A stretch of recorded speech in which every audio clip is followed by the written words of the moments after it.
Good question. We done broked it. Maybe. You done broked it in my. Oh, hey, there we go. Now we are live. Hey, we made it. We did it. Listen, sometimes when you're doing a new thing, Twess, it happens. So because we are doing a new thing, JT Displays here alongside Twess. We are here for the Kansas City Corporate Esports Cup Marvel Rivals Finals for you folks. As we are going to get underway here, not only on twitch.tv/KCGameOn, we're also live on YouTube. Yeah, doing the duo stream today, baby. Yeah. And live at the MVP Gaming Center for the first time ever. Well, not first time. First time for me. First time for you, I believe. I got here yesterday. I was setting Checking it out. Yeah, like really great here. I know they got to do a lot of the KC Corporate Esports Cup stuff for Smash already here. They had a whole Smash event here, which apparently went really well and was really good. Exactly. So yeah, first time for us here. Doing some Rivals today. Yes. Doing some Rocket League today. Absolutely. And doing some League of Legends today. It's gonna be a long day. Okay, yeah, that's kind of how I feel about it. We know we're on the broadcast. I uninstalled that game from my PC. That's okay. So, but I still love it, but I will not play. Very excited to be here. Very excited. My name's Twess. Obviously JT. But we're back at it again here at the Corporate Cup. We got a whole slew of players behind us, and we can see them because we're live with a real camera. I love this backdrop, by the way. Yeah, and it's great. And I can point to you right now, we got ourselves Henderson taking on Pickup Group in the back there. So running through our two squads here, we got for Henderson, Dayton Ducky, JJJJJJJ, You Dude, The Bee, Faded, and Tap Ant to round out that squad. And for Pickup Group, back there in the corner, Dirty Thirsty, Blue 4197, Tomb Raider, good spelling, Matt Dub, Bagdanoff, and Slippy Pants. Bogdanoff. Oh, sorry. Thank you. I thought it was a good like Stroganoff. Stroganoff. Oh, okay. I follow it. Bogdanoff. Yeah, good. So getting right into it here on the Convergence map, Symbiote, and getting through some bands here. Checking out Doctor Strange, Wolverine. And the Punisher and Psylocke. Yeah, so the Wolverine I understand. Psylocke I think is new to me seeing the bands. So Psylocke, her ult is pretty strong. As is Doctor Strange's. The Punisher, that's just consistent build up here as we are on the symbiotic surface, a convergence map here. So this is one of those ones where it is you gotta get on that point. Hybrid map. Yeah, and you gotta move on to it there. We are gonna take a look though, like for the Pickup Group, I think that Slippy Pants is really one of those ones that is you got to look out for it there, being on the Cloak and Dagger, as is Matt Dub being on the Penny Parker there. I think those two are the biggest threats.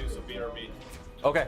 All right. Hey, we're getting a quick update. We're going to have to do a reset real quick, guys. This is how it goes in live gaming events. Live esports is how it always goes. So quick BRB screen, I think. And we will be back. Back at it. Game one. We got to get started sometime today. We're going to do it.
Go ahead, dude.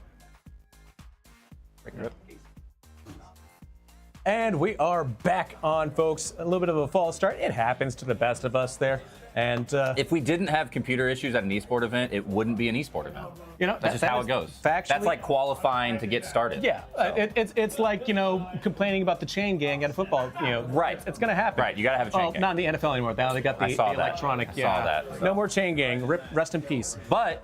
No more chain gang, but we got more rivals. Yes. So that's all I really care about today. So remember when we said we had round 1 was on symbiotic surface convergence? That part is still true. That part's still true. The team's still true. Still pickup group versus Henderson. All right. So we're 2 for 2 so far. We're 4 for 4, 3 for 3 because the bands are still the same as well. You know, so no Doctor Strange, no Psylocke, no Wolverine, no Punisher. And taking a look at the teams there, it looks like they are going to stick exactly like they were before. Although Tapan coming in with the Phoenix. Yeah, that's a little small change. So there we go. And Loki I don't think was picked either. So I think. And Loki is going to get a huge buff here at the 3.5 season. Very excited as a Loki player. Like that's going to be exciting, especially when Blade finally comes. We're getting Blade. Yeah, we're getting Blade. And they're, the Marvel Rival Teams is doing due diligence on the memes with Blade as well. Very excited about the memes. So. Yeah. They're all over it. They got the ice skating uphill line is in there. He's given a haircut to Jeff as a spray in there. So Marvel Rival Team doing good stuff for Blade. But anyway, moving on to the actual game. Pickup group on the blue side on the left. Henderson on the right side. On the red side, I'd say red or orange, I guess, depending on your colorblind sensitivity levels. Well, technically at the top there, it is also on the right-hand side where you're there.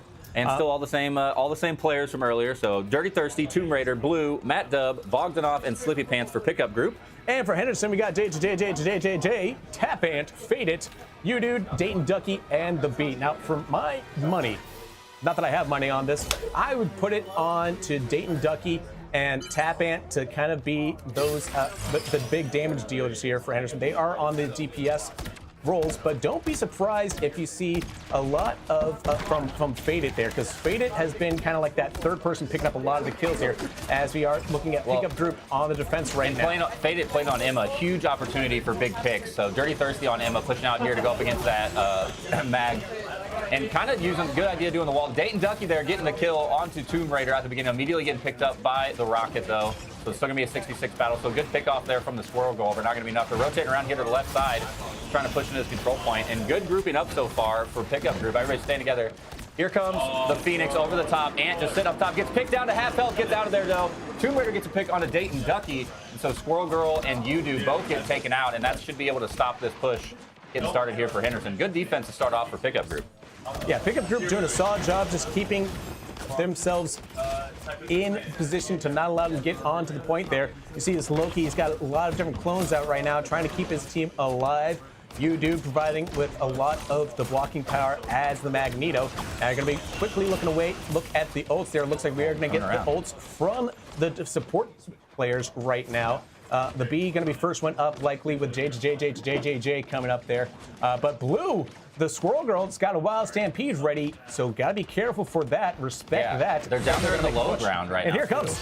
Yeah, that Squirrel Girl went out though in the background. No kills dropping so far. You-Do and Dayton Ducky both getting knocked down low. You-Do barely stayed alive. JJJ doing a great job of keeping them up, dropping the lanterns on top of everybody that he needs to. Nobody going down so far, so I think the longer this fight goes on, the more it'll be in favor of pickup group. We'll see if they can hold on here onto the point. I can't believe that Dayton Ducky didn't get any kills right there. Dayton Ducky actually goes down. Matt does take him down, and they take down the Rocket ult as well. So 5v6, but pickup group still holding onto that point right now. Ult out from Phoenix. Could be coming. It's coming right here. Not very much damage. Enough to get everybody low. Blue and Bogdanov both low down, and DPS and Slippy Pants finally goes down. Starting to turn in favor of Henderson, but Tomb Raider pops off. Gets a double kill there. And now here comes the cleanup crew from Henderson.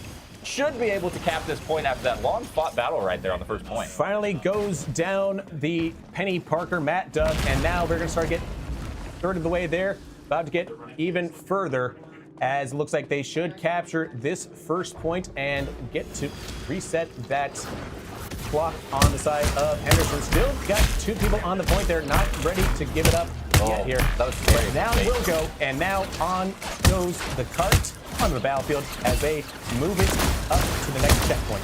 Like to see that Henderson's out pushing aggressive after capturing that point, though, making sure pickup group stays back and doesn't try to come recap at that second tick mark on the capture point. So a lot of open space for them to push forward as this cart gets moving here.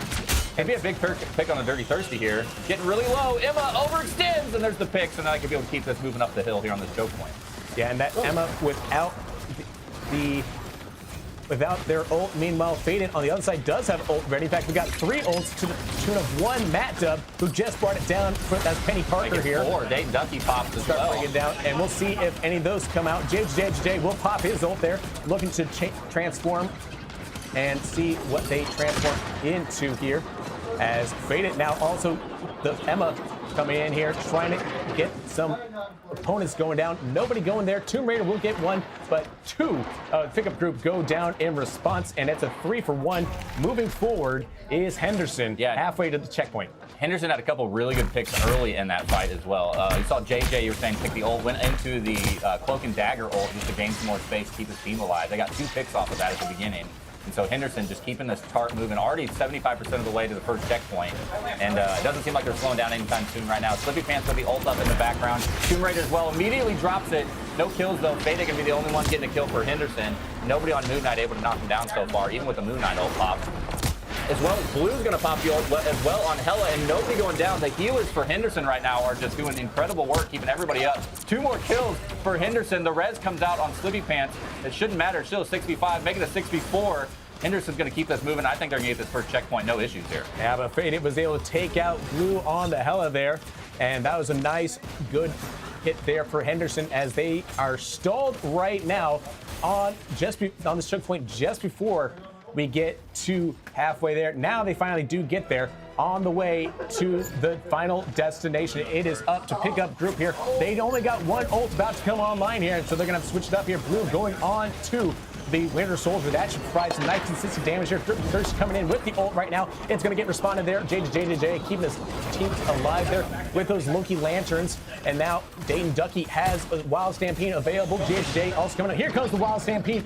In it goes. Gets immediately deleted as they say, we don't want no squirrels in this business here. No funny business for the pickup group as they are fighting for their lives. Henderson marching forward though as they are only 62 meters away from the finish line, but now it starts moving its way back as pickup group has found some momentum with the help of Blue on the Winter Soldier. Yeah, pickup group doing a great job at just focusing fire right now. They did a great job on the Squirrel ult to knock it out, make sure nobody gets taken out. Tomb Raider, they're supporting him plenty. Tomb Raider and Blue doing what they need to do to get those teams, get those players knocked down on the DPS. And this is the choke point that is tough. This is easier for defense than offense. So as expected, it seems a little bit easier for offense to get around down to this corner. But as the respawn start coming in faster for pickup group, it's going to be harder and harder for Henderson to close this one out. They're going to have to start condensing their ult economy. And look at the ults popping off right now for Henderson. They got them stacked up. See if they're able to use them to get through this choke point. Yeah, they're about to get 4 ults to 3 on the side of pickup group here. This could be the last big team fight here coming up. We're just going to wait for that first ult, and then it's going to be, here comes Blue coming in armed and dangerous there. Will we see them get another one? No, goes down instead. And now here comes the B coming in there for the ults. Here comes Faded as well. Dayton Ducky dropping in the Squirrels. Slippy Pants trying to keep their team alive there for pickup group there. The Sue Storm ult, huge, keeping everyone alive. The Phoenix Force coming in there, available. Here it comes, dropping down a big bomb, and 3 go down on the side of pickup group. Henderson able to make a nice big launch here. Only Blues left, and that may not be enough here as they are going to have to get healed up. They will have enough to do one last contest before they reach the finish line. Yeah, I think one more big team fight here. Love seeing this though. Faded, Phoenix, and Mag all pushing up, putting in some damage as soon as they come out of spawn, not letting them get set up and get comfortable, trying to move this as far as they can. And big shout outs to Bogdanov. He's getting so much value out of the res right now. There's another one, another res onto Blue right there. So Bogdanov getting huge value every time one of his teammates gets taken down, the res comes out. Hopefully that'll be enough. Still 66. No, Tomb Raider goes down as well. To 65. Phoenix is almost dead, hiding in the back line. So is the B. Both of them are super low, and they're just trying to keep it up. And then finally they are cleaning it up. Blue and Slippy Pants going down. Henderson going to keep this offensive line moving here. Yeah, now still cleaning them up.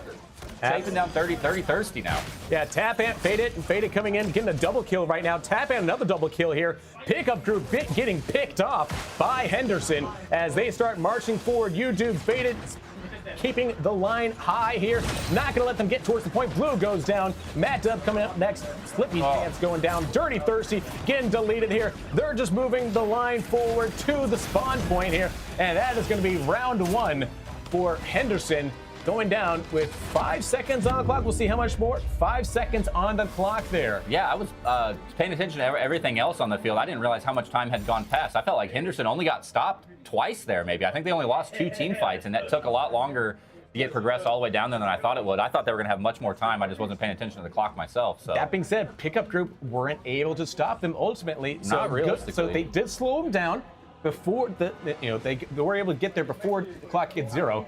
But we'll see if Henderson can provide a better defense here. JJJ on the Penny Parker there. We'll see, of course, U-Dude on the Magneto. You see, this is a very defensive mind here. You see Mad Dub going on with the Venom. That's going to be a nice dive comp there. Slippy Pants also wants the dive, wants the speed there with the Luna Snow. Yeah, and Dayton Ducky going to stay on Squirrel Girl. Blue going to switch off some of those hit scan and start going more for that grenade launcher, Squirrel Girl. So just putting out a little bit more offensive pressure on the offense, just more AoE damage. Tomb Raider, I can't see changing off Moon Knight for the rest of the day. Tomb Raider was just popping off every now and then we need to. And Tap Ant as well on the Phoenix doing work for the side of Henderson. And if we tab to look at the scoreboard right now, we should be able to see, yeah, like Tomb Raider there with 13 kills, JJJ 21, 27 for Dayton Ducky, 25 for Beta. Yeah, so you see right there. Yeah, Henderson doing a lot of damage there. Tap Ants on the DPS, not even getting the most kills. Yeah, Dayton Ducky with a high damage score makes sense, but the one I'm looking at is Tomb Raider on Moon Knight with almost 20k damage in just one side of the field. So huge damage coming out from all the DPS. They're doing their job well.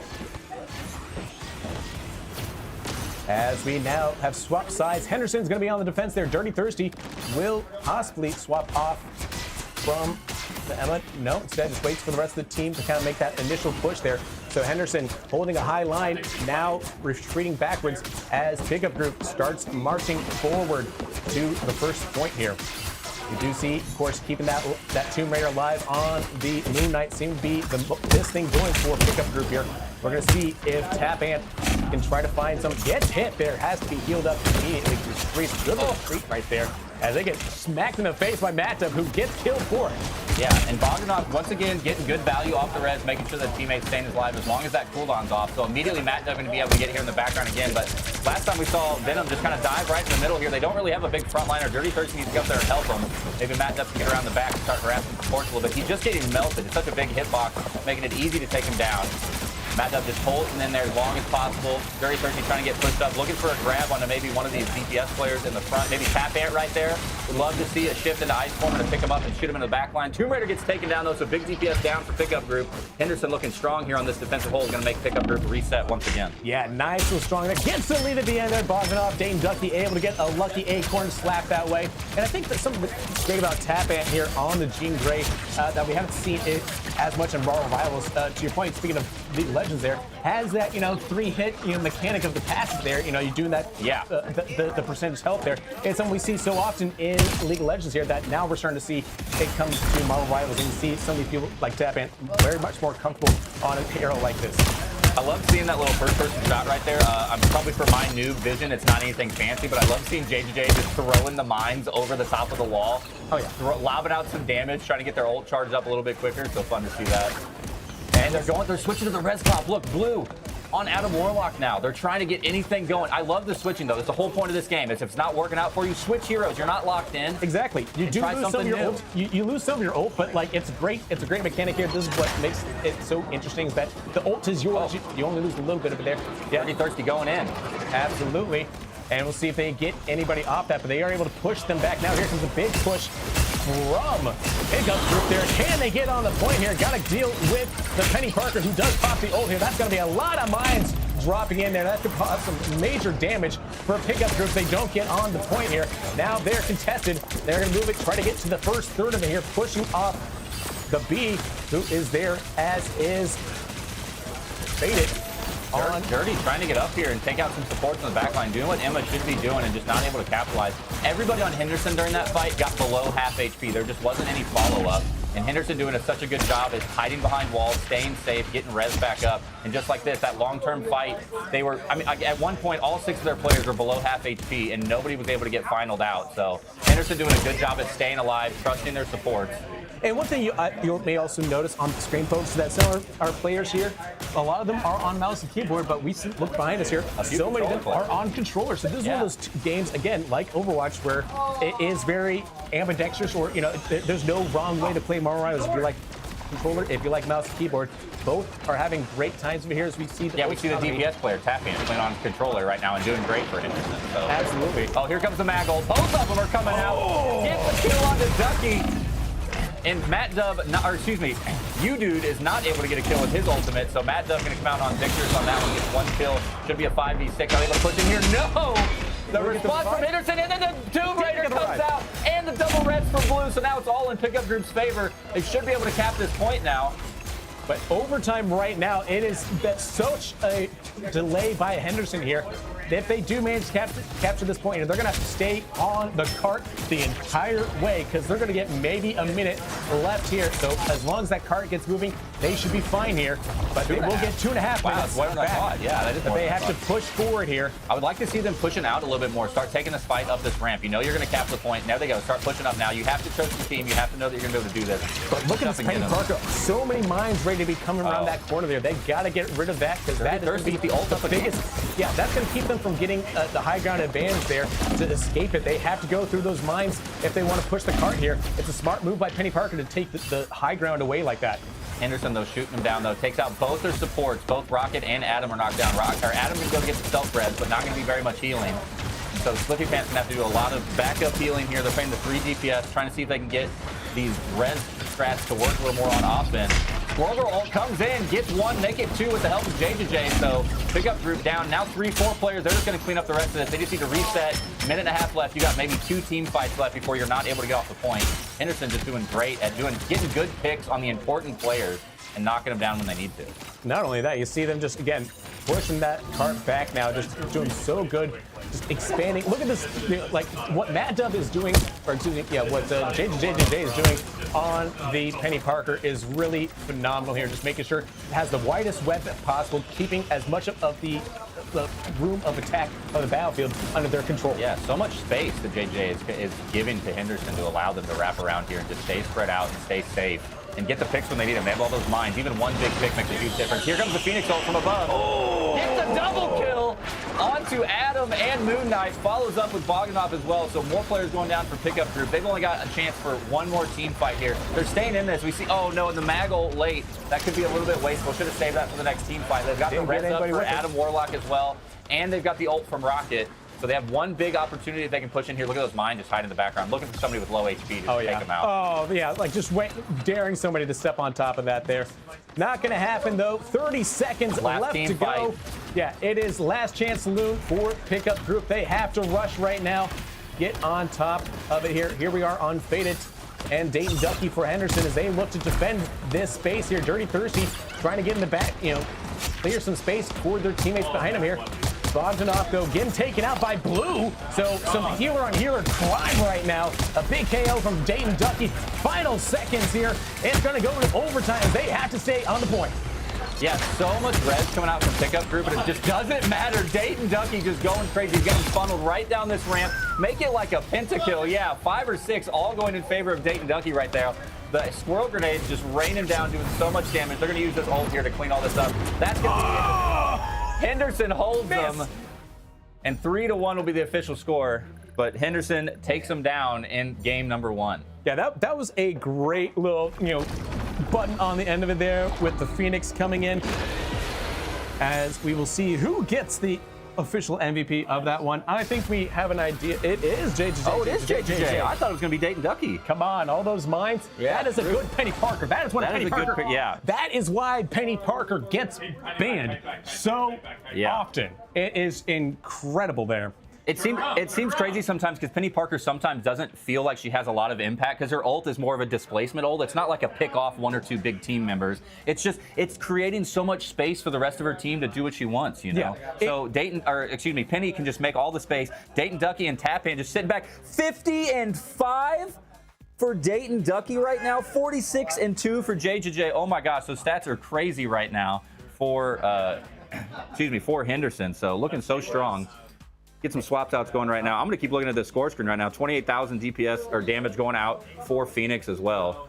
So yeah, Henderson, the dominating team there on that one. Pickup group struggled to find their footing. I do really love about Pickup Group on that one, JT, that they didn't just lock into one team comp and stay. They tried different stuff. They were trying different heroes. That's what you have to do. You can't just stay on one thing and just hold the line if you're not winning. Try something else. And I love seeing the Reds comps. I love seeing the Atom and the Rocket comps. I love seeing that. They were getting full value out of all of their reses. It just wasn't enough when you've got people going 50 and 5. Now, me personally, we haven't seen my favorite comp yet, but what we will do is we are going to take a quick timeout. When we come back, folks, we're going to move on to the Intergalactic Empire of Wakanda, the Baron T'Challa Domination map. I expect to see round number 2. I expect to see more Penny on Domination. We'll be right back.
I'll touch you.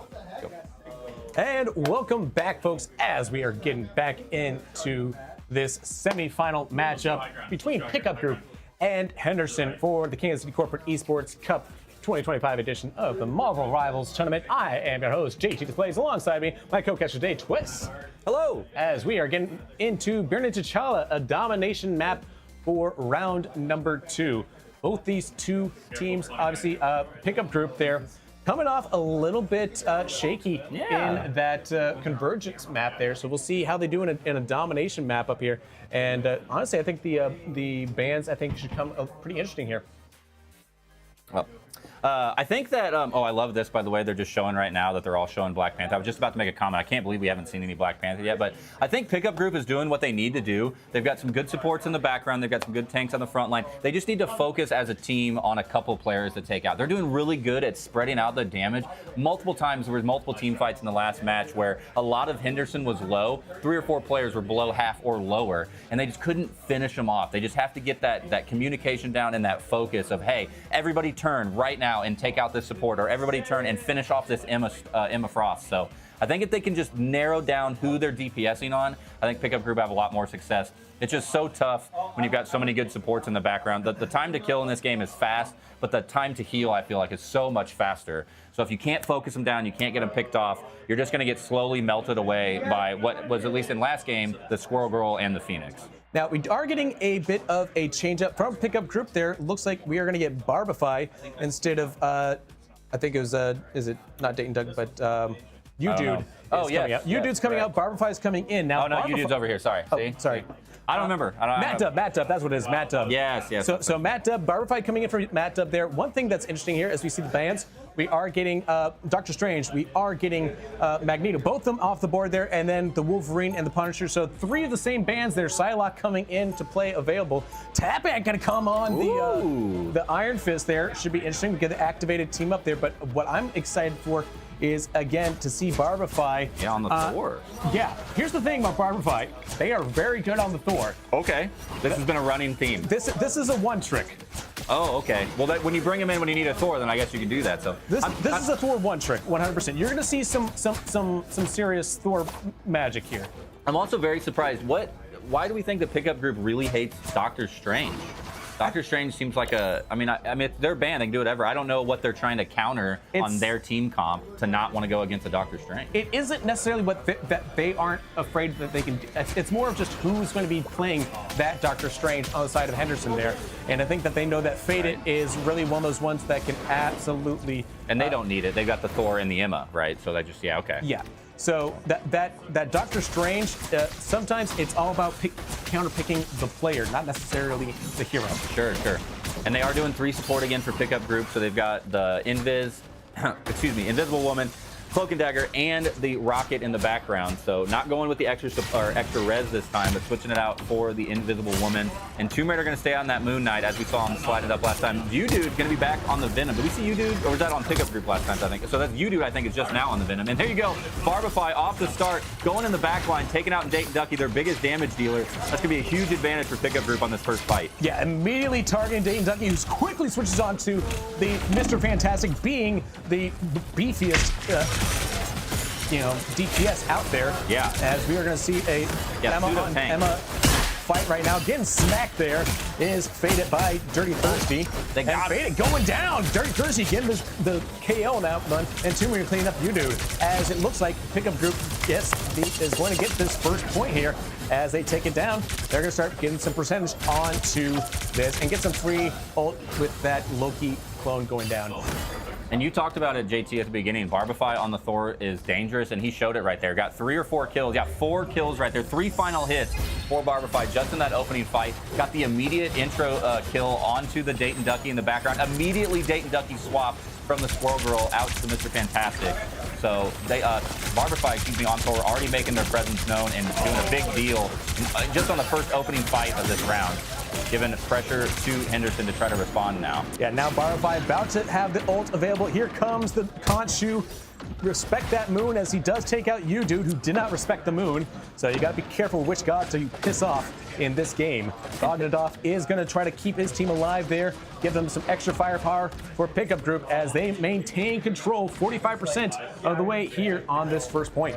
And I was just about to say before the end of that fight that pickup group is doing a great job at managing their ult economy because Henderson was low on ults, but now Henderson's back up, so now it's going to be all the Henderson. I would love to see if Tapant is going to be able to get a couple kills in the background here on the Spider-Man with the ult up, as well as with the Venom, so we'll see if they do it. Yeah, here we go on Tapant. Going to be trying to look in the background here. Ult is up, looking for a squishy support. There it is. Come on, jump in there. Get some kills, baby. There's the ultimate. There's a couple kills from YouTube and Tapant. Make it 3. Oh, it's and that double. should be an almost guaranteed one fight for Henderson here. If they can clean this up and get him off the point. And the best you can do for pickup group, just delay. Let that timer keep rolling up and get that percentage up. Good opener from Henderson. But Barify did hit that ult, stayed alive, and there's a pickup group has to deal with that forward somehow. Slippy Pants now coming in there, saving their team with their respective Susan Storm ult. And Dirty Thirsty still holding to their ult there as they finally flip the point. Yeah, I agree. It took Henderson a little bit to clean that up. A great intro there from Tapant to open up on them, get the picks that they wanted to. But pickup group did a pretty good job at delaying there. They maybe could have tried to stall a little bit longer for that extra 9%. I'm not sure if the 9% would have been worth it to stall. They just decided to regroup and try to take this fight once again, fresh 6v6. I keep looking at Barberfy. I'm pretty sure they still haven't died, yet this game here. So I'm curious. That could be true. I don't think I've seen them go down. Yeah, will be interesting as we get into this ult here. Coming in from Dirty Thirsty. It's going to take out the Loki's Tomb Raider. Getting there. Now here comes Dirty Dayton Ducky there, trying to be Mr. Fantastic and everything for his team. Getting big and buff, trying to deal that damage out. Now we'll have an ult to play with as well as they hit overtime. It is pickup group that does have the point now, as they are going to see, can they keep on this point? It doesn't look like there's anybody there. There goes you down, and that will mean point number 1 going to the pickup group. Yeah, pickup group looked really strong there the whole time. Won the opening fight, huge picks from Barbify, held the point for at least through one fight. The only time they lost the point was when they come in and when Henderson came in and triple ulted on him and took out a couple players. Delayed as much as they can. Yeah, JT Barbify with 0 deaths. And look how many, in total, not very many. Tapant on the Spider-Man with 0 deaths. So Tapant doing what they need to do in the background on Henderson as well. But yeah, pickup group did a great job there, working together and making sure that they were playing as a unit, not overextending, not trickling in, and winning the fights when they needed to, capturing the points when they needed to. Yeah, but also looking at the healing there, you're seeing so much more healing coming out from the supports on the side of pickup group this time as well. So we are going to need, I think, Henderson Tapant just needs to double their production, to really stay afloat against this pickup group here. Barberfy, I think, has to be. You don't want to target the tank, but if the tank is just always there being a problem, sometimes you got to target the tank. And they're running 3 supports. 3 supports is just so strong on domination right now. Henderson only running the 2 supports right now, trusting their DPS to handle it. But when Barbify is playing a tank hero with 700 health, but he's playing it like a DPS and getting kills like a DPS, it's tough to try to figure out who to focus on. Yeah. And when you have a 3 support backline like that, it's just, man, it's tough to take him down. So let's see if they can figure it out here. Dayton Ducky has the ult up. See if they can open up a little space here. I'd like to see him dive in the backline, try to create a little bit more room for Tapant to come in. Tapant with the ult once again in the background. There goes the double kill. Oh, they're making a triple. Bog, Tomb, and Blue all going down. Slippy Pants falls as well. The ult from Spider-Man showing why it's so strong. Huge opportunity here now for Henderson to take this opening capture.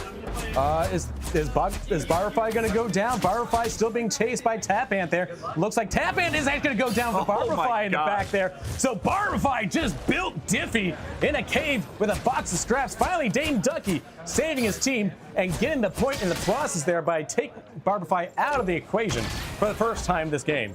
Now let's see how pickup group can handle it now that they've lost the point. There's a few ults in their backline here. We got Barbify with the ult and as well as the rocket, so to help them push in. Could be big here with the amplifier to try to get them going.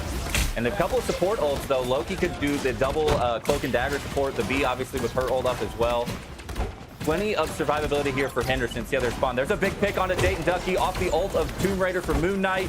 Trying to follow it up with some more damage. We're going to take that fade. There goes the ult from Rocket Raccoon as well. And a couple more kills coming in for pickup group. Hopefully they can clean this up. Henderson needs to do what they can to delay, let this point tick up as much as possible. You do not want to trade over at only 50%. That just feels terrible. So hopefully they can delay a little bit here. Tomb Raider still getting good picks on that Moonlight in the background. Here comes out the ult from Dirty Thirsty as well, trying to clean up. Barbify pushing in the front line. Nobody going down. The heals are just too strong from Henderson right now. Yeah, he's doing a great job of delaying on this point. That's right. Slippy Pants came in great with the heals clutch for pickup group there. Now comes us against the world there for the Cloak and Dagger on the side of pickup group there. Blue tried to bring it out there. Wasn't able to get anybody that time. As pickup group now trying to fight back against the combined force of Henderson there. Will Barify be able to find something here? That flat player on the one trick as a Thor. Hey, it's better than anything I could do, JT, so. And Tomb Raider is doing what they can. Has another ult up. Moon Knight drops the onk once again, trying to get him killed out there. Tomb Raider doing great at getting solo picks, but just wasn't quite enough to get him. They got all the way up to 87%. Finally, pickup group does recapture. Barbify staying in that background, takes Dayton Ducky out. So that pseudo tank on Mr. Fantastic gets hammered to the ground, and it makes Henderson reset. Plenty of time for pickup group to get settled here on the point. Try to get going again. Rocket with that ult up once again with the amplifier. Should be a huge healing ult. JJJ ulted somebody, I'm not sure who, with the Loki. And there goes the amplifier down, keeping everybody alive. Here comes Barbify on the Thor ult, trying to follow somebody off. Dirty Thirsty gets a big pick onto Spider-Man. Spider-Man had the ult up, not going to be able to use it. And this should be a one fight for pickup group. That they just clean up these back. Double kill there, triple kill. Can we get a quadra there? Cleaned up the entire team there. You only get a quad if the rest of your team hasn't taken out the opponents. When the rest of the team takes out the whole opponents, then you can't get the quad. Yeah. Barbify tried his best anyway. Definitely tried. 18-1. Look at those Tomb Raider there, 20-2 there. Really impressive right now. We're going to need to see Tapman coming in there. JJ onto the Jeff now. We'll see if that becomes a fun little team up here for them. Yeah, Tapant got picked off early in the last fight. Wasn't able to use his ultimate. See if they can get in there and do it this time. Looking for an opening, trying to take somebody out. Gets a couple bops. Yep, gets the pick onto Blue. Uses the ult, follows it up with Dayton Ducky. Takes out Tomb Raider. Blue gets picked up, but it doesn't matter. Bogdan gets knocked out, or Bogdanov gets knocked down as well. Henderson should be able to clean this up and make it a pretty even game. I think pickup group will have time for one more opportunity to push. They're trying to hold on. They're going to delay. See if they can get this to 99% maybe. Tapant gets out, going to go pick up a healing potion. Looking for the respawn to come in now for pickup group. 90%. Couple more percent to get him. Oh, Blue gets a huge pick onto the Jeff right there. Support v support. The Dagger gets a double kill, takes out Dayton Ducky as well. So Blue on the Cloak side, taking out a couple players on Henderson. Keeps pickup group in it. Fade is going to pop the ult, but he's all by himself. He's going to go down while popping the ult. Stays alive. Gets around the corner. Tapant finally gets the respawn, comes in. Can Henderson respond and take this point? Pickup group looking really strong right now, sitting at 99% in overtime. Yeah, it's going to be a close one here. Pickup group needs to stay on this point right now as we are on to Fade It here, who is trying to keep his team. Going to try to push this point here. Gets stunned here. It's a dangerous back and forth right now. 3 Henderson to the 2 on the side of pickup group in this overtime here. Henderson will reclaim the point here and might just be able to send us to round 3 on this second map. Pickup group has to get back fast. Is there any swaps? Oh, they banned the Doctor Strange. You can't even teleport in. Exactly. Also a smart move there. Part of the reason there. Sometimes that ban does get you though. And this time, pickup group, the recipient of no Doctor Strange and therefore can't get back in time. Yeah, that was a tough one, man. Pickup group looked so strong throughout that whole time, and it seemed like Henderson just towards the end had a little bit better team play. I mean, I feel like the stats are definitely in pickup group's favor. The kill death ratios, all the damage seems to be in favor of pickup group, and it just seems Henderson had a little bit better clock management, point percentage management, whatever you want to call it, map management maybe. They able were to squeeze it out and be surgical with their strikes. Yes, much more focused on the point instead of, I think, just getting kills, because the amount of kills coming out for pickup group there was way higher than Henderson, but it just doesn't matter when you're playing control point. You're not playing deathmatch. Yeah, look at the damage block there from you, dude. There, 2,200. Fade It with 25,000 there. Pretty crazy block damage there coming in from Henderson. And that is what helped them, by blocking that damage, helped them secure that second point on this map. As we get underway, third point of the domination map here, as we see Luna Snow skating uphill.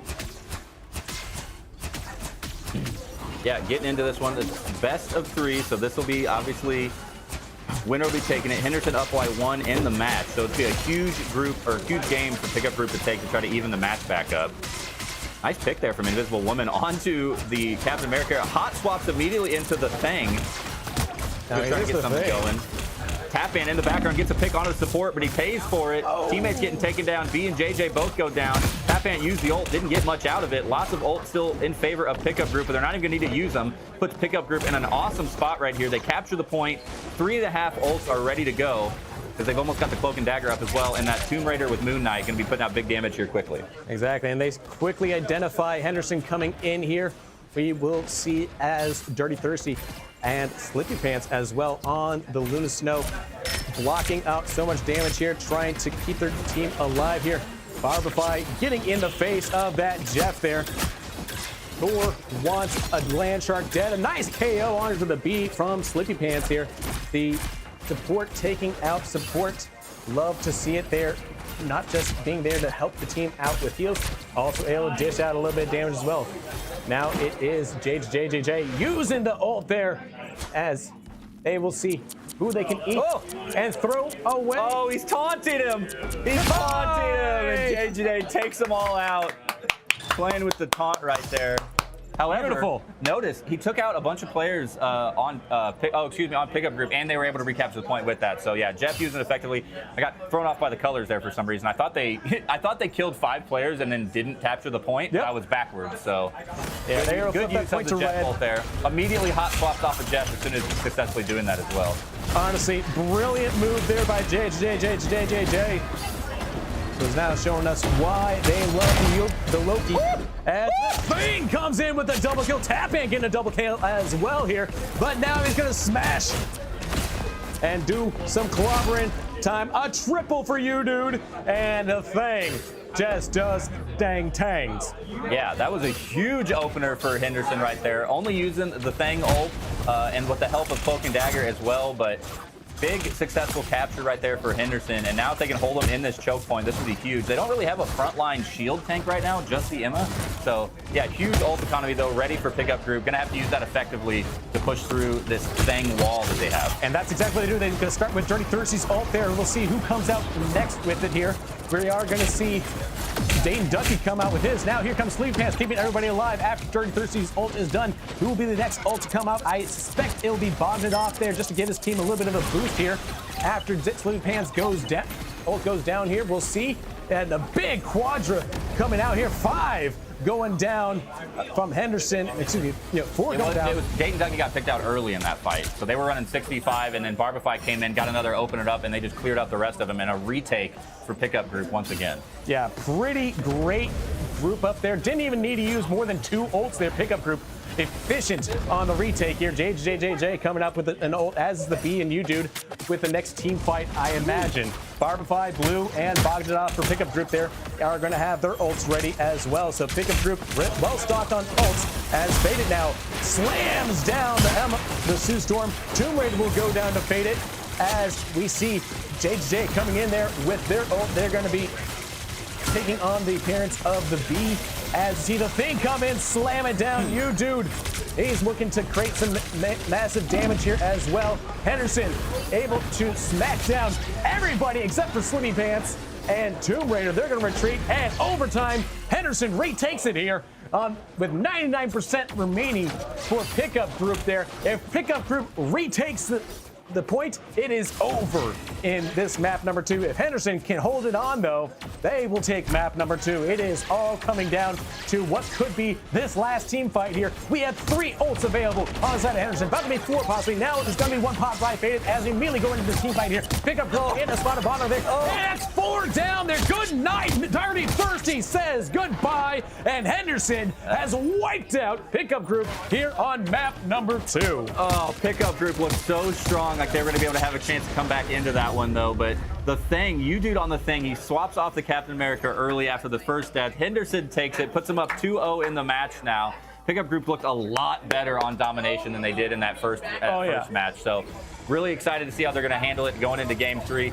I still feel like the kill and damage feed is still on pickup group's favor. Most of the damage and kills seem to be in favor of pickup group. They're just not able to capitalize entirely on getting the points. Henderson doing great team gameplay and making sure that they win the match instead of the deathmatch kill-death ratio, and they do that there. So yeah, that's the Henderson. Now, this does present an interesting point, though. Henderson, though, they won that round. They also won the last round, so now they're up 2 rounds to nothing. Big loss for Pickup Group. Absolutely. So we're going to look at those scores there. Again, 28, 27, 28 for the side of Pickup Group there, but then 24, 27, 27, 22, 20. So many kills Yeah, coming kill death out. is a little more even than I originally thought, that's for sure. Yeah. So yeah, final hits looking more even, but yeah, damage slightly in favor of Pickup Group, but Henderson really brought it back on those last couple of rounds of that match. And yeah, very, very strong. It's going to be tough for Pickup Group to take this one. Is Henderson, do you know the seeding? Do you remember seeding from regular season? Henderson favored? Yeah, Henderson was one of the strongest ones. At this point, though, everybody is Pretty strong. just mixed. That's why they're here. Yeah. At this stage here, all 3 of the remaining teams are pretty strong here. But we are going to move on to Spider Island for the Convoy map next. But before we do that, folks, we do got to talk a little bit about the sponsors of the Kansas City Corporate Esports Cup. It's all powered by KC Game On. That's where you're watching it right now on Twitch and now on YouTube as well. Twitch.tv and youtube.com/KC Game On. And we can be doing this we're live right now with our main title sponsor, MVP Gaming Center. We're here live in Lenexa. It's not Overland Park. They look the same, but you'd ask anyone from Lenexa, they'll tell you they're not from Overland Park. But it's right off here, off Quivira. I grew up just down the street on the Overland Park side of things. That's how I know. There you go. He knows the local, the local knowledge. Yeah. Oh yeah. No, we know. I'm just a Kansas City guy. I've been in the metro of Kansas City, and to me, everything's Kansas City. So I don't get into I don't know enough about the weeds of road lines. So yeah, no. If you grew up in Johnson County, you get very, some of them get very verklempt. I do not. I grew up in rural Cass County, so everything's Kansas City to me, baby. Exactly. But we are going to move on here. This convoy map here should be a very interesting one here. Obviously, Pickup Group, their backs are up against the wall there. They are down 2-0 right now. Henderson, though, they have the advantage here without, and we'll see if that remains the same. Pickup Group, I think, though, being scared of the Doctor Strange, could that come back to bite them? I kind of feel like it seems like an odd ban. I feel like you'd want to be banning maybe the Thing after that last round that we saw from Henderson. We see kind of right now peeking a little bit. Matt Dubb looking at Adam. So maybe we'll see another triple support res combo. Curious if how their votes are going. They're getting rid of Magneto again, so they're confident. They don't want to deal with Doctor Strange. They don't want to deal with Magneto. They're going to force him on to one of the other handful of tanks that they have an option for. And Henderson's still getting rid of that Wolverine and that Punisher every time. I feel like going into this one, after just seeing the last 2 games, I think Henderson is still favored for this one, not because they're up 2-0, but because we saw how dominant they were on the Convergence map in round 1. In round 1, once they got that cart moving, it was hard for Pickup Group to get them stopped. Pickup Group look a lot stronger in the domination format, so we'll see what they're able to do for Convoy here. Yeah, and for me, one thing that I am a little concerned about, Henderson doesn't seem to be so concerned about Barberfy. Barberfy, Just kind of doing what he wants. yeah, and I think that this could be an interesting one where they know Barberfy likes being on the Thor. However, not doing anything with Barberfy is going to be interesting. You do, though, being on the Thing, I think is going to be a nice counter there in that way there. So Pickup Group, I think they know who their strengths are. They're Dirty Thirsty being on the Emma, Matt Dubb now being on the Loki here, Barberfy, Tomb Raider on the Moon Knight there. I think that's going to be really. They have their favorites, and I don't expect them to move off very much, which may be to their detriment right now, because I think this is a map that definitely benefits from, hey, being flexible with your hero pool.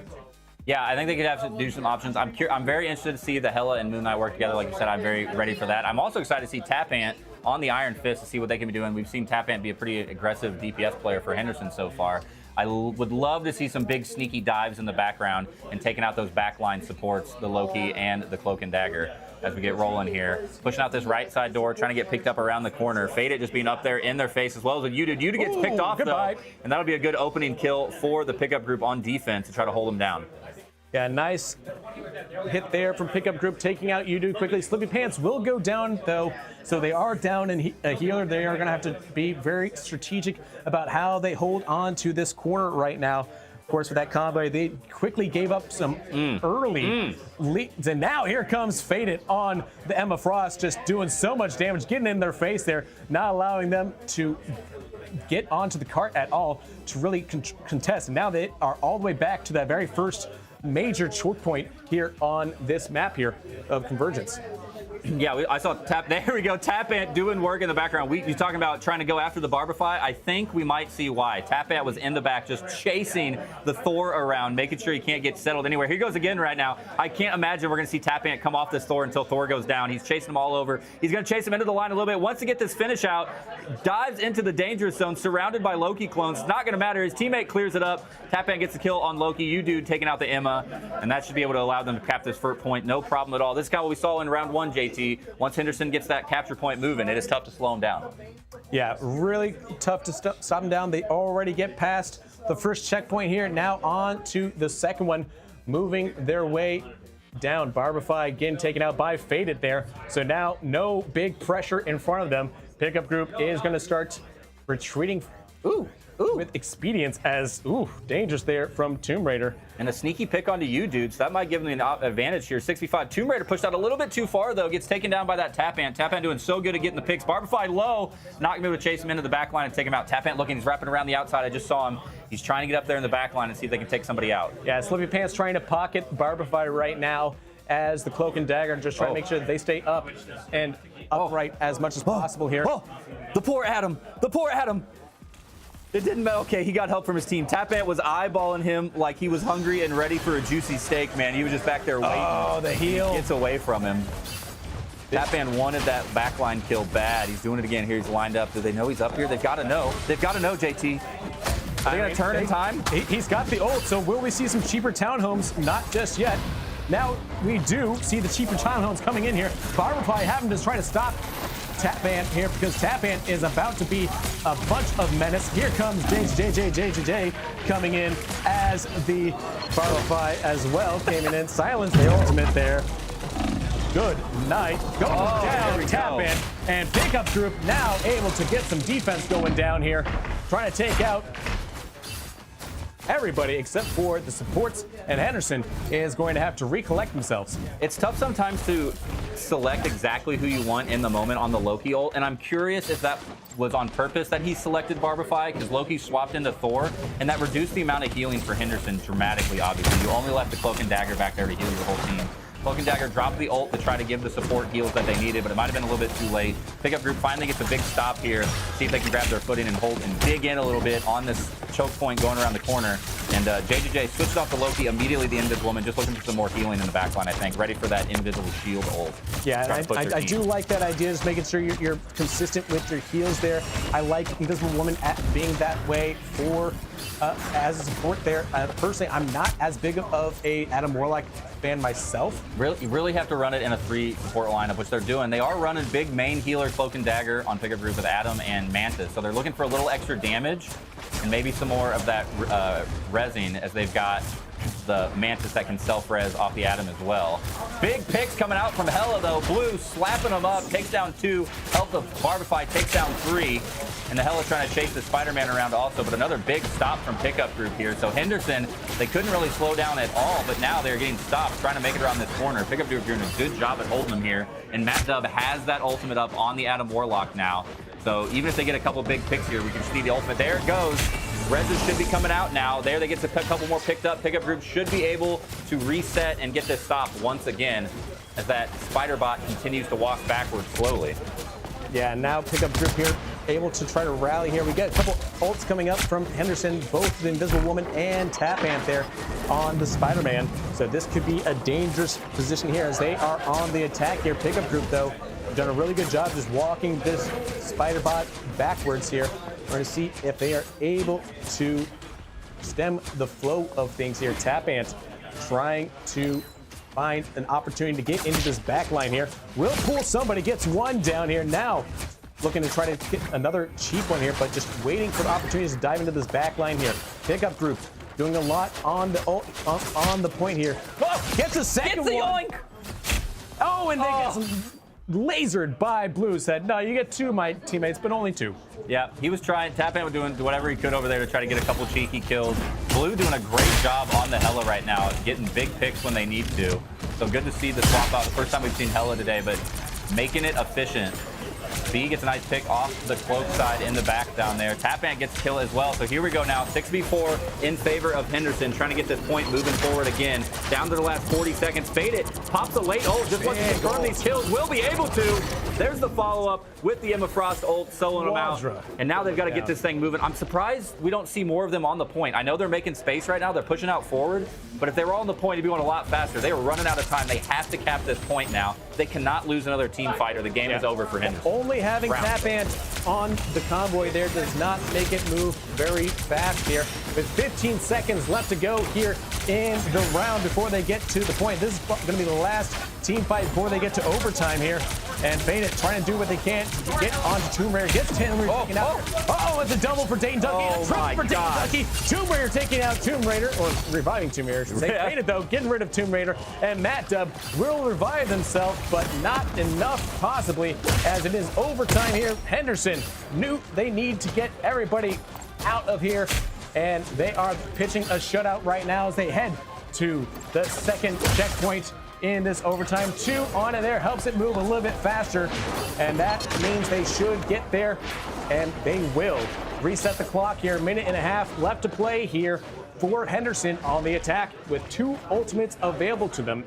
And this is a tough offensive push here. Going up and around the corner of this ramp is so tricky. Only 75 seconds to do it. They're going to have to stay focused. Here's a big pick on to JJJ in the background. 1 healer down for Henderson now. Can they follow it up and clean up the rest of them?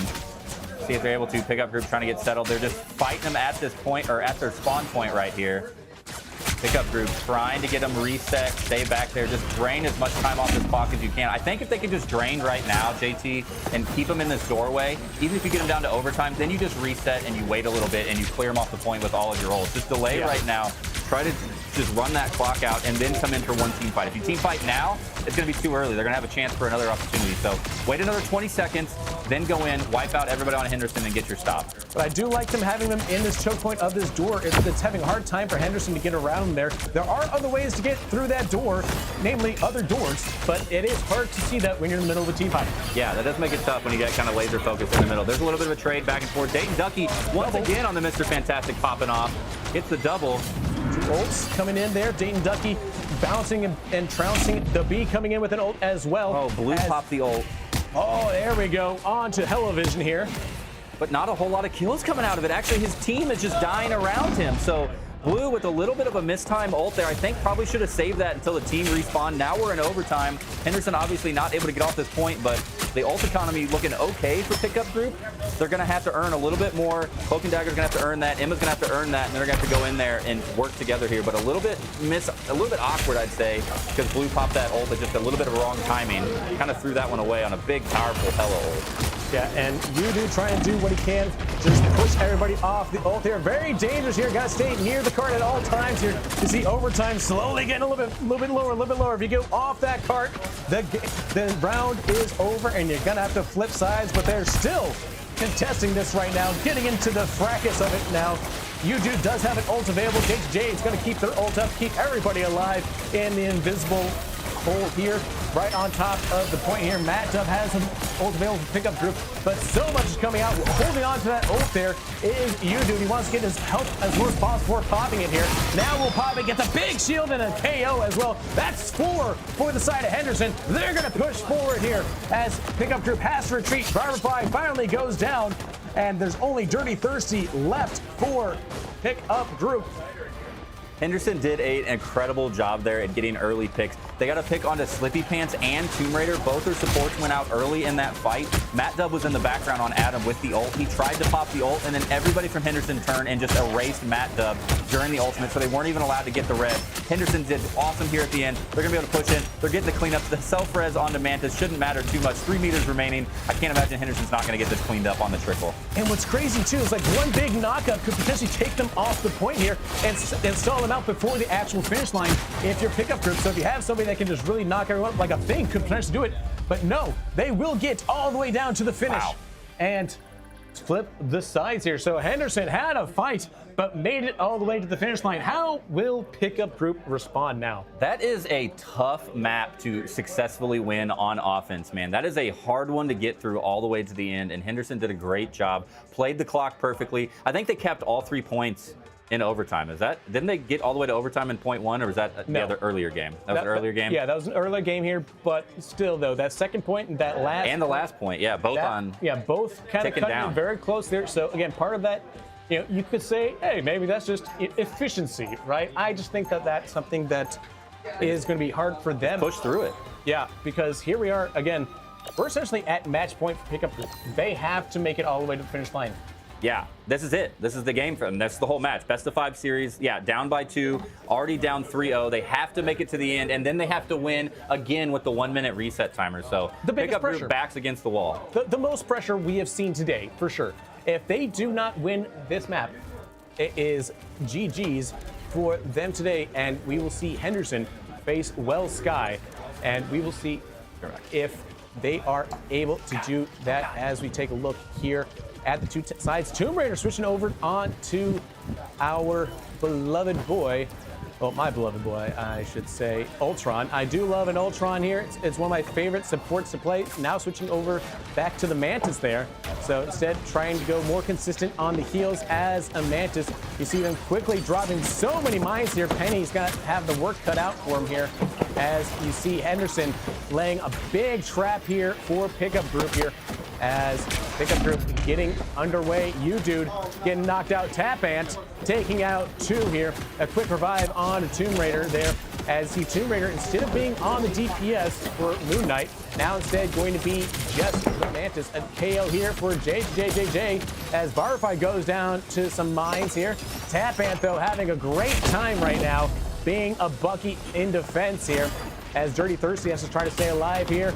About to get taken out, does get taken out by the B here, and Henderson just really saving this point right now, being very aggressive, not allowing them to get past the first corner yet of this contest here for pickup group. See now with the B, looking to try to keep everybody alive on that side, being the side of the Cloak and Dagger, all about hit scan. Now here comes the Thing trying to stay alive here. Dirty Thirsty will take, Firefly, will take out you, dude, as Dayton Ducky is going to be wild stampeding, putting a whole bunch of squirrels on the battlefield there, looking for a kill, gets Slippy Pants taken out there. Barberfly will get revived by Matt Dub, though, as Barberfly having to stay alive here. Matt Dub, though, able to substitute back in with Barify. So 2 of the most, well, I would say the strongest players here for pickup group on the field at the same time now. Yeah, and trying to do everything they can to get out of here. I missed this, JT. Did Tomb Raider start on the Ultron, or did he swap? Did he start it the whole time? No, he swapped from, that is good click up there, he swapped from Ultron to the Mantis and then back onto the Ultron now. Oh, okay, so trying something out. Again, I love team swaps. We talked about it, JT. Love seeing different options, trying to do something a little bit in the air, get a little bit of aerial support. There comes the Rocket Ult coming out. They take out the opposing team Rocket Ult, so great teamwork there, trying to keep this cart moving forward on offense. They got him trapped in this little room here. It's going to be detrimental to Henderson if pickup group's able to take advantage. Nobody going down. Actually, Dayton gets the first pick. Now they get Tap Ant as well. So they had him trapped. They kind of baited him in there, maybe. Henderson takes advantage and gets the point to stop moving. Yeah, Tap Ant being armed and dangerous there, doing some major damage. Now here comes you, dude. Gonna be able to put a massive hurt on the pickup group in blue if he can connect with that ult, really bounce him and kick him off that point there.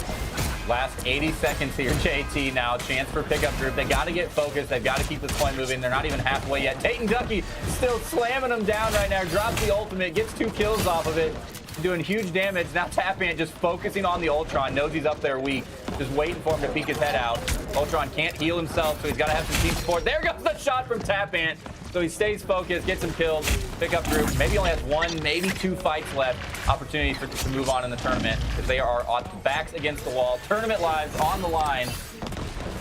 Tap Ant taking out the Barify with Ducky, using that ultimate to bring down Barify there. So really, they're doing a good job when 4 is on the battlefield there. They are focusing him, melting him down there, and not really allowing him to peel off as effectively as you want to do if you are that big tank. Doing a really good job about keeping him focused in that one spot and just not allowing him to do the job that he's supposed to be able to do. And when they're in trouble, they just retreat back to that corner with all those penny mines ready to just, dare somebody to come get in their face. We saw that team fight earlier where they just baited him into the room, locked him down in there, and Tapan just going off right now. Nobody is safe in the air. Even rockets into the air. And if you're above ground level right now, Tapan's got your number. Now Blue, though, coming back, has the ult up, force Squirrel Girl, takes out 2. Tapan trying to return the favor. And again. He's doing it. Keep going. Tapan takes out 3 off the ultimate. I think immediately stops that offensive push. Oh, they're staying alive here. A couple reses here from Rocket. But it's in overtime, so Pickup Group has to stay on that point there and get to the first checkpoint here. Now it is going to be so close here. Any sort of misstep here, and Henderson will win. Yeah, and be moving on to the grand finals following directly after this against the Wellsky team. Wellsky is waiting in the wings right now, ready to take out the winner of this, and it's looking more and more like it's going to be Henderson. Last opportunity. Henderson has to put something together. All the ults are out. Cloak and Dagger out. Squirrel Girl ult out. Are they going to be able to get any kills off it? Tapan doesn't have anything close to the ult ready on the Winter Soldier. Barbershop gets the opening kill here in this point.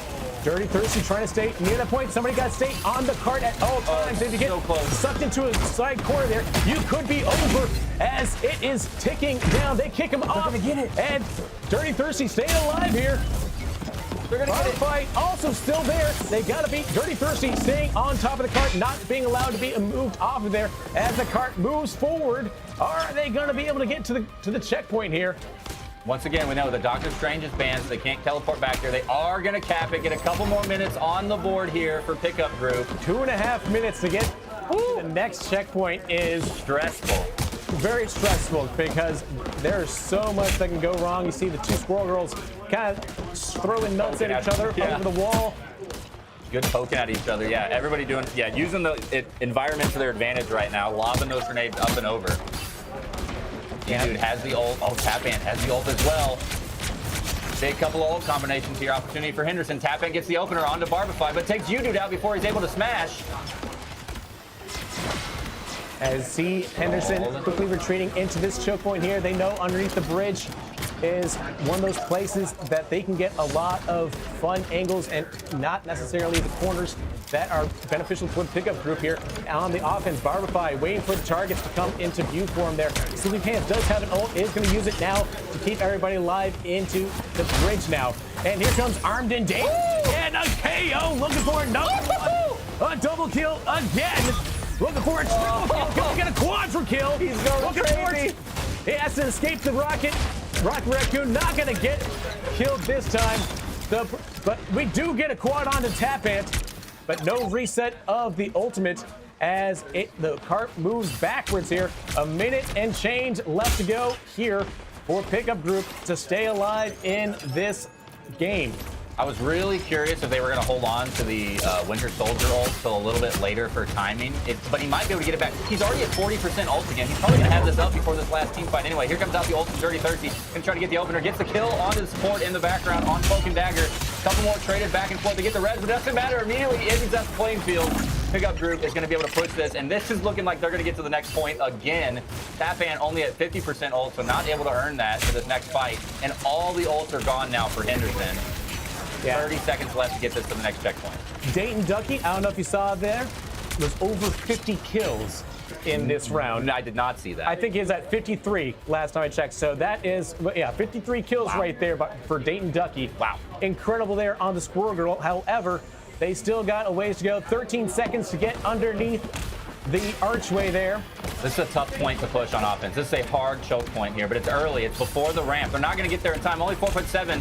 U-Dude goes in. He's got to try to delay, but there's no ults up on the side of Henderson. Barbify's got his. No more ults on the side of Pickup Group. It's going to be who's the better shot. Looks like Barbify and Dirty Thirsty both taken out. Now it's triple for the side of Pickup Group, and they are going to be able to cap this and move on 90 seconds more to get up this ramp. Yeah, 90 seconds. That's not a lot of time there as Barbify takes out Dayton Ducky for Henderson. He's pushing. He's being so aggressive. Yeah. Getting those late kills. And with the Luna Snowflake on top of him there, making sure he gets extra heals so it keeps him more alive for longer in these team fights. I'll wait for these angles here, try to find something against the opposing team. They're blocked in there with the help of the Emma Frost. Now the thing gets iced out on that attack. Looks for the KO here. It is all about Barbify as he heads in to find something. The Squirrel Girl coming in there from Blue. As they try to get the kill on the beat, they do. Barbify getting tap and Faded going down to Tomb Raider. Barbify getting Dane Ducky now. Is everybody going to be taken out by the Thor's hammer? Pickup Group has a huge opportunity now. 30 seconds. They might be getting up here with time left on the board. I think that automatically gives them the win. Do they still get the 1 minute reset if there's time on the board? There will be a 1 minute? Yeah. Okay. I thought they had an opportunity here to just steal this away from Henderson right now. So they have another opportunity still, but this is looking huge. Nothing so cheap here. Nothing so cheap here. Barbify takes out the Dayton Ducky. Ult was dropped beforehand. It doesn't matter. Barbify just absolutely popping off right now. The kill feed is just full of Thor. But the gong is ringing for you, dude, as he keeps smacking people in the face. And you know what? It's a pretty good strategy if you're the thing. Just smack them in the face. You get a KO. You get a KO. Tapant looking for another one here. We'll only get 2. Goes down there as the ult comes in from Dirty Thirsty. Emma Frost able to knock him out there. Blue cleaning up there. Things. Massive kills from Blue right now as they are able to stop them. Wow. Not in time. And that means we got a minute left on each side. What a round for Pickup Group. I mean, we they have sudden death. Stayed in that the whole time. That was a grind for Pickup Group. That one for sure. This one I do remember, JT. That one they did get to .1 on overtime, and then it was almost nonstop for the rest of the way. It was. So Henderson had him slowed down there at the very first point, but for the rest of the round, it didn't matter. Pickup Group was on the way, leading by currently the MVP Barbify, 40-18 on the Thor right now, getting all the kills, all when it's important. Obviously, Tapant being a big influencer on the side of Henderson with that ult coming up. Tapant getting a couple kills here and there without the ult, but really the big effectiveness has been the ult charge. So how quickly can these teams get their ultimates up in under 60 seconds will be the big determining factor. Yeah, and I think for me, what was surprising as well is just kind of how ineffective Dayton Ducky was at the end there. Again, 54 kills, nothing to sniff about. However, at the very end, like last time we checked, there was a full 3 minutes where they only got 1 kill. Yeah. At the very end. So there was something there where they were happy to just focus Dayton Ducky down. Pickup Group was doing a great job of exactly that. They were focusing Dayton Ducky down. Even when the ult came out, they immediately killed the Squirrel Girl ult and then followed up and killed Squirrel Girl herself. So doing a great job at focusing the DPS when they need to for Pickup Group, getting the important kills and making sure they're doing a great job of what they were having troubles with in the first couple of rounds, which was focusing fire. They're getting everybody down. They're getting big picks instead of getting everybody low.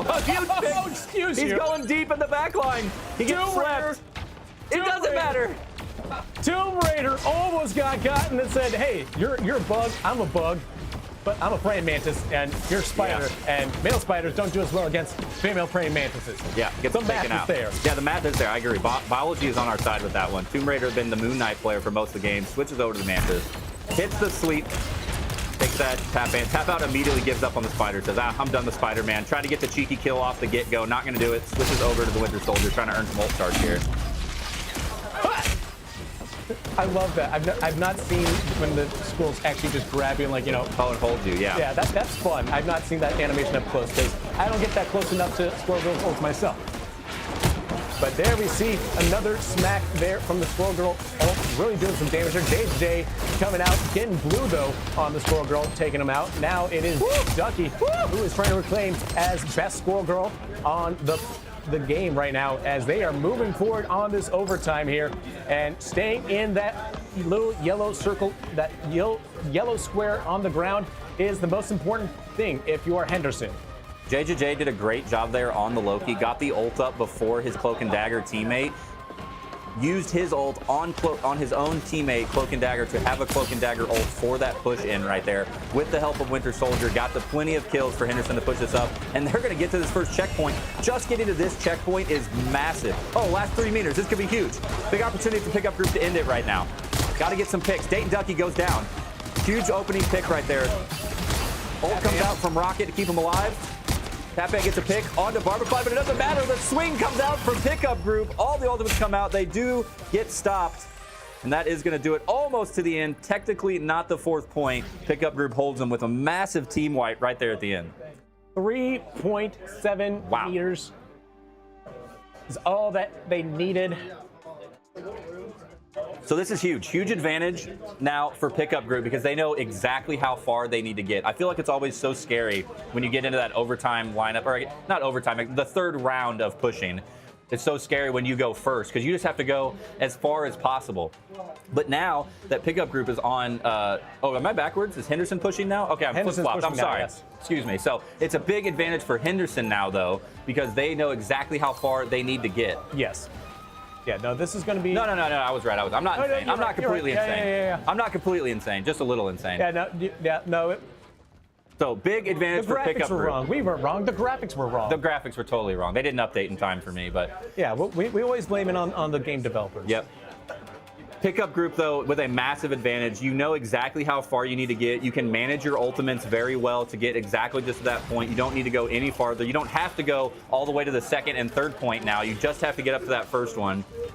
I think this opening fight is going to be a big determination. Look over here on the side. I don't want to say it too loud. Look, they're all lined up on the side over here. Yeah, if we flip it over to JJ's. Yeah. They're ready over here. We love it. I mean, they probably don't, but we love it. As a neutral observer, we love it when there's a big old, it's looking like Bruce Willis needs to come in to save this right now because this is looking like Nakatomi Plaza. Or, like this room looks like it was rigged by someone who has it out for Keanu Reeves and his police buddy. Yeah, it's a Demolition Man room. Yeah.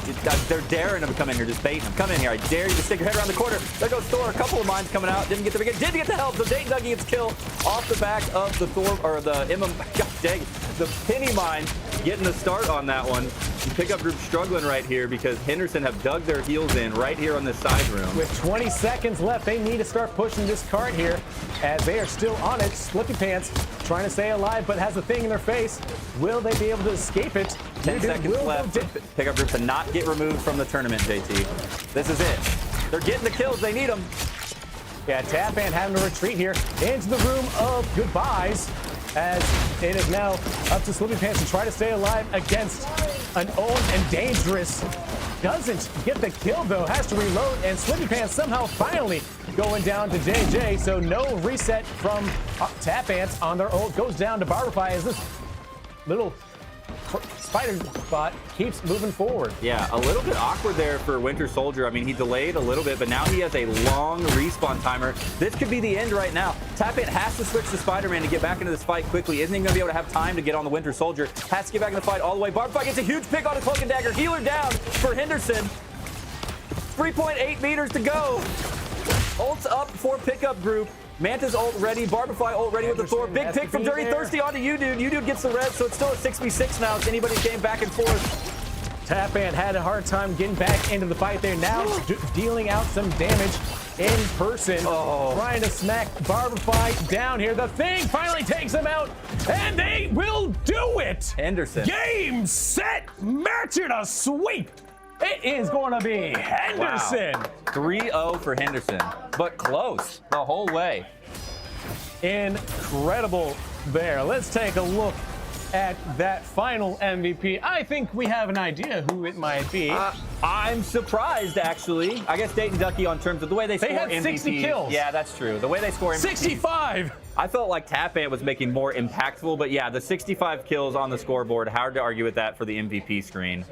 G-Strat, GG. Yeah, listen, we're all about cheese. We're in the Midwest, right? Like whatever wins, man. If it's legal, you play it. Doesn't matter. This is what I was talking about. We're not from the Mid, but by gosh, we still like cheese here in the Midwest. JT, this is what I was talking about on Tapant. I was thinking Tapant. I know 60,000 damage for Dayton Ducky with 65 technical kills, but 38 final hits for Tapant. Tapant was making those kills count. Yeah, absolutely incredible there. But ultimately, I mean, great DPS from Henderson entirely. I mean, their DPS players were incredible. Yeah, truly a league of their own against the pickup group. But hey, let's be honest. This is a pickup group. Why? They don't have necessarily the cohesion of a full business behind them here. So it is going to be something that I think they should be proud of themselves getting third in this first time running, Marvel Rivals. Hey, listen, this is the first time we're doing Marvel Rivals. But we are going to take a quick 5-minute break, folks. When we come back, we are going to have the grand finals for Marvel Rivals here at MVP Gaming Center coming to you live. Where the guys at? This is the Kansas City Corporate Esports Cup presented to you by MVP Gaming Center. All here, powered by Casey Game On, Well Sky, and Select Quote. Don't go anywhere. Thank you so much. We are coming back at you.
And welcome back, folks, as we are... Oh, our computer.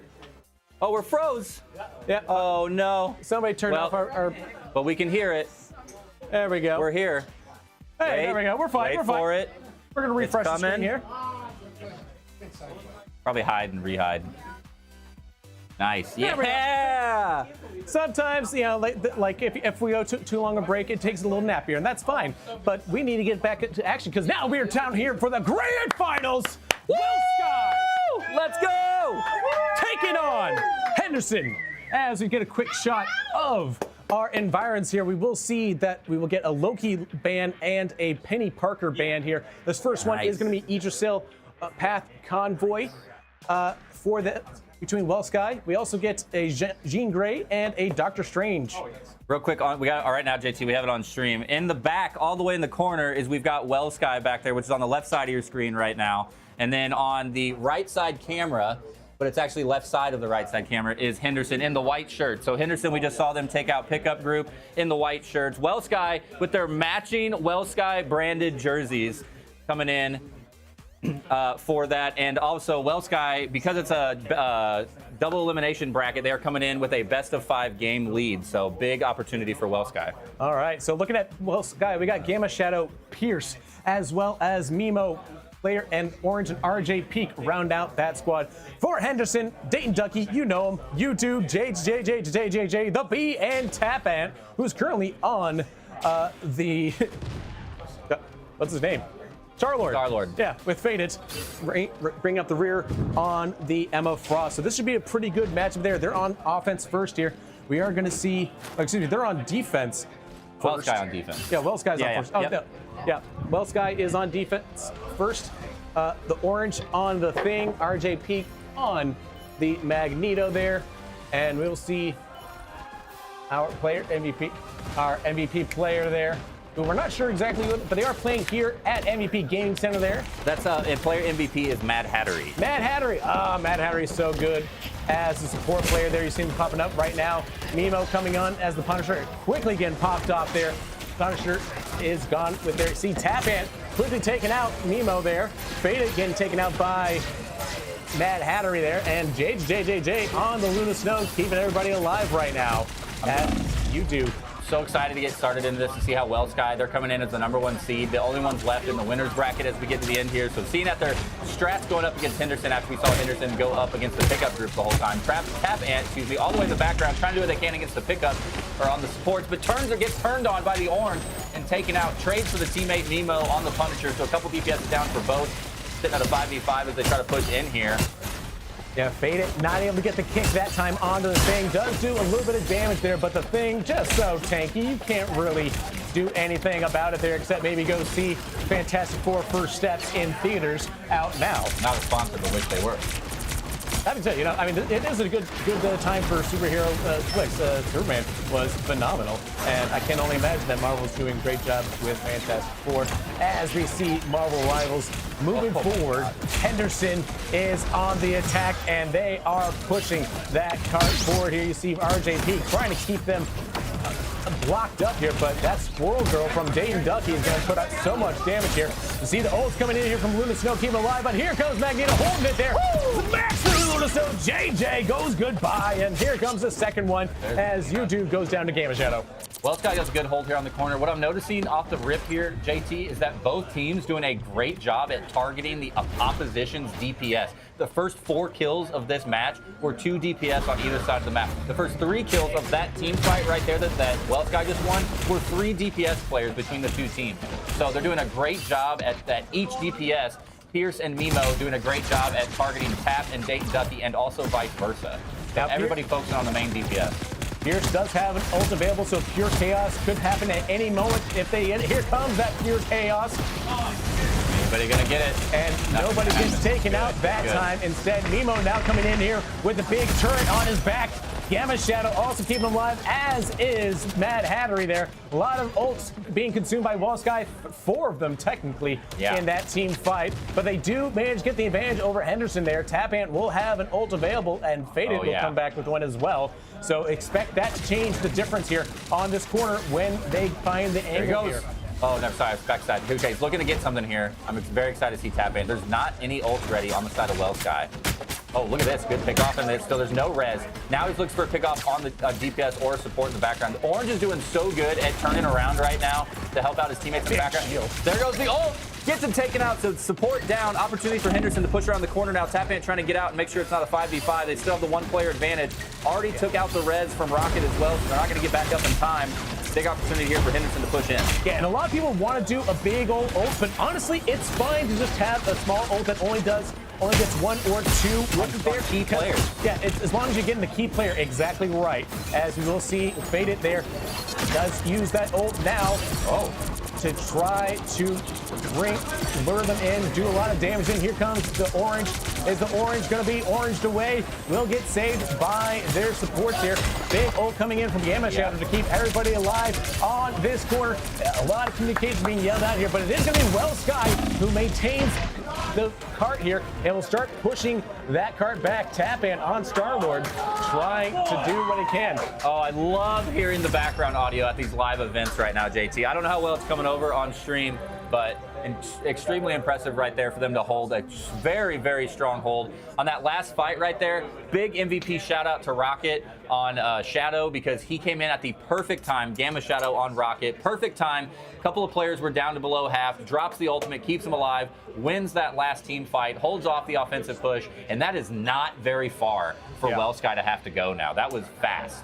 Yeah, Sky definitely set themselves up for success on this second half. Am I crazy? Are the graphics still late? Yes. Okay. I'm because we just watched Sky defend, right? Oh yeah. No, okay, yeah. I can't believe we're in the ban stage. I've never noticed that. And here's the thing as well I'm interested in is that Pierce being on is not sticking off that Wanda there, which I find very interesting, because without the Doctor Strange, Wanda does have a little bit of quite a bit of a nerf there, because she can't rely on that team up ability. Yeah. But it doesn't matter. Pierce was doing such a good job at getting big kills. Not really any usage or any kills or eliminations off of the ultimate from Wanda. Excuse me, but the Scarlet Witch is doing a great job standalone of just getting the solo picks when they need to. Pierce was one of the players I was talking about when they were focusing on DPS. Pierce had taken out Tap In and Dayton Ducky multiple times before anybody else. So just doing a really good job at focusing down the DPS and those key players that they need to take out. You don't have to get 4 kills. You just have to get 1, maybe 2, and then the rest of your team's going to be there to back you up. Yeah, with Spider-Man, it's all about that surgical precision of the backline, as we are now underway on board with Gamma Shadow, who was so clutch with the heals for their team now. They know they don't got very far to go there. In fact, they can already see. Yeah, just save your ults here. Just earn your ults. You just have 6 ultimates up. I think if you get 1 team wipe here and you're up this ramp, I think the game's over for Henderson. I think Sky just has to stay 6 players on the point, get it up this ramp, drop all your ultimates, and that's going to be the round in favor of Sky. Very commanding position to be in. Yeah, nice little damage coming out here from Jay to help their team on Luna Snow. Dayton Ducky taking out Mimo, so Squirrel Girl on Squirrel Girl action crime. Here comes the Spider-Man, able to get on the back line there, trying to do some damage to Gamma Shadow right now. Pierce was trying to get up there up top as well and take out the counter players. Wasn't able to do it. There's another big ult from Gamma Shadow. Gamma Shadow already has the ult up. They're not going to wait for the rest of the ult. They're just going to push in up around this corner with it right here. Pierce takes out Dayton Ducky, focusing those DPS. Tap In goes down. Once again, the DPS is getting absolutely eliminated here on Henderson. Pierce is going to drop the Pure Chaos. Good save there from the B on the cloak. Make sure to Shadow out of there. Orange going to get a pickup though. Sky just going to walk up this hill, and Henderson has about 15 seconds to get back and try to stop this. Is it Taco Bell time? No, it's just the thing going dong. They have the Invisible Woman ult up. No ults. There's gonna be a counter support ult for Henderson here, but no. Tap In gets picked early. Oh, he was trying to get a big point, but that could be huge on against Henderson. It's like they weren't even looking for Dayton Ducky there. Just see how much. That's gonna do it. But there's no way. Oh, great there by Mimo, finding the angle there, and that will be almost enough. It's just a stall at this point. It's not going to matter. You do go down in the background. Jay keeping it alive there, like Jay doing the thing. Yeah, trying to stay in the bathing suit and dancing on the dance floor, but it's just not going to be enough. We respect it, though.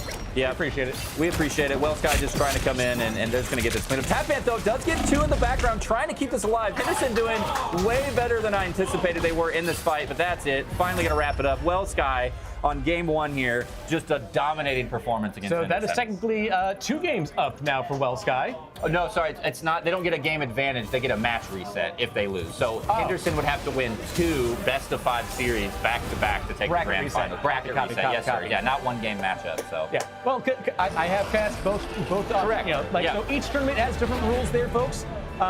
Here at Casey Game On for the Kansas City Corporate Esports Cup, it is a bracket reset if you beat whoever's waiting for you in the finals. Yeah, it's a double elimination bracket, so you don't want to give. You want to make sure they get the advantage that they earned by making it all the way through the winners bracket. Exactly. So, yeah, and this scoreboard is so fast. These numbers just probably are going to seem low, but it was such quick. Look at the thing on the orange. Yeah. 19-0 with 8 final hits. Pierce with 11, 25-0. Oh my goodness, I didn't even see it. 25-0 Yeah. with 11 final hits, and they were key players that Pierce was killing the whole time also. So super strong. I mean, three of their guys didn't even go down once. Yeah, absolutely super impressive. You know. Also, while we're on cam again, by the way, real quick, let me see if I can. I got you. You got it? Yeah, I got you. Oh, there you go. Okay. Yeah, okay. I got you. Don't worry. Because let me tell you, folks, we talked about how cool everyone's looking here. Let me tell you, there's always a way to stay cool, look cool in these hot gamer months of summer here. That is being part of the next Kansas City Corporate Esports Cup here. Let's take a look at that color. Yeah, beautiful, beautiful. Look at that. You know, we're gonna show it up with even more light. Show it off. More light. Show it off. Beautiful shirt. All cameras love light. And this t-shirt, let me tell you, looks great in light. Thank you. Big shout out, by the way. Let's show off the sponsors. They allow us to put all this together, Yeah, man. exactly. Thank you very much. Let's look at these. All the Let's look at these sponsors. Let's look at these sponsors. This is called a sponsor read right here, folks. This is, like it's a full-on scrolling effect now. Oh yeah, there you go. There we go. Yeah, it's right at the credits. Oh, don't go down to the chair. I got you, JT. So yeah, thank you very much. Casey This is Game his, On, so I'm gonna put it Select back. Quote, Well Sky, and of course here hosting at the MVP Gaming Center. Over here, by the way, on this side, if you see the white shirts lined up, this right here is Henderson. Back in the corner is Well Sky. So they're right next to each other, able to shout each other out, give each other a little trash talk, and revive in person with the camera right there in the MVP Gaming Center. Super awesome venue to be here and do this. And I don't be able to hear the old audio for stream, so I don't know how it's coming over, but there was a lot of vocalization on that match right there. That was like old school COD days of everybody getting hyped, and I loved it. That is exactly, that's bringing me back to seeing Overwatch League. That's that was good stuff. Oh man, where when the Halo Championship Series came into town. Yeah, having the Halo Championships in town was awesome. And yeah, having the local live stuff. And we haven't really talked about it. We've been moving so fast today. Everybody's been ripping and roaring all day. But it's a different environment, right, JT? We talked about this in previous seasons. You're used to playing at your office. You're used to playing at your home desk. You've got your own peripherals. You've got everything. And you can bring your peripherals to MVP Gaming Center. Feel free to bring your controllers and headsets. But you're in here next to everybody live, okay? You're here. You're not in your basement. You're not in your room. You're not exactly always comfortable. It's a little bit different. Everybody playing on the same stage. Different PCs, different settings, perhaps, as you go through and tweak things game to game. It's a different environment, but it's always my favorite thing. It's the reason I've been doing the esports thing, especially in Kansas City for so long. Having the live events in person, just always so much fun. And then, obviously, hearing the audio from everybody getting excited is just the best part. So. Yeah, and I feel like you and I, like we've gotten a chance to cast together for what, better part of a decade at this point. Yeah, terrifyingly enough. As we're getting waved at by our producer here to say we got to move on. We need to give some love. This is official. I've said it on my streams all the time. This is Nick the Nerd, head man over here at Casey Game On. I've been saying for a long time, give the man some love offline and online. He's running the whole production for us. All me and JT have to do here is sit here and hang out and chat about the game. So thank you very much, Casey Game On and Nick the Nerd, for doing all this and running everything. It's absolutely awesome. And that's the face that we're going to put with Nick the Nerd, because he just does so much for this event, for the Corporate Cup, for all esports in Kansas City. I mean, I can't name somebody that I know that's done more for the Kansas City region for esports and gaming in general. So it's just absolutely incredible to have him as part of the team. Oh, yeah. Super, super awesome. And we are going to see a bit of a swap over. The orange is going to come out. Looks like day 2 on Fridge. A Grandmaster 3, and a little flex there, I'm sure. And once again, player MVP 03 is actually Mad Hattery. Yep. They're just playing on the MVP Gaming login account. But yeah, Intergalactic Empire of Wakanda, Hall of Jalia. We're gonna have a convergence map. I love having the audio. I don't know how much this is transferring over stream. I hope it is a little bit, but it's so nice hearing all the shout outs and call outs. These players are ready to go here at the grand finals. Oh yeah. Well, Sky up by 1 in this match, first best of 5. Man, the mountain that Henderson has in front of them to try to take home the trophy today, which, by the way, JT, we have not really talked about what's sitting behind you on the shelf. That's right. Let's bring it out just for real quick while we're doing some team picks. Hey, go look at This is what we're after. One of the Kansas City Corporate Esports Cup trophies. This one for Rivals. Trying to be going ahead for WellSky. WellSky is currently 2 games away from taking this one home. And Henderson has a long way ahead of them to try to take it themselves. Closer so they can see the names on it. Yeah, so this one's for the Mario Kart 1. League. Yeah. Engraved, metal-plated names from every season, the last 5 seasons that we've done it. And it's going to continue growing more and more. So super awesome to have. We'll keep building up the base. We just make the base taller and taller. It's just like the Stanley Cup. We'll keep making it bigger and bigger and bigger. Now, this is an interesting, as we get to picks and bans here, real quick, we get a Loki and a Penny. So Loki off the board first here. I think that one's very interesting from WellSky. That one is interesting. I wonder if WellSky has a reasoning behind it. They just don't want to deal with the ult. I mean, we saw Jay on it. Yeah, they had eyes. Yeah. They did have eyes. You know, there's that. They knew what they were ready for, so. The Phoenix also coming out as well, and we'll see who comes out. Probably swap over, Nick. Make sure we can see the picks and bans here, just for everybody. So we're not just talking, and you guys have to remember. Hello. Who's going to be? Oh, Berg? Yeah, Berg. Hello, Berg. Nice to see you, buddy. I understand that bird is the word. Berg. Berg. As an iceberg, but just Berg. Populous. Yeah, Berg from Populous from Rocket League. Okay, yeah, okay. Populous from Rocket League hanging out in the chat. So Hey, Berg, nice hopefully you're not melting like the other Bergs out there. The ices, the the blues. Had jokes for days. I know. I can't keep up with them, Nick. We've been doing this for don't scare me like that by saying we've been doing this for a decade, JT. But yeah, Nearly a decade. And I still can't keep up with them, so. We're in our Look at this. Henderson banning out the Wanda. Yeah. They were done with Pierce on Wanda. They couldn't handle it. What do we get now? We do get a Doctor Strange, the orange, saying, I'm not the thing. No Doctor Strange ban, no Magneto ban, no Wolverine ban. Those are the ones we've seen most commonly from today. Henderson has been banning Doctor Strange and Mag almost every time, and they swap it out. No Thing ban either. So you can really get the ult, like... now, there is no Jean Grey, so you can't fully maximize your Wolverine on pitch there. But like, I'm excited to see JJJ on the Wolverine. We haven't gotten to see him all day. We could get a fastball special, though. Yeah. Oh, yeah. Fastball special would be pretty fun. Yeah, and no pickup. I don't know the name of the team pickup for when you launch thing through the air with Phoenix.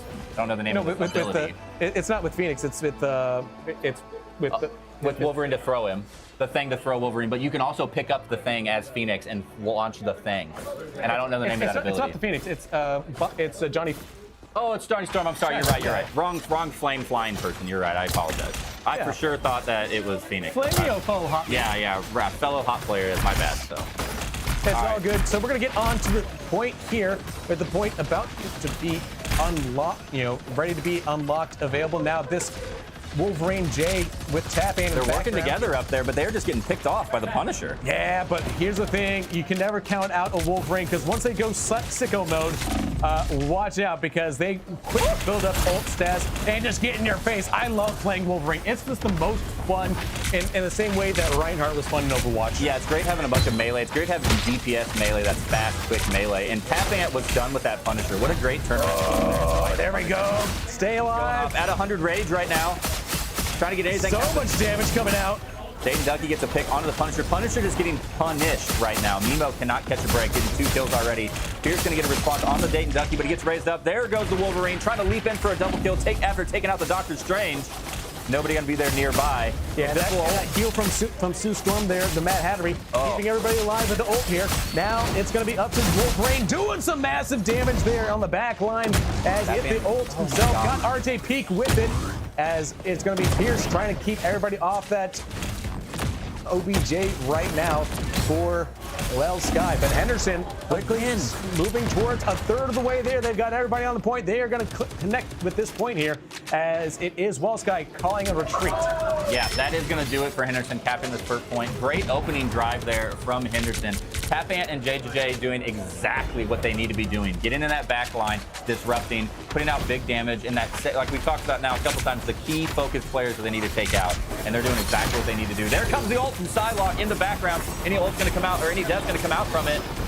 And they double ulted with the Dayton Ducky, Emma Stone. Only one. Mimo goes down, but he immediately gets revived by the rocket. Smart. And so a couple of big ultimates there go out for Henderson in almost a completely wasteful fashion. Nothing realistically, only one rocket cooldown is all you get out of that. And you know what? The orange going to save on the Eye of Agamotto for when they actually need it here. And you see them black up a lot of damage here, holding off, keeping Pierce alive. Another big pick onto the rocket in the background for Tap Ant. So Tap Ant doing huge work. Tap Ant still in the background. Oh, Mimo with the big ult there, dropping in, just absolutely melting through some.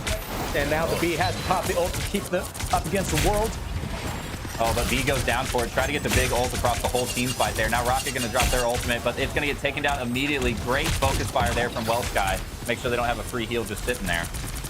So Rocket's going to have to get a little bit better at their position of their ultimates right now. They're just placing them kind of out in the middle, and team's doing such a good job now at calling out and taking them down. They're only getting a couple seconds worth of use out of the Rocket ult. Yeah, if you can just put that, little thing right next to the corner, give it some little kind of cover. Yeah, give it some cover there. You're going to be a lot more effective with that. You're absolutely correct on that. However, it is Wellsky doing a really good job of backing that kitty up to the way it belongs, back where it came from. As Henderson try and do what they can. Contestant point right now. Here comes a big ult that time. Massive has to get the science ult there from the Sioux Storm here. Very dangerous right now as it's Dayton Ducky putting a lot of damage here. Tap Ant being a sneaky person in the back. Also has the team up with the Ember Frost here. AO do extra damage. Gets the KO on the Mad Hattery. RJP going down as well. Pierce going down to fade it. And it's going to be Henderson moving the pile forward to the first point. This would be and here comes a massive goodbye to Orange as you got two looking at you. Tap Ant and Wolverine. Jay has to get some heals, but gets taken out by RJP, who says, here's the thing. Bonk. Yeah, bonked him indeed. I thought that was going to be a huge late stagger kill onto the Emma Frost there by Tap Ant and JJ. I did too. They wanted to take her down and got turned around on him a little bit, and it's going to put the favor of this fight in Wellsky now. I know they're all the players there, but it's basically a 64 because JJ is still trying to get back into it right now. And so this is a big opportunity for Wellsky to kind of get a reset on this and take him down. Oh my gosh, the damage onto RJ Peak right now. The thing got so low. The heals coming out there were huge. All the ultimates popping out from Wellsky trying to stop this point from moving forward. U-Dude gets a kill onto nice. Scuffle, and then Pierce comes through finally with the ult. They do clean him up, and they will get the stop.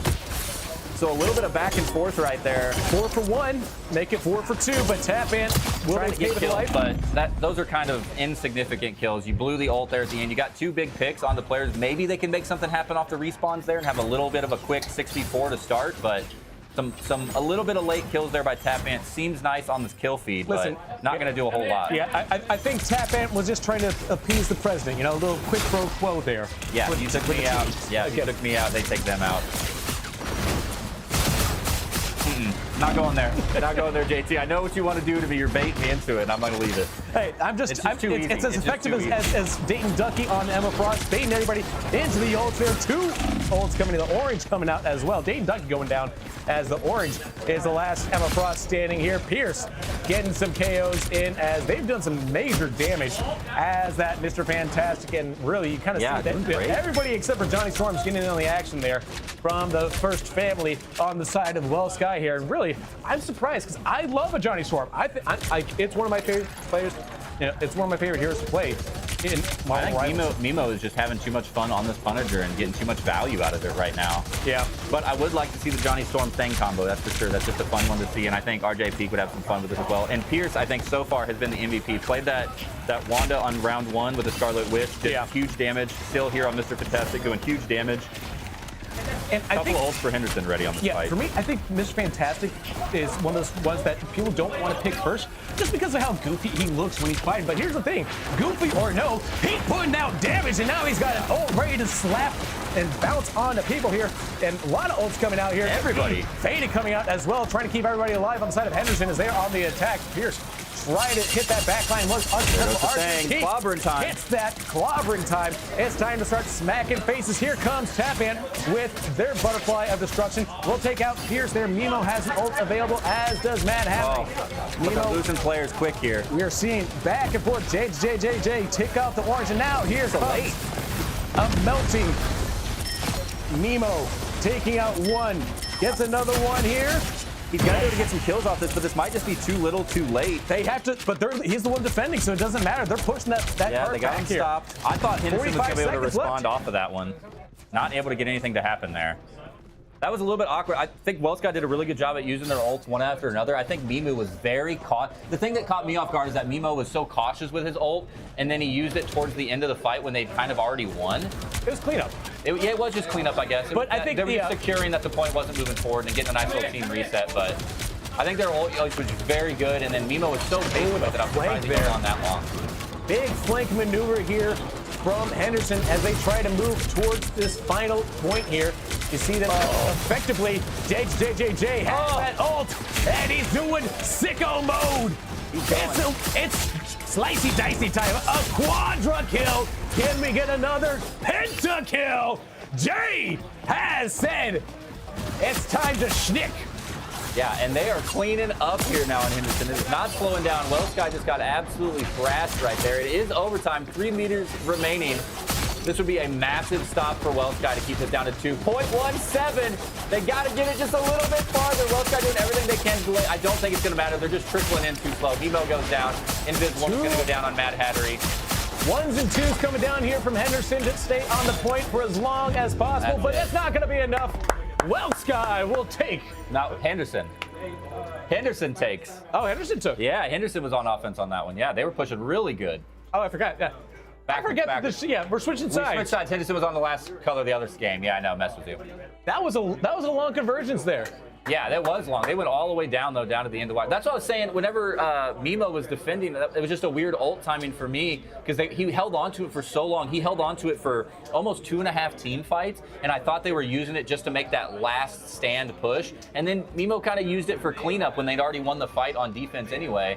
And I think it put him at a disadvantage on that final fight there. Obviously, JJ just coming in there on the Wolverine and cleaning up. That's obviously why we see Wolverine banned so often, and how he's such a dominating performance when you're given the opportunity, and he's not handled as well as he could be handled. So, and Tap Ant back on the Spider-Man once again for this round. We'll see how he handles it. Yeah, of course, JJ getting the MVP marker right now. Super impressive.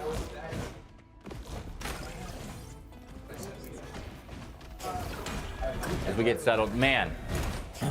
All right, that's a long way to go. They've got to get all the way to the end now, which I think Wellsky, we've seen they're able to do it. Their team mechanics and gameplay are there, but it is a tough. Yeah, it's going to be a really tough one here, I think, but it is something that is within their norms here. So we are going to see Henderson now on the defense. It is something, like they got to this point here, but Wellsky is the kind of the team that is favoring. You see Tap Ant already causing some pestering there, trying to get their location, saying, all right, they are going to go down. All right. It's forced them from going down that shortcut, the back door, as I like to call it there, to the point on this one here early on. Trying to wrap around. Oh, pick on the Mimo back there. You dude on the mag gets a pick onto the Squirrel Girl, excuse me. JJ trying to make something happen. They're kind of just all caught up here in this hallway. Yeah, and this is I like this approach to the main point here as he gets taken out by the orange, but gets revived thanks to Faded. Yeah. Keeping them alive on the defense there. Love seeing the Rocket on defense for that simple 45-second cooldown for the res. Easy peasy to keep your team alive. Allows one player to be a little bit more aggressive. And this, obviously in this instance, it's going to be the Wolverine. Allows them to be a little bit pushed more forward and not have to worry about getting that whole run back. Tap Ant, though, not able to make anything happen in the background, just kept getting picked off a little bit and hasn't had any kills so far. There's a low one big from Mimo onto Dayton Ducky, so one of their big tanks, Emma, goes down. The B is going to be very low as well, so they almost lose their Cloak and Dagger. Rocket will go down, JJJ will go down, and Wellsky should be able to clean this up off the Rocket ultimate now and take him out. You, dude, I hate to tell it to you, man, I like where your head's at trying to kill the ultimate, but when you're down 1v4, it's not going to matter too much. You ain't going to kill it in time. Wellsky should be able to cap this point. Well, you say that, but Henderson's all back up again, and now they have to teleport. Doctor Strange was up. Yes. And now they're coming in. Wellsky's still getting the clear. UD goes down again. Yeah, the B goes down again. Yeah, now here comes the Sling Raid, finally using it there to get them back up quickly onto the point there, not allowing them to get onto the first third of this point just yet. The ult coming in there from Rocket, keeping them alive as well. My God. Now big ult from Mad Hattery there, keeping Wellsky in a good position there. Oh no! Oh, the orange goes down. And they stop him! How did they get the stop? What a huge play from Henderson. Oh my gosh. I thought Weltsky had that in 2 separate fights. I thought all they had to do was clean it up. It came down to JJJ down there with a clutch sling ring and then tap amp. Oh that my massive gosh. ult getting a triple off that. And that is how you do it. Only one ult coming up. Pierce on the side of Weltsky. One ult, you dude, on the side of Henderson. So we'll see. That quickly uses it. Pierce. He wants to push him off the point as quickly as possible. And you do that by being armed and dangerous or being Mr. Fantastic. Being big, smacking on the face. Gonna get another one here.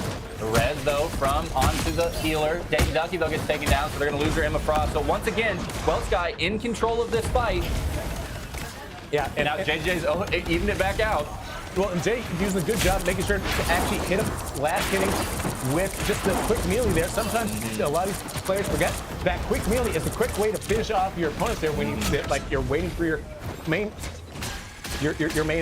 auto attack to come off cooldown again. I love that it seems like we've learned as a community player base from Overwatch that the melees can be effective. It took a long time for Overwatch to really start using the melee button, and I feel like in Rivals, they've encouraged it. They've made the melee strong enough that it's useful, and everybody's learned to do that quicker around in the lifetime of the game. And it makes sense too, especially at the at the pro level. You see it happen all the time when you watch it's incredible. Yeah, it was a really great, nice Eye of Agamotto here. But a big ult from Matt Hattery coming in to absolutely nullify that. So Henderson, they are still defending though. Pierce and with a double kill. Doing a really good job of staying on the point, not allowing them to finally get a third of the way there.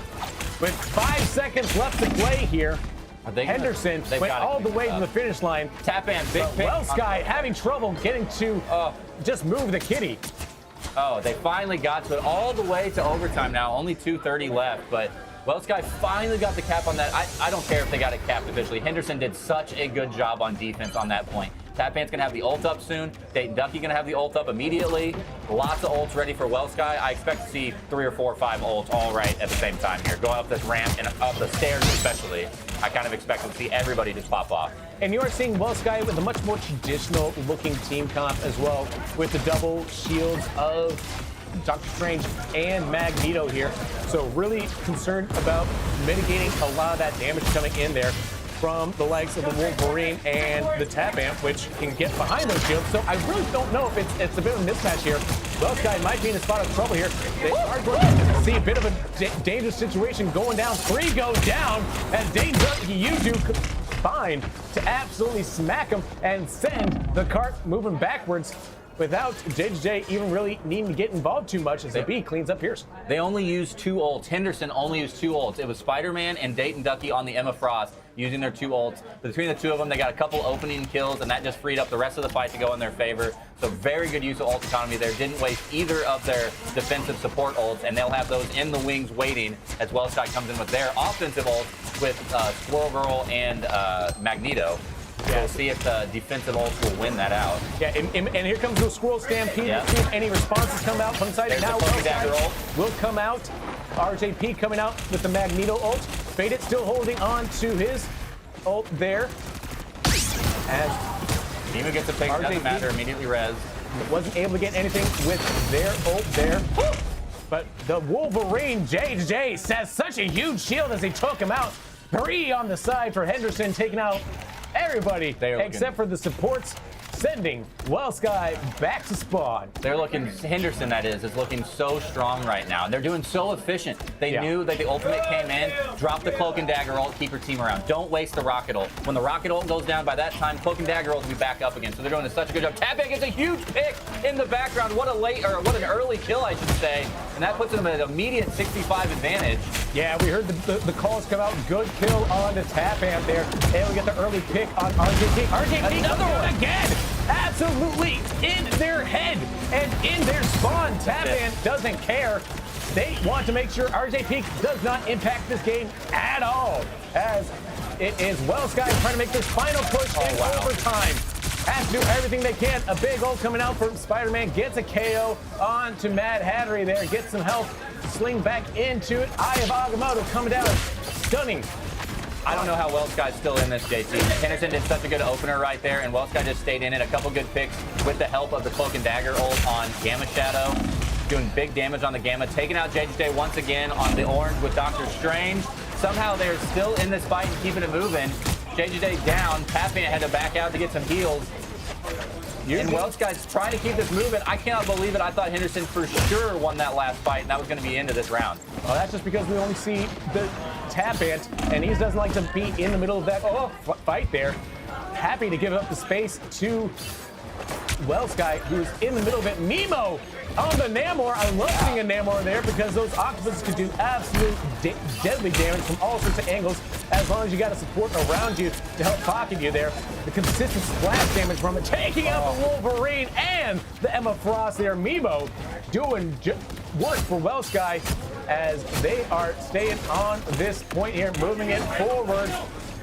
Ever so slightly, but they have to contend with the rocket. Take the rocket out. Yeah. Get to the point. Don't get off.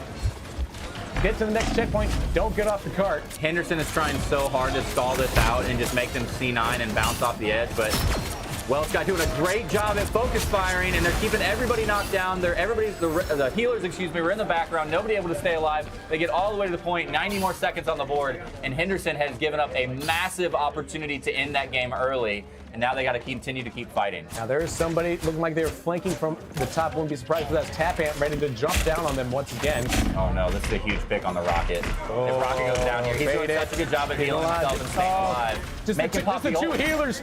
Just look at me. Look at me. Yeah. Look at me. We got this. Don't look at the danger. Don't look at the danger. Just look at me. I love that. I've seen that. It works so good too. And the healing in this game is so strong. Yeah. It's just so hard to take down two healers. But if you got two healers healing themselves, they're not healing the rest of the team. So I'm surprised that we didn't see any other picks in the background there happen. Welsh still staying in this. Big Ivagamo ready to come on. Oh, they take out Invisible Woman, so there won't be an Invisible now. This could be huge here.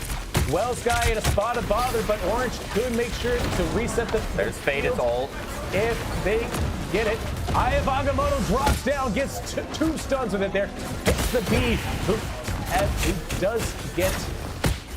They're just trading back and forth. This is so even back and forth. It hasn't been a team wipe in, I feel like, the last 3 or 4 minutes. It's just been this trading back and forth over and over, this stalling out, and that is going to work in favor of Henderson. Henderson needs to back off. They need to delay. They're at overtime already. The timer's already down. It's already to 5 seconds. It doesn't matter. They just need to back off and save their ult and just end this fight all at once. Or use the ult right now. Or just take him out. A triple kill. Holy cow. A quadra. Slow down, Wolverine. He's going to end it. I was saying they need to slow down in a way. Oh, they need to slow down. No, they got to change it. That's why I'm behind the camera. What a round from Henderson there. Holy cow. Able to come back and tie up the score here against Welsh. Wow, yeah, tied up 1-1 for the entire match there. That was, that's why I'm behind the camera, JT, because I'm not controlling the Wolverine with mouse and keyboard. I can't do it. I thought they needed to back off and save their ults. It didn't matter. They only needed one of them, and Wolverine's was it. So absolutely spectacular play from Henderson to get back in it. You know what that feels? That feels good, like good momentum for them. Yeah. If you drop the first round, that feels great.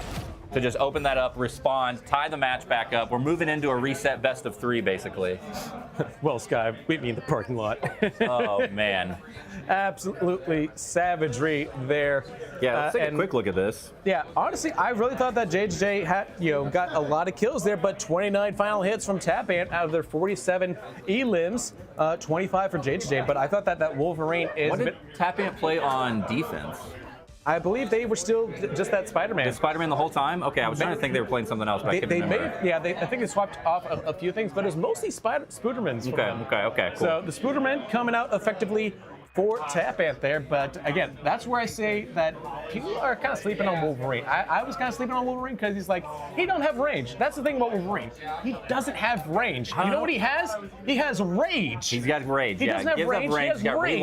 And that rage just absolutely smacks him. Yeah, super good play right there. And it shows the power right there at the end of that fight. I was saying they should back off, and you need to have 5 or 6 ults to do a big full team wipe, just converge on all. No, it doesn't matter. One ultimate, Wolverine wipes them all out. Is 100 rage, just empty the field of them, of your opponents. It doesn't even matter.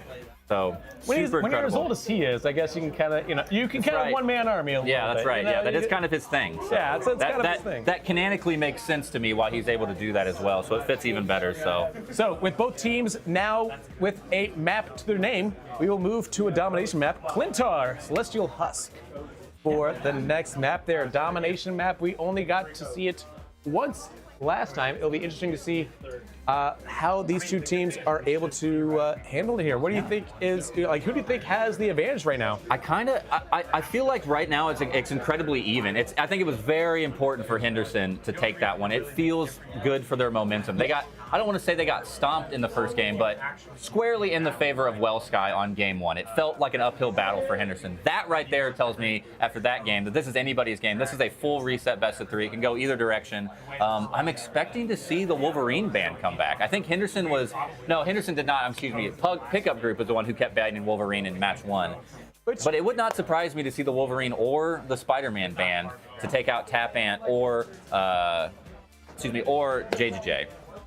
We'll see which one they go on to. So we're doing a quick reset here. We're doing some player swap outs. Everybody hot swapping seats. So while we've got a second here, do want to make sure to shout out our sponsors. Thank you all very much for helping put on the Kansas City Corporate Esports Cup 2025 season. Obviously, all of it's powered by MVP Gaming as we're here live at the MVP Gaming Arena. So big shout out to MVP for letting us use their space. It's an awesome space to be at. Big shout outs to KC Game On, repping their jerseys all season, helping grow esports in Kansas City. And obviously, big shout out to Wellsky, one of the teams that's playing right now. So thanks for letting your team, our workers come and play. And also to Select Quote, thank you very much for being another sponsor of this. And thank you, JT, for helping me remember. The good news is I've been saying those 4 sponsors for 12 weeks. So at this point, I think I've got it. 12 weeks later, and my memory finally caught up with me. So. Sometimes it helps just to have something in front of you to know exactly what you're going to say. Everything's running around so fast, man. We got so much going on. I'm on my 3rd Red Bull, I feel like, already. So everything's zipping around. So it's nice to have a little bit of something written down. So. I'm glad I'm not your doctor. Oh, no, it'll be okay. I only do this once a year. I have 6 Red Bull. Twice a year. Once for KC Game On, once for the Kansas City Corporate Esports Cup. So twice a year, I drink a few Red Bulls. It'll be all right. My heart can handle it, I swear. If I pass out, just call my wife. She'll come get me. I don't need to call my insurance company. I don't need to pay for that. And as long as it doesn't, mess with your triglycerides too much, right? No, good to go. I have it handled. We have it handled. I drink lots of water. I sweat a lot all day, so we're fine. I got good heart health. So I'm gonna peek over here real quick, JT, and see who's hanging out. Skoglund, what's going on? Berg hanging out as well. Maddie hanging out. He was from Henderson are magnificent. Yes, agreed. So just saying what's going on in the chat. Hope you guys are having a good time. If you're in the Kansas City area and you're at home, we're going to be here all night. We'll be here till probably 7 or 8 o'clock at night. So if you're a player from the Corporate Cup, come pick up one of your shirts. Look at this giant pile of shirts that we've got to give out for players. So thank you guys all very much for participating. Come get your swag, baby. Come hang out with us. Come have out. We're all having a party here. Doors open. Beautiful. Literally, the door is open. Beautiful weather outside and enjoying it here. After the scorching month and a half of 100-degree, just 90% humidity, and it's officially gorgeous outside. So literally an open door policy here at MVP Gaming. I'm sure somebody walking by in the parking lot is like, what is going on in that building right now? And they should stick their head in and come find out. I mean, this summer, absolutely, it was just so hot. It's been so hot. Yeah, it's been brutal. Now I know why they released all the summer skins for Marvel Rivals to make everybody feel better. But this summer has just been so hot. You have like a Soho drink? It's always instead of like, how hot is it? Oh, I don't know. Now I know, but I lost. How hot is it, JT? It was so hot, I decided to, leave for Cancun for a week, and the weather was cooler down there. Cancun. That's terrifying. I don't like that at all, but I believe you 100%. So. Oh yeah, no, I've got the sunburns to prove it too. But like, JT, we've been doing this for a decade, and I can't keep up with your memes. I can't do it. I'm not there along with it. I'm just here to read sponsorships and talk fast. I can't keep up with your pace, JT, and it's been that way for a decade. So back on the player cam here, or on the venue cam, as you can hang out. This is the title sponsor of the Kansas City Corporate Cup 2025 season, and right here local in the Kansas City Metro, MVP Gaming Center. We're going to be here all day. Like I said, if you're at home, you've got time. Grab some lunch on the way. Come hang out with us. Grab a chair. Watch all this event live and come meet everybody. You got plenty of time. We're going to be here all night. We got Rocket League coming up after this, and then League of Legends even more after that. So got a whole night of gaming. Going to be massive here. The first bands coming out of this one, though, we see Wellsky taking out the Jean Grey, Henderson taking out the Penny Parker, and then Well, Sky decided, you know who we really hate? Tap Ant. So we're going to get rid of the Spoodermans. They did get, see? Yeah, Henderson, in return, getting rid They're tired of it, man. The Scarlet Witch. We haven't seen any Phoenix picks. Is this a map on Celestial Huck that they don't want to deal? Oh, or maybe they don't want to. No, there's no Rocket pick either. I was thinking maybe Wellsky was going to pick Rocket, and that's big counters. But here's the thing: they allowed the Phoenix one time today so far, and that was already a problem. And so I think that's it's one of those remembering ones where, it. Yeah, it could be Jean true. Grey is just so strong right now. There's not reason to really allow her onto the give your opponents the opportunity to change the battlefield in that way. So I think that's really what it's going to come down to. I think I'm So Buffy coming on into this one here, replacing whoever they replaced, whose name escaped me immediately. Yeah, I can't remember. But being on a Winter Soldier should be good for them, as this is a domination map. You want to make sure you get the lethality out there early on. So let's make sure we get some lethality. And you look at the lethality of the opposing team there.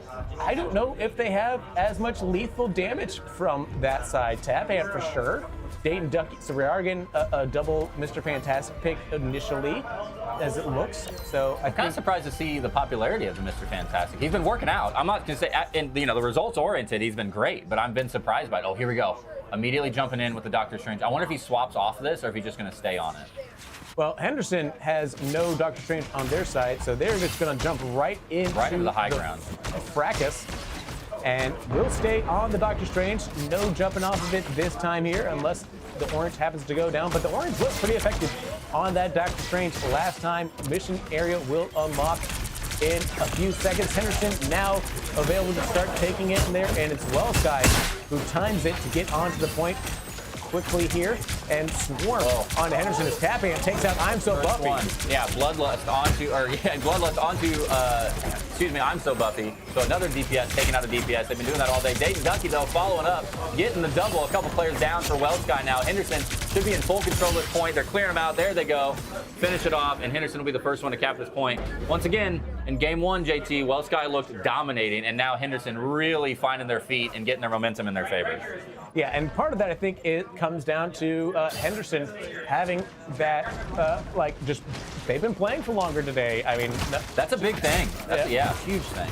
I think that at this point, they've been going on for over 3 hours now, playing together as a team. And as you start playing, these longer sessions here, you're gonna just have a little bit easier. You gotta activate the mind meld. Oh yeah, it's a real thing. It's a real thing, and we're about to see not just mind melds, but we're about to see some ultimates pop off here soon. Oh, Jake. But Wellsky getting 2 big opening kills right there with no ultimates pop, just getting them the old-fashioned way, left clicking on their head. Orange going, popping off right now. He's hitting everything. That's 4 kills in favor of Orange, and that's going to be a retake with no ultimate spent by Wellsky. That's an impressive fight. Very, very good there, as they will have lots of ults almost ready. 4 ults, 5 ults maybe. They earned all those ults during that fight and retook the point. Like Henderson's about to get all their ults. It's going to go wild. So yeah, this next team fight is going to be one of the most team fights of all team fights. One of the team fights of all time. Yeah, it will be one of the team fights of all time, I think. It's going to be impossible to follow. There goes Loki. He's taking the cloak and dagger. Wants to make sure he's got plenty of healing on the ground and the control point. There it goes, finally taking off. Damage coming in as well. Magneto ult.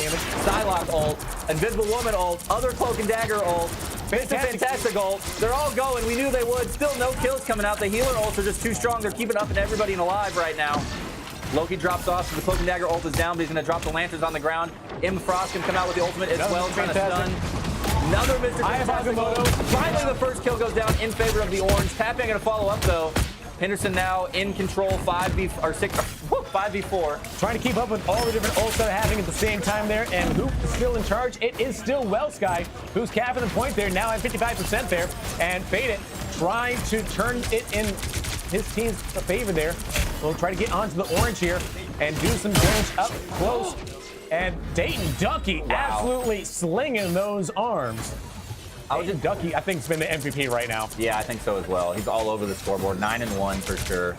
Five final hits for Dayton Ducky also on that Mr. Stand. I thought that was going to be a huge fight in the favor of Wellsky. They were just doing that trading back and forth, and anytime you're trading back and forth, it's always in favor of the team that was already controlling the point. That was a huge cap by Henderson. They got those last 2 kills off of Dayton Ducky, opened the point up, allowed him to cap it. Otherwise, that time would be clicking up in Wellsky's favor, and now it's just back to a team fight. Wellsky has to win now because they've lost control. Yeah, dangerous there from Gamer Shadow, who is on the Ember Frost after usually being on the Rocket. So, bit of a different role for them as the B does go down on the... He's going to switch off of his Mr. Fantastic. Dayton Ducky goes down, excuse me. RJ Peak trying to stay alive here as we're now on with JJJ. Trying to keep a lot of ults up. Tapant has ult available, just needs to wait for the opportunity. Oh, no. And here comes the Ember Frost team up ability as well. Gets one. Looking for another one. Has to get bounced off the Sue Storm. Gets stunned by the Eye of Agamotto and will go down as well as the Orange takes out Tapant. Faded will take out Mad Hattery. Yeah, it's just going to be too little for Wellsky too late here. I'm not even sure if you want to waste the ultimate. Just save it to make sure you capture the point going in. But look, still going into the next point, Henderson is going to have ultimate favor there as well. So incredibly strong performance from Henderson right there. The only glimmer of positivity that I saw in that one for Wellsky is that one team fight that they won with 0 ultimates spent. Yeah. But it didn't matter. Henderson came back. Everybody used all their ultimates, and Henderson won that fight. So Henderson now in a dominating, controlling position, trying to move in. If they get this control point and it goes 2-0 to put them up 2-1 in this best-of-5 match, Henderson will be in complete control of their fate. But don't forget, this is a double elimination bracket all through the season, and Wellsky went undefeated through the winner's bracket. So Wellsky is going to have a best-of-5 advantage over Henderson. Henderson's going to have to do this again if they're able to pull this off.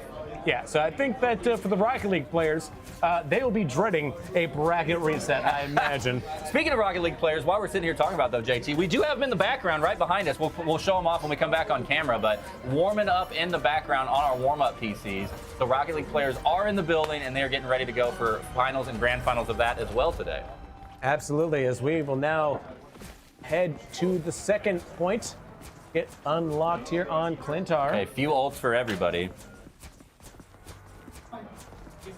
Oh. And we are getting confirmation that if Henderson does get a win here, we will have those stipulations for you guys as we get a little bit of an update, though. It is a best-of-1, so it won't be a best-of-5 reset. It's just only going to give them a best-of-1 opportunity, so they have to win again in a row. So. But on a domination map, though, that will be something that I think Henderson will relish. Wow! Quadra! Wow! Coming out here, Dayton Ducky and the B teaming up to do some absolute disgusting work. And the B didn't even have to pop their ultimate. They still have the Cloak and Dagger in the background. A quick take there. And Tapant's going to have his ult up again as well. Henderson in commanding position. Yeah, let's see if we can get onto that Tapant there as they're going to flank here with the Ember Frost. Oh, I love the call-outs. I love being here live in person. Yeah, hearing all the call-outs is so good. There goes the Tapant ult. There's Takes down the background. Looking for taking down Dr. Strange as well, but has to back up. Second. Almost took out the doppelganger. I thought they were going to take out their other Psylocke, but aren't able to get it confirmed. A lot of frantic calls coming out live right now as these two teams are, dare I say, looking for a new pair of pants here after that team fight. A nice big ult coming in here from Gamer Shadow, trying to bring in some damage. Not going to get any kills off. Excuse me, I'm so Buffy will take out. Whoa. They're going to be able to and the Orange takes out Tapant. Orange, a double kill. Yeah. Great job there by Wellsky coming in. I think the only thing that was, from a spectator point of view, was that Henderson might have ulted a little bit too early. They dropped that invis ult, but it was slightly early maybe. It was a little bit off center of point. Could have put him out of position just enough for Wellsky to come in there and take it from him. Yeah, Wellsky looking good right there. What a great cap. Only letting 47% of the point go away. Not wasting, not investing too many ultimates there to be able to secure that one. All right, Henderson coming down underneath. Trying to just work through here. Big Eye of Agamotto is ready, though. Not a lot of follow-up behind it, so it's going to have good left-click aim. Big J with the Loki ult has his pick. Magneto ult is up as well. See what Henderson's able to do here. Tapant gets the opening point onto a healer in the back. Mad Hattery goes down. Dayton Ducky gets one onto the other healer, so both healers are down. And this should be an easy cleanup for Henderson. Quadra. Wow. Henderson, great opening picks, taking out the first 2 kills were both on healers. That's going to do it. Henderson retakes, gave up only 40% as well. And even with the respawn timer, this is going to get their percentage up very high. They're going to be at least 80% by the time this fight's over, if not more. Yeah, against Dayton Ducky right now, Well Sky is now looking all they're all quacked up to be. JT. That was a good one. That was a good one. You get credit for that It was one. going to happen at some point. Yeah, it had to happen. I had to wait for my opportunity. It was good. It was a little foul, but that's okay. The orange gets a kill, gets taken, paid for it. Hey, Duck Laurent, there we go. I'm not going to fight. I can't beat JT at his own game, so I'm not even going to try. I got one and done. I'm out of here. Meanwhile, Faded has the ult. Will use the ult to try to pull them off the point here. Has to deal with the Mr. Fantastic. Does take out the Sue Storm. That's a big kill there, as that's going to significantly reduce Well Sky. Well Sky has a dangerous situation. Can they do it? The ult coming in here. Will they find anybody? That's got to be it. No kills off. Yeah. Not going to get there. The orange will go down as well. Matter. And that's going to be 2 points to Henderson. Henderson with the 2-0 domination sweep. Wow, that was quick. We were in and out on that match very fast. So very impressive right there. Take it out. I'm just going to go. I'm okay with this. Yeah. Okay, I'm okay with this. Yeah, I think this was a good showing here from Henderson. They got an opportunity. Obviously, early on, they kind of got mollywopped a little bit, but I think that they've adjusted phenomenally to the Well Sky tactics here. And I guess it just kind of comes down to, for Well Sky, how are you going to change it up? Because obviously, coming up next, it is going to be map number, 3? 4. Map number 4. 1. Yeah, 2-1 right now. So I believe we should be getting a convoy map next, if I'm right. Convergence. Convergence. Oh. It started with the C.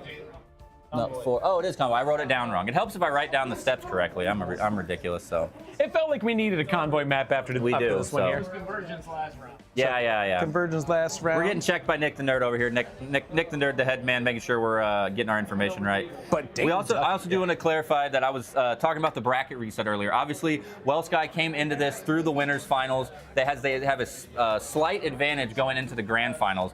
Henderson has been working up through the losers finals, so they're a little bit of a downgrade. However, it's not a full best-of-5 reset. It is one more opportunity to have a chance to win. If Henderson wins this next game, it will reset the bracket, and we will have one best-of-1 series on a domination map to guarantee who the grand finals winners is. So Henderson is potentially 2 victories away right now from taking this grand finals home from the losers bracket and working their way all the way back up. Now, And they're looking good. Yeah. Momentum in their favor. And let's take a look. Let's talk a little bit about the map they are going to be facing off on here.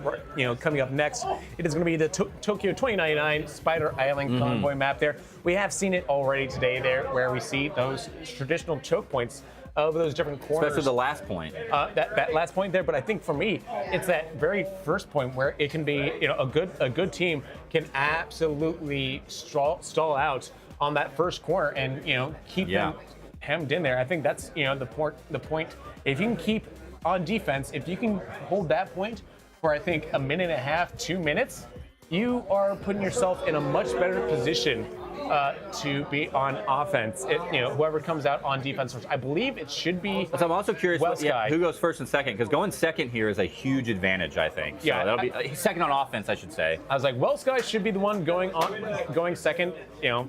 I believe.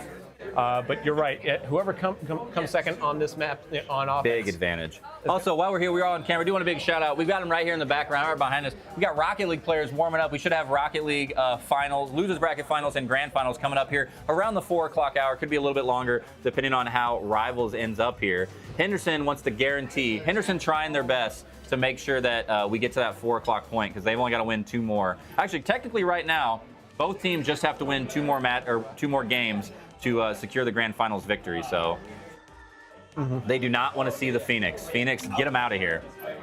I think they also don't want to see the Widowmaker either. So that is what it seems like. Oh no, it looks like it was a psych. It's one of those That's a troll fake for outs. us. Yeah, it's a fake That's just for our benefit. They're not reading chat. We are. Yeah, nobody's looking at your picks but us guys in the background back there. I see you back there. Why are you faking Oh us no, that's out? Henderson. They're right here messing with us. They know. They're closer to the commentating area, so they hear everything we say, I'm sure. But we are going to see our more traditional bands there. Penny, Jean Grey. Yep, the Spider-Man almost explicitly to handle the tap ant right there. So we'll see if anybody is on the Widowmaker. That would be a fun. The Scarlet Witch is almost directly a ban because of Pierce from earlier matches. Pierce was just shredding on that Scarlet Witch. Oh, for sure, yeah. And so you see Pierce possibly switching over to the support role instead. Maybe the a little bit of swapping around there. I do like I'm So Buffy on the Namor. I think Namor is one of those, like, I like consistent splash damage from Namor. Yeah, it's just constant. It's just picking out everybody. It's similar role to the Dayton Ducky Squirrel Girl pick there. So I think that's kind of where I'm excited for it here. But we do see Squirrel Girls from both Dayton Ducky and Pierce right now. So we have a couple different Squirrel Girls from either side. I think this is going to be something that's going to be kind of the difference maker, whether it's going to be the Namor or Tap Ant. Tap Ant, they banned the Spider-Man, but he's back on the Iron Fist again. Yeah, so we can have cheap townhomes. Or, Iron Fist is going to shred this thing. Yeah. And the orange is back on thing. So a lot of people going back to what we've seen them perform well in today. I'm So Buffy, you mentioned it. We saw him perform very well on Namor. The orange back on the thing. I'm curious if Tap Ant kind of knew that they were going to pick the thing, because I think Tap Ant is gonna be able to feast on this thing. Coming out of the side door here, immediately getting going to the action. Not going to try to slow this down at all. You got to be careful, though. You got to have somebody on the cart, because otherwise, coming out that side door, you're nowhere close enough to the cart. Now somebody will finally start moving that cart leisurely forward there.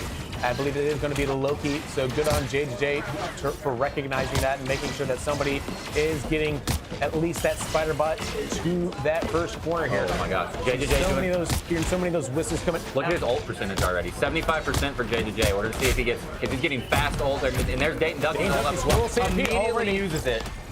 Keep the pressure up, keep him going. They got the one pick on the Tap Ant, but he has a fast respawn from right behind in the offense. Yeah, and those squirrels don't have a whole lot of health points, so they're already done and dusted. But I've been very happy all day that we've seen players taking out the Squirrel Girl ult. Sometimes they just let them run too rampant. Like right now, just sitting there in the background doing damage onto Henderson, but not getting any kills out of it. Tap Ant gets a big pick onto Mad Hattery on the Cloak and Dagger, but it'll get rezzed up by the Rocket. And then Orange takes out Tap Ant, and Orange paid for it with his life ever. So a lot of back and forth onto this point. Coming up quickly, though, around this corner. Big damage coming out of the goal. Everybody's low. Oh, the Lokis, though. Those Loki lamp lights. The lamp shading of the depths, quite literally. Yeah, and yes, it immediately brings everybody up to full health. And all of that AoE chip damage from Dayton Ducky just gets erased. Dayton Ducky trying their best to do everything they can here. And they're getting some big kills now with the help of their teammates. So Wellsky is getting knocked out, and they're definitely going to cap this. Yeah. First point, that was fast. Yeah, big kills, but yeah, like I said, like exactly what I was going to bring up. They really moved that OBJ quickly. The cart was not slowing down for nobody. I didn't know Odell Beckham Jr. was in Rivals. Okay. So you said OBJ. I didn't know Odell Beckham Jr. was in Rivals. But. Okay. Well, you know, somebody's got to have good hands, and they got to catch the hands of the Iron Fist that's about to drop down from the back line here. We'll see if Tap Ant does exactly that. As you see them sitting up top there, waiting for the opportunity to drop in. Gamma Shadow getting taken out by Dayton Ducky, though. In the meantime, Tap Ant now finally going to drop in, do some massive damage, kick out Gamma Shadow to the Shadow Realm as Wellsky is starting to retreat. Full Stampede. Gonna be enough. Now here comes the ult from RJ Peak. Will he get a kill from it there? No, as Dayton Ducky taken out. KO. Henderson is doing such a good job at creating space. They are pushing everybody from Wellsky back. They are not allowing them to get set up. They're getting early picks. As soon as players come out of the spawn, they were getting those early picks. And as soon as they get pushed away from the point, look, nobody's back on the point right now. It's just auto-walking, and they are all the way pushed up, keeping this Wellsky. They're doing an awesome job at map management here on Henderson. Wellsky had a massive stun there that just happened, but nobody was able to capitalize. Yeah. Exactly, because of just how aggressive they are being. Like, they're already at this second checkpoint here, dead. and not even, you know, caring about letting them get close to the cart. Now the cart slowly coming its way thanks to that Loki clone. Now the thing coming to smack in here. Here comes, oh, Buffy! Say goodnight! with the triple on the whale. Steak. Woo! And that'll slow him down. So after all that aggressive push, all it takes is a couple of ults right there.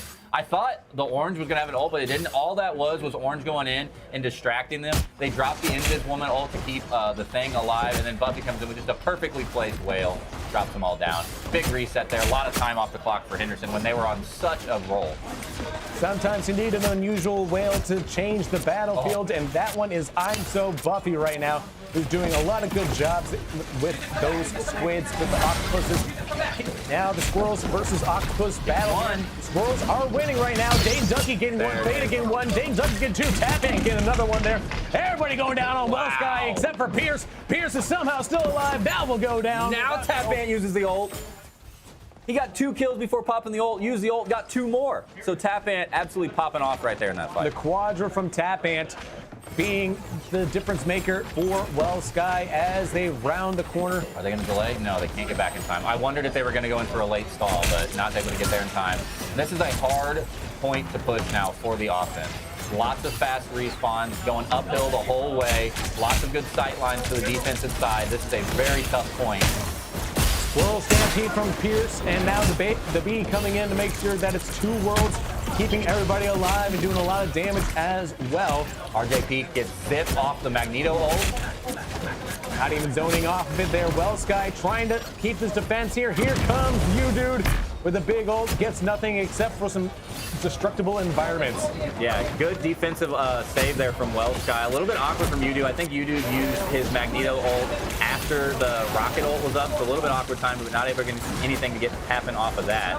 I'm So Buffy has his ultimate up, looking for some low health HP enemies. Oh, his team's just falling around him though. Well Sky getting pushed back to their spawn, and Henderson gonna walk this one up the hill. They've got one more big team fight here before Henderson takes it. Still 2.5 minutes left on offense.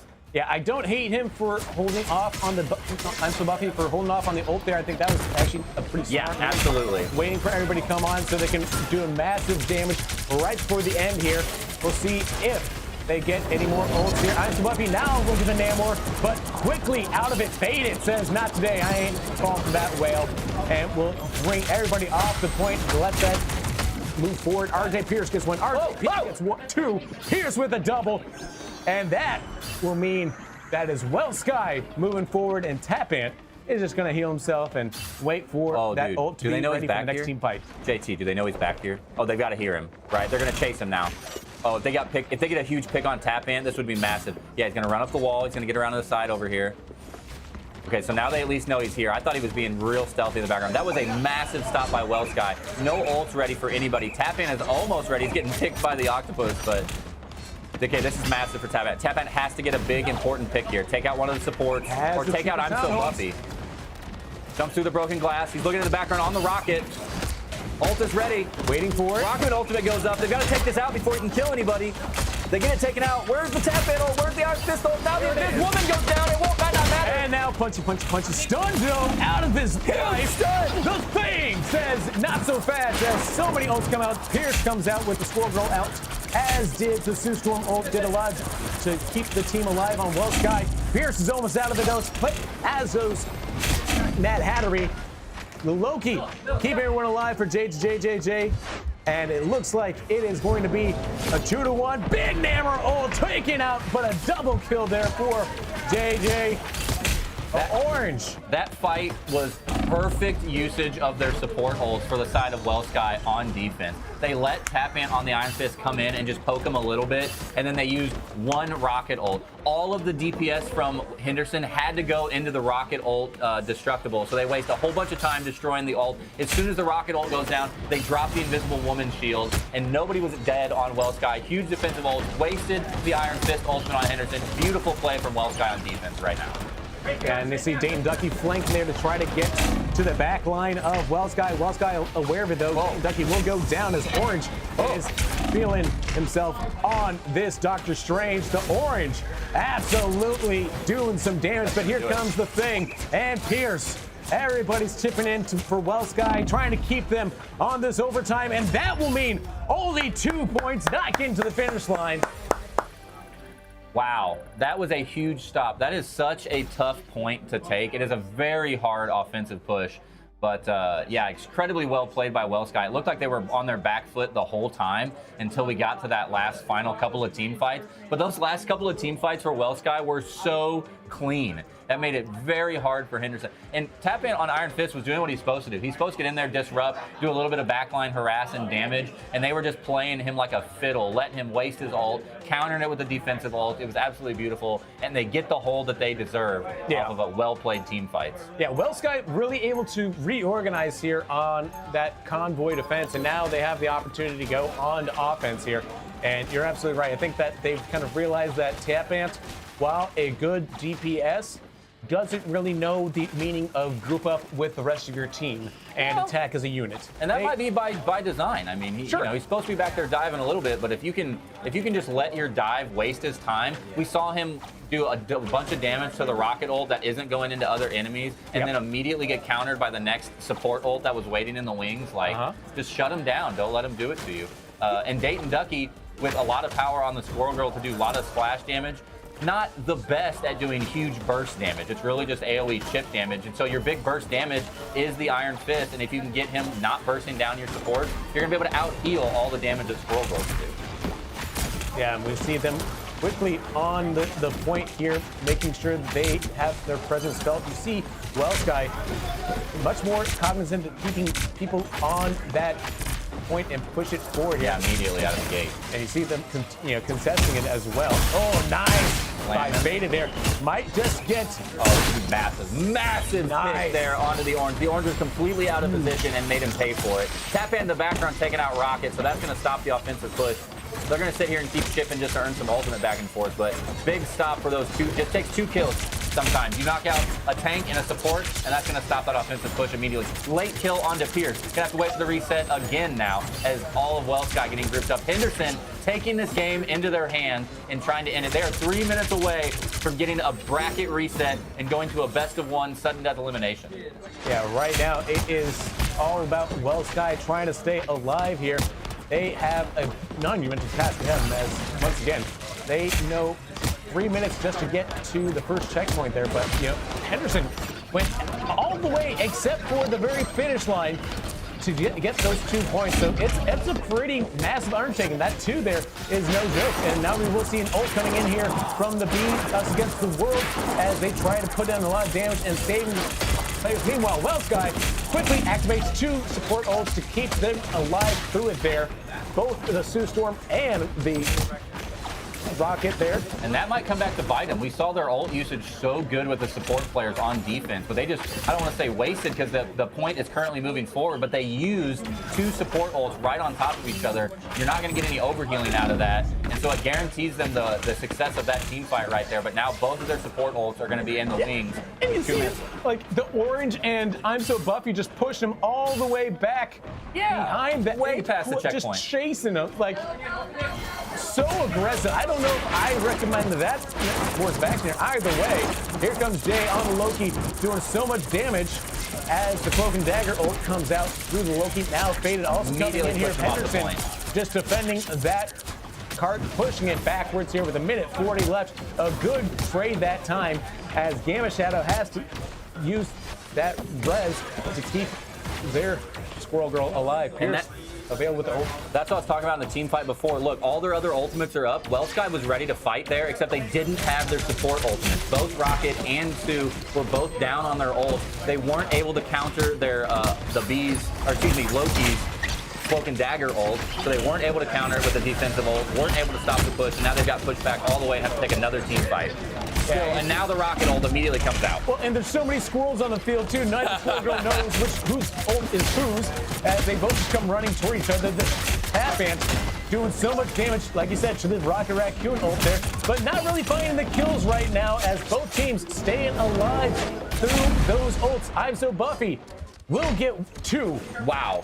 In response. That might be enough.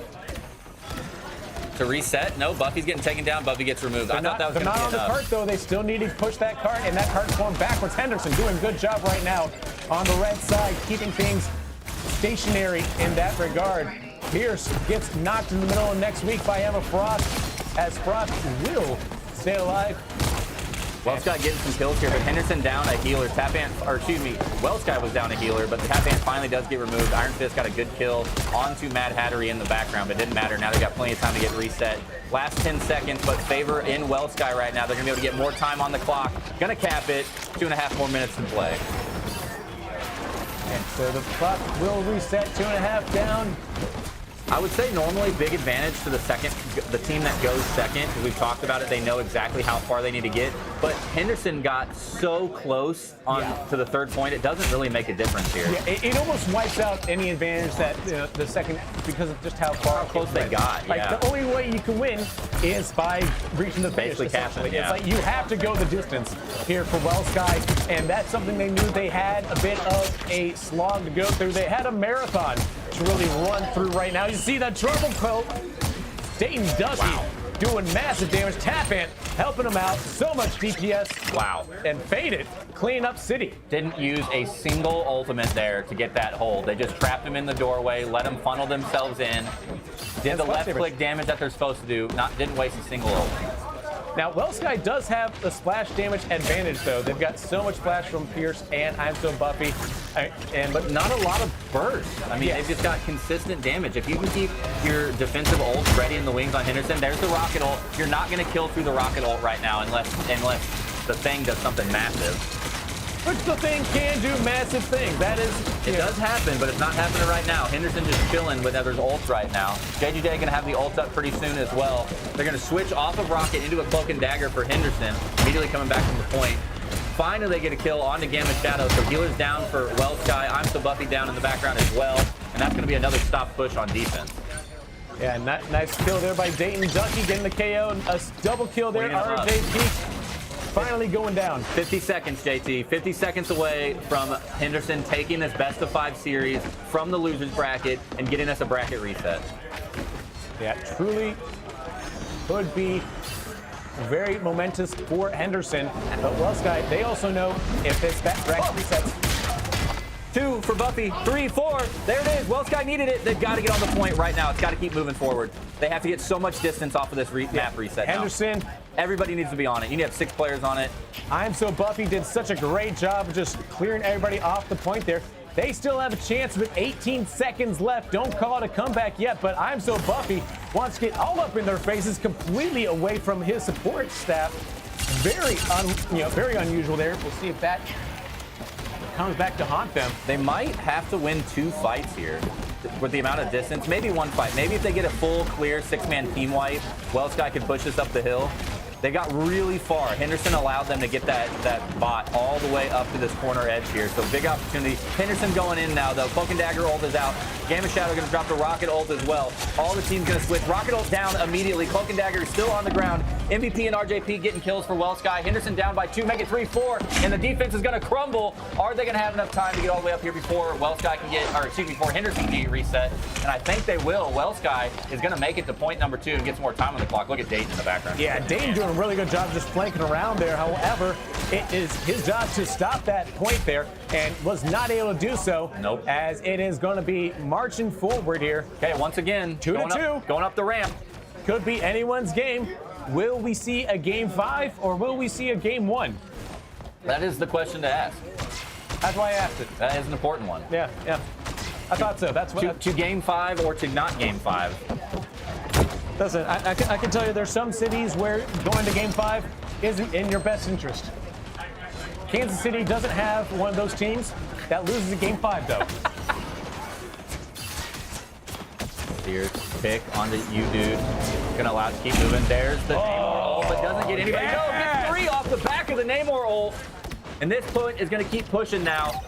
And they're just gonna keep clearing up. Henderson you have to take a breath, Henderson. You can't trickle. Take a breath. Group up. You've got 1 opportunity to do this. 30 seconds left. You have to win this team fight. Don't get picked, Tap Ant. Tap Ant could be the difference maker here. Will they be able to get into this fight? They've got 6. Oh, he's getting melted, though. Has to quickly retreat, get healed up as he into this team fight. That's a big pick. Oh, Tap Ant does go down, but does take out Mad Hatter. Mad Hatter getting revived, though.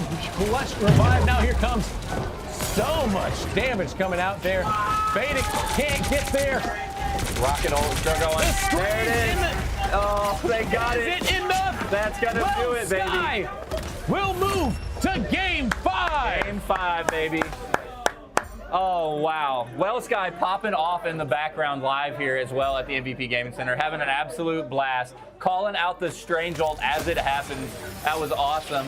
They squeak it by, incredible. You know, I said that last point was hard to push, and teams are proving me wrong. The most efficient the offenses have been is going up and around that ramp. Both of those games, neither one of them slowed down at all. Pierce getting the MVP on the Squirrel Girl. Wow. Yeah. So I think that Pierce obviously I thought they did a really good job with that round there. You're going to see those scoreboards here, and you can see right there, Pierce with 39 and 14 final hits. But look at, I'm So Buffy. I thought I'm So Buffy was...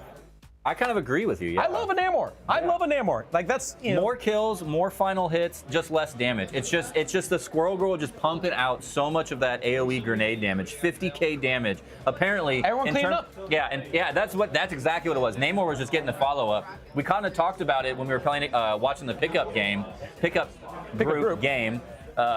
That they were doing really good at pumping out damage to everybody, but they weren't finishing up. They weren't following. They weren't focusing. And Namor filled that slot perfectly for WellSky. Yeah, I think, and part of that is just making sure you have your squids around you. You have those turrets. It's same with, dare I say, League of Legends and a Heimerdinger. You want to make sure you got your turrets up at all times, and when you hit them with that spear, those turrets, they focus, they do extra damage, just like as someone who used to main Heimerdinger in League of Legends, this is why I love Namor, is because you have extra angles of attack. You can stick that anywhere. You don't have to put it, it gives them different options to have to deal with your damage if you're a Namor. And I think that is really, what makes that so effective here, especially in small situations. I don't really like his ult as much. It's just a big ol' I was just about to say, though, but he did. It was effective here. It was so useful. He had a couple. I think there was 3 team fights that I can pick out of my mind. One of them being right at the end. He wasn't on the kill feed for all 3 of those kills at the end on that last ult, but he's the reason they happened. The reason WellSky was able to make it up and around that ramp was because of that Namor ult right at the end. Because it got them down, and then they finished them. The Doctor Strange comes in, cleans up, and that's the thing about having that orange there, being that a flat presence on as just a big beefy. I'm going to absorb all the damage here, whether it be Emma Frost, whether it be Doctor Strange, whether it be the Thing. I think that he's been doing such a good tank role. He's been doing so good. He's doing really good at playing tank and being effectively offense. He's playing a tank DPS. Instead of being Mr. Fantastic and playing a pseudo tank, he's been playing pseudo DPS on every tank that he's been playing today. Yeah. And so that's where I think that, we could maybe, I would love to see a crazy picking. I don't expect it here. Obviously, we haven't quite hit that season 3.5 reset where, Blade's not in the game until next week, y'all. We're not seeing some of the team ups yet and some of the changes things, but I think this is going to be a really fun opportunity here. I think we are seeing some team up and changes, though, of players here for WellSky. They've got a couple players swapping out. Yeah. So we'll see. They've got to be focused in right now. Going to this Game 5. Nick, I do want to confirm that the best of 1 reset is if Henderson wins, it's just 1 game, and that's the end. 1 domination match, winner takes all, sudden death. All right, so Henderson has to win 2 more matches. WellSky just needs to win the 1. That is the advantage you get when going in from the winner's bracket. So WellSky only has to win this next match, and we are going to the Hydra Charter Space, Hell's Heaven. Yes, that one. Okay, it's already set up for the domination. Server. I'm way behind. Nick the Nerd's on it today. And again, Game 5 domination map there. We've seen both these teams in domination fashion. I think this is something where I was trying to remember who won the first domination match. I think it was Henderson. I think WellSky won Game 1, which wasn't domination, and then Henderson won the next 2. So Henderson had and it was a 2-0 sweep. Advantage. That's right. It was advantage Henderson. Advantage Henderson. So it was a 2-0 domination sweep. So it is playing in their hands. I think that Henderson has to feel comfortable because if they win, they got to play 1 more game, and they've reset the bracket. If they lose, then we know who wins the championship. But giving some shout outs to the chat, 'cause we got people hanging out. So Shooter Guy, what's going on? We are doing Rocket League in a little bit. Shooter. Yep, thank you, Dark Slime. Attack Dog, what's going on, Attack Dog? Attack Dog's here for some Rocket League. And Sid's here. What's going on, Sid? We are here at MVP Gaming Live. Why aren't you? Actually, that is the question. That's right. Yeah, we're here. We're all over. We can, still be casting from watching these people play League of Legends for some reason. This guy's playing Rocket League. This guy's playing Rocket League. This guy's playing Rocket League. For some reason. They're in character select, so let's go back to the character select here, as we do have our picks and bans now available to us as he starts breaking things what by did I just touch? touching them. I didn't touch anything. You did. I did. I must did. have, but That's why it's broken. But not broken for long, because we are going to get our picks and bans, which are very much not broken. We have the Jean Grey and the Penny Parker bans. I'm so scared now. Any surprise? Any surprise there? No, that's been the same the whole time. Yeah, everybody's getting. Oh, they did ban the Loki though. They were tired of J on Loki, I guess. What's up? Would it be easier for you to set up the Rocket League server for message on you? I'm not sure. Probably talk to Nick. Not sure. So. Nice, got the little pop-up. Thank you, Redhead, for coming in here and helping figure it out, doing some stream operations. All right, well, JT, what did I break over here, JT? Well, you killed the key light. It wasn't on. That one was on. Was it on? Yeah. Oh, I didn't think that one was on. I thought it was just this one. I broke a key light. What did I do? Is that your key light, JT? No. Okay, I don't feel as bad. All right. It's MVP Gaming's. Okay. All right, game 5. JJ back on Wolverine. They didn't ban the Wolverine this time. Mimo back on the Punisher as well. That should be dangerous there. Something to watch out, that Punisher and Wolverine on opposite sides here. But I think that's going to be something that could be really crazy if, either one of those pop up. I think that's where you're going to see the difference maker are those two. Oh, it was on a weird color. You're right. Okay, now it's all ringing bell. I was thinking it was warm. Sorry, not weird. It just wasn't bright white, which is why I was thinking I didn't see it over there. So. Cool. Yes. Warm. Key light from the right side. Warm my face. Mm-hmm. All right, here we go. Domination. Right now, we think Henderson was in the lead here, the favorite of the domination maps based on early performance. Wellscott comes in with the Doctor Strange. They wanted to go for the high ground. A couple people jumped down low. JJ playing safely, waiting for his time here on the Wolverine. Yeah, the orange there on the Doctor Strange, and here comes JJ on that Wolverine as this point is now captured by Wellscott. You see, immediately it is going to be, and this is one of those ones where the map moves and changes as the game progresses. So it is one where, you got to be thinking with portals, you got to be thinking with Hogwarts staircases.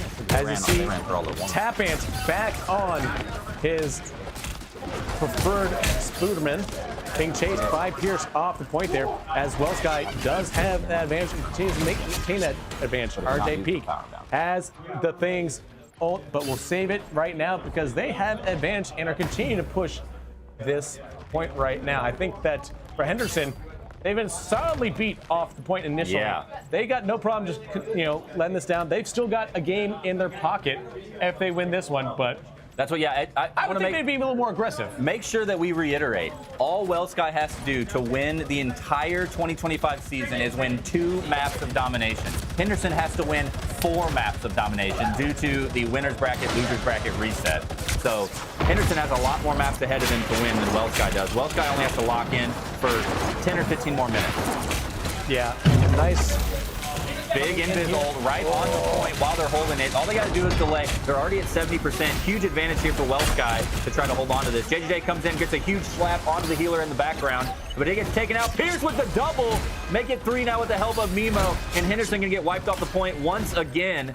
Wellsky commanding this .1 domination. Already at 85%. It's definitely getting to 99. No questions asked. Henderson is going to have to reverse sweep this .1 the whole way. Yeah, and RJ Peak, again, that entire time, held on to his ult there, so they have ult economy coming into this fight here. I think you start thinking about holding on to ults for point number 2. You're already at, they've got such a I have automotive came down from the orange, though, so that would be interesting. Felt a little bit early there, didn't get a whole lot of there. Now Tapant does use theirs. Dame Ducky takes out one, but RJ Pierce and RJ even Peak and 4-4. Can have 2. It's 3-4 right now. Orange looking. Pierce getting another one. This could be it for Wellsky. They could be taking .1. They used all their ults, but they wanted to. But this 100% to 0 would be a huge momentum hit against the Henderson team. Wells Guy's cheering in the background. They feel like they've won this point, and it looks like they have. Exactly. Wells Sky getting it done on the first round. You still got to win 2 to win the championship. One away, JT. One away. 8 weeks of regular season, 4 weeks of playoffs, and they are one domination match away from being the grand champions of the 2025 season. Well, grand champion's more of a Rocket League thing, but yes. Well, it's still grand champ. This is the grand finals. The view cam whenever they win, whoever wins. I just like the idea of the championships, you know. Championships? The champions. Championships. Yeah, you know, like the UCL. The champions. I'm gonna start singing some Queen if you're not careful. So. I thought you were just gonna like break out a Heineken ad or something. No, they're not a sponsor. They don't get free ads. That's true. Who is a sponsor? KC Game On, MVP Gaming Center, Select Quote, and Wells Sky. Thank you guys all very much for being sponsors of the Kansas City Corporate Esports Cup 2025 season, and as well as helping grow esports in Kansas City. We love all of you. Thank you guys very, very much. Here we are. Potential last match. Sling Ring coming in from Wells Sky here as the orange is going to drop him in right on top of that point. 15 seconds to go before the point unlocks, but Henderson on the Mr. Fantastic. Yeah, I like this, honestly. I think that he's going to be more effective in a team fight there than just a Scooterman would do. So tap ant, maybe try and flex other parts of their kit here. On the point again early. This is how it happened last time. They just capped it out from underneath Henderson immediately. Down. 2 down for Wells Sky already, or for Henderson 3. already. Oh my goodness, and immediately off the bang, Wells Sky in command. Nemo absolutely taking care of business as the Punisher. Because what's he trying to do? Trying to punish Henderson for thinking they could come out as champions. I'm a week early on this quote, JT, but Henderson is going to be ice skating uphill the whole rest of this way now. Yep. Already at 20%. Not very many ults ready in the side of Wells Sky. Charging up that thing ult. Rocket ult will be there quickly as well. One thing you notice as well is this point, you know, nobody cares about the Jeff. Not that Jeff's bad, it's just that this isn't the best point for a Jeff. I mean, there is that point right there off that second point here where a Jeff could really use that ult to just juke everyone out. But I think that I just don't think he has enough impact for the rest of the time that you're not ulting. But it could be a big C9 type moment with the Jeff. It has a big opportunity for that. Gamma Shadow does have the ult up, gets the res off onto his teammate. Big shields onto the thing as well as that team up comes up. Cloak and Dagger ult out. Lots of call outs. Pierce with a double. Gamma Shadow getting one on the offensive kill with the rocket. Wells Sky looking like they're in a commanding lead here. Faded's going to go down as well. Wells Sky going to win this team fight with ult economy in the bag and up 75% on the point. One team fight away from taking home the entire season, the championship trophy, the title of first season Rivals victors at the Corporate Cup. A lot on the line for Wells Sky.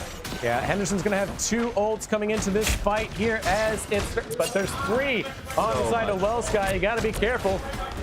Big Agamotto to come out here. Now here comes finally the Things ult as we are down to the final few seconds of this round here. They're gonna have to stay on the point. A lot of ults coming out here. Faded has an ult, as is Tap Ant. JJ's ult gets stunned out of it that time. Mimo coming to blitz in as the Punisher to just melt faces with those guns. It's gonna take out though. Mimo gets a double kill. Wow. Fierce gets one. The Orange gets one. Gamma Shadow gets one. And that's the entire Henderson squad going down. It's game, set, match. Your champions are the Wells Sky Revengers.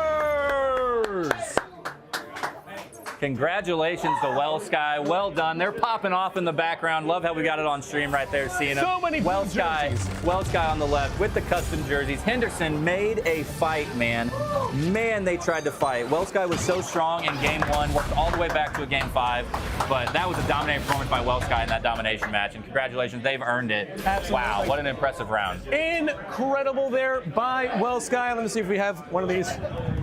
And they've worked their way all the way through the winners bracket too. They didn't drop a single game through all of playoffs. So You guys know where you're heading. You guys are professionals. You already know come up here. I didn't even have to tell you boys. Y'all know what you're on the way. There it is. I'm gonna let you, JT. Absolutely. I've been waiting for this for a whole season, boys.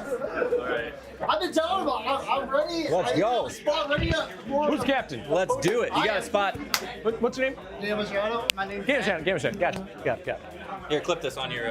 So it's Game of Shadow. We're gonna wait until we get everybody over here. So I can either clip or magnetic. Any choice. No, I'm good. We get up. More or less. Yeah. Yeah. Let's go. Dude. Oh my god. Oh, dude, I can't believe how scary I am. I was like, that's for my life. Dude, when that Emma had you at the end, man, almost lost. Oh, dude, your shield came clutch and saved me there. But I was afraid because you solo, just like, oh no. Literally. It was worth though. Like it was worth because then I threw my ult to match them next, Exactly. and it worked. Because I didn't have my ult up yet. I was like, oh no. Yeah. Hey Corbin, I told you. Do you want me to wrangle them up? And then I told you, man. yeah. And then there's Nah, one see, which I you think know, I told you we like to let them get Where would false be- hope. Yeah, that's it. okay. So that's Yeah, here. Yeah. Hey, Well Scott, come up. Well, Sky. Nick. Oh. Dude. I legit have the prosthetic of my life right now. Dude, I'm so ready for that celebration food now. Yeah. Dude. It's like, it's like, woo. Good job. Dude, I think the fifth Red Bull's finally kicking in. Yeah. It's like 5 Red Bulls. Well, 5. yeah. I don't need it. It's not. Dude, I'm already interjecting enough that they just yelled at me for drinking it. They're like, it's like, why are you drinking it? It's like, because I can. Well, we still got our trophy presentation. So once we get all you guys over. Hey, we're here for trophy presentation. To me, way to go, brother. You big clutch. At the end, bro. Dude, that was a sick punisher, old man.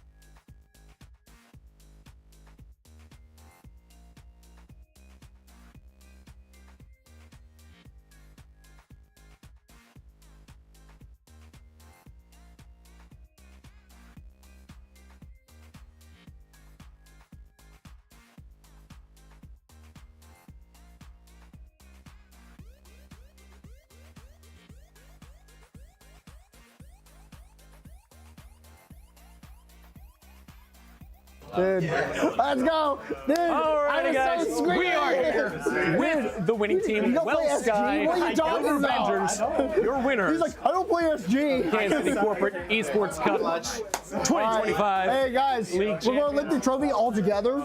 Yeah. All right. Get up. Bringing with us the team captain. We have here Game of Shadow. We also have Mad Hattery there. We've got the orange on the thing, the big beefy boy in the front there. Pierce. We got Pierce. Absolutely did phenomenal. RJ Peak, so much clutch stuff, which means we got only And last but not Mimo on that Punisher there. So, boys, if you want to come right here, the 2025 champions! Oh! Let's go! Yeah! Four Marvel rivals, Well Sky. Yeah! I can't wait to put this on my desk. This is going on my desk, boys. And we'll go ahead and get a couple of you guys in here for a quick interview. So we got the Mad Hattery and the team captain here of Game of Shadow. So, talk us a little bit about this procedure. Obviously, you guys came in here with the #1 seed and coming out victorious in the grand final. So, talk about that strategy, especially like with the picks and bans we saw consistently there with the Jean Grey, with the Penny Parker. What was the like? Was it just because those are just consistently strong? What was really the decision factor when it came to the picks and bans? Want to take this? Sure. So Jean is the newest character that came out with this season. Right. She is a powerhouse, and if she gets going, she just steamrolls some games. So we noticed that Ant plays her a lot, so we just didn't want it through.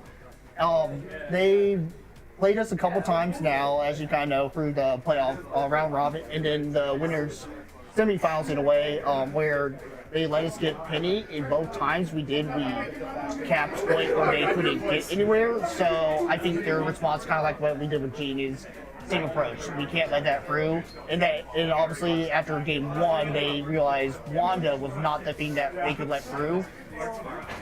For our flex one, where we kept changing between Loki and Spider-Man, the thing was we first went with the Loki approach and Gene, which was our original strat. It worked out. Then they adjusted and started diving us a lot in the back line. We had a little trouble surviving and healing, and then we tried a little different things. It didn't work, and then we adjusted, and it worked a lot better, which is what happened in game 4 and 5. So honestly, I'm really proud of my team, and we came through because we talked strategy between games, like, hey, what worked, what didn't work, and we made adjustments. Yeah, to add on to that Gene ban, though, like, that guy's crazy. I think the biggest thing that really changed our trajectory for strategy was just seeing he had these crazy animation cancel, like, real sweaty. So we had to absolutely knock it out. The Loki's crazy because, like, we have a very brawl focus kind of play style. So just Loki, if nobody can touch Loki, then he's just gonna get free ult charge the entire game. So because none of us really can play like a snipey kind of guy to get Loki, he was just getting free ult. So that definitely played a biggest part into why we had to ban him next. Awesome. Now, speaking of you, though, your big job there is basically both of you guys keeping your team alive there. So talk about, like, obviously with the Sue Storm, with the Rocket, and virtually every single pick there. Is that really just like where you guys feel the most comfortable, or is that like, do you guys feel like both of you have those large hero pools, or is that just like so I myself am pretty much a one-trick invisible woman.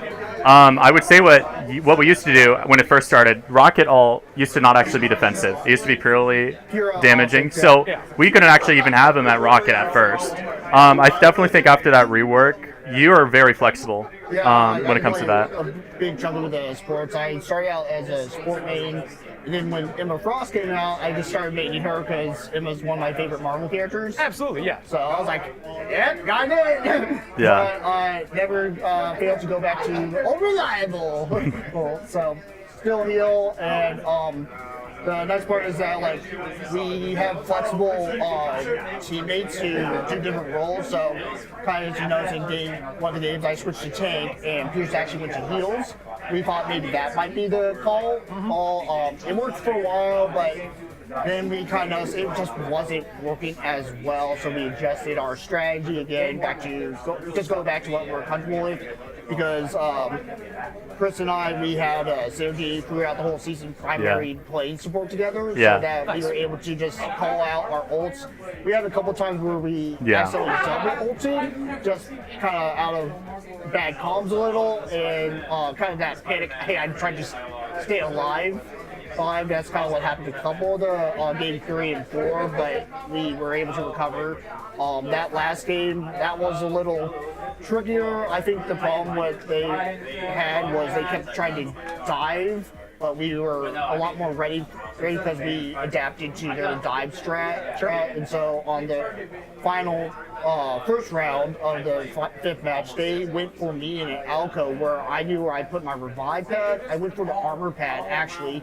Even though I know the revive pad pod doesn't revive me, the armor is a little extra health. Saved me, and it stalled long enough for our team to cap the point and then just get the final kill for the overtime. Nice. Yeah. One thing I am, of course, curious. Obviously, you guys just won this year, but let's not kid ourselves.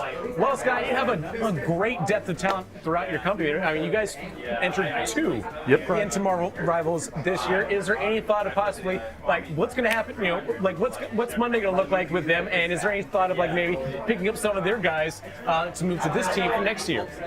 So I will admit that 5 of our team is actually all in the same unit of Sky, and close. Like, we literally had like a team, so we're like, hey, we're doing Marvel Rivals. I'm like, I got a good chunk. We just need a few more sign up, and we'll get rolling. So luckily, Chris signed up. I'm Buffy, who was here earlier. He had Clutch on the man one. Yeah, no, he also signed up. So yeah, we kind of cheated a little with the round robin picks for who's on what team, because I was like, well, I'm bringing in my 5. You guys can figure out who you want, and then we just kind of went from there. Nice. Mm-hmm. So, one thing I do want to ask both you guys before I let you go. Obviously, you said Emma Frost, one of your favorite characters in the game there. Blade coming in patch 3.5. Like, what are the heroes that both of you want to see come to Marvel Rivals next? All right, you want to start? That haven't been announced necessarily. All right, go ahead and give me something crazy like Silver Surfer. I want just another crazy flyer. Yeah. I think it could be crazy.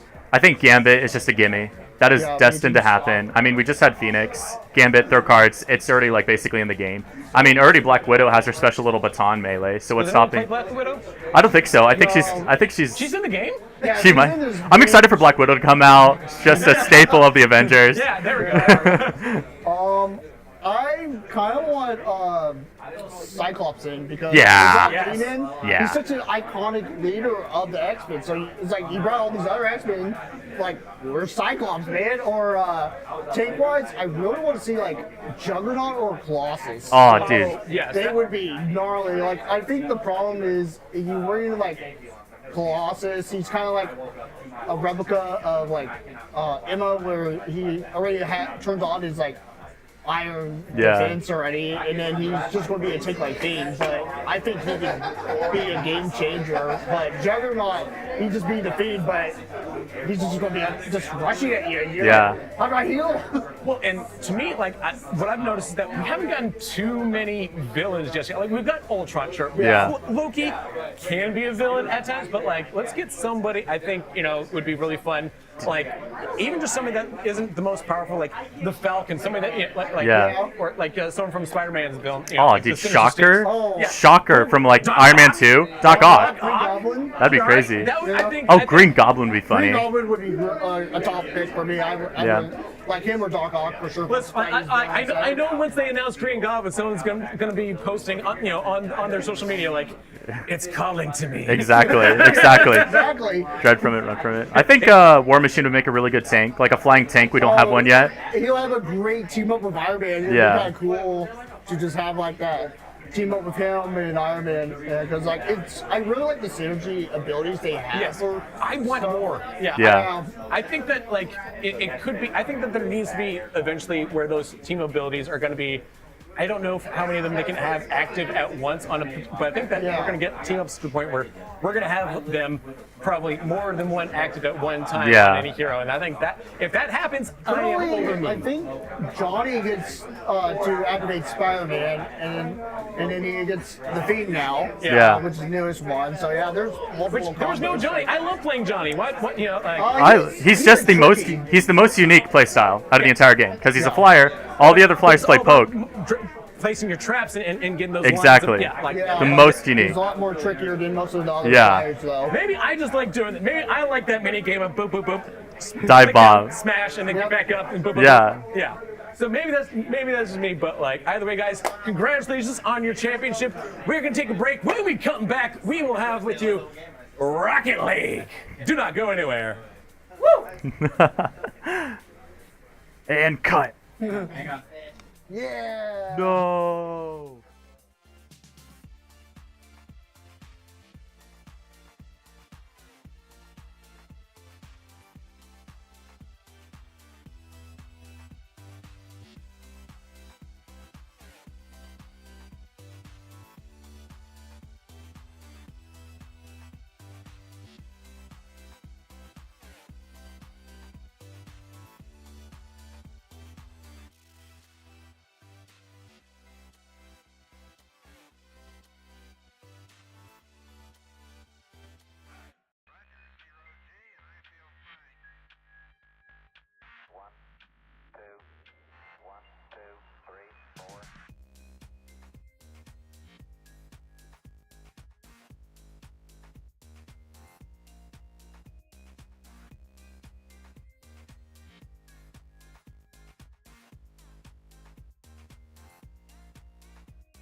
Welcome back, everybody and anyone, and we are here once again at the Kansas City Corporate Esports Cup 2025 season, this time with Rocket League, baby. We just got wrapped up on the Marvel Rivals Finals. We are here live at the MVP Gaming Center, and they are the title sponsor of this entire event. Thank you very much, MVP Gaming, for being a sponsor and letting us come into your awesome venue and get started on this. We've got Rocket League loaded up right now. It is going to be Honeywell Minutemen versus Sky's the Limit, I believe, if I got my team names right. Is that right? Reach for the Sky. Reach for the Sky. I got the wrong one, so... We've got some Well Skyers right behind us over here getting warmed up. Well Sky, deep roster / support on the couch. We've got Honeywell back deep in the corner over there. Honeywell, give us a wave from back there in the corner. I see one hand. Somebody stick up. We can't see you back there. Yeah.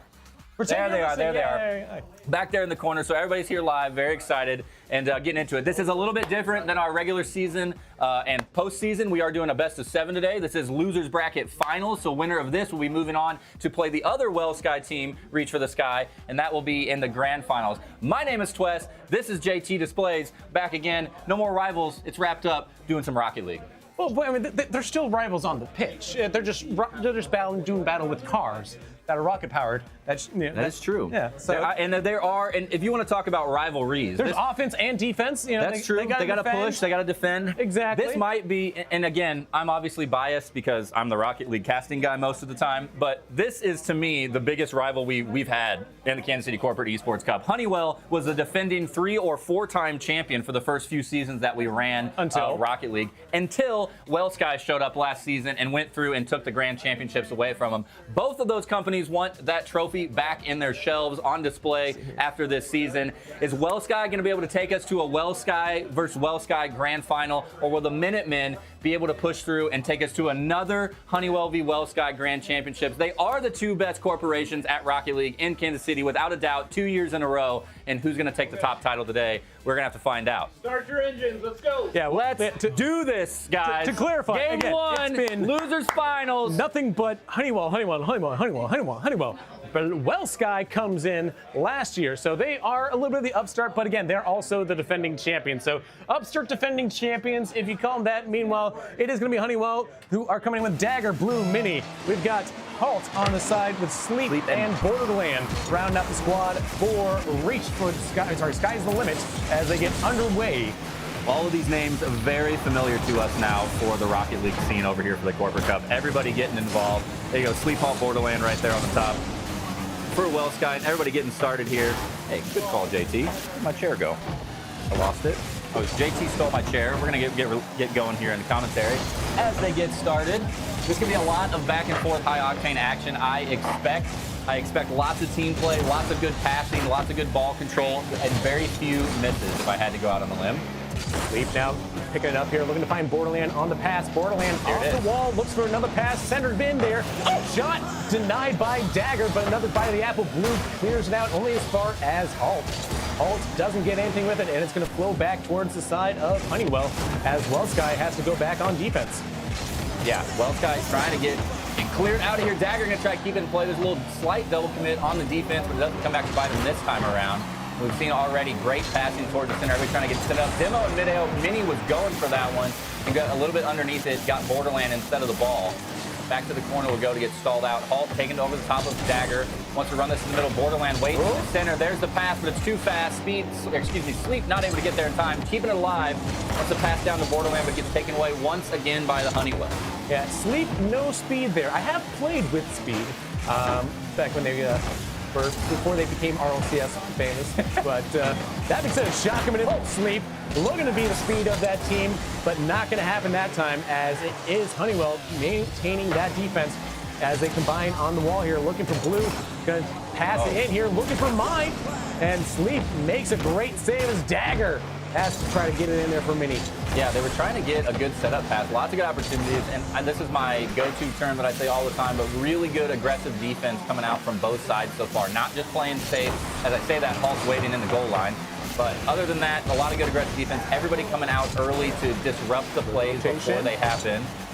It's a good set towards the middle, but it gets cleared up by Sleep. Borderland going to try to take this one in the air across midfield, and a good demo onto both Sleep and Borderland. The triple demo immediately stops that offensive push in its tracks. An opportunity for Honeywell to respond now. You said it right, though. The Triple D demos, diners, and drives as they drive towards the goal here. Looking for the shot, and it's Borderland, who, after getting demoed, gets a goal. Yeah, first opening point of the losers finals goes in favor of Well Sky, and Borderland getting credit for it. Borderland has had a couple of shots so far already in this game, but finally just past halftime, Well Sky up 1-0 over Honeywell.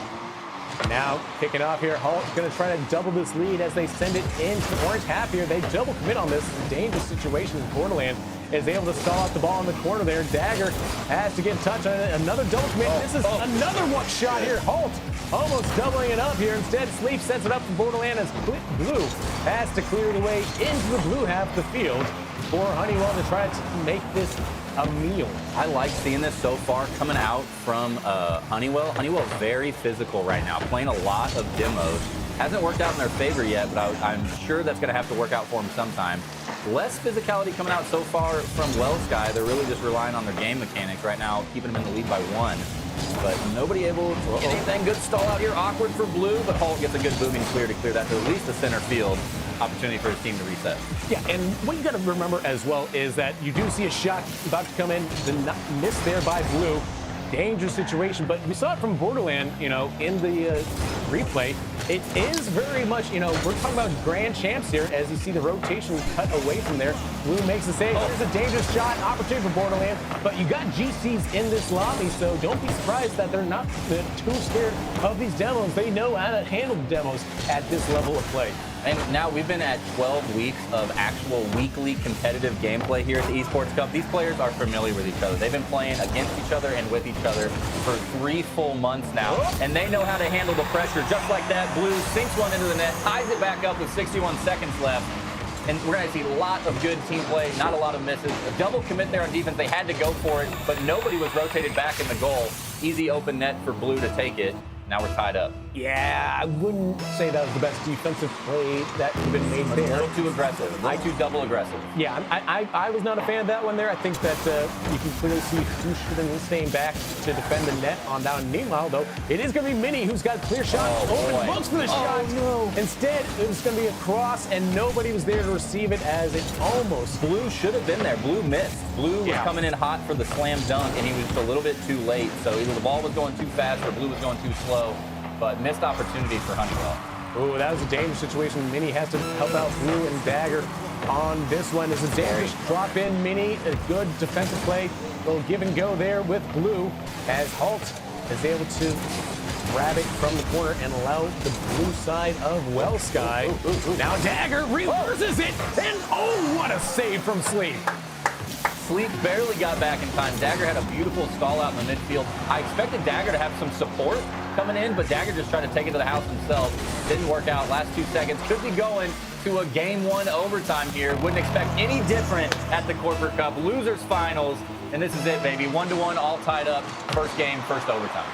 Yeah, Borderland taking out Minnie, but Minnie did grab the ball there as Sleep says there's nothing token about that touch. Looks a shot down, and Dagger able to make the save with Minnie officially credited for there. Now Halt looking out to midfield here. It's going to be an opportunity for Well Sky. They've got numbers advantage right now, but backing up, it's Dagger making a great save on the goal line to keep Sleep off the score sheet for now. Yeah, Sleep been trying to sneak those in a few different times now, and everybody just slinging out a little bit to the outside so far. Haven't seen too many shots high, and have seen a few great saves, but everybody just a little bit off kilter right now. Kind of a low-scoring game for what I anticipated. Dagger, though, opportunity to get over the top of Sleep, but Sleep gets turned around in time.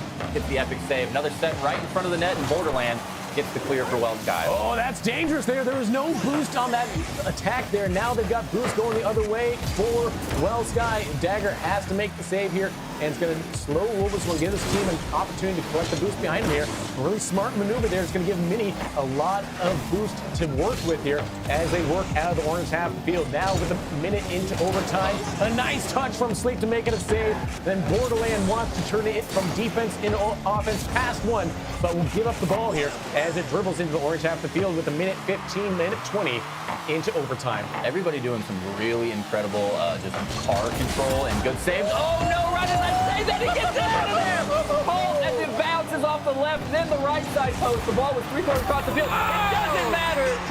Honeywell keeps the pressure up, push after push, and they finally break through. Welsh got the opening point, but the only one that matters is the final one. Honeywell up 1-0 in this best-of-7 series. That shot felt like, you know, honestly, that shot kind of felt like how we all feel about AI right now, because it's a bit of a clanker, but it eventually does go in as Honeywell Minuteman get the 2-1 lead. It was a little awkward getting there, but the final result you can't argue with. Hey, yeah, you definitely can't. So a little awkward getting there. We could tell it wasn't exactly what you wanted to do. We got GCs, you know, on Sky's the Limit, though. We got absolutely. 2 GCs. Look at the saves there, you know. We have, honestly, a lot of saves. I can't believe the amount of shot we're getting credit for, actually. There's way more shot credit than I expected for a 2-1 scoring game. I didn't think they had that many shots towards the net, but apparently I was totally wrong. Yeah, give me 1 second. I'm gonna absolutely. Fine. So going into game 2, it'll be very quick here. Honeywell Minutemen. Both of these teams are technically in the losers bracket. 2015. I'm going to need you to step up the game. All right, we're both 2015. So we are getting going. Loser of this is wiped out of the tournament. We got JT in the background saying hi to people. I don't know what I'm giving encouragement to Holt there. He's got the established 2015 there, you know. Oh, very nice, very nice. Yeah, change team. There we go. We're good. Oh no. Okay, we saved. We got it. We got it. No, I was telling Holt there. You know, like, listen, we both have the established 2015 on our player titles there. We need to have. You know, we need to make sure that we got you know, some representation there. We got to step up the game. You know, we got a little playful banter, but over the top. Holt gets the assist. There we go. Sleep gets the goal. Yeah, a long time to score. 2.5 minutes to score in game 1, and this time only 3 seconds. Welsh responds immediately. And as I was trying to say a second ago, before we got going into the game, this is losers bracket finals, so loser of this will be going home, or at least they won't be allowed to play in the tournament anymore.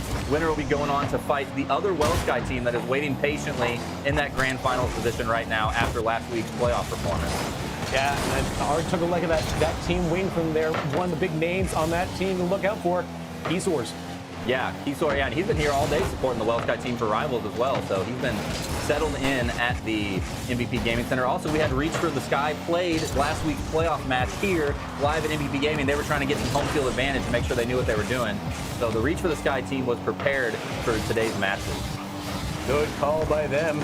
Meanwhile, it's Blue trying to work his magic for the Honeywell side. Honeywell looking for another one. TJ can't get there. Goes over the top, unfortunately. Had a big opportunity for an open net. Not able to confirm that one. Also, though, note from the Honeywell side, substitutions are a thing. TJ in this game here, as opposed is but Borderland makes it 2-0, the most dangerous league in esports, and it is all for Welsh right now. Yeah, and Borderlands somehow kept the momentum of this up. Blue tried to stall it, but it didn't matter. The rotation kept the ball moving forward. I swear it was the ball spin that rocked that one in there. Yeah. And under a minute, and it's up 2-0 now in the side of Welsh. They're not going down without a fight. Down 1-0 in the match. Doesn't matter. They're going to bring it back. It's a little bit different, like I said, than all of our regular season games. This is a best of 7, so teams, have a lot longer to get settled in and really make sure they're comfortable before the end of this match. A lot more games to be played. Yeah, 3 minutes, 40 seconds on the clock. Still plenty of time to find some more goals here in game number 2. The first game ended 2-1. Game number 2 threatening to break open wide with a plethora, a cornucopia of scoring if this scoreline holds. And way faster. Yeah. But we will see as now TJ logging this in for a center ball. Sleep does make the save here and sends it out to midfield here. He's got some support with Borderland around him as well. Good little stop here by Blues. Goes the opposite way. Welsh they need to find another goal here because they don't want the 2-0 lead, I think. Meanwhile, I think they almost got the third one there. Wanted it. And the opposite of that, Honeywell's got to respond. I mean, the time's going to start ticking down faster. And just like that, they do. The caster's boom comes in for TJ off the midfield. Dead straight shot to the heart of the net. That was centered the whole way. Beautiful angle. Borderland and Holt both get faked out. They thought they were going to be able to stop that one. They're too far ahead. Honeywell brings it within 1 now. 56. Yeah, and the way you're just able to put a little zip on that thing, make sure it didn't rip too far wide either. Really good. Yeah, just centered it up. Yeah, and just absolutely put it dead center of the goal. Gets past 2, is an opportunity for Sleep. Can Sleep take it over to the backboard? Can he drop it in for Borderland? Yes! 3-1, what a take! What a combo.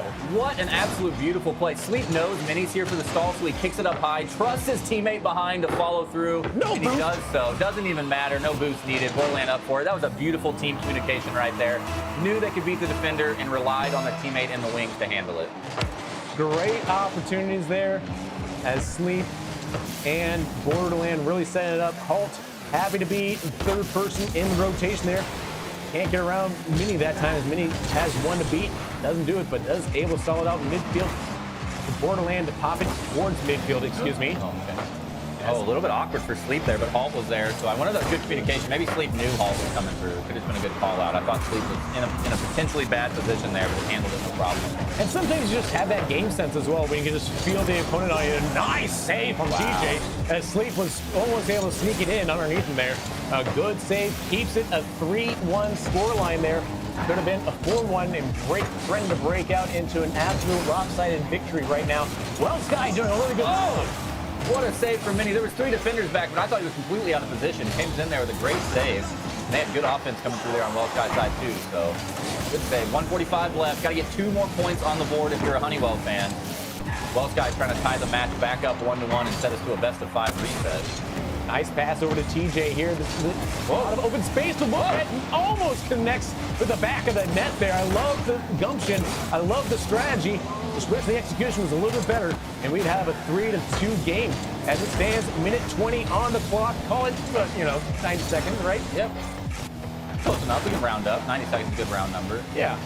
JT, these shots on this one, I feel like I was surprised on game 1 with how many shots were registered on the scoreboard. This time I'm surprised with how many shots haven't gone in. I feel like they are all over the sidebars here, peppering the net in game 2. And that speaks to the quality of the players on the field here. Again, we've got 2 rocking the GC tag, which means there's more than at least 2 GCs, if not I think there's more like 4, yeah. Yeah, in this lobby here, which does not surprise me one bit, looking at how clinical they've been. Sure, there have been some mistakes, a few missed touches here, but the way they're able to break up defense, can somebody get there? No! TJ gets us within 1. Wow, back to down by 1, 40 seconds. I thought Sleep was going to get there in time. A booming shot. That was a sick pinch all the way from the far side net. Sleep didn't have any boost in the tank. From downtown. Oh my gosh, you can't get farther from back away from that net. What a great shot. 41 seconds left. Honeywell has a chance to tie this back up now. Send us into a game 2 overtime too. Same times we go to overtime. I thought they were going to be able to. Sleep's in a great position. Good goalie save right there. Now he's off the wall to clear this one out. Giving it to his teammate Borderland to try to get over the defenders on the midfield. Doesn't able to. TJ takes it away. Halt's going to respond now. Mini going to respond. Ping-ponging back and forth across the middle. Looking for a set towards the cross. Not going to happen. Stalled out in the middle again. Nobody able to really get control of this one. Great defense and aggressive safety play as we go farther and farther. Last 10 seconds. Honeywell's got to put something together on the blue side of the field. Looking for a shot towards the net. Borderland with a great save to keep him up by 1. Last 5 seconds. Trying to tie this up, trying to get fancy. Wants to take it to the net. Will be able to. Secures it with 0 seconds on the board. And Well Sky will tie the match back up 1-1. Yeah, so Well Sky able to get the victory here with the 0-second goal by Sleep. Borderland coming in with the assist on that one. So sky's the limit. Able to tie it up here. And they're staring focused. JT, I was expecting more noise. I almost feel like I need to be whispering right now because these guys are locked in behind us right now. I thought they were going to be a little bit more hype. I thought we were going to get some more support from the crowd on the chairs in the wings. But staying locked in, staying focused, I almost feel like I need to be whispering right now. It's a little intense. Why? I don't know, because I feel like they're focused. I'm hoping that I'm not bothering them. Are you guys focused? Not anymore. All right. Here we go. Game 3. It's a best-of-5 reset right now. It's total. For the entire series, it's a best-of-7. They're tied up 1-1. Couldn't get any closer. Let's keep into it. No team roster swaps for Well Sky. Everybody's staying the same, it looks like. Twess over here being like, this is a cathedral of talent. This is like a library. I just feel like I could feel the pressure coming out from them. I felt like I needed to be more chill because they were so locked in. This is a different environment than we were doing for Rivals a minute ago, JT. Oh, yeah.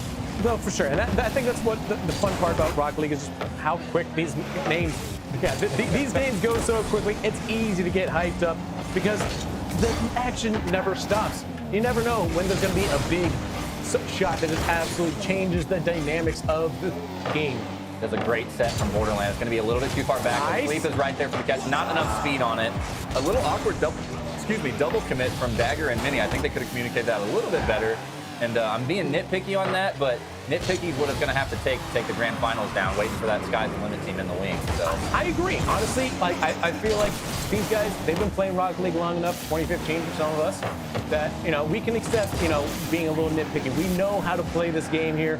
We've gotten better at it, but like there's sometimes where it's all on the line here, where you can ramp up.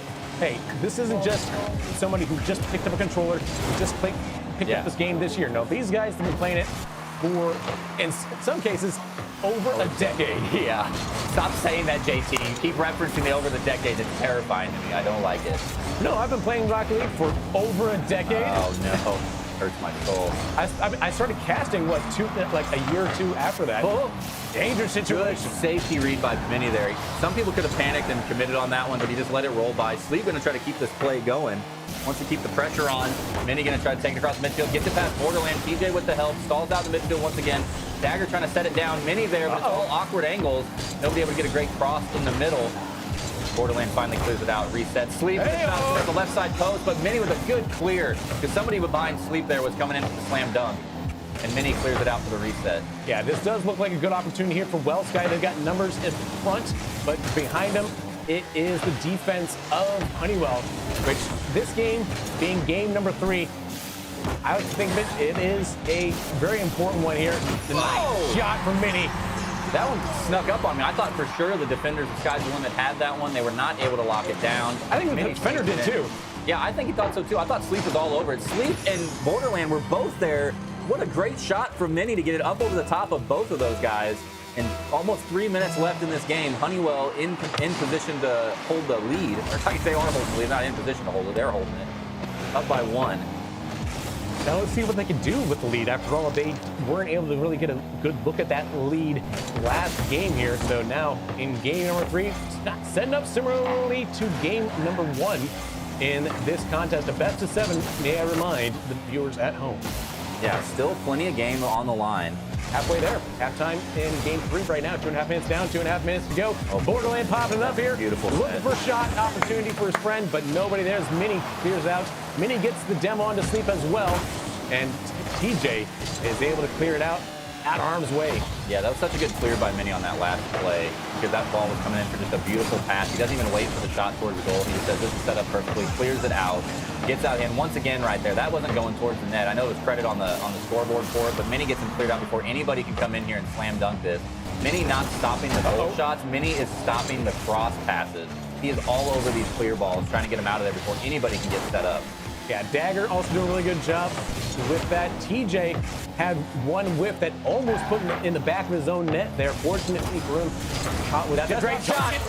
That was not off target. That's a tie ball game. That one was not lobbed. That was a fast cross pass toward the center, not lobbed up. No time for anybody to get there. Sleep was waiting. They put it just behind the defenders. Unfortunately, once again, that wasn't quite a double commit from Honeywell. They were just all going the same double direction. Defenders the same direction. Correct. You got to give some space to your teammate. Trust that your teammate's going to make the save. And then if he misses it, you got to back him up. You can't both be ahead like that.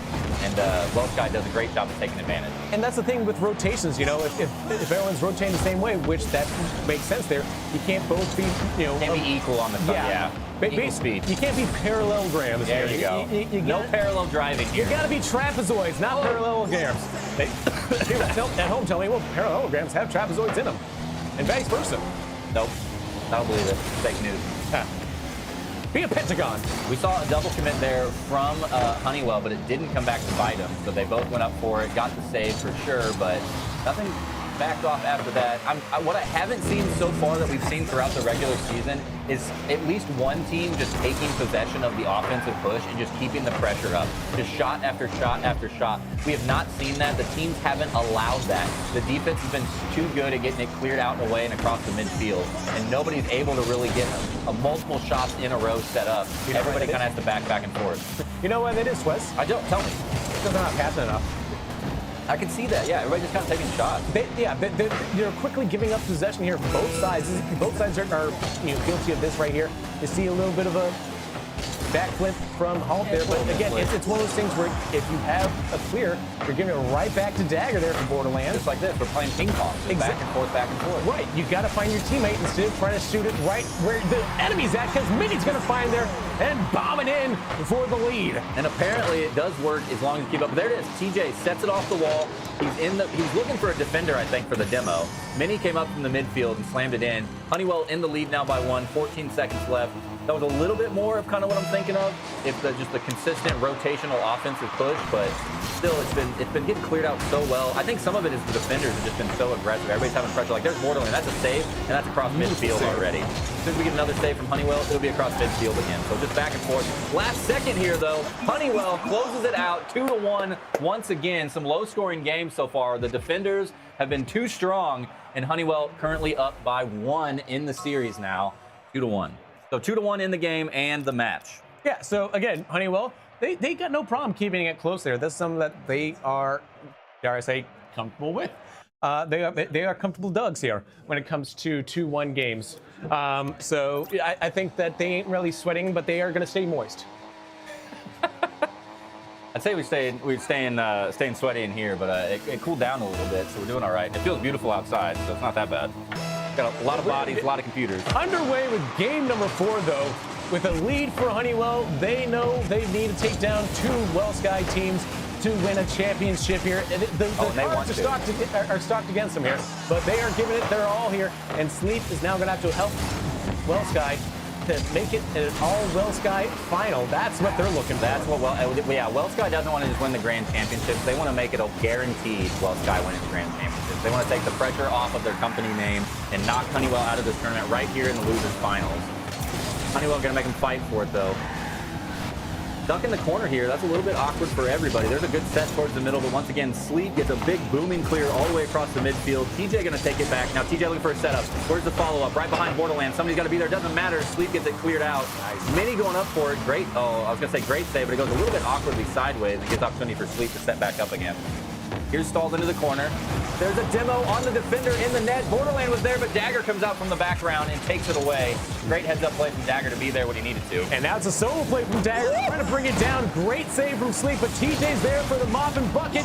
Not going to go in, as they say, denied. It's actually a wet floor slide, not a cleanup on aisle goal, as it is going to be the Blue WellSky team who cleans up in front of net. Very dangerous situation for them there. They're able to get around it, though.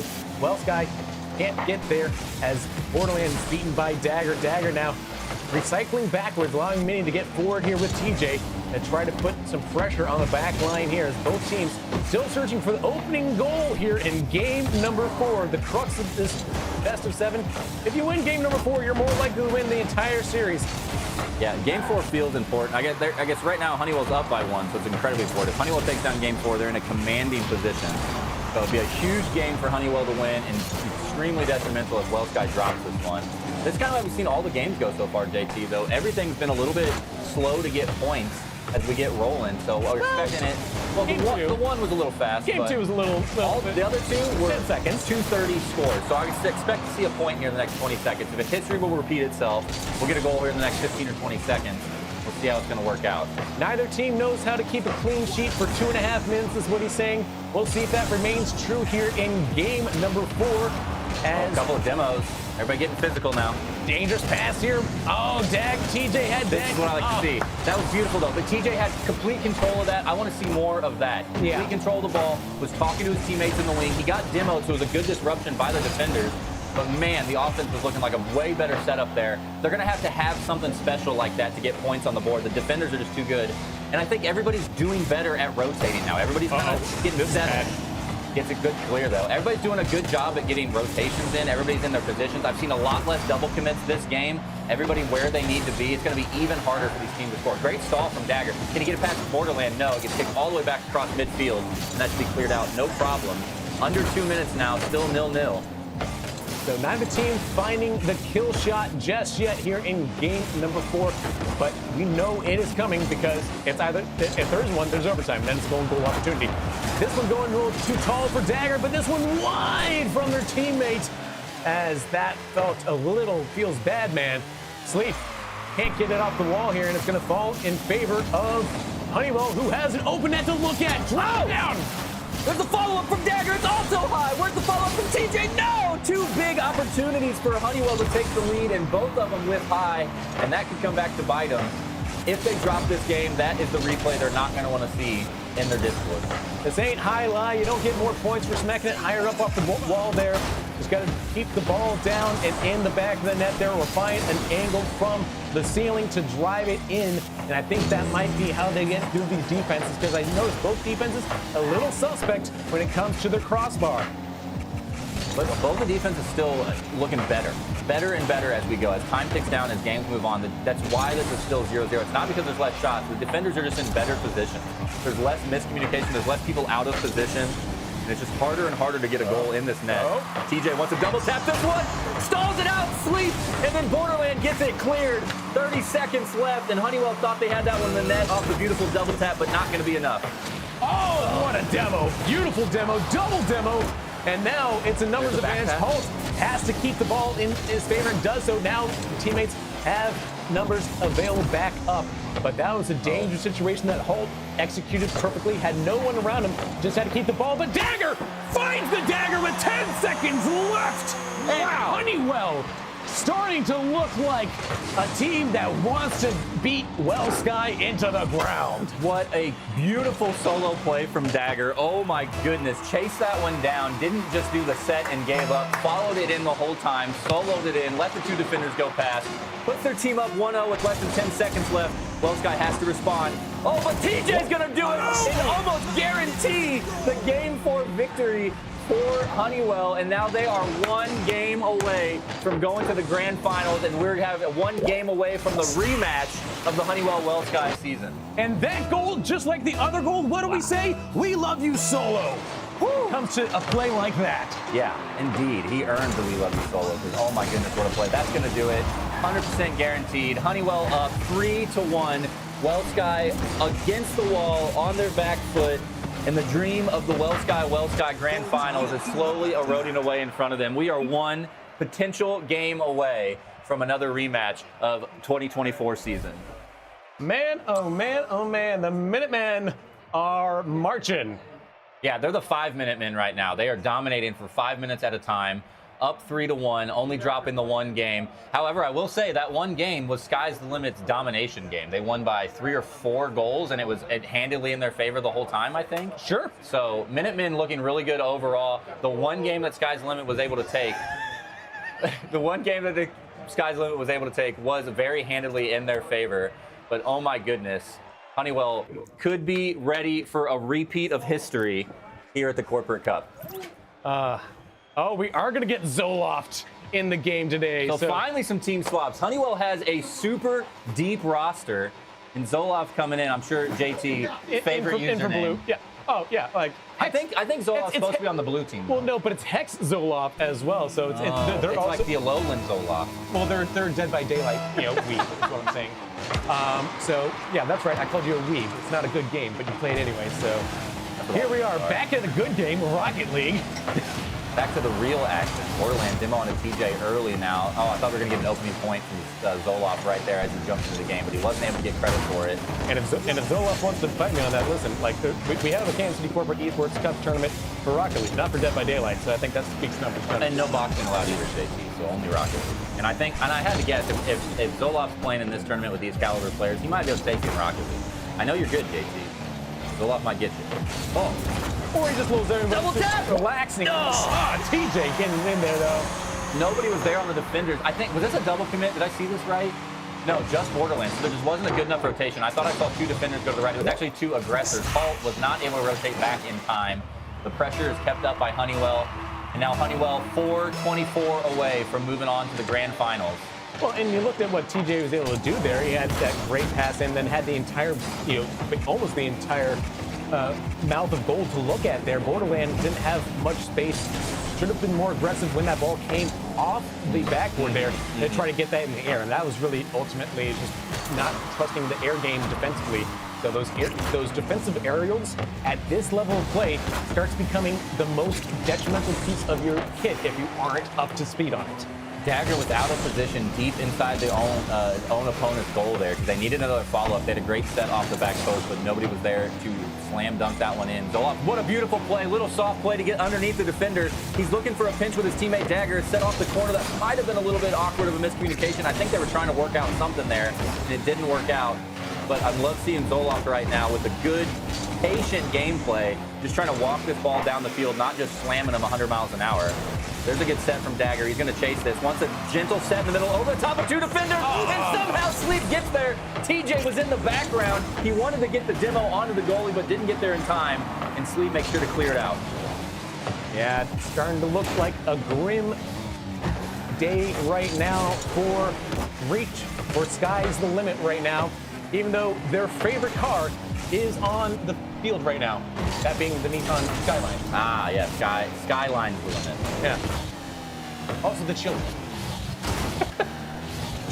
Sleep getting it long, big pass and chasing it into the corner. What's the setup?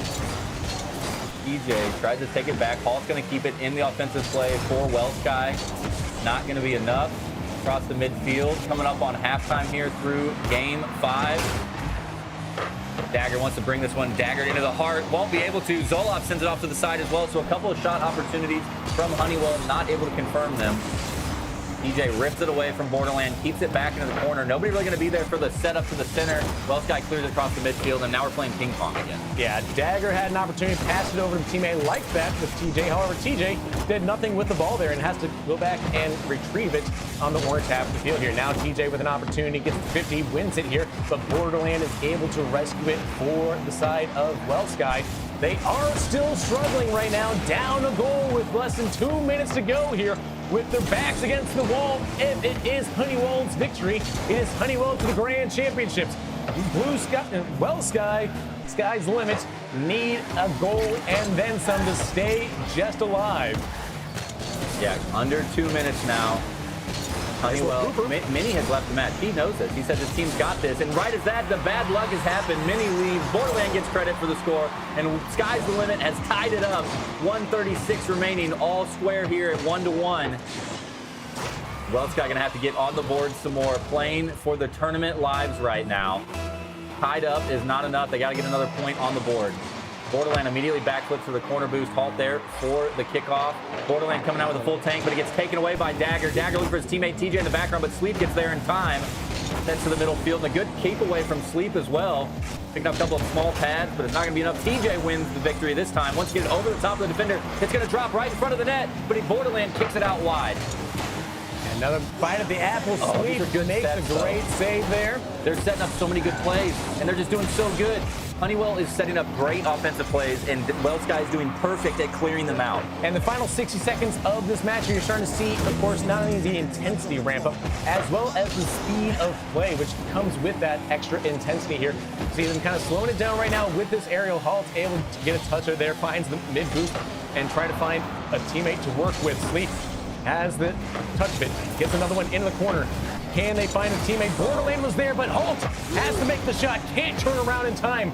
And it goes wayward as TJ is going to find Zola, and they've got 35 seconds. They need to find a winner today in regulation unless they want a golden goal opportunity. Dangerous there from Zoloft, but TJ is able to make the save in time to bring it up the wall and look for support from Dagger. Okay, big set there from TJ off the wall with the double defenders up in the air. Borderland Sleep looking to have some. Zoloft with a miss. Borderland opportunity now. TJ's got to get this cleared out. Halt's in the background to follow through, but Dagger takes it away from him. Last 5 seconds. Can Honeywell make something happen at the end? Borderland stuffs the offensive push, and we could be going to an overtime. Last opportunity. TJ shot towards the net. Borderland accidentally keeps it in the air. It's still alive, and that's going to do it. Oh my goodness, overtime. Needed to keep it in the air there, otherwise that was going to be dead on the goal away from an attacker? Well, it's going to go in the goal.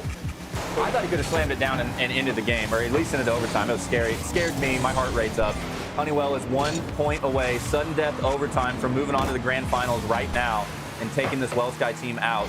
Zoloft looking for a set off the side. Beautiful set. Dagger's going to be there. No. Towards the net, but it's off to the left side. Borderland was there for the save. TJ trying to get it all by himself. Borderland Sleep makes the save that time. As now it's going to be Halt and Dagger going to do battle, but Borderland able to bail out halt as TJ is going to collect this in the orange half the field. 35 seconds into overtime. Great catch. Looking for the pass. No one's doing it themselves. Borderland getting the savior medal off that save and keeping it a 1-1 game. This is potentially great set. Great shot. There's another set. Where's the follow-up from Dagger? There it is. Off the top post. Can Zoloft get there with enough speed? It's going to be slow. It's not Sleep's there for the save. Dagger's there for the save. And Honeywell moves on to the finals against the other Well Sky team and a 4-1 victory. The pressure was up. That right there is what I was expecting all day. I can't believe we haven't seen more of that. Just shot after shot after shot. One of those has to drop, and they finally do. You keep the defenders stuck in the goal on their back foot. Minutemen take it 4-1, and they're moving on to the grand finals. They have a chance to take down another Well Sky team 2 in one day. Absolutely. Now they have an opportunity to reach for the sky and bring the sky down. Bring it down below their limit. Yeah, you can reach for the sky. That doesn't mean the sky is going to necessarily... You might be able to reach it. You might make it. I've never tried. We're going to find out if the Minutemen can do it. We're going to have like a little Leonardo, like Sistine Chapel. Exactly. Yeah. I'm with it, so. Okay, I'd say I got to calm down, but I almost got to get amped up. All right. We're going to take a 5-minute break here, guys. We're going to get the next match set up. This is going to be the final game. And just to clarify, the Minutemen are coming from the losers bracket. If they take out another Well Sky team, the Reach for the Sky will have a bracket reset and have an opportunity to beat them again. We'll get into that in just a couple minutes, guys. Give us a couple-minute break here at the Kansas City Corporate Esports Cup Rocket League 2025 Grand Final season coming up right after this.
All right, guys, welcome back. This is it. The grand finals of the 2025 Kansas City Corporate Esports Cup Rocket League season is upon us. Well Sky, Reach for the Sky versus the Honeywell Minutemen. The Minutemen coming from the losers bracket after taking out the other Well Sky team. The rematch we've been waiting for all year long.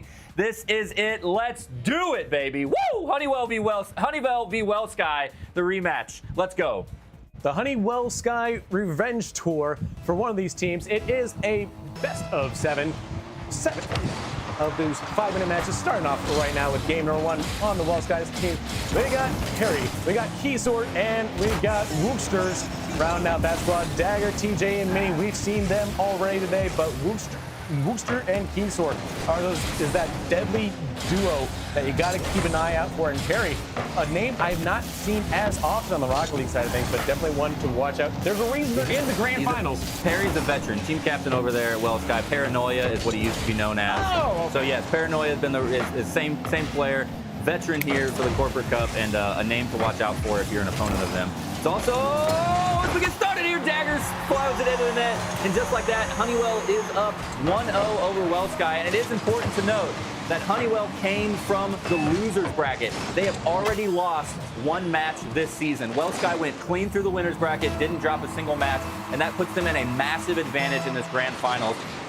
Honeywell is going to have to win 2 best-of-7s back-to-back to take the trophy home. Well Sky, with their commanding position in that winners finals, only has to win the first best-of-7, and they'll be ready to go. Absolutely. Now Mini able to control this here, but gives it up to Keysword, who drops it down for Perry. Dangerous ball there in front of the orange half of the field. Goes out to midfield, though, as Keysword keeps it alive for the Well Sky team. Now TJ dropping it in. And the double for the Honeywell side, 2-0 lead. Honeywell coming out swinging. They are warmed up. They can taste Well Sky's blood in the water. They took Reach for the Sky, or excuse me, Sky's the Limit out, and now they're ready to go after Reach for the Sky. Honeywell is itching to get that trophy back in their office. Yeah, and it is funny to see that because Wookster, again, in the sweaty BDS, Team BDS, Team Fennec there, but not able to get on the score sheet just yet. So you can be as sweaty as you want, but sometimes you just got to be better on the sticks on the day. Another shot coming in here, this time from Keysword's Wookster, trying to control it here off the wall, looking for the drop in. Perry was there, but TJ was there first. Yeah, great save by TJ because Perry was coming in. It was a beautiful save. They were dropping in nice and casually directly in front of the net, making it easy teed up for Perry. But TJ slammed it down and got it cleared out there. Keysword the shot. It's going to be up top post. Is there follow-up? No. Perry was too far back, and Wookster was going for a demo. Nobody going to be there on the side of Well Sky to secure that one. Honeywell going to try to extend their lead, gets cleared out, back to the corner will go. Dagger going to try to keep this ball in play, once that to the middle, but Wookster's going to take it away all the way back to the midfield. Mini underneath it, shot towards the net, it's going to be off the top post. Where's the follow-up from the teammate? There's Perry, but Mini gets there in time to clear it away. Yeah, and still often you see in this battle so far, what I've been frustrated with on the attacking side from both teams here is they'll get stuck in this corner here, but now Keyswords with a great pass. That's what they need to be doing all the time here, is when you get in that corner, hit the pass, don't try to run it up and into that near corner. It's so well defended. Everyone's aware of it here. Yep. At this point, it's 2025. The game's been out for 10 years. Stop doing that. Yeah, get it out in the middle, give it to your teammates, start making some plays, start making some communication. That's the only way you're getting past these players at this high of a caliber. I'm sorry, the game's been out for 10 years. We've seen it. We know how to play, yeah. You know how to defend it. Not that I can mechanically do it, but I know what I'm supposed to do. Yeah. Sometimes we just got to take that second thought. It's like, all right, first thought, straight to goal. Second thought, the patience. I jumped off the ground for that one, JT. I thought the patience was going to be paid off quick. You've seen this high-speed action of just shot after shot, and that time he tried to walk it in slow. Almost worked out for him, but alas, the defenders were not completely tricked. Keysword's now running it up to the sideline, has some support with Wookster. Perry looking for the shot availability, but it's not going to be there as Mini bombs it down the field, looking to find TJ. Does connect with TJ. Dagger took a wrong angle out of here and goes backwards as Dagger will now reconnect. No, it's Wookster as Mini. It's a back and forth battle midfield, but TJ rolls it in, and it's a 3-0 lead for Honeywell, the second one for TJ. Honeywell completely bypassed the scariest lead in Rocket League and just goes into a commanding lead at this point now. 98 seconds left, up by 3. They're going to have to win 8 games in the next 14 to take home this grand champion. But right now, it's looking like they're prepared to do that. They're strapped in, locked in, ready to roll. And it is quiet back there, JT. They are focused behind us. Yeah, there's approximately 20 people from Wellsky here, and every single one of them, you can hear a pin drop between them all. Everybody's locked in and paying attention.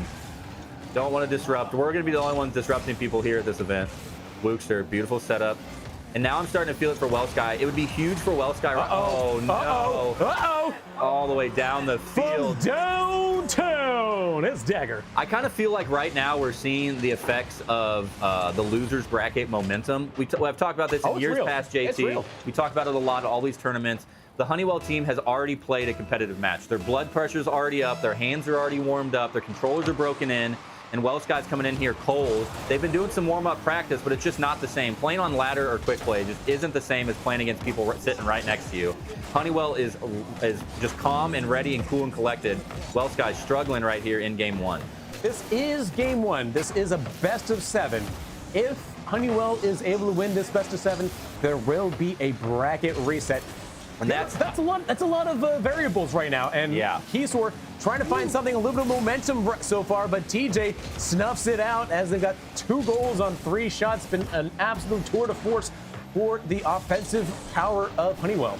I can only expect the farther this goes, the more in favor of Wellsky it will start to lean. Right now, Honeywell in a dominating position, but as you farther get into this match, we have a potential 14 games ahead of us, and Honeywell has already played 5 of them.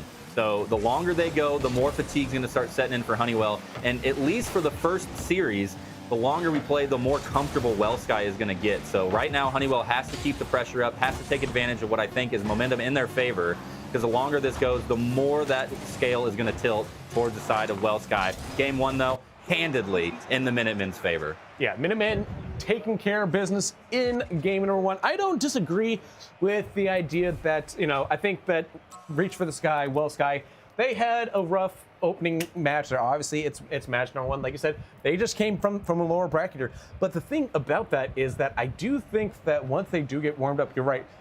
Especially in Rocket League, when you get warmed up, I feel like you get a good solid 2 to 3 hours, depending on the person, where you're just absolutely in the zone. Just locked, yeah. Unless you are like, this is your job. Right. In which case, you're locked all the time, so they say. But I think that you're right. Reach for the Sky is a little bit humbling for them. There's going to be an opportunity for them to kind of, reassess what they did, well, and what got the better of them with these Minutemen. So I think that that's going to be something that they are just going to take game number 1. It's a wash for them. What they do now is all on them. Yep, just reset. And again, they have the comfort. You don't want to go to your second best of 7 series. You don't want to do that. You don't want to put that pressure on yourself, on your teammates, on your company.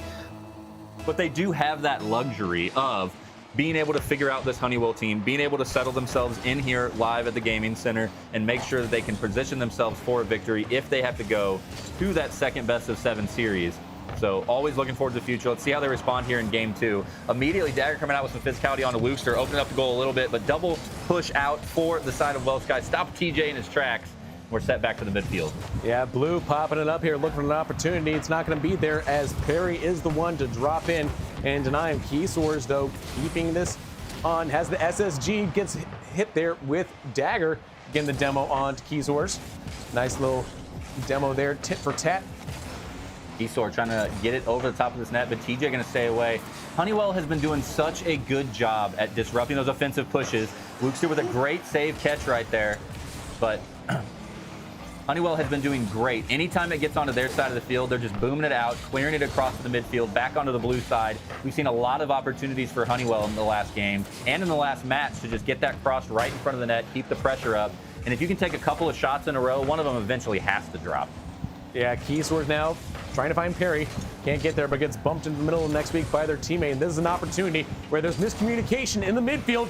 Could have dropped down for TJ. No, as Wookster able to corral that out to midfield only as far as Dagger.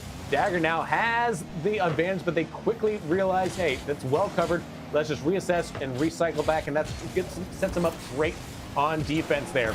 Now, here comes the offense of Wellsky. We haven't seen much of it yet in this game, but can they spark them life here in game number 2? Game number 2 very rarely looks the same way as game number 1, which did end 4-1, but Dagger wants to come in and get the party started again. Yeah, definitely wants to repeat of the last game. Well, Honeywell could say, hey, if we could repeat game 1 3 more times, we're going to be going home. I guess 9 more times is what they really have to do. But if they can repeat game 1 over and over, they're going to be guaranteed to go on the champion. So Honeywell would love to see game 1 just play on repeat until the end of time. Wellsky going to have to do something to change the narrative. There's another shot. Great save from Keysor. Gets back around it. Perry stays in perfect position. Perry did not get out of the way. He stayed right where he needed to be after seeing his teammate get the first save. So beautiful teamwork from both Perry and Keysor to keep that one out of the net. Only keep the lead 0-1. Oh, Perry, awkward. Wanted to set that back, but it put it in a weird position. But they do get it cleared out on the side of Honeywell before anything happens to him. Blue, chance to set this up. Full boost, going off the wall. Wants to set it towards the middle. Keysor is going to be there. He pushes over just a little bit too far, out of range of his teammate. And now it's Keysor's trying to battle it with Woopster. Can't get around TJ, though, as TJ is going to drop it in. Maybe look for Blue. Blue in the corner. Looking for pass to the third man there. Dagger looking for it. Can't get it. TJ can't turn around there. And now it's the goalkeeper. No, Perry, the goalkeeper, to take care of this out to midfield. Yeah, I think TJ could have been in a slightly better position after his teammates. It was 2 passes in a row. He was just trying to get wrapped around to set up another pass, but almost time to just give up on that offensive push and try to get a reset instead of trying to just keep it stuck in the corner. Not going to work out for him with this gameplay. Perry being slow, but Dagger going to take it away from him from the back end. Blue setting up in the middle. Wookster boosts it over the top of everybody. TJ catches it midair, changes the trajectory of the ball off the corner, wants to boop it out there. Keysor stalls it out in the middle, wants to run this one in home to himself. Blue hits it just enough to kick it out to the outside. Beautiful stop there from Blue. Yeah, now here comes Dagger trying to corral this one in here, but maybe it will be Perry who can put the ball on a platter. Last 90 seconds, Honeywell still holding on to that 1-point lead. Open net, though. Wookster misses the opportunity. It's high off the post. That was the one that they had to have to tie it back up. And they're going to be watching that one later if they ever watch the replay on this one again. Unfortunate for Wookster not to be able to commit on that one and get the point in there. That would have been massive to tie it back up with just 75 seconds left. Still stalled out right in front of the net. Nobody's there to try to bring this one home, though. Keysor trying to get wrapped back around, just wants to get in defensive position. TJ coming up over the top, but Keysor does get there in time. Great save from Keysor. 60 seconds left now. Honeywell holding on to the 1-point lead. Yeah, Perry popping it up against Keeping it live. The backboard. Now Wookster off the backboard as well. Dagger made a great save that time as TJ tries to corral it, not past Keysor though. As we got 45 seconds, only 1 goal in this game here. We can find a second one in regulation to bring us to overtime, or something to put the dagger in the hearts of Wellsky. Will it be? We are going to find out. Final 30 seconds on deck of regulation in game number 2. This is something that Wellsky needs, and I think they really do need some sort of result from this game. They got to get something. Overtime or in regulation. Something has to give here because going down 2-0 is going to be a very dangerous situation for them. Yeah, and talked about they've got the luxury of having the second best of 7, but man, it almost hurts going into that. Yeah, you don't want to go there. The mental strain of going into that second best of 7. You've got an opportunity to get there and try again, but if you go down in the first best of 7, you kind of tell yourself, how does it feel going to the next one? Honeywell right now in the commanding position. This is their tournament to win at the moment and feeling so strong and confident. Up by 2 in the match right now. 2 games away from the full bracket reset. Yeah, and I think it is kind of, very telling in it there. You take a look at the history of this tournament, and the names etched on the trophy that these guys, they're competing for here. And you do see a lot of Honeywell. And then Wellsky came and upset them, and I think that might have lit something. They upset them. I think they upset them. Yeah, I think they did an upset for sure. I think it might have lit something under Honeywell, made sure they had something to prove. Honeywell felt unchallenged for the first 4 seasons of the Corporate Cup, and now it's like, in every anime ever, you don't have to get stronger unless you have an enemy that you need to be stronger against. You're never just going to get stronger by yourself. You have to have somebody to push you to that next level, and right now, after last season, Wellsky was that push. Honeywell coming back with a vengeance here in 2025. And I will say, you weren't part of the regular season playoffs, JT, but the only reason that the 2 Honeywell teams were in the losers bracket this year was because they were taken out by 2 WellSky teams. Hey, so in the postseason, WellSky was the dominating teams. Both the Honeywell teams got sent down because of WellSky. WellSky's showing it only matters when you show up on the final day. Yeah, so you know, it's personal, and you know, clearly this is some hateful Honeywell right now, right? Like there's nothing, ain't nothing spicier than hateful honey, as they say, as we are, or hot honey, I guess. Yeah, I thought you were going to the hot honey. Yeah. And it's just been impressive to watch the whole time. I thought somebody was coming in. Yeah, there's Zoloft on the side. He does get it snuck in. That's what I thought was going to be about 4 seconds earlier than it was. I thought somebody was following up from TJ right here, but they waited for the bounce off the parry before to commit it. Got over the top of the defender. Oh, and TJ kept it there. Even if Wooksters got it knocked out, I think TJ was there for the stall out. So once again, Honeywell with the opening point, looking very, very strong. Yeah, really commanding right now. And all their games that they've been in, they've never looked like they've been out of a game so far. So they just looked commanding. Yeah, WellSky, I think that they've got to get their head on the swivel here and figure out what is driving the success for this Honeywell team here, whether it be their communications here. I mean, we kind of look at them, we kind of see they do just look locked in, and you know what? They're calm. Yeah, they're calm back there, dude. I know what it is.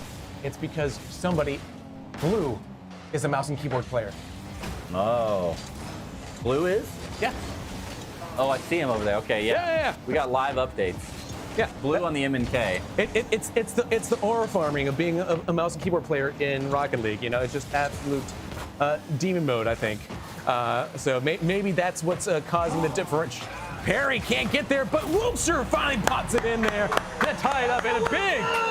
There's some love for WellSky. So when they pop off properly here. WellSky getting hyped for their team. Love to see the support in the background. They get a point on the board. They've tied it back up against Honeywell. I think that might have been up to 5 or 6 unanswered points. You got to break this up at some point. Yeah, finally they're able to break through. They needed that. They needed that for the mental health of the WellSky players. Yeah, and so this might be the watershed moment, dare I say. If they can turn water off the ducks back into points here, then they really will be in a good ducking position. All right. PG stream. Hey, yeah. Ducking. Right. It's where you put one audio source into another audio source. Right. Yeah, ducking. Right. Yep. DJ shooting off into the corner, trying to set something It's educational. Up. Yeah, it's getting late. It's only 6. We're 4 hours of rivals in Rocket League. JT's losing it already. I've still got Red Bull powering me. Shout out Red Bull, bringing us some free Red Bull. Powering me through the day. 2:40 left here, all tied up right now. Momentum, I'd say, still on the side of Honeywell. WellSky trying to make sure it gets back in their favor. Perry trying to get something happen right here, but it gets saved by Blue. Cleared out to the far side. Zoloft clears across the middle. Perry looking for something, but Wookster going to take it away from him. Perry was in kind of an awkward spot there. Wookster helping him out, getting it back on the correct side of the field, and Zoloft going to boom it down the sideline. TJ looking for something, wanted to pass it to the middle. It was going to be a beautiful play. The third teammate was sitting there in the midfield. Unfortunately for Honeywell, nothing going to work out for him there. Nice little maneuver here by Wookster to maintain possession of the ball here and bring it down. Nice challenge here. Keeps it somewhere for Perry to get a hold of it here. Can't get the nose on the ball after the aerial there. And so it's going to be for TJ to boom it out to midfield, only as far as Perry, as Keysor gets a bump, but does get the touch he needed, but couldn't get it connected to the back of the net. Can Perry be there? Where's the paddle up? Perry, the savior puss. Oh, love to see and hear it. WellSky finally, for the first time this series, takes the lead. Up by 148. Barely pushed it in there. That was almost that goal explosion. Yeah, that was beautiful. And barely stall it out. And JT, this is what I was talking about. The longer this series goes on, whether it's this best of 7 or the next, I think the scales will slowly start to tip in the favor of WellSky. Honeywell going to start hitting some competitive fatigue potentially, and WellSky just going to get more and more comfortable as they go here. Momentum now on the side of WellSky for now. 90 seconds left. Honeywell down by 1. Yeah, down by 1, but not out as we still have a minute 20 on that clock. They're dropping in from Key Swords, looking for the opportunity. They've got the advantage. Can they find another goal? It's not going to happen this time as Blue is able to secure it out to midfield here. Now with 1 goal down, but TJ trying to tie it up with a minute left. Not going to happen. A great save from Wookster to keep it level. Yeah, Wookster not going to get tricked by TJ on that one. I thought he was getting a little fancy, trying to get him stalled out, but Wookster played patient and waited just for the moment he needed to get the save out of there. Last 50 seconds here. Wellsky trying to get 1 point on the board for this match. Good pass there. Wookster can find off the backboard. One last one. Drop it in, and that's what it is. Perry, make it 2. Perry now increasing the lead 3-1 for Wellsky. Another beautiful shot. Kicks it just, underneath. I thought it was behind TJ, but TJ bounced off top of the goal. A little bit awkward there. 43 seconds left for Honeywell to respond, and now 3 unanswered points for Wellsky. Guess you could say an error. Off the kickoff, and Wellsky does it. Make it 4 unanswered points. Momentum now in favor of Wellsky entirely. Honeywell almost got to start looking to the next game. Well, and that honestly was down to Perry with a great like stall off that kickoff there. So, an assist. Perry the assist. All right. Imagine he's a platypus and he has a fedora on. There you go. Booster, 30 seconds. Doesn't really matter what they do. Doesn't matter. And now, they're just running away with it. They're just Perry the hat trick. Yeah, Perry with a hat trick also. There's your fedora he was after.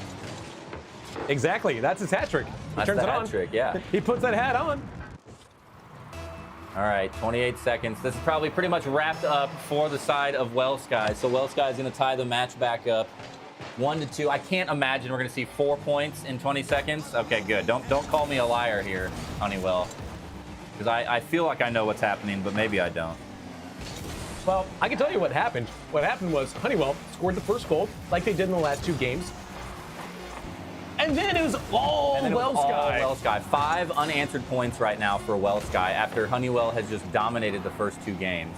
Game 3 definitely going in favor of Wellsky. They bring it back 1-2 for the match, and they're not going to make it easy for Wellsky. No sweep today. Not at all. And Perry there with the hat trick, 5 shots, 2 assists as well. So every single goal came through Perry there for Reach for the Sky on that game. Now, they've won 1 game. The other team's won 2 games. If that puts my math correct, I believe that means they still have a ways to go. A ways to go, yeah. Best of 7, not a best of 5. We played best of 5 all regular season and playoff, but here in the grand finals at the MVP Gaming Center, it's a start, baby, though. Best of 7. It is a start, and it feels like they're in it now. Those first 2 games just felt like they weren't here, and now it feels like Wellsky's in it. This is a real match. It's like they lost their on groove. Their side.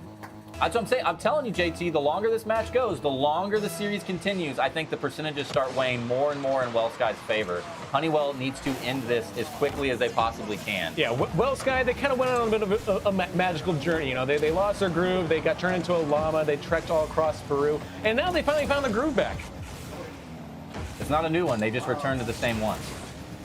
Oh, this one's got a pool in it, though. Esor trying to get something going with the help of Wookster off the back. Great setup. Wanted to put that one to the net. That would have been a huge shift in Wellsky for this one. They haven't scored the opening point yet. 4 games in. There's a shot from Dagger, and it gets over the top of Wookster. And Honeywell once again takes the opening point. 4:27 left. And how often have we seen this with Dagger being the one to open the salvo there? I think that's the 3rd game. I think it is. 3 out of 4, I think, have been Dagger. 3 out of 4, yeah. Dagger's been the first goal 3 of the 4 games. So yeah. it tells you there, like Dagger's meant to finish. You put the dagger in the heart of your enemy. Right in the heart of the net. To finish him. But he's there getting the party started. So every time, Dagger putting the ball in the heart of the net.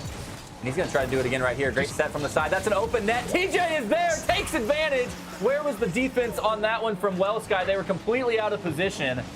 Dagger saw it. There was Perry tried to take. Keysor and Wookster both behind. TJ doesn't give up the open net. He makes sure to secure that point. Honeywell up by 2. Yeah, between Dagger and TJ, you might as well call TJ Detective Blanc, because right now, with him and Dagger, they are nothing but knives out. All right, coming up on 4 minutes. Honeywell fans better be licking their lips right now as they're in the lead once again here. trying to take this to a 3-1 match. Great save from Keysor across the side right there. Beautiful setup. Wookster trying to get something going here. Looking for a little bit of patience, but Dagger not going to give him the time. Perry wants to take it away. A little bit of an awkward double commit. I don't think that was an on-purpose fake. TJ stalls it out in the corner. Mini sets it up. Dagger's there once again, but Perry gets there in time from the back this time. Not going to allow him to have the open goal net twice in a row. Yeah, TJ trying to get there, but now Keysor starting to breathe a little life into the momentum here. Uh-oh, Mini gets it past Perry, and TJ dropping it in for a big splash of a dunk.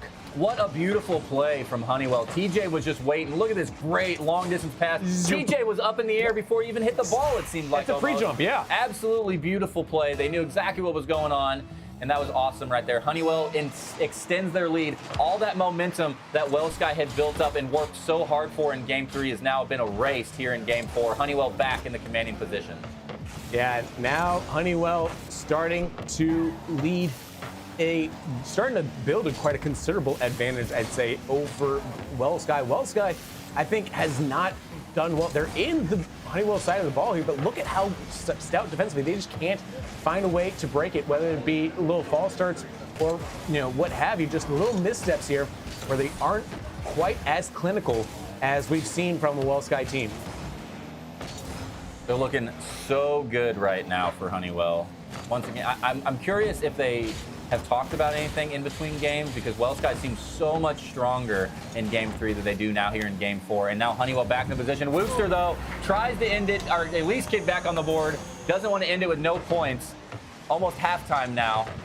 See, but stuck in the corner, though. Both the defenders just dangling around in the corner, out of position entirely. Well, not only them, but I'm also a little frustrated myself with dare I say, WellSky on that one there, because so often they kept on trying to attack that corner there, and it took a long time for it to finally get something, and then Mini kicks it right off the kickoff. Yeah, just removes the point differential once again. Oh, that was a missed swipe by WellSky. I didn't even see who went up in the air for it, but somebody went up for it, went underneath, didn't get it. Mini takes advantage, guarantees the point. 2:30 basically remaining halfway through. Honeywell is up by 3. Yeah, these missed aerials here will come to bite you, especially now 2:22 on the clock there, a 3-goal deficit. It's going to be something where I want to see something a little bit different from both these teams, right? I want to see, as we see a shot, great save. Keysor with the bicycle flip, keeps it out of the net. Oh, Dagger setting something up here, but Perry comes out here. Perry and Keysor doubled up on that one. Could come back. They got to be careful of that. You have to trust that your teammate's going to get it cleared out.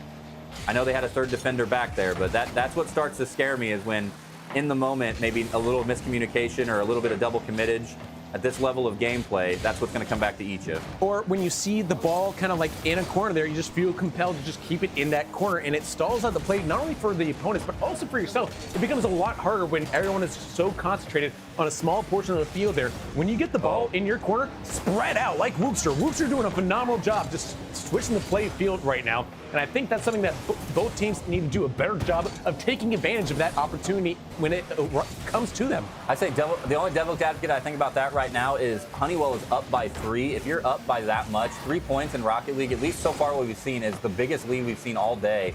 And when you're in that commanding position, you almost want to see the clock run out. Every second is in your favor on the side of Honeywell right now, putting you closer and closer, especially when you drop it into the net like that. TJ gets the hat trick, and up by 4 now, 67 seconds left.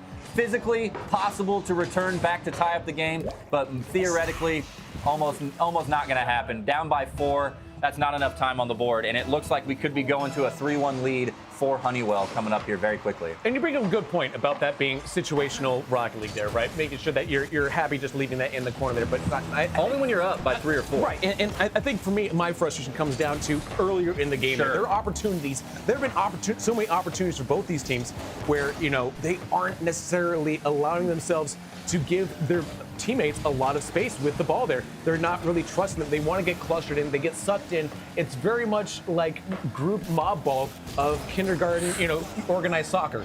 Yep. I played it. I know it. So I think I want to see them being a little bit more adventurous there, trusting their teammates to just lock down the entire side of the field. It's scary, right? To know that to trust your teammate to be able to hit the shot, but know that if they miss the shot that you trusted them with, it's going to result in a goal against you.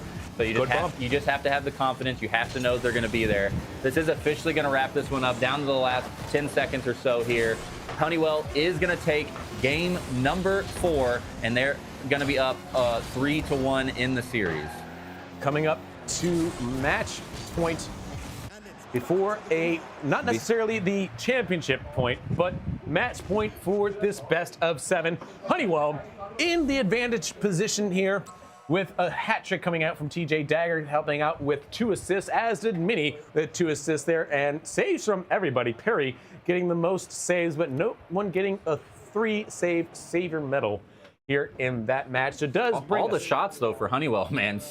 10 shots on the scoreboard for Honeywell. So the offense is there. We saw the points landing the whole time, obviously. That's batting 500 in the majors, so that ain't bad. Like, again, they're taking, not only are they taking a lot of shots, but they're high percentage shots because they are getting them on the scoreboard there. And I think that's something that you need to be aware of is, like, you saw the shots from Honeywell. I think that Wellsky, maybe it just comes down to if you're not a high percentage shooter, and it doesn't seem like right now they're shooting high percentage shots. Currently, yeah. You just got to keep shooting. Yep, you just got to keep at that point and just wait for the boost. And that's what I'm saying. I think it's because of good defenders, but I haven't seen this game what I've seen a lot of through the regular season and the postseason, which is just where one team, and it ebbs and flows who this team is, but one team usually just gets in a rhythm. It'll be off the backboard, then off the backboard, then off the side post, and then finally on the 4th shot, it'll drop in. And I think the defenders have been stopping that kind of thing from happening.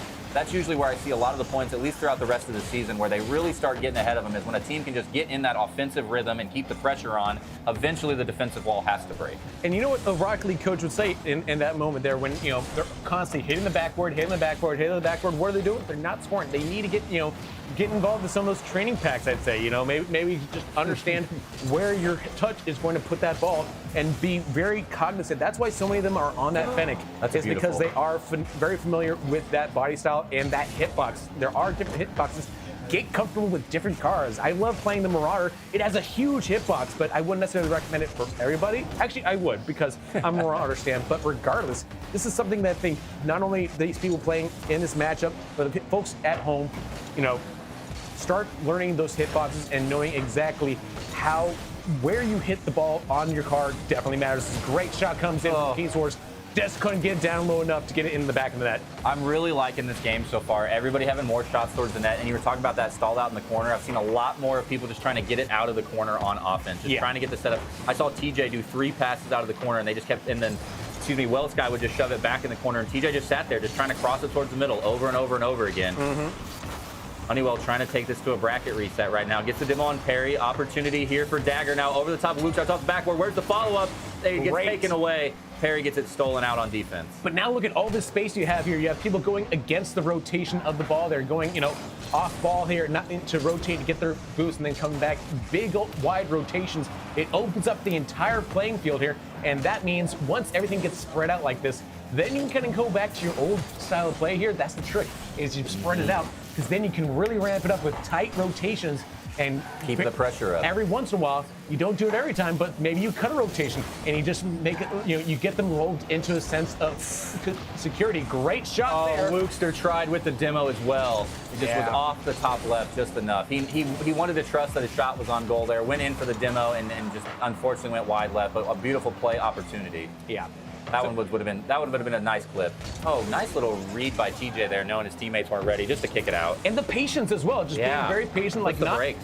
When you're so spread out, you either have to panic and rush back to be on position, or you allow yourself to breathe and just be fully aware, like, no, hey, my teammate is going to be in the ultimate position, the best position here. If they aren't, then I have to be in a position to be behind them to wait for that, whatever their opponent is going to do. And really, I think that's the best way to play defense, is not necessarily expect your teammate to win.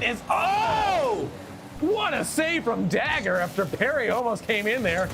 Slammed in. That looks so scary for Honeywell, and they get it cleared out. That ball dropped straight down in front of the net. That's the kind of shot that completely derails any sort of conversation. What a shot! Oh, finish! Keysworth getting the ball. They keep the pressure up, and for the second time, Wellsky has taken the opening point lead. 1:27 remaining. They're trying to send us to a game 6, and Honeywell down by 1 now. They really want to get this bracket reset. They've been working hard for it. They feel like they've earned it, I'm sure, and they want to make sure they take this to another best of 7. Well, Sky says, we got ourselves in the winner's bracket for a reason. We ain't going to let you go to a best of 7, and trying to make sure they get settled right now. I still go with I'm still standing by it. I think the longer this series goes, whether it's this best of 7 or the next, the longer it goes, the more in favor of Well Sky it will continue to slide. We'll see if that ends up being true or not. But I think Honeywell needs to try to keep the pressure up as quickly as they can, as early as they can. Mini had a good shot towards Dole there, but instead it's Oh my goodness. Excuse you. Saw that coming from a mile away. Just Keysor taking this one up, complete control, air dribbling it all the way. TJ was just slightly out of position, not able to get there in time, and Well Sky extends the lead 2-0 with under a minute remaining. With the you have time as well. Savagery. Yeah, calls out, makes the live call out in person at the LAN event while air dribbling it through the air. What an absolute madman. Last 40 seconds. Honeywell going to try to respond here. They've got time. There is time. It is tough, but there's enough time. They got to make a score right now. Yeah. Here's the setup. TJ going to drop it beautifully right in front of the net. Great clear out by Well Sky to get that one back in the corner. Dagger going to try to keep the pressure up. Nobody's there. Honeywell gets a point on the board now here in Game 5, and they've brought it back within 25 seconds on the board. Surely, Well Sky wouldn't, suddenly give up a 2-0 lead. No, 2-0 leads never get Surely they wouldn't have done that. I mean, now it's a 2-1 lead. Yeah, 2-0 leads never backfire. With 20 seconds and change, there's no way they can get. That's never happened in the history of Rocket League. Right, there's no way that suddenly becomes an overtime situation with bracket reset on the line, Yeah, that doesn't happen in Rocket League. It's not the most stressful lead ever.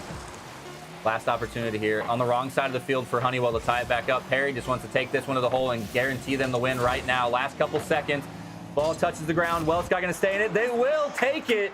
Well Sky squeaks one by, and they bring the bracket or the match back to a 3-2 series, and we are going to a Game 6. Game number 6. Oh, man. I'm still telling you, I'm calling it, JT. The longer this goes, Minutemen's going to be, I know we're feeling the fatigue a little bit. We're getting there. The Minutemen are going to start feeling the fatigue. They've had 2 best-of-7 series back-to-back. They're taking this one to a long-term Game 6. They've got to start to be feeling it.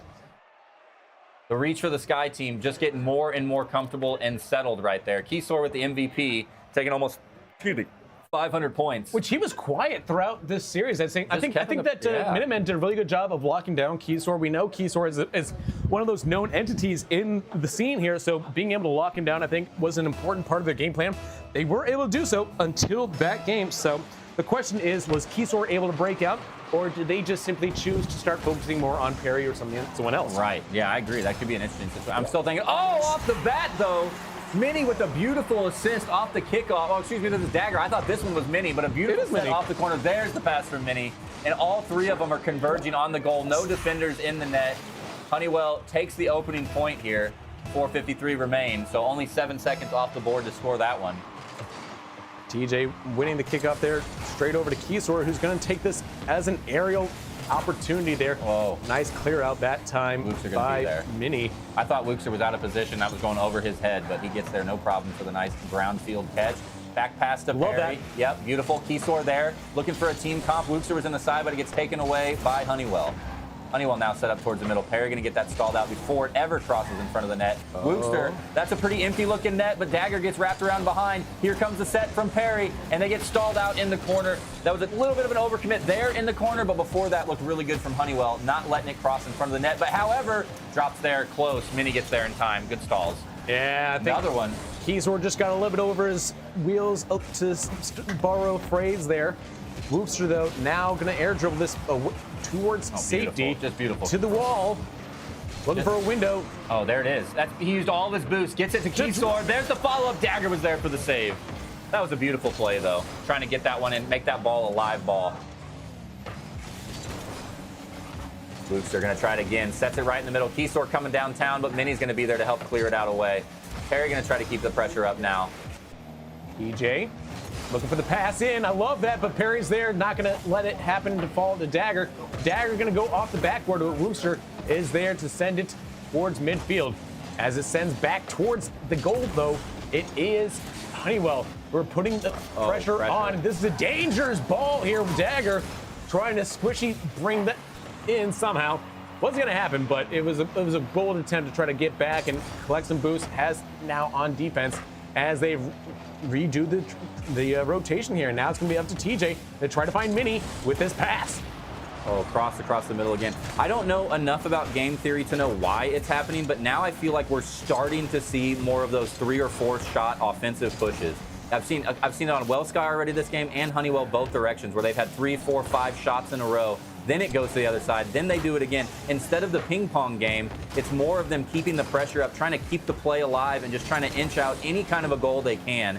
More of what I've expected and seen throughout the regular season, and less of the ping pong here in this game. Yeah, and to me, I would actually say it's more similar to the game of professional lacrosse at that point, where you have the two sides. Okay, yeah. Having been to the PLL All-Star game in Kansas City. Keeping it, once you got it on the opponent's side of the field, keep it there. Keep the pressure up and just keep taking shots. Don't allow the defenders to come out and clear ball the whole way down.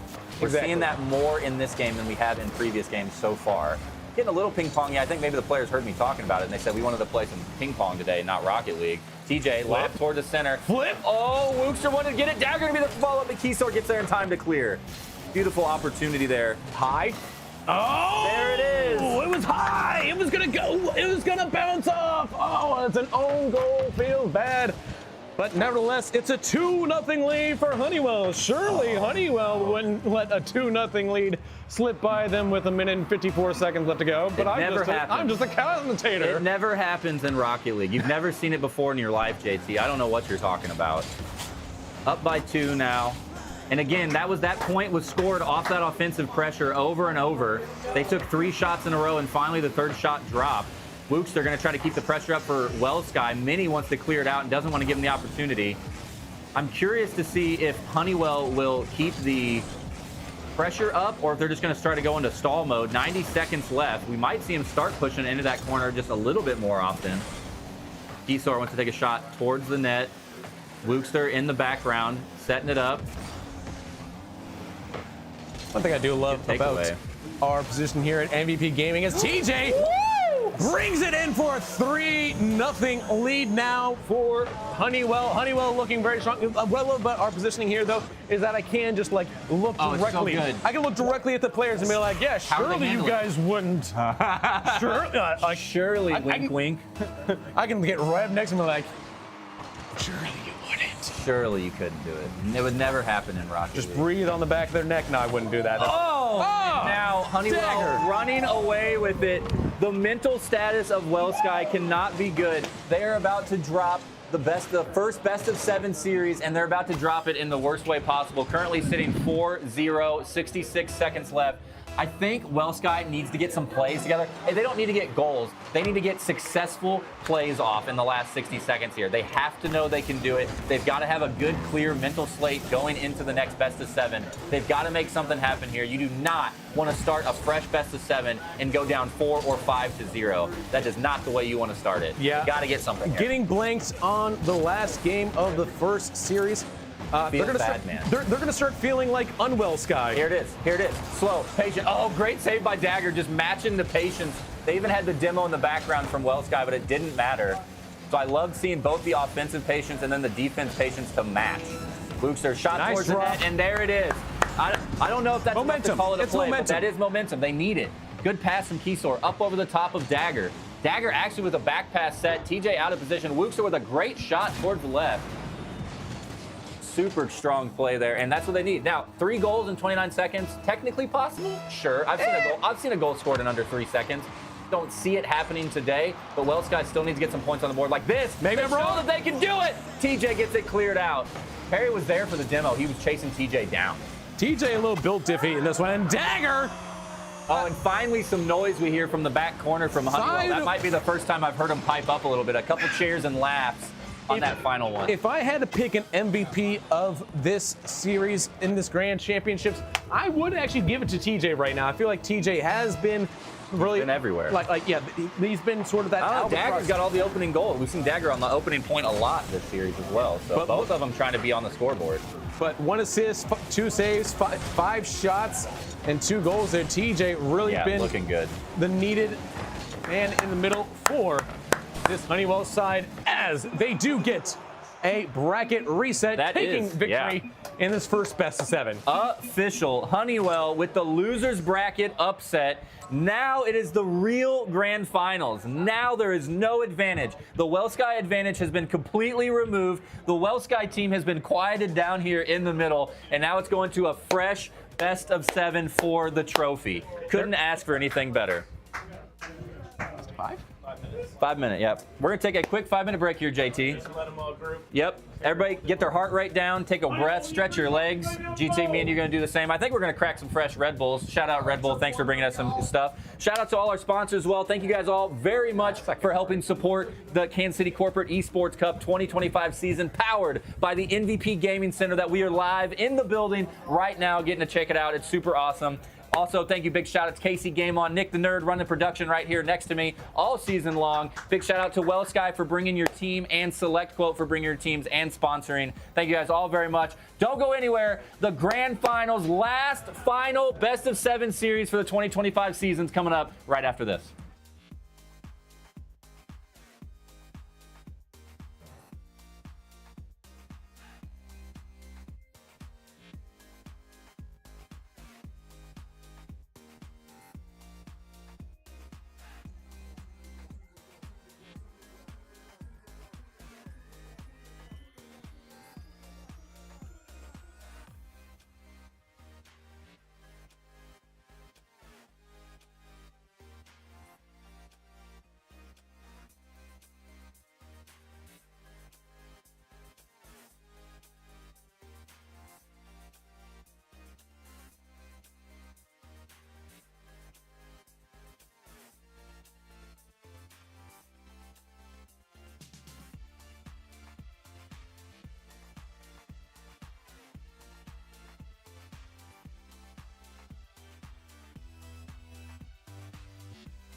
You guys are in our lobby.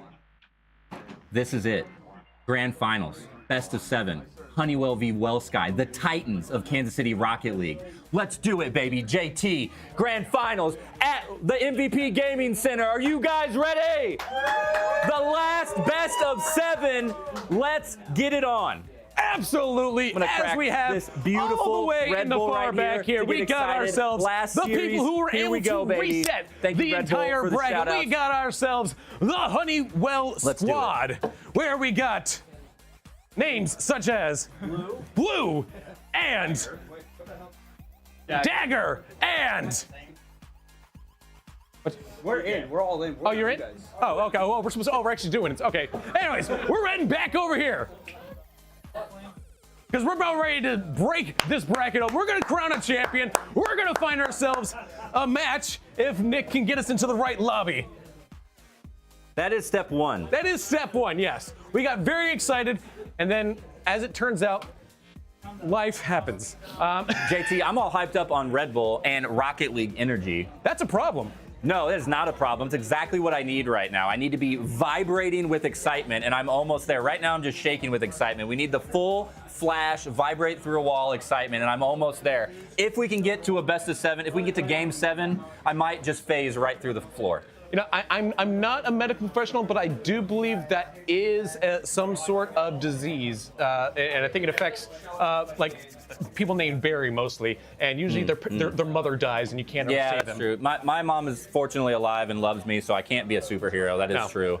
That is the statement. But if I drink enough Red Bull, maybe some like angel wings will explode out of my back and I can fly out of here. We'll I'm sure see. something will explode. Something will explode. It might be my back. It might be my Could heart. be your gallbladder. Could be my gallbladder. Let's do this, baby. Here we go. Best of 7. First live stream ruptured appendix right here. The MVP game. Let's go, baby. Here we are. WellSky, reach for the sky. This doesn't matter. All the previous games of the last 14 weeks are irrelevant now. Nothing matters. All that matters is the next 7 games. 35 minutes on the clock. Let's do it, baby. Yeah, Mini, Dagger, TJ, Perry, Wookster, and Keyswar for reach for the sky. Will it be the Minutemen who have brought their minute to a full year of glory, or will it be WellSky to unwell the Honeywell and just make them honey? Which would be, I guess, more of a poo situation, but that's more of a Winnie the Pooh. Meanwhile, Minnie says there is no poo situation, there's only scoring situations. As they get on the board here, 4:45 in there, dropping it in, beautiful aerial play. Nice. All right, missed the first one on stream, but Minnie with the opening point for Honeywell here. Only 15 seconds in. Honeywell comes out swinging in the back corner of the MVP Gaming Center. And here we go into game 1 officially now. Best of 7 series. Whoever takes the first 4 games is going to be taking the trophy home with them. Esau, a beautiful set over the top. TJ was there. Thankfully, it was off the side. There's the pressure from Wookster. Kept the pressure up, but nothing's going to drop. Honeywell going to hold on to that 1-point lead right now. Yeah, now here comes Minnie, popping it up here, looking to get over. Perry does get over Perry there. Now here comes TJ off the backboard, but Keysor is going to be there to safely corral it to the side here, out to midfield. Now TJ has nobody to pass to him. Perry can't get it. It's going to be Wookster to bomb it downfield. Perry can't find the boost that he's looking for. Going to recall off that attack here. Oh, man, the aggression. Yeah, WellSky, they need starting to come out. Yeah, well, they're starting to get a little bit more physical. A couple demos back-to-back there, trying to open some up. Now Minnie with a response on the demo onto Perry as well, trying to open up this goal. Oh! There it goes. Honeywell with the 2nd point on the board. And that one we see. Well, and Keysor did say, for this series, he switched off the Octane into, Perry, that feels. Yeah. Oh, the demo. All right. I thought it was because Keysor got harangued in the back of that, which isn't awkward. wrong. It isn't, he was harangued, but it was Perry. Perry giving out the calculated call in the quick chat as well, so he knows, he's aware. Just needs to, hey, that just means that you wanted your opponent to have a 2-0 lead with 3:33 on the clock. Yeah, because nothing ever happens when you have a 2-0 lead. We all know, JT. You don't. Everyone knows you sit Everybody comfortably. knows nothing happens. You sit comfortably, you're feeling good about yourself. So happy. And you get yourself into a nice sense of security for the rest of the thing. You don't ever become complacent. That's for sure. You play defense and you just have a nice little tea time. All right, 3 minutes. Well, guys, gotta have to find something here. I'd say the momentum still in Honeywell's favor. I think the longer we go, great save by Mini. I think the longer we go, still it could be in favor of WellSky, but I'm almost thinking just the adrenaline and the moment of being here in the finals. You've made it all the way through the losers bracket. You've made it through your first best of 7 reset. Now you're feeling like you can do this. Mentally, they are ready to take this one home. And we'll see if fatigue starts to set in for either team. This is a lot of pressure and a lot of adrenaline on your body to stay focused for this long. Perry trying to make something happen, kicks off to the side. Wookster wants to keep this play alive, though. Dagger going to try to clear it out towards the midfield and over. Oh, my gosh. There was like 4 different near misses in that entire attack for the WellSky team. Now here comes another opportunity. Keysor couldn't control the ball from Perry. Now Wookster gets it.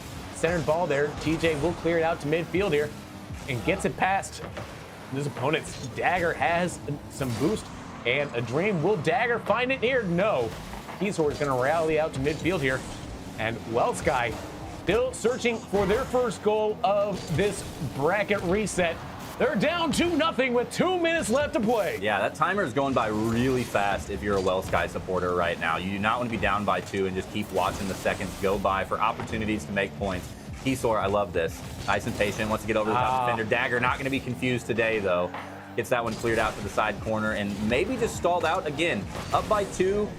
2 minutes is a little bit early to start doing it, but I'm sure any clock time you see run off is good for you. Dagger wants to return the favor, tries to get it over the top of Wookster, but Wookster is going to be the one not confused today, and they keep it stalled out in the midfield. 90 seconds left. Yeah, I was talking with Keysor there. He did say if this goes to Game 7, he will switch over to the Marauder, allegedly. So we'll see if that does hold true. They got to get to Game 7, though, and right now they're putting up big old goose eggs there. Despite the technical acumen there, we saw some good attempts at some flicks and nice interference there, getting into Perry and TJ able to capitalize on it. Yeah, this is beautiful team support from Mini right here. Yeah, absolutely astounding. Oh, they didn't get to him. I thought he did tap him. But he did create enough of that. Get in the way. Yeah, he saw him there, so he had to get out of the way and wasn't there to make the save. Yep, and that's a good team play. Honeywell commanding position once again, up by 3, 70 seconds left. There's a good shot towards the net, but Mini going to be there. Easy read for Mini.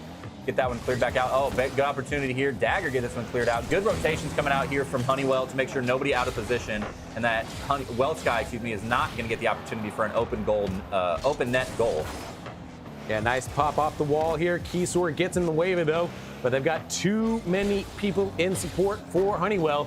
With 45 seconds left in regulation of game number 1, the time is looking a little thin for WellSky to get back into game 1.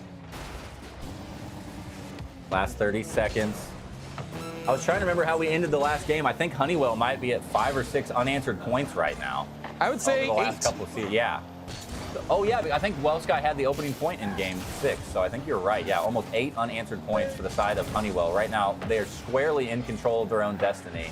This is going to tick out the last official 10 seconds. Honeywell is going to open up with the game 1 victory. That's going to be a long distance score, and it's going to be even worse for him. Make it 4-0 in favor of Honeywell. And WellSky behind me now, real quiet on the couch, down by 1 in the potential the second best of 7 series, not the potential, the actual second best of 7 series. Pressure is going to be mounting now for the WellSky team. Now, something I've noticed on the WellSky team is one of them turned their jersey inside out on. Oh, the rally jersey. Yeah, the rally jersey. It might be time for a bit of a rally jersey to come out for WellSky, and maybe they need more of them happening here, as they will drop the first game. Honeywell Minutemen taking game number 1 of the bracket reset. Currently, I believe that means that is. Yeah, I mean, that's 2 games in a row. So because WellSky did take a game just before we reset here, but Minutemen have so far, I would say, they're at least on paper 50% better than WellSky right now. Yeah, they are. Yeah, they're definitely in command of their own destiny. It's an even back and forth match, but right now I think Minutemen is back 60-40 favored. It seems like I think anything could still happen. We've still got potentially 6 more matches. That's why we do the best of 7. It's to make sure that we know for a fact that the best team has the most opportunities to prove that they are the best. And right now, Honeywell is the best this afternoon. See if they can keep up the pressures. We got a couple more games to go. I said at the beginning, I can't go back on my word. I think the longer we go, the more Wellsky has an opportunity as they get more settled, more comfortable, and less fatigued than the Honeywell team that already had to play a competitive best-of-7 series. But right now, Honeywell is making me eat my words. They are looking even better in this best-of-7 than they did in the first one. But it is a little shocking to see here as we see it is Wellsky taking control of this ball here. It's not like Wellsky aren't the defending champions of the Rocket League Kansas City Corporate Esports Cup tournament here. And it's not like this is the most known rivalry in the Kansas City Rocket League scene, are these two teams on this entire last year. It's not like these aren't the titans of the Kansas City Corporate Esports Cup going up against each other in the grand finals. Wellsky opens up this time. Keysor gets the first goal with only 30 seconds into the game. And maybe that's what it is. Maybe Wellsky just didn't have enough pressure on them, right? Maybe they only need the pressure. They need the like pressure. A they good only cured thrive. diamond. Exactly. They are here to turn their carbon-based life forms into shining diamonds. Shine bright, Wellsky, as much as you possibly can. Now holding on to the 1-point lead. As a spectator, as a commentator, as a fan of all things esports, all I ask for is a best-of-7, is to go to Game 7 and make it close. Keysor wants to put another one towards the net, but TJ gets the clear on that one. Wellsky wanted to return the favor to Honeywell and go up 2-0 as quickly as they possibly can. Wookster trying to keep this play alive, wants to keep it in front of the red zone. Perry wants to bring it out of the corner, not going to be able to. Now Keysor keeps out of the corner with Minnie, looking for the follow-through from Wookster, but it's way outside. Back into the corner it'll be once again. Wookster with a big cross. Minnie going to be there for the stall. And this is that pressure, not very many shots towards the net, but everything just on Honeywell's side of the field right now. They have to get this cleared out and try to get themselves a break or another opportunity for offense themselves. Keysor going to make sure they don't have that opportunity. Clear towards the backfield and a good demo onto Wookster. Wookster was set up perfectly to respond to that pass in the midfield, not able to after the demolition. Yeah, now it is all about those thin margins that Wellsky has eked out for themselves. A nice save here by Wookster, good positioning there to keep that shot from TJ from going in the back of the net there. It is going to be a very tight one. As you see, the offense is all out right now for Honeywell. They are trying to make sure this ball stays in the blue half of the field and doing a good job doing it. Minnie gets a little back flippy there, but is able to corral this. Keysor able to make a good save on TJ that time as Perry can't get past TJ once again. PJ, another shot coming in. Minnie, wow, was looking for that pass. Didn't get it. Yeah, good clear through on the defense there just to not let that set for the net. As I say that, it rolls in. Honeywell responds just under 3 minutes now, and they've tied the game back up. Wellsky needed to gain some momentum and gain some offensive traction. What a great play from Dagger. I missed it in real time. Kicks it into the bottom left corner, boots the goalie out of the way all by him lonesome. Incredible play from Honeywell and specifically Dagger on that one. Gets the opportunity for the kickoff. Successfully gets it past. Opportunity for Keysor to return it, but it's not going to. Yes, actually gets it past Minnie. I thought Minnie was going to be all over that one. Yeah, now out. Yeah, Dagger though gets a touch on it there. Can't get it around Perry. This is dangerous. Dagger has to grab to it first and decides to pass it instead of taking the dribble. I would have probably dribbled at that situation in the middle of the field. Nevertheless, though, it is on the orange half of the field. Now Wookster trying to capitalize. Perry gets it over. And Perry skips into the day. Fortunate for Wellsky to get credit for this. I think this is a double error from, two misses there. Rare from Honeywell. This is what I'm talking about. That may be the fatigue starting to set in. It's a knuckleball, though. It was just two misses all in a row. That has not happened from Honeywell all day. But when a knuckleball is coming at you like that, it bounces. When it bounces on the ground, the bounce was tough. Yeah, it's one of those things where you have that instinct kicks over. You either have to try to jump or try to move out of the way there, and it's one of those things where it's bang bang. It's a hard one to save against. Yeah, you're trusting that your teammate behind you has it. The teammate behind you is trusting that the teammate in front of you has it. You're both just slightly off communication, and Perry sneaks it in. Great opportunity for Wellsky, and they take advantage for sure. Off the top, where's the other follow-through? It's not even going to get there in time. Wookster gets it cleared out early enough. Keysor, and Perry both go for it. I don't think it was a fake either. I think Perry just had his back on that one. Yeah, Perry, great save that time. Now TJ seeing the momentum. Straight down. Great save from Wookster. Oh, my goodness. But you see Honeywell, they're moving with this sort of intensity where they smell the blood in the water now. They've been able to draw blood here in this game number 2 of this second series. Today, they now see an opportunity. It's a 2-0. It was 2-1 now. Here's a chance to see if You know, Perry is able to capitalize here, but they are on their back foot. Mini doing a really good job bumping Keysor there. Wooster can't get around Dagger, and this ball stays on the blue side. So dangerous. You got to be on your A game defensively as TJ decides to take a long way around and recollect with Mini in the background. Whoa! Most gets the redirect.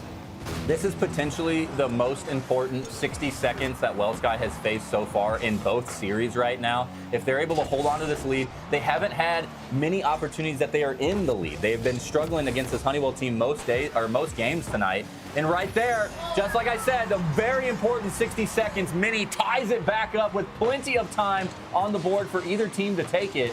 But this is potentially the most stressful thing for Wellsky they've come across to yet. Honeywell is up by 1 in the match. Dropping this feels hugely detrimental after losing the first best of 7. They need to tie this best of 7 up and get this to a best of 5 reset and just have some mentality behind them going into the next game. They're just going to feel like they're going to start getting beaten down. They have to respond right now. That was a massive goal from Honeywell. Yeah, but Wellsky, you know, they did get the first goal of this one. They've had 2 leads. Can they make a 3rd lead in this game number 2 and try to keep themselves afloat? It is going to be tough as Wookster bombs it downfield. Dagger does have a touch on. No, he doesn't. Oh, he doesn't. It's wide, and then it's going to be Perry. Oh, just wide again. 2 shots, far left, then far right. So opportunity for Wellsky squandered right there.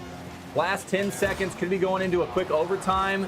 Wookster or Keysor, excuse me, trying to make sure that doesn't happen. Great set towards the middle, but it's right into the hands of Mini. They're going to have an opportunity to score here. It's up in the air. TJ, I was looking for him to slam it down, but he keeps it lofted up. It does touch the ground. We are going to a game 2 overtime. Would have loved to be connected with that fully and get that in the back of the net as a 0-second goal. Nevertheless, though, I still love free Rocket League and free Rocket Leagues anytime we get overtime, because that means. And the pressure is on. I said that last 60 seconds was the most important. This is it. This overtime right now, the most important part of the game that we've seen in this entire series for Wellsky. Wellsky needs this victory to keep themselves in it, both in scoring and just mentally in it. Going down 0-2 in the match after dropping the best 7 feels awful. They've got to make something happen here. Absolutely.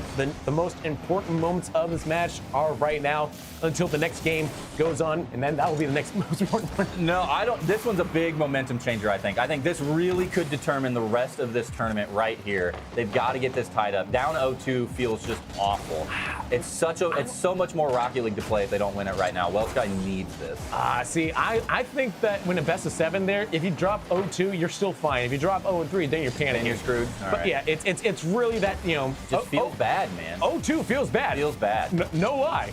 But I think they cannot allow themselves to panic. They still got to know it is a long series. And a nice demo there's going to set something up for Perry, but a good save by Mini. I heard the call out live behind us. They called out the open net, and Mini came out of nowhere to score. Oh! And they're up the demo from Mini. Honeywell will take the opener. Now they're up 2-0 over Wellsky in a minute 18 of overtime. Honeywell hangs in there, and they are looking so strong. Wellsky now in a scary, scary position. Yeah, TJ there, the overtime finisher. I mean, you look at Mini, had so many demos as well. We couldn't even count them. Really helped them a lot. And now it is, dare I say, a much more dangerous position here for Wellsky. Certainly, yeah. You know. Now I think the it's must win. It's must win. Here on out, it's must win. I think it's must win for at least the next 2 games. I think they got to bring it back to a 2-2. Otherwise, it's going to the pressure is just going to fight them the whole time. But you know the easiest thing to do is just win 4 games in a row. Just win 4 games in a row. Win 4 That's games all in a you row. have to do. All they have to do is win 4 games in a row. You're 20 minutes away. 20 minutes away from taking home the trophy. Honeywell, 10 potential minutes away from taking home the trophy. You're queuing up ranked with your buddies. You just got to win 4 games to win the night. You know, that's can't go to bed until you win 4 games. Can't go to bed until you win 4 games. And right now is that they got to do it. The pressure's mounting. You got to tap into it. Where's that killer instinct? Why are champions champions? Because they're able to use the adrenaline to their advantage and not let it be a detriment. They've got to be able to tap into it. They've got to be able to stay controlled. Don't get angry at your teammates. Don't get frustrated. Stay calm, stay cool, stay collected. Play your game. and try to make something happen here. However, Honeywell's been the one to beat. In the entire series right now, JT, it is 6-2 is the record right now for the current series. Actually, I was going to say, typically in 2025, the reason champions are champions is because their team has a bigger payroll than any other teams in the leagues. That's and fair. It's usually due to large transfer fees and really just having more money. More money wins in professional sports, but not in local Kansas City esports. Right now, we're That's right. on skill, baby. We haven't gotten there yet. Maybe someday. I'm just saying, like Howie Rosen did a really good job, manipulating the cap to get the Eagles where they were last year. I'm not going there, JT. I'm leaving it for that one. Minnie's going to make sure that we don't have to talk about it with with the help of Minnie.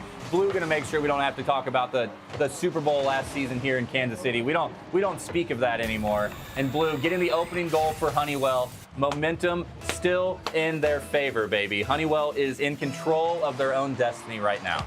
Do the Chiefs even have a receiver on the team right now? That's not talking. Okay. 4 minutes still to play here in game number 3. Wookster and the squad trying to do their best to make sure they get on the scoreboard. They've already given up the first goal of this game. Blue trying to make another one here. It's TJ is going to set up, bounce it up, looks to find Blue. Instead finds Keysor in the air with it to drop it into the corner. Nice little touch there. Oh, keeps it in the corner too. Yeah. He sort of great there, ran out a boost in midair to go meet it all the way up to the ceiling and then tries to keep it live in the corner here. Perry wants to kick this one to the center. Not going to be able to get it over there. Keysor, here's the opportunity. No, he had missed it a little bit. He had a perfect opportunity to set towards the midfield. Gets stalled in the corner once again.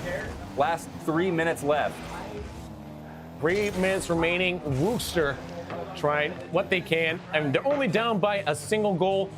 They need to find something to get a little bit of life in. Blue bombing it down, and TJ lethal. TJ saw this coming 15 seconds ahead of time here. Minnie had a perfect hit on the Keysor, had a perfect pass to the center. TJ was already going, the early jump, pre-jump, he was ready for it. Honeywell up by 2 in both the game and the match. WellSky has got to find something. They've got it right now. If you are a WellSky fan, you better have your hands up in the air. You better give them their Spirit Bomb energy because they need it. There it is. Somebody gave them some energy. Wookster with the fire shot all the way towards them, or all the way towards the net. 72 miles an hour. That thing was rocketing in there. A rare mistake from Honeywell. Nobody rotated back in time. Blue was trying to get there, but Wookster had tons of speed, and they brought it back within 1. Still plenty of time here in Game 3. Well, and that's what those kickoffs are all about. You got to be having a good, strong kickoff game, because if you don't, you can get lackadaisical, just going straight for the boost. And next thing you know, you're 2-0 lead. Almost rode it away. I had the script rolling out for you. You were supposed to finish that, so I had a really good line. Instead, it's going to be 2-1. Just keep going. It's still going to be 2-1. But they might do it for you here. No, Wookster wanted to come in and try to make it happen again. There was the demo onto Blue as well. He even had more opportunity. Minnie trying to wrap. Oh, my I was trying to set up that button for him there, but nothing. You wanted the caster's boon. I wanted it so bad. So perfect. Good patience here from Keysor and Perry working together. Perry left, though, to go pick up the corner boost they just picked up, so Perry kind of out of position. Oh, a rare miss. Wookster tries to get it past TJ, but TJ stalls him out just enough. Perry, back pass. Where's the follow-up? Oh, it's going to be in the hands of Minnie now. Minnie going to take it across midfield. TJ wants to set. Blue is ready for him in the middle. Right there. Wookster gets it cleared out. Great save and good aggressive defense from Wookster to get out and meet that one. But that was a fun play there by WellSky. I want to see more of that. Oh! Yo, Wookster says, give me some more. Wookster takes it into his own hands to tie the game back up. It's 2-2 with roughly 2 minutes remaining. TJ just over the top. Wookster brings it in alone, straight down off the ceiling. Bangs it in, slam dunk. Beautiful. A what? Sorry? Yeah, it's a beautiful waterfall shot opportunity there. You know, when it waterfalls down from the corner of the ceiling like that, that's one of those ones where it's so hard to defend against because it comes down in such a fast angle. You have to try to get there. Otherwise, you know it's in the back of the net. It's so hard to defend against if you aren't pre-jumping it. Yeah, and Wookster knew exactly how to read it on the offensive side. Played it perfectly. Just, whoa, Keysor straight down. Oh, no, this could end up bad for WellSky, but it ends up getting away with it. I thought for sure off that demo something was going to happen right there, so it sneaks out just to the corner a little bit. Another good setup from there. Oh, great little save there from Wookster. Here comes Blue. Blue coming over the top. Perry's going to be here, though. No problems. He's got that. But Blue had the entire net to shoot at there. Good job by Perry, but here comes Minnie. Mini wins the 50-50, gets the takeaway from Wookster, takes it right out of his hand straight into the net. Perry was out of position going for net. He trusted Wookster to take that down the field. Mini rips it out of his hands, launches it and on the net. Honeywell retakes the lead. 77 seconds left. We've all been there. I've done it. You've done it. We've all done that where we're like, all right, we're setting up the attack. Yep. So get boost. All right, yeah. They've got it. No, it's one of those things where when you are on the offensive side of the ball there and you transition to defense, if you're the last person back, or dare I say the first person back in that case, you got to be like an aggressive attacking position there. You have to make sure you're causing chaos while they're setting up their offense. So you give your team more time on defense to guide that boost and get in a good position. And it was really just a good opportunity by Mini, just a good takeaway to make that read. He knew that it was out of position. He said, oh, this is my moment. I've got 1 or 2 seconds before Perry gets back, and was able to win the 50-50 to take it away from him. Oh, Perry to Wookster. Can we find the final touch? Mini with a good bomb to clear it. What confidence and commitment from Mini to know that he was going to bounce that one out. That could have backfired. Oh, great shot straight down from Wookster. He wanted to do it to him again, but at this time, just slightly out of position. Last 20 seconds. This is pivotal right now for Wellsky. They've got to get this one back in control for their favorite. TJ had a great shot. That's going to be off the top. Oh, Wookster gets it stalled out. Okay. I thought that was getting back passed directly off the top bar. Wellsky's got to make something happen. Honeywell going to be up 3-0 in this best-of-7 series, and they will be 1 game away. Can this drop in? It's on the far side. It's going to be... Esports tries to keep it alive. Doesn't matter. Honeywell takes it 3-2. Such a close match. And now, after a full best-of-7 reset bracket, Honeywell is 1 5-minute game away from taking home the trophy and reclaiming their title as the Kansas City Corporate Esports Cup champion. Yeah, and you take a look at how they got it done in this game here. It is a little bit of contribution from everybody. Everybody on the score sheet. There's 2 saves from Mini as well. Mini really showing up big for their team here. Meanwhile, Wookster, like 2 goals, but the entire Reach for the Sky team looking completely lost right now. Yeah, this series is, I'm completely wrong. I was saying, I was out of my element. I thought Wellsky was going to get more settled and more confident, and the Minutemen maybe slowly start, and Minutemen might slowly start feeling some fatigue. It seems like the opposite. It's almost like the pressure is making Reach for the Sky feel that fatigue even quicker, and that the Minutemen are just finding their feet and staying more and more solid. They're just finding more momentum at every corner. Honeywell about to make history and return. And Zoloff makes a return to the pitch as well for the Minutemen. Minutemen still relying on their rotation, I should say.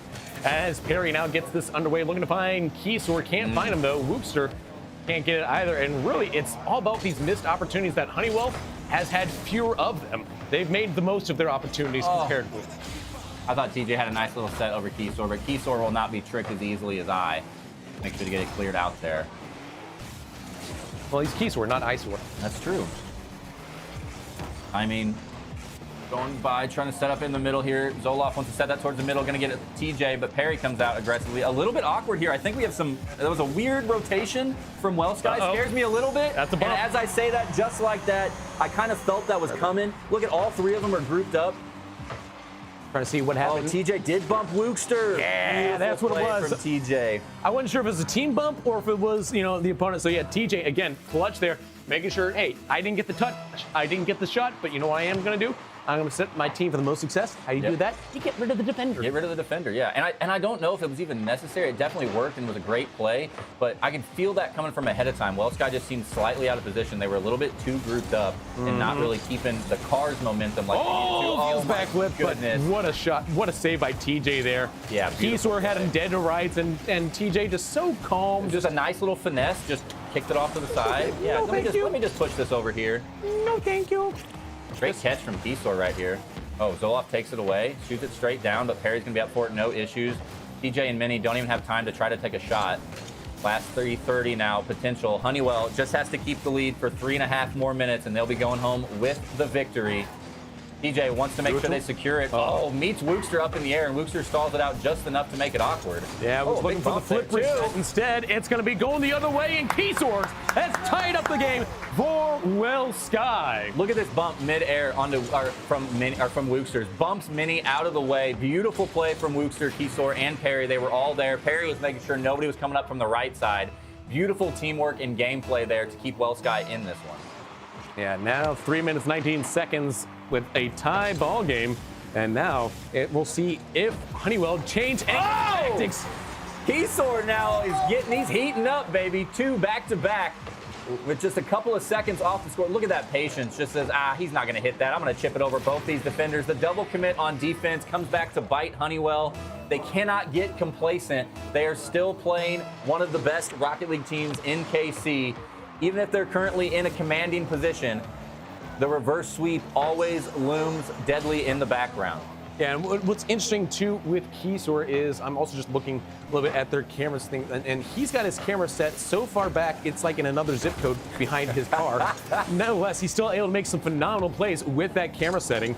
Mini though on the ball here to set it up for TJ. TJ can't get around Keysor as Keysor will take now back on the Stocktain.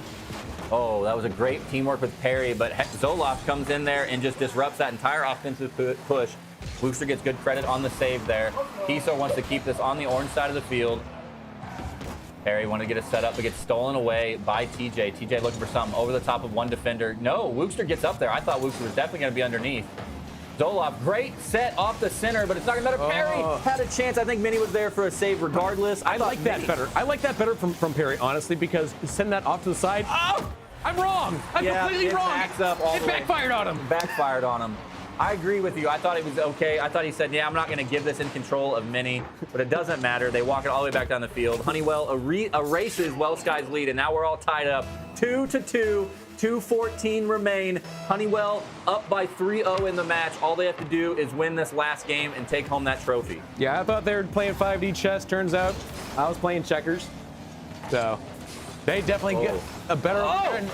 Good save there by Wookster. A little bit of a double commit though. They were kind of crossing, but both of them went for it. They didn't. I mean, it didn't backfire on them. Yeah, and I think that's fine. That will happen because ultimately, when you're on the goal line, don't let it go past you there. That's true, right? Yeah. And meanwhile, no one in net. Great save from Wookster. That is something you don't want to see too often. As Perry getting harangued by TJ. Trying to get out of the way there, Wookster was to let that one roll under. This is a lot of dangerous momentum, and that's going to lead to another goal. TJ just applying pressure after pressure after pressure until all of a sudden we have a sous vide. And there's just nothing else you can do right there. Well Sky was just stuck in the corner. They were kind of just tripping over themselves a little bit in the corner. Both their defenders off to the side. You can't just trust one defender to handle 2 attackers like that. So Honeywell takes advantage, has both the defenders stuck in the corner, gets the point, up by 1, 90 seconds left. Honeywell, Minutemen, 90 seconds away from taking the upset losers bracket victory. Not without a little help from Keysor to tie it back up. The hat trick for Keysor. All 3 points going in favor of the current MVP, Keysor. Looking great for Well Sky, and they're staying in this one. Cannot give up. You've got to play all the way to the last second. We got 84 of those left. And you know what? Let me tell you something, Twest. When I saw Keysor walk in the building, you know what I saw about him? He had the biggest. Oh, my goodness. He had the biggest, and I mean the biggest, backpack on him. Okay. Let me tell you, All right. because he is carrying his entire team in this game. Looking so strong right now. Up by 1. What do you think I was going to say? No, backpack. Why is he shaking his head? I think it was backpack. I knew what you were talking about. There was nothing else it could have been. Yeah, that's how you carry your team. Yeah. Oh, his biggest keyboard. Yeah. Yeah. No, he plays with a controller, not a keyboard, but yeah. The biggest controller. No, biggest backpack. All right. Yeah, no keyboard for Keysors. Up by 1. Well Sky trying to stay in this series right now. They want to make sure they take us to some more Rocket League games. They don't want to just go out with a 4-0 loss. Last 60 seconds for Honeywell to try to end this one with a clean sweep in the grand finals. What an impressive feat that would be. Zoloft trying to go up for it. Mini wants to get it off the orange side of the field. Across midfield it'll go. Wookster with a shot towards the net. Nobody's going to be there. And Well Sky extends the lead by 2 now with only 46 seconds left for Honeywell to try to respond. So Wookster trying to show that it's not the Keysor show and just the Keysor show. Wookster able to come in there, and this is a duo that have been together for a very long time, of course. with Perry there as well for Perry Noria, showing up in the last 3 years. But this is a team, again, they know they have the championship in their back pocket. And Wookster wants to make sure it stays in Well Sky, as now here comes the rally from the Well Sky side. Have they figured something out, or are they just getting, I don't want to say lucky, but are they just getting a little bit more efficient? What's wrong with luck? Yeah, they could just be, but yeah, those last 3 goals, just back to back to back right there. 3 unanswered points for Well Sky, looking so strong right now. It's like playing against a different team in this last minute here. Listen, sometimes you have really good players, and sometimes you have luck, and sometimes you have both. You know, sometimes when you have both, it's terrifying to play against. Like you take the 2017 Jacksonville Jaguars, they didn't have luck because Miles Jack wasn't down, but nevertheless the referees called him down, and that's why Tom Brady and the Patriots were able to go to the playoffs, to the Super Bowl that year. But if they had luck, and by luck I mean a fair refereeing crew, which the NFL did come back and apologize, say that Miles Jack wasn't back down. Regardless, we are going to see another game, and we're going to stay alive as Well Sky puts a button. Thanks to Mini. Matter. Yeah, big score there at the end, just to make the scoreboard feel a little less evil, and down by 3. The most points we've seen scored so far in this entire series. Going to be up 6-4. Well Sky going to take us to a game 5, and now the opportunity for the reverse sweep is on the board. What a story that would be, to lose the best of 7 reset bracket, go down 0-3 in the match, and then somehow have the opportunity to bring it back for a reverse sweep. I don't know if that would be more exciting for Well Sky or more detrimental to Honeywell's mental health, because that would be just devastating. Honeywell still has 3 more opportunities. They only have to win 1 of the next 3 games to take home this championship. Yeah, and it's like we said, the mission is still the same for Well Sky, right? All you gotta do is, hey, just win 4 games in a row. You know, just win 4 games in a row. Just win 4 games in a row. That's all they gotta do. That's all Honeywell had to do. Just win 3 games in a row now. Yeah, just win 3 more games in a row. That's all. Honeywell run 3 games in a row. They can win 3 games. Exactly, 3 games. That's all you gotta do. Statistics are only are only related to previous games if you think about it too long. Right now. It's a fresh step. Right now, it's an anomaly. It's not a comeback. It's just an anomaly. But if they can replicate and reproduce the results from the last game, we might just see Well Sky holding on to the trophy. Oh, I thought that was straight in the net. Oh my goodness, that would have been just detrimental to my mental health for anybody watching. But they do kick it off to the side, and it was a little bit of a miss, so not immediately going in the net for Honeywell. That's dangerous, though. Still playing tournament point on the line right now. Honeywell potentially 4.5 minutes away from taking home the championship. Well Sky trying to keep us going and take us to a game 6 even farther. Yeah, now the little double commit here is going to create a space. However, Wookster can't get the touch on there, and that's going to allow the defense to reset and send the ball the other way here. Wookster will collect it at midfield. Get past one, can't get around the second one, though, as it's going towards the back of the net. But Perry able to clear it just in time. Yeah, that was a great read by Perry. That thing came off the ceiling with pace, and he was right where he needed to be. Wookster, he had to make that save, and he did, but it doesn't matter. Mini is there for the response, and Honeywell takes the opening point here in Game 5. Just coming up on 4 minutes remaining, and the pressure was on there from Honeywell. They just kept a couple shots going. The slight double commit on defense lets the net open, and he takes advantage. It was just Perry. Perry backflipped when they should have, launched. It had to get there. Had to get there. That's all it was. Everything's going to be pressure, and everything's going to be important here. Every touch, every defend, every shot's got to be on goal. And again, I think that you looked at the rotation there. The rotation was solid. It was just down to Perry. Just a little bit of it. Oh, that one should have been left for a key source there, I think. But it's one of those things where it's not necessarily always decision making. Sometimes it's just mechanical. Yeah, and you have to trust your team to do it. And if they don't make it, it's not a mistake. It's just not a mistaken choice. It's just a mechanical mistake. It just happens. Yeah. Those little mechanical miscues, whatever they may be. Sometimes it's going for the shot when you should have left it for your teammate there. Sometimes it's just backflipping when you should have launched for it. It's one of those things that becomes a game of margins in Rocket League, especially at this level. Yeah, and you can't rely on somebody to back you up. You got to know your teammate's going to be there. You got to trust them to take the 1v1 and win it, and you got to know that you're going to do it yourself. Keysar, and talking about a 1v1, ties it back up 1-2-1 with a solo play with the takeaway, and then the follow through there. Mini up high. That's hard. Yeah, like it was that's a hard wonderful. read. Like, it's one of those things where Tough read. Keysor knew where that was going to be and just waited for that, and just baited, daring Mini to try to make that save. And you can make that save, but that's something where you've got to be training in the training packs for a long time to make that save. Yep, and you got to trust your team to be able to make the save. You can't be mad at them if they don't. You just got to know that's the position they needed to be in. 3 minutes left now, tied up 1-1. Couldn't get closer. I didn't say you couldn't be mad at your teammates. You can absolutely be furious with teammates, but then you get over it. Yeah, then you get over it. That's not how you're going to win championships. At least not right now. Talk to him afterwards. Blue, stinging around. Oh, Wookster, good stall out there. Not even letting him get in front of the net. That's what I have to say. See that aggressive defense the whole time. Whoa. Perry wanted to take that one over the top of TJ. TJ with a beautiful read. Very patient, just hitting the brakes and waiting for him. Yeah, but Perry just got a little too flat on the on their arc there. Wasn't able to really get much height on that ball. If they had, maybe it would be a different story. Be in the back of that. That's scary. TJ couldn't get around the second one, as now it's up to Mini to try to set it up here. Oh, Blue sets Keysor, and it's Keysor with a double. Yeah, up by 1 now. Welsh guy staying in it, making Honeywell work for this one. That's what I was saying as he came down off the top. That was a little bit scary. TJ was going up against 2 attackers. Got it past the one, but not the second. But a couple of his teammates were out in front of him. That's why I was a little bit scared. It just seemed like they were out of position of the goal line, and Welsh guy, takes advantage of that. And it may be where Welsh guy might have started to discover a crack in the armor here of Honeywell. And I think that crack, if I'm going to be honest, I think that little defensive missteps here are coming mostly from Blue. Now, I don't know if that's just my eye seeing it or not, but it may be we saw Mini with that one miss as well. So I think it's just everything's so close right now. Everything's so intense. Those little tiny hiccups are coming to fruition. But I think that what I was getting at is, like, I think that Welsh guy has figured out some sort of pattern, and they're looking to exploit it now, because now they feel a lot more confident. This feels like a different Welsh guy team in this game. Yep, just like that right there. Shot towards the net. Keysor increases the lead by 2 now. It's 3-1, 96 seconds left. And maybe now the fatigue's starting to hit Honeywell. The pressure's starting to they got a little bit comfortable with the 3-0 lead. Welsh guy knew the pressure was on. They're channeling that adrenaline.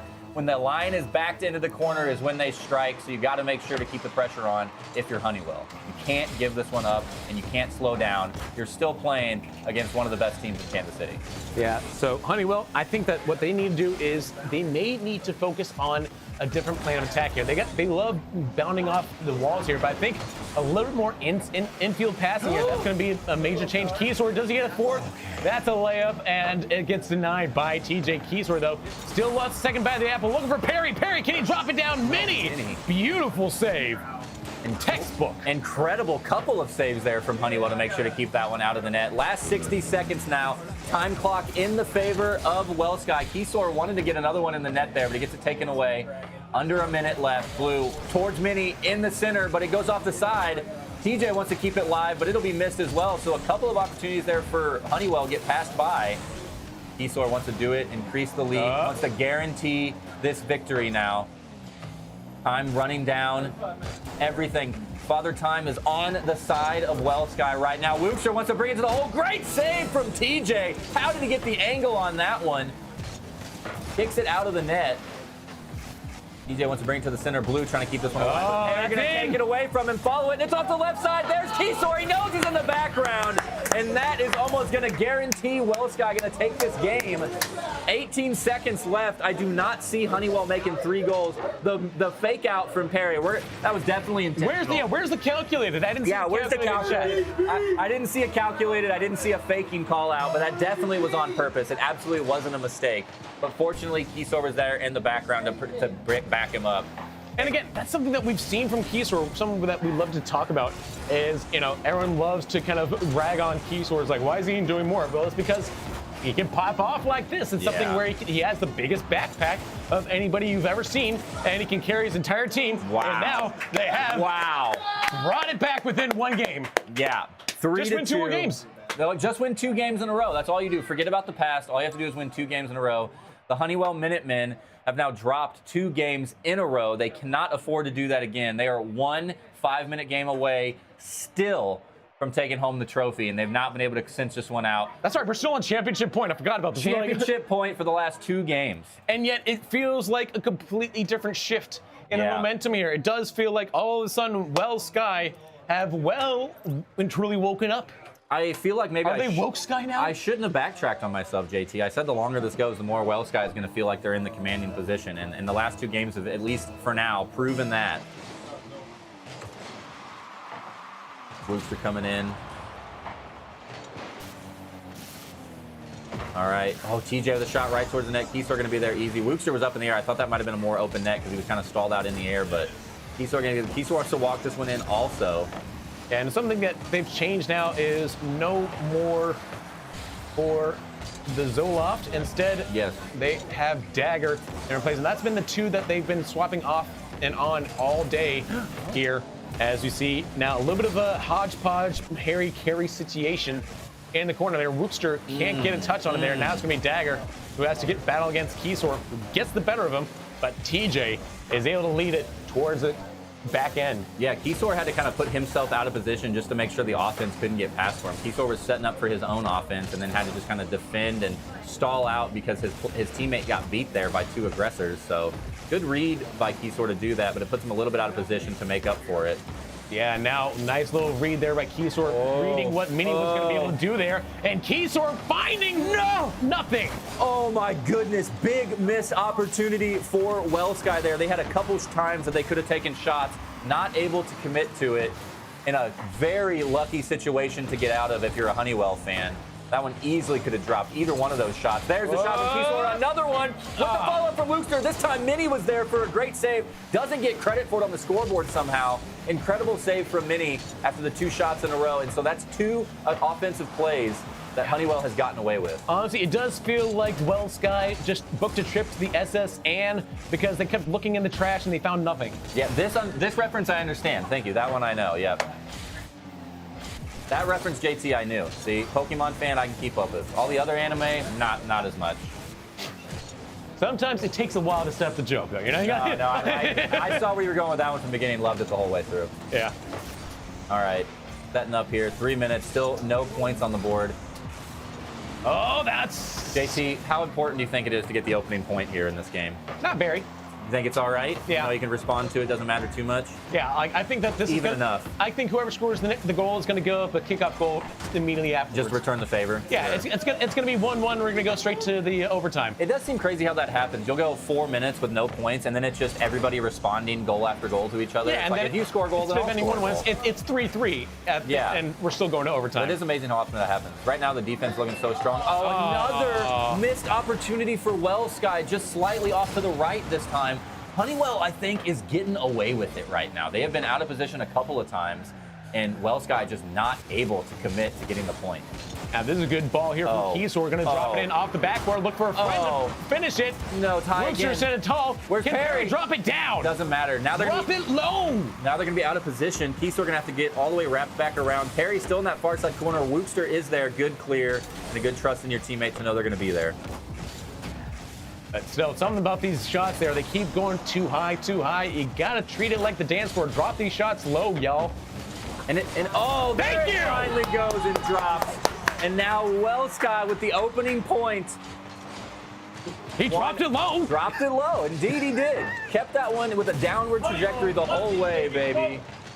Honeywell now gotta respond. How quickly can they respond? Again, we talked about JT. We went 3 minutes with no points on the board. How quickly is Honeywell going to respond, or how fast is Sky going to send his lead? It's straight down once again. Mini gets it cleared out. Perry is there, up by 2 now for Sky, and it looks like we could be possibly going to a game 7. 97 seconds away. I did say a kickoff goal, which that's 13 seconds. That's a kickoff goal. That's a kickoff goal. It's the other way. It's the other way, yeah. But now it's a 2-0 lead for Sky. Surely they wouldn't give up a 2-0 lead with their lifeline on the line for the championship. Dagger, gonna be a shot towards the net, and there's another kickoff goal. The response from Honeywell. What? Oh my goodness, only 5 seconds this time on the board. Excuse me, 11. Okay. I thought it was faster than that. Can they do it again? You know what? I think they can. Oh my goodness. 92 seconds, down by 1 in the game. Yeah, Honeywell just needs to win this, and they one possession ball game with 90 seconds left. TJ! Easy. Oh, Keysor was there. I thought TJ had that one. Now it's Dagger. Dagger towards Keysor, good save. Keysor with the double save back-to-back right there. Minnie with a beautiful setup, but Perry's going to get this cleared out. No, it's way over the top of him. That had a lot more speed than I thought it did. TJ setting it towards the corner. Good stall out from Wookster. Like, I feel like this game won't be complete unless TJ scores a goal. So that's why I believe it will be 2-2. No, it's Minnie. It's gonna be Minnie and Dagger. So now it's scary because JT thinks Dagger's got to score a point, and he doesn't get one here. Minnie does. Great TJ. Or TJ, excuse me. But great clear cross from Dagger there, knowing that his teammate was in the background, keeps the other defender out of the way, and slams it in. Tied up, 63 seconds left, still on championship point. Nice touch in the air there from Dagger. Brings it into that orange side of the field. Minnie has to do what they can to clear it out. Can't do it though. Dagger, denial. And here comes Dagger the other way with it. Now, easy clear out from Wookster there. No problems at all. Wookster is going to be a set that's going to be off the right side. TJ's going to stall this in the corner, but he gets demoed for it. Uh-oh. Big play towards the center. Dagger gets the respawn. This is off the top. There's not going to be follow-up. Perry's taking it. He knew his teammate wasn't. I thought the teammate was back in the midfield, but they were not. Smart rotation that time. And now Wookster gets a touch on it there. Wookster, no bust. Tee it up. He's up for Perry. Denied by Minnie as that shot was just a little too slow. 20 seconds away. Honeywell could end the tournament any moment now. Keysor with a demo from the background kicks TJ out. Perry going to be off the back wall, looking for the follow-up from Keysor. Keysor off the corner, cross to the middle for Wookster, but he's going to be wide. Can Perry get there? No, he's going to have to defend this because this is going to go the other way. Will Dagger finish it? Oh! It's got to be the last second, and it's going to overtime. I said it would take overtime to end this game, and I was by gum right. I am that caster. Honeywell takes a point in overtime, and they win the championship. Wellsky takes the point in overtime, and we send it to a best-of-7 game 7. Come on, baby, come lock in. They're getting hyped in the background now. Here we go, baby. Anytime this could drop. Dagger off to the corner. Now it's Keysor working with Perry in tandem, like two strands of DNA. Will there be an RNA confusion, or will they find the mutation to evolve into two-time champions? They got to do it. Trying to hold on to it. Oh my goodness, my heart is pounding. I cannot imagine what it is to be these players right now. 12 weeks of the season all comes down to this.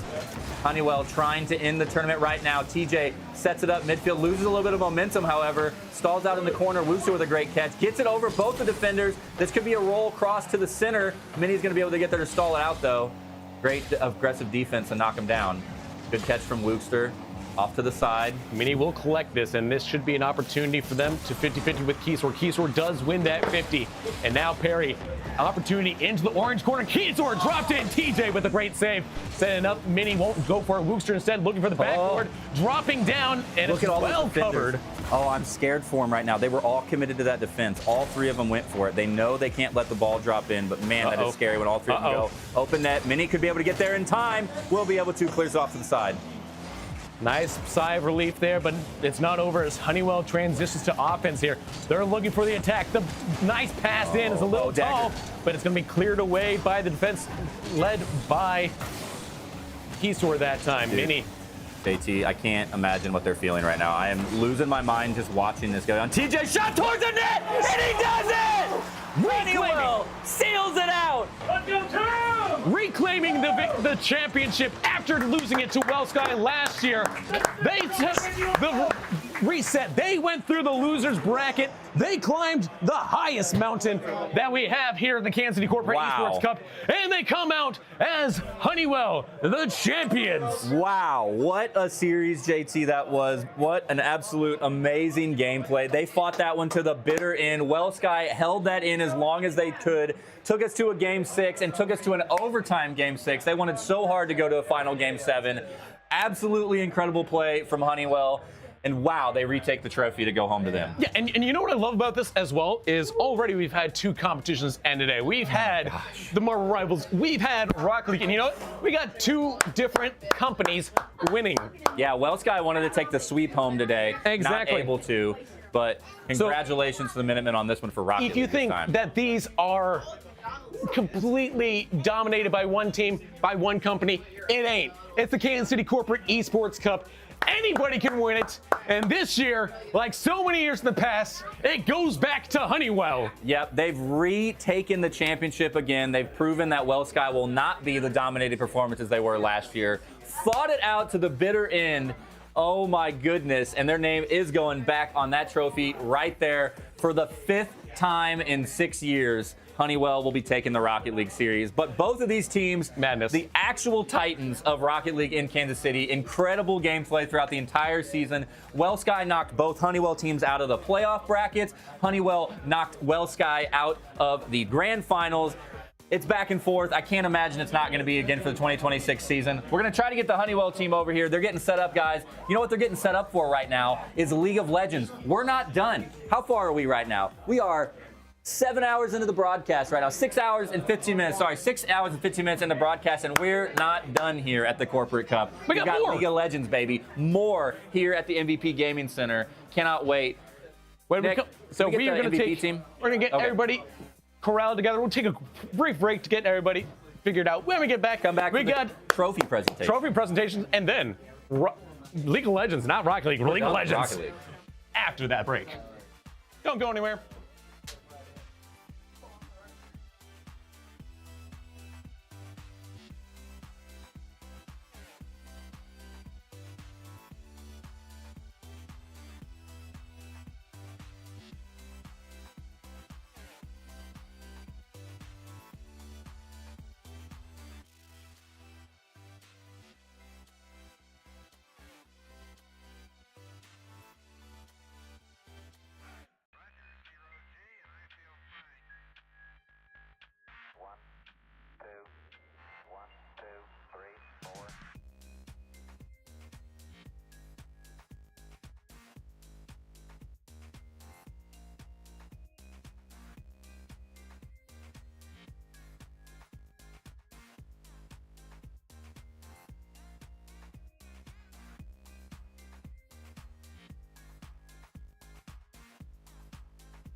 Proud to present the 5-time champions of the Kansas City Corporate Esports Cup Rocket League, Team Honeywell Minutemen. Congratulations, gentlemen.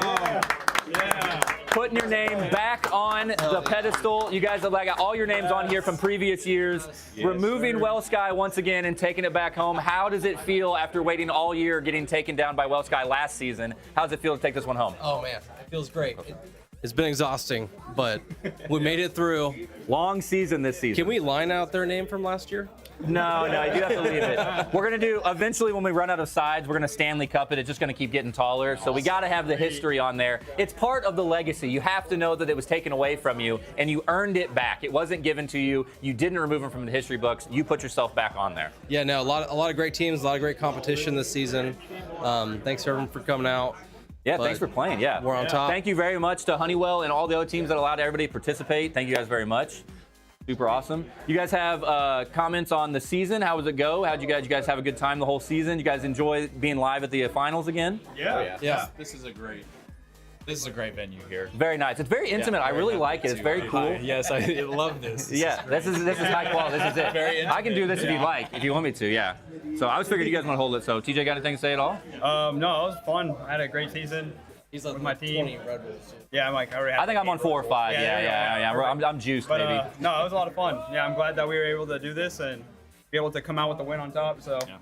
Nice. Were you guys happy with your gameplay? Were you getting stressed after the first 2 games went back in your favor? Did you guys feel you guys had it? Yeah, we knew we kind of had it already. We were I like messing with them and rotating people in and out so that they're on their feet.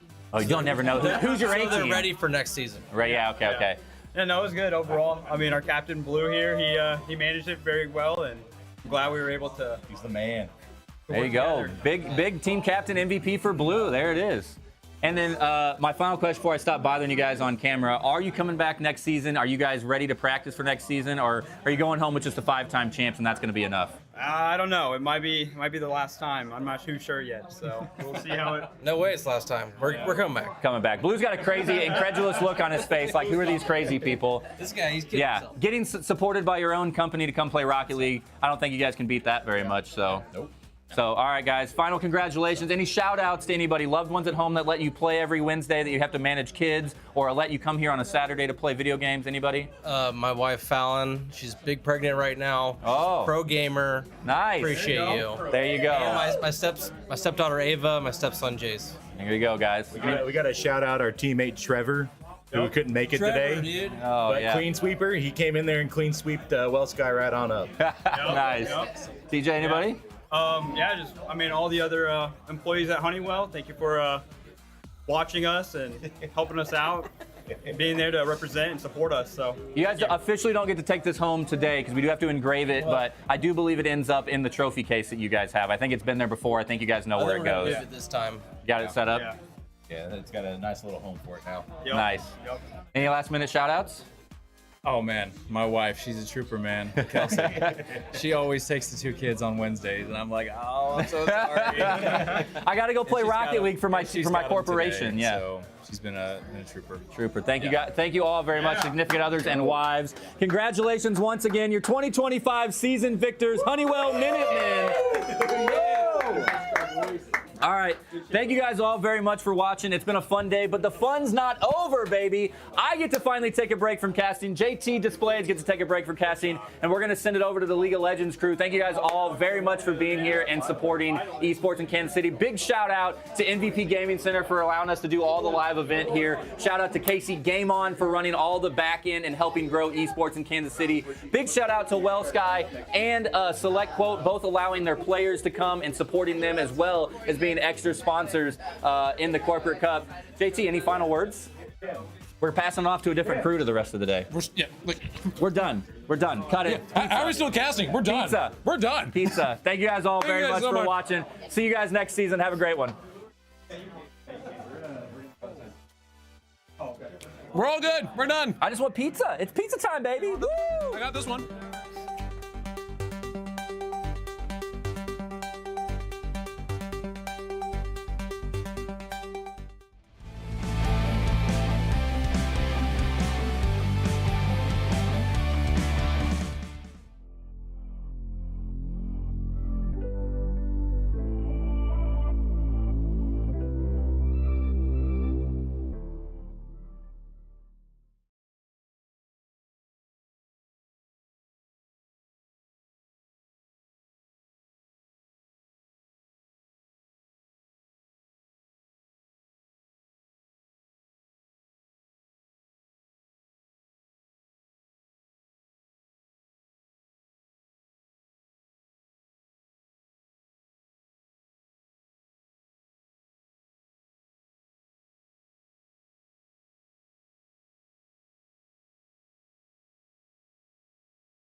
Hello, everybody, and welcome to KC Game On's League of Legends Final Day. I'm here joined by today my buddy Jab Rock. How you doing, man? I'm doing great. It's my first cast. It should be fun. I know I've seen some of the games, and it's been interesting for the most part. I'm hoping this game is just as interesting as the rest. Oh yeah, most definitely. I do believe so. I mean, we've seen, a lot of things happen around in these games. Some good, some bad, some mundos running Thornmill first. It's just, it all that's about. But you know what? Gameplay's getting started. So before we head into gameplay, just want to give a quick shout out over to the previous winners over Marvel Rivals Well Sky Revengers. Congratulations to them for getting the big dub. Rocket League Honeywell Minutemen, another W dub coming in. And then, of course, a quick shout out to our sponsors. We got MVP Gaming Center, KC Game On, Select Quote, and Well Sky, of course. We can't really do much without these sponsors. And also here, Full Sail University, here we'll be using the Armada casting room. So let's go ahead and jump over to this draft pick that we got going on and see what these players are gonna be running. So, you know what? A lot of the times when it comes down to these games, like we've talked about a lot, it is usually up in this draft pick where, the fate of the game is decided. I'm surprised we already have the Garen ban as the first ban. Garen was straight up first, then as Lord, now Thresh. I mean, we saw Garen played a little bit, I think, last time we were on here. Yeah, it was one game, I believe. I'm trying to work the gears and remember, but yeah, I do believe so. Lulu ban. And oh god, Lulu. I mean, you know what? I think you have your own personal opinions about Lulus and whatnot. So one of the best supports. As a Twitch player, if I have Lulu as my duo, I am the happiest person alive. You know what? it really is like that though. But there's another iconic bot duo being banned. I mean, Thresh Ezreal. Just they do things, I guess. But it does look like the bans. A lot of hate on the bot lane right now. You know what? That's how it is though. I mean, like sometimes these bot lanes, we don't like them. We don't like them, but we have seen that, like, in a lot of recent games, it has seemed like the bot lane is usually the weakest link when it comes down to it. But already, Nasus first pick, and honestly, that is a bold first pick. Because, like, we know how Nasus works. He's probably one of the weakest early game champions when it comes down to it. Like, at least level 1, there's not much that you can really do level 1 unless you decide to go that little Dorn's Ring E-Cheese. But first picking Nasus is definitely a really risky move to do because you can just easily get counterpicked. It can go like just something like a Malphite, yeah. And there we go. Case in point right there. The instant counter pick. And then a Volibear jungle too. Most likely. I mean, this is just... I mean, I don't think I like what I'm seeing. It was a big ego move on the Nasus. He believed... He can pull it off, I believe. Yeah, you know what? Yeah, I mean, we believe. I mean, I believe this is the team that we constantly saw Nasus being banned for. So I think, we're going to get a chance to see why this Nasus is really, usually banned a majority of the times. For sure. Now we got a Zac jungle coming in from That Just Happened.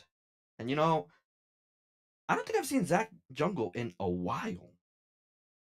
I mean... Is it maybe in like an LCS? It was...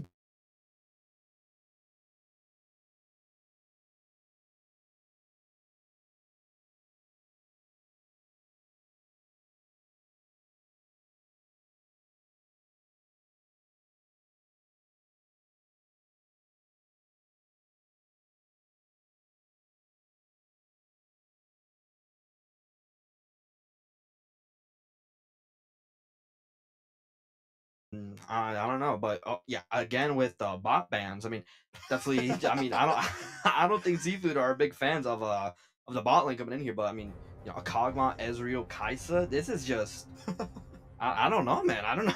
I don't know what to tell you. I mean, the bot lane priority is just. It's all of it.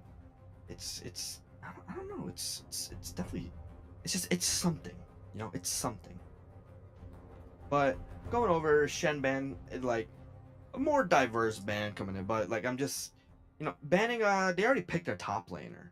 I mean, maybe they're thinking Shen support. Maybe that's what they're kind of scared of. I mean, well, me personally, I wouldn't be scared of Shen support, especially if, like, Roll Calvi was playing all bot lane, all bot lane bans. they just got the whole bot lane out. Now it just, I mean, I don't know what is so tempting about the Quest and Kellery duo in bot lane that they decided to opt in to ban 4 ADCs. And Kog'Maw and Ezreal aren't really seen that much nowadays in the meta too, so... Like, the Thresh is completely understandable. Thresh I get.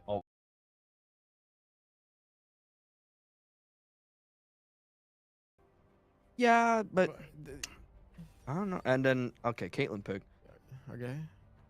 Sure. I'm just trying to piece it together and figure out what Ready for the exactly, Vel'Koz? what is the game plan here? What are we gonna go for? Because honestly, this is a lot more diverse champion set than we've been seeing For sure. on these streams here. But a Sivir, and probably gonna go ahead and match that with, my best guess would be maybe no, they already have a Zac. I don't know what Nautilus, support. maybe? Nautilus could work. We have seen Nautilus There it is, played. yep. Oh wow, okay, yeah. Sivir Nautilus, definitely one of the safest bot lanes, of course, but you do have that Caitlyn. Probably gonna match it with another poke champion, Noah. Well, It looks like they want to engage. Probably going with Malphite R, or then Volley, Syndra poke, Caitlyn poke, Leona going. Kind of makes sense. I see it. yeah, this is definitely gonna be a rough one, because over on the right side, you got a heavy team fight comp. You got the Malphite, you got the Volibear, Leona, Syndra, Kate. But then on the left side, you got like They're playing late counter game- engage. I see it. late game warriors, and maybe a little bit of counter engage too. But I mean, the biggest issue that I can probably see is the Caitlyn with the Nasus, because I mean, Wizard is just insane ability, especially in the early game. Mm-hmm. I mean, being able to go up to a 95% slow in just 5 seconds, and then matching it with reducing attack speed too, is definitely what's the most dangerous thing for these ADCs. And just, I mean, you got the Vel'Koz, right? You got the Nasus, you got the Sivir. I guess, Nautilus and Zac, I guess you can kind of consider Zac a late game champion. You know what I mean? Especially with his passive, all of his blobs and everything that he does drop, it does scale with max HP. So being able to have kind of that little security, I guess, Mm-hmm. up in that late game. And also, of course, like you said, a counter engage from the Nautilus. And I guess, I would say the Vel'Koz has solid counter engage. yeah, I mean, that little airborne is actually, Or the Vel'Koz. yeah, It'll definitely stop the Volibear from just sprinting at him. yeah. It's like, yeah, it's just counter engage versus engage. I mean, you got the Nautilus, of course, who's also a solid, like, I think left is hybrid. I think right is, I don't know. It's weird to really put a pinpoint on what exactly style these comps are, because I mean, early game, it is going to be extremely weak. And honestly, that's where I think Seafood are going to be, taking their full priority towards, because I mean, you don't want to let that Nasus scale. You don't want to let Vel'Koz and Sivir scale. And I think Nasus, also, especially the fact that he's just going to be staying top all game, farming. I mean, we've seen that happen a lot in these games. It looks like it. Look at the rest of the four. They can survive on their own easily. Like Zac and Vel'Koz will completely stop any engage from the Malphite or Volley. And if anything, if Zac dies, he has regen. He can just come back to life. Yeah, I mean, a free G8 so early on. I'm wondering if they're gonna decide to maybe go for an early invade, or even if, like, the main thing that the Sivir and Nautilus have to watch out for. I think they almost need that early invade. Oh yeah, no, most definitely. It would set them in a fantastic path. Mm-hmm. But the Nautilus and Sivir just have to make sure that they don't push up at all, and that's what honestly all of these players need to do. They need to make sure that they don't push up, because risking a Volibear gank and maybe even a Syndra gank as well, it's just not worth the outcome that comes down to at the end of the day. I mean, blue side, red side, it's just, they are going to have a little bit, more of an advantage when it comes to the mid game, I think. Like, the mid game is where we're going to be seeing all the spikes come in. So I can see an insane counter jungle from the Volibear. Volibear should invade, if anything. I don't think the Vel'Koz can really rotate to fight it. oh yeah, no, they cannot. It's going to be very bad. If Volibear can take advantage of the full jungle, it will happen. Yeah, Volibear is definitely going to have a really, like, the potential here coming in from Volibear is insane. Honestly, that's exactly what they need to do. They need to, take advantage of it, especially up on that top side, because Nasus, of course, is extremely weak. Vel'Koz, I won't say extremely weak, but he is definitely weaker in the early game. Yeah, first 15 minutes are definitely going to be a struggle. First 2 drag fights are definitely going to go to the red side. That's what I see. That's my picture. Yeah, that's how the script should go, at least. But then again, I mean, it's League of Legends. These games are just probably one of the most unpredictable games that I've seen in a while.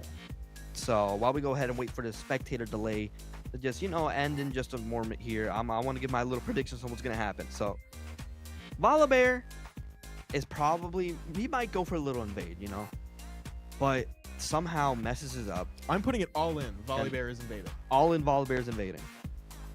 Is that your final choice? Yes. Okay, I will hold you to that. If he goes broke at the end of this game, that's not on me. You know, you gamble, and that's how it is. I'm gonna go all in that Volibear doesn't invade. All right. And you know what? If he invades, I'll give you everything in my bank account right now. You'll have to owe me $8. Okay. Deal. All right, let's shake on it then. Yeah, that's what I'm.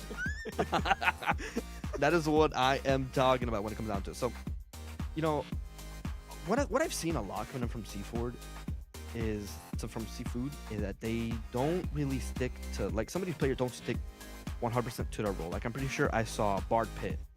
You know, I saw him play, I think, jungle at one point or mid. You know, I don't think, like, they do a lot of switches. So, Iron Turtle, definitely sticking with that, you know, support role, I guess.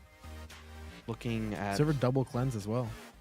A double cleanse? Oh, yeah. I mean, Silver Spell Shield is going to be pivotal when it comes to this. Because Leona, of course, the fact that her E can go through the minions is what's going to make things really hard when it comes down to getting this early farm, especially with the fact that they have the range advantage with that Caitlyn. I mean, that's what's going to make things tough for the early game. And that's honestly why I would be surprised if somehow... They're trying to play super safe. That's what what they're looking at. They're looking at a super safe game and just playing for late game because that's all they need to do. Once Silver gets 3 items, Vel'Koz has 2, Nasus has 200 stacks. They can win this game.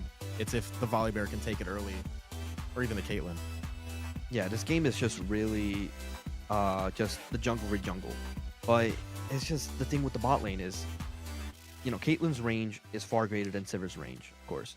And so when it comes down to it, I just would be incredibly surprised if some way, somehow, the Caitlyn and Leona are under their turret, because that should not be possible in my professional opinion. For sure. Because you got the range also, and of course you got the Leona, and you know, that's all Sivir and Nautilus have to do. They have to make sure that no matter what, they are under their turret, or at least really heavily sided towards their turret. Because if the Leona and Kate get even a small advantage, they're able to freeze the wave, or they're able to just, for some reason, hold it onto their turret. It's going to be impossible for Sivir to farm properly, and it's going to leave them vulnerable to a Volibear gank, which is what, if I were left side, I would not want that at all. It's just come down to it, like, you know, all these junglers, you know, I mean, I'm a jungle main. You know, we're important. I'm sorry you have to deal with that. Thank you. See, this is what I'm talking about. You know, us junglers deserve a lot more love than we get, because, like, we put up with a lot of business around these parts. But I mean, then again, it makes sense because, like, as a jungler, you kind of have to take control of the game. You kind of have to be that, like, in-game leader. You got to be that IGL when it comes down to this, because you can be everywhere and anywhere at once, and you got to make sure that you play it smart. Not perfectly, but at least smart. 100%. So, I think it's just... Curious on the mid lane. I want to see how much stack Syndra gets initially in, like, the first 10 minutes, because that'll definitely set her up very well. Yeah, it's just, you know, you guys can't see the game yet, but... I mean, you know, just to visualize a little bit what's going on. Oh my god, they're invading. Oh, pentakill. Oh my god. I wish. No, that would have been epic, but also, you know, thankfully it didn't happen because you wouldn't have been able to see it. But, you know, it's just basic league shenanigans, okay? They did a 5.0 system. They were able to get a ward on their blue side. No team gained an advantage. So junglers are playing in the blind right now. So it's going to be basic things. Nasus is going to be farming. Bot lane is going to be farming. And it does look like what I was talking about earlier is happening. I mean, Caitlyn and Leona are being pushed into right now. And Nautilus actually manages to get a hook right now. Level 2 prio going in. Leona's taking a big chunk of damage here. And honestly, prediction was wrong. I mean, you know, it's just That's a an insane reverse trade on the blue side.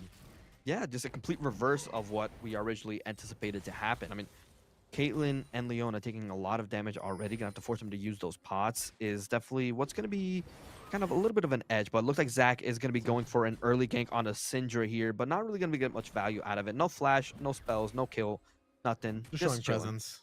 Getting her a little scared. Yeah, and honestly, that's like Syndra has the range. She's definitely afraid to push, for sure. She has to be. Yeah, I mean, you know, a Syndra I'd like to call the Armada, what's it called? the Armada Goblin. You know, like I'd say it was Armada's biggest arch enemy when it came to a lot of these games that we saw when Full Sail Armada was playing. It's just Syndra being just that really big champion, doing a lot of damage. Great poke by the Caitlyn. Yeah, honestly, well played.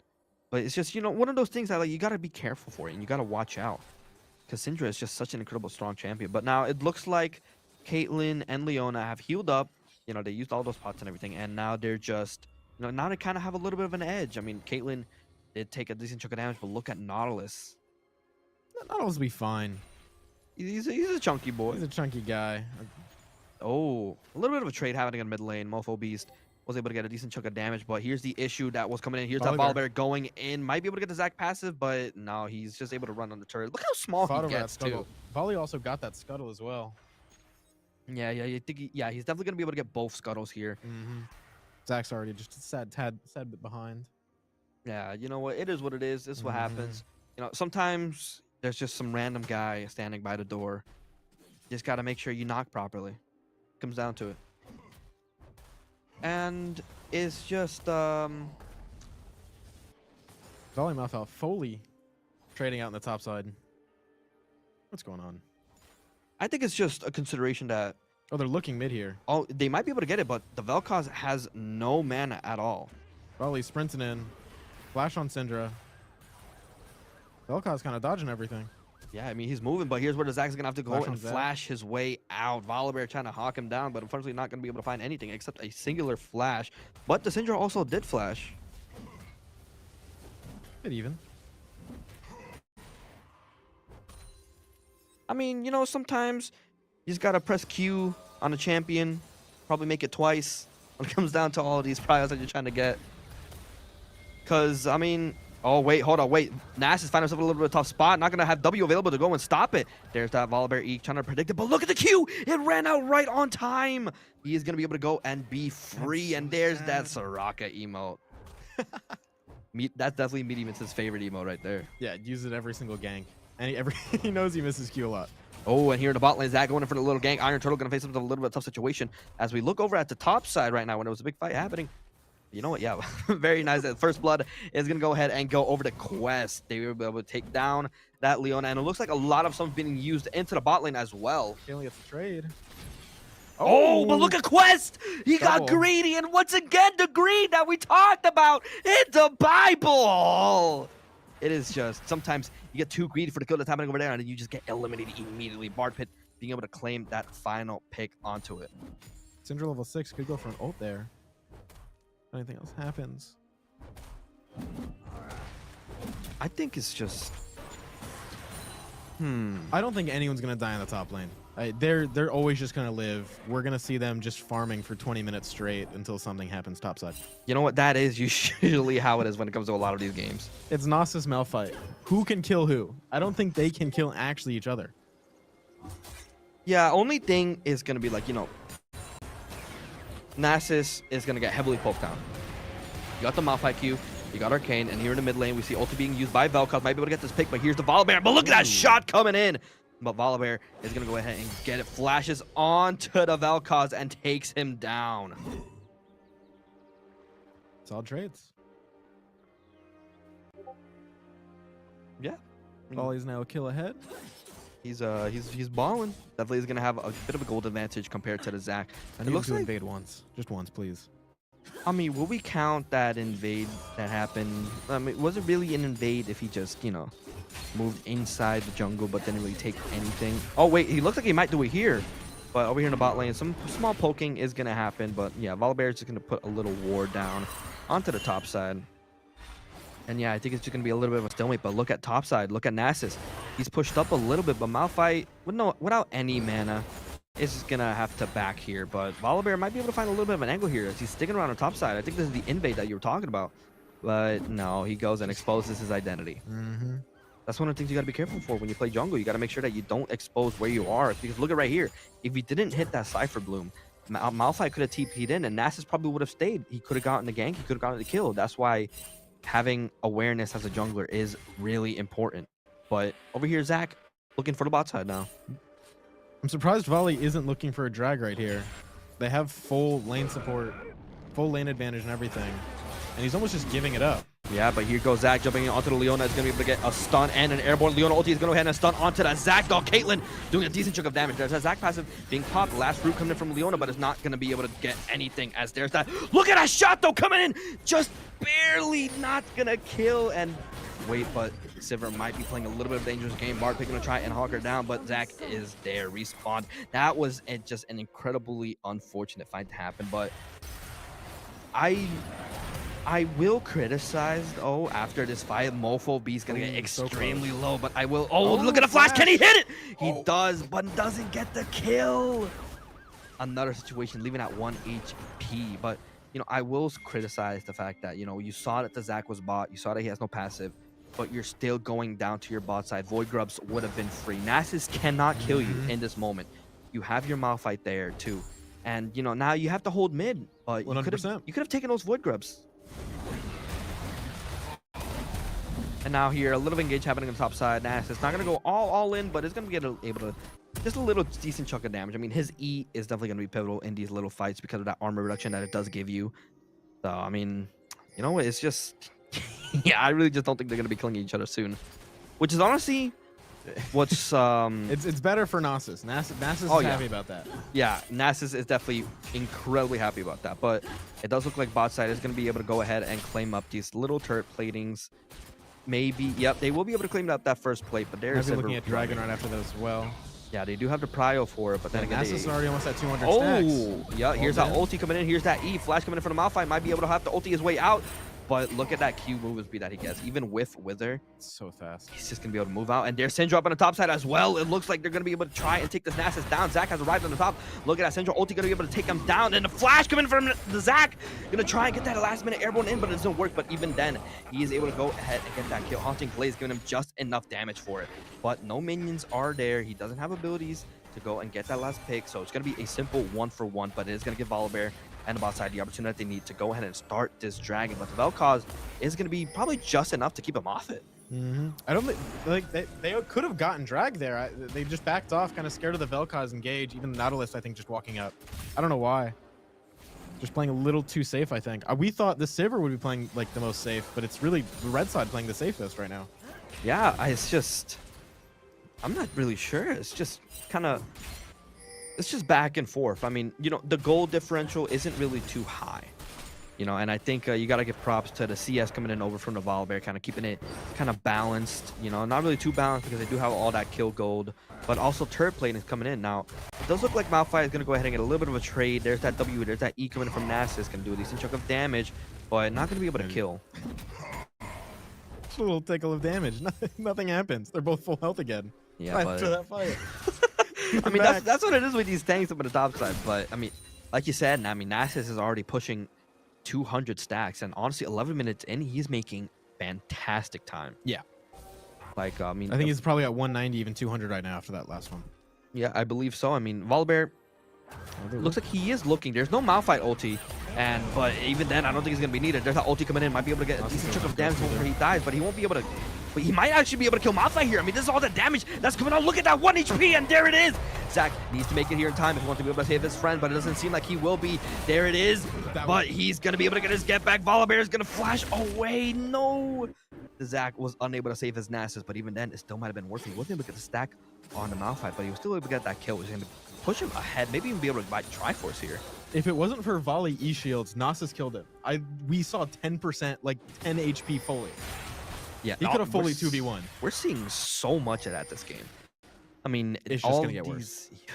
It really is. I mean, all of these champions just being left so incredibly low, it's gonna make it so unfortunate. But here on the bot side, under turret, Kellery gonna go ahead and get a little hook in, but I mean, you're under turret, and that's honestly not where you want to be with a Leona and Kate. But over here on the top side now, it does look like they did try to go for that Void Grubs, but unfortunately was unaware of the fact that Vel'Koz did not have prio and it was unaware. So Mediumid's going to be able to get that last kill onto the Zach and might be able to claim this last grub, but no, he does not want it. He wants to try and go for the Syndra mid, but she's already, not for the Vel'Koz mid, but he's already dead. And that's more time that you're wasting as a jungler that you cannot waste at all. That last Void Grub is still up and it's still prime for the taking for the Zach.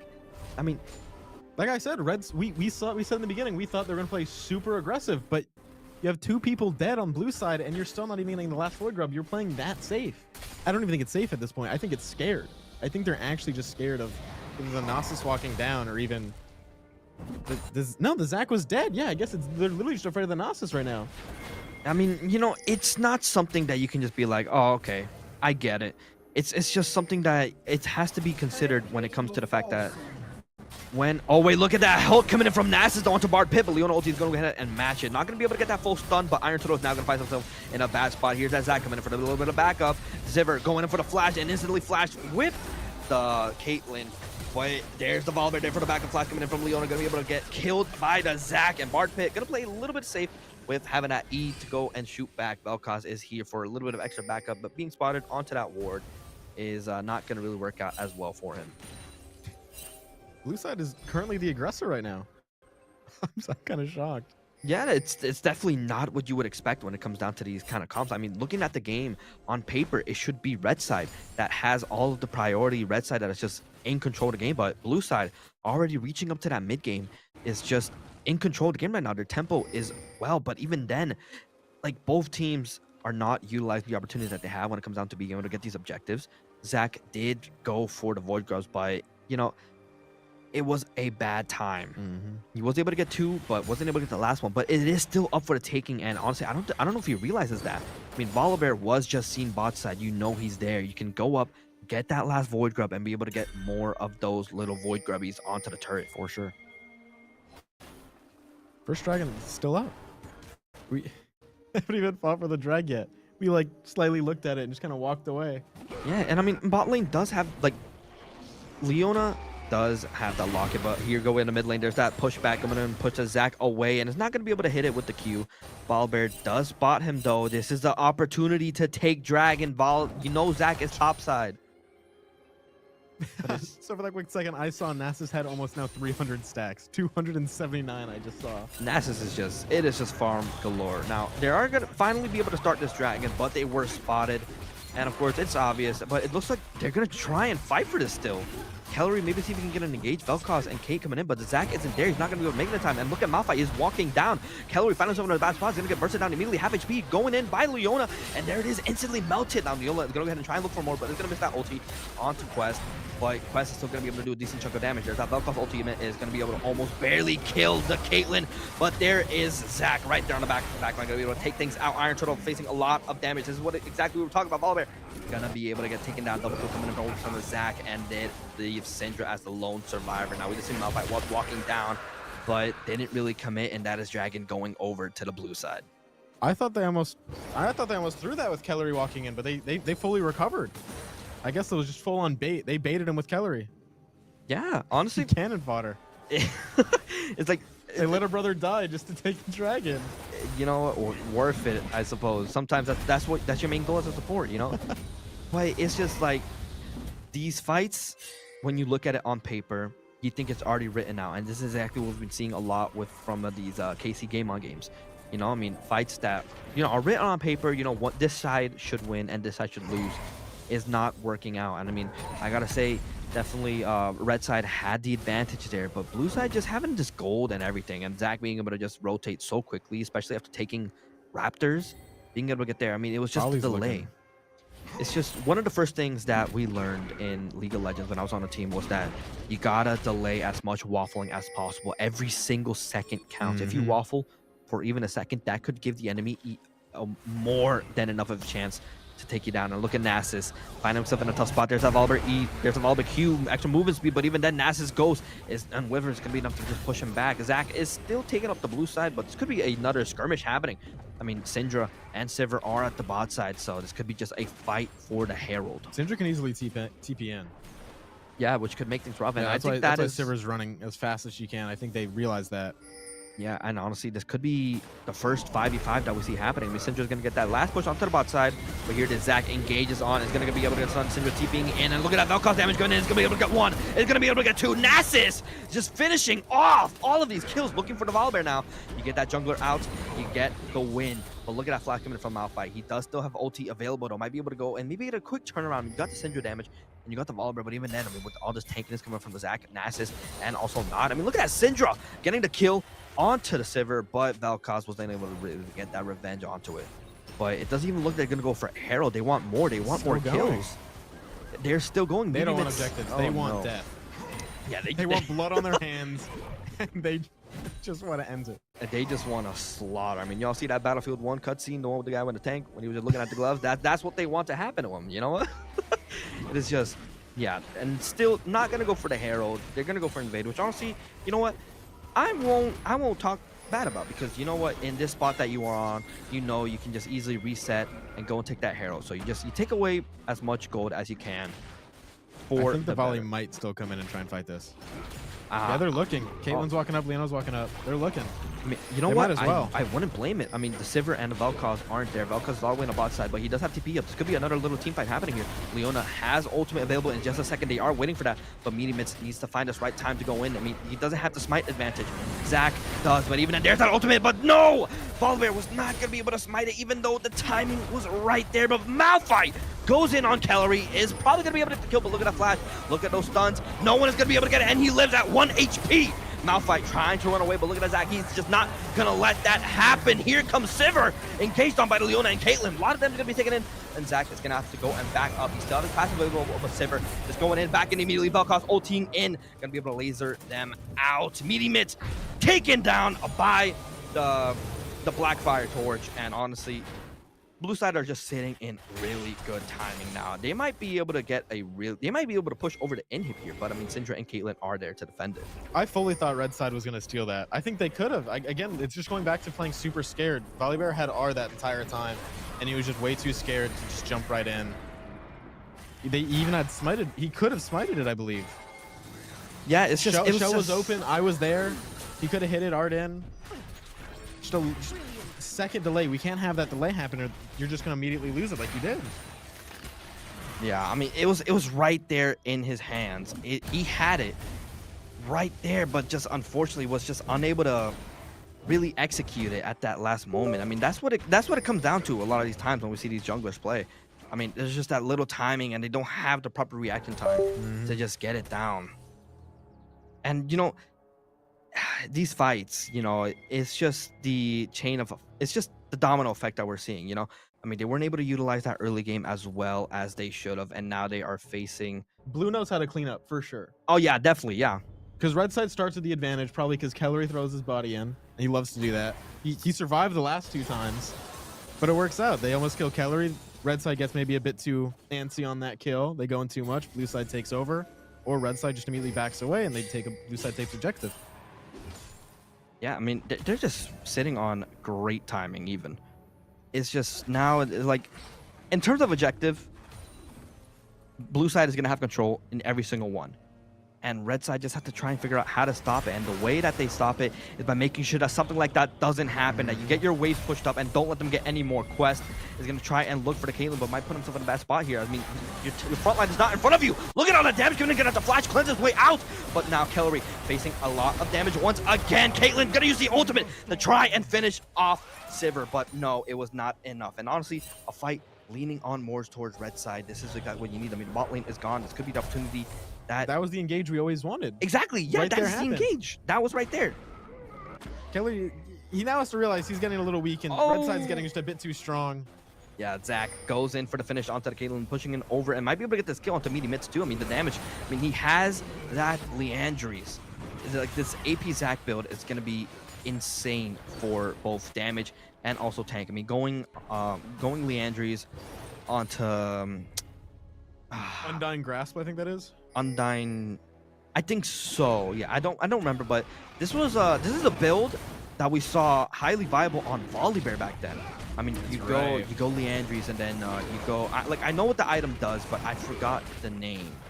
But like, you know, it basically gives you health every time you're in combat going up. But there's Infernal Drake now being claimed over by the Zac, and so this is the opportunity that they need to just go ahead, reset, and just do their thing. I mean, Nasus is sitting at almost 500 stacks already. I mean, he's going to be a total menace this entire game. For sure. But Baron coming up in a little bit, and Baron also did receive a little bit of a new recent change, which should help a lot of us junglers be able to hit the smite. For those who don't know the recent change that happened to Baron used to be able to have a little bit of health regen, which means, if you got unlucky when it hit exactly 1200, he would gain a little bit of extra health because of that health regen, and then you would just miss the smite because of that. But they removed that, and to compensate it for Baron, they just gave him 100 more health, which honestly doesn't really matter. But, that should help a lot of these players be able to, literally perfectly time that smite. As soon as it hits 1200, there is no risk of you, missing smite because he got a little extra 50 health. Vel'Koz TPing mid. Why not keep pushing? I guess they want a team fight for Otacon? That's what they're looking at? Probably, maybe Otacon to Baron, but Malphite gonna have a tough spot. I mean, getting proxied by the Nasus is definitely something you don't want to happen because it would not look good on your resume. Proxied by Nasus is probably the most disrespectful thing. Yeah, I mean, look at this. Red side being able to go and gang back onto it, taking out the Sivir, and not being able to take down Nautilus, realizing that, oh, this was a bad fight. We got too greedy for this one. Nasus being able to kill onto Caitlyn and might look for more, but he doesn't have ultimate available. But there's that Zac. Gets the airborne onto the Leona. Gets another airborne from the Vel'Koz. Triple kill coming in from the Nasus. Looking for a Quadra. Can we see a pentakill coming in? They are looking for it, but it is a Malphite. It's gonna be hard. Can we see it? No! XD, no penta! Vel'Koz will steal it! The disrespect. I would not be homies with him if he did that to me. I mean, that was the freest pentakill we've ever seen. And there's a saying around Armada that we like to say, XD, no penta. When you get a quadra kill, but you don't get the penta, XD, no penta. XD, no penta. Yeah, if they work in the same office, I'm definitely stealing his lunch. Oh yeah, no, I'm taking the stapler. That is just, we would be beefing for the entire week. Like, I'm sorry. there would be beef. But yeah, Baron has spawned. They are gonna go ahead and take that Otacon now. And yeah, they're gonna be sitting really comfortably here. I mean, almost a 10k gold advantage. Well, I mean, I guess. I just realized how far Volley is behind. He only has one item currently. Barely has a second. Hasn't even hit 100 CS yet. Yeah, I mean, poor guy's been struggling. Yeah, I mean, that's just Nasus and Zac taking his entire jungle, but it's just also the fact that, like, him not being. I fully cursed him. You know what? I think we did. I fully cursed the Volley. This is what we like to call caster's curse.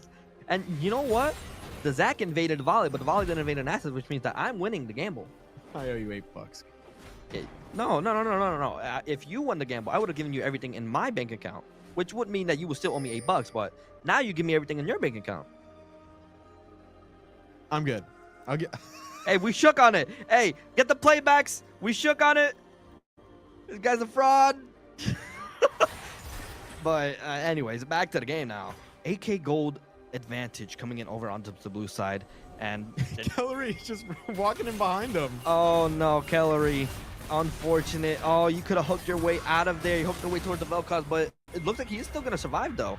Hard Pit not gonna have enough damage to take him out, but there's that TP coming from Nasus. There it is. The dog has arrived, and honestly, with all those stacks that he has, and also the fact that he has Trinity and everything might make things help tough. But look at it. If he gets CC chain, look at that! Look at that damage to mid emits! Half HP with just a single Q. Victorious Evil gonna go ahead and kill onto Canadian, looking for the backside as Quest finds Syndra. There's that Zhonya's though coming in. Iron Turtle gonna be taken down by the Nasus, and then he is gonna look for more. Finds a Syndra, finds the Malphite, and not gonna be able to find the Volibear. But even then, did you see all that damage? Just one cube onto the next, and this could be game right here. They're gonna have 30 seconds left on the Volibear, Syndra, and Malphite. I mean, 15 on Kate, but even then, I don't think Caitlyn's gonna be able to defend this on her own. 2 inhibs. Yeah, no, they might even get a tier.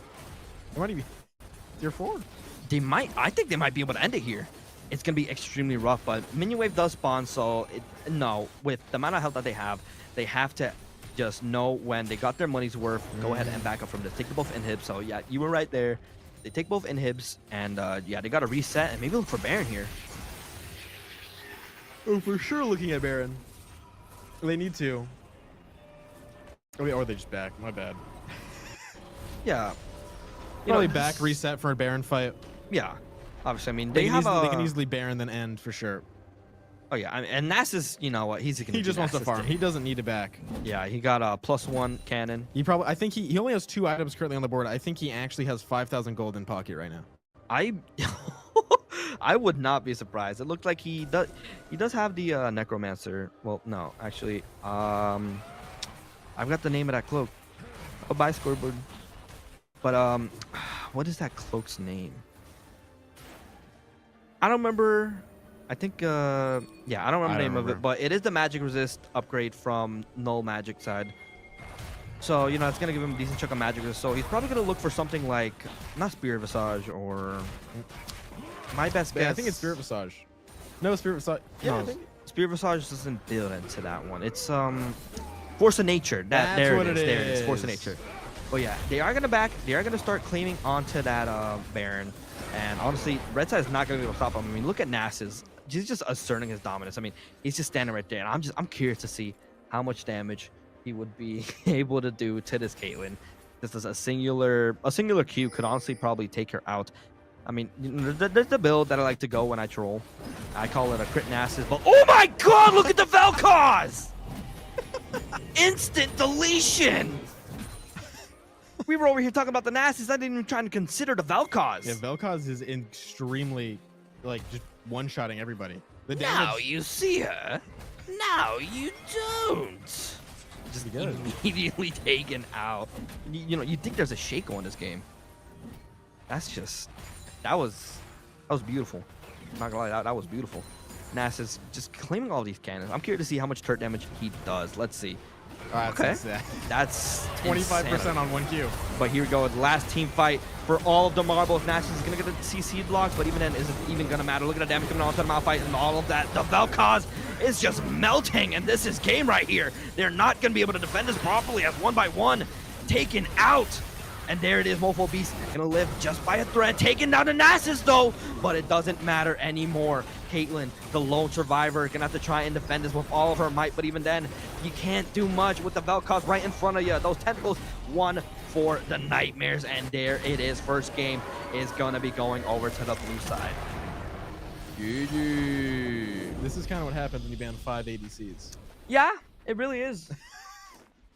I mean, it's something we gotta sit down and have a talk about. I mean, like I get it, you know. Like I'm not gonna go ahead and like say that I don't get it, but I don't get it. I don't get it. I don't get it. Like either. Okay, I get it, but I also don't, because bot lane was even probably the entire. It was a mid jungle top, absolutely destroyed. Yeah, and I mean, you know, it's crazy because what I said during draft was, top side or seaboard fruits are going to have a bigger advantage because of the fact that, like, you know, they had a stronger top side. You know, they had, like, on paper the Malphite volley. Yeah, the Malphite volley and Syndra. I mean, on paper they should have had that, but you know, it's just that early game, you know, that we just talked about, just like it's just I'm trying to process it. I can immediately guess. I think 2 of the bans that are gonna happen this next game. Oh, we're not gonna see a Vel'Koz and Nasus the rest of the night. Yeah, Nasus has got to go. Yeah, Nasus has definitely got to go, because I mean that was just insane. And I mean, like, you know, I'm friends with arguably the best Nasus in the world, or at least he used to be. You know, he's retired now, but he did hit rank 1 Nasus's NA, and you know, the number one thing that he tells me is just don't in. Yeah, and you know, that's exactly what he did. You know what? I mean, just look at the scoreboard. Look at Volibear. We thought Volibear would do so much more. I think I'm putting everything into him, fully cursed him. Yeah, no, it really did. And I mean, you know what? Thank you for all your money, man. I appreciate it. You know, it helps. Sometimes you gotta help a homie out. And so now that I'm rich, it's time to switch up on my day ones. The level difference is crazy. 13 to 17 from Zach and Volley is crazy. It is just shocking. But like that, then again, that's why I love League of Legends so much, you know, because even games that, you know, should be set on stone, for sure, are just like, there's just so much. There's no like comps could repeat over and over again, but no game will be different. I mean, what's the Vel'Koz on the team? Azap never surrender. Never surrender. I mean, I'm trying to figure out the word for it, but I don't know. I don't remember. I don't know what you're talking about. I don't, me neither. Honestly, you know what? Sometimes we talk just to talk, because like I know there was a word for it. You know, when they're like not versatile, but it's like it's a word from Norse mythology. But, I mean, I definitely. we don't we don't talk about it. I'm a Norse mythology nerd. So. If I had a deck of cards, I can show y'all a little bit of card tricks that I've been practicing. It's cool. No, it's definitely not cool. See, this guy's just a hater. But you know what? Yeah, to talk about the game one last time. It's just got to be more precise when it comes to that early game. I think Red Side definitely had an idea of what they wanted to do. Again, they just played a little too safe. They prepped more for bot side, but they clearly realized they can't prep for bot side anymore. That's not really the problem. I mean, maybe it will be next game, but yeah, they're just a little too scared. I want to see some aggression on their side. Yeah, and honestly, we have seen it before too. I mean, seeing them play before, of course. I mean, they have shown that they can be strong. Mm-hmm. I think you can't determine someone completely after a single game unless they rush Thornmail against Mordekaiser. But it's just like you wanted to make sure he got 0 healing. That's all. But this is a best of 3, of course, so we're gonna have to see what happens these next 2 games. But I think while we wait for this lobby to get set up, gonna take it to a quick break while we just sit here, meditate, figure out how we can expel a Mundo rushing Thornmail. Yeah, we'll go ahead and be right back, everybody. He's praying for another 300.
All right, hello everybody. We are back, jumping in to the draft pick, and already instantly being matched with a NASA's ban. Yep. Then Garen.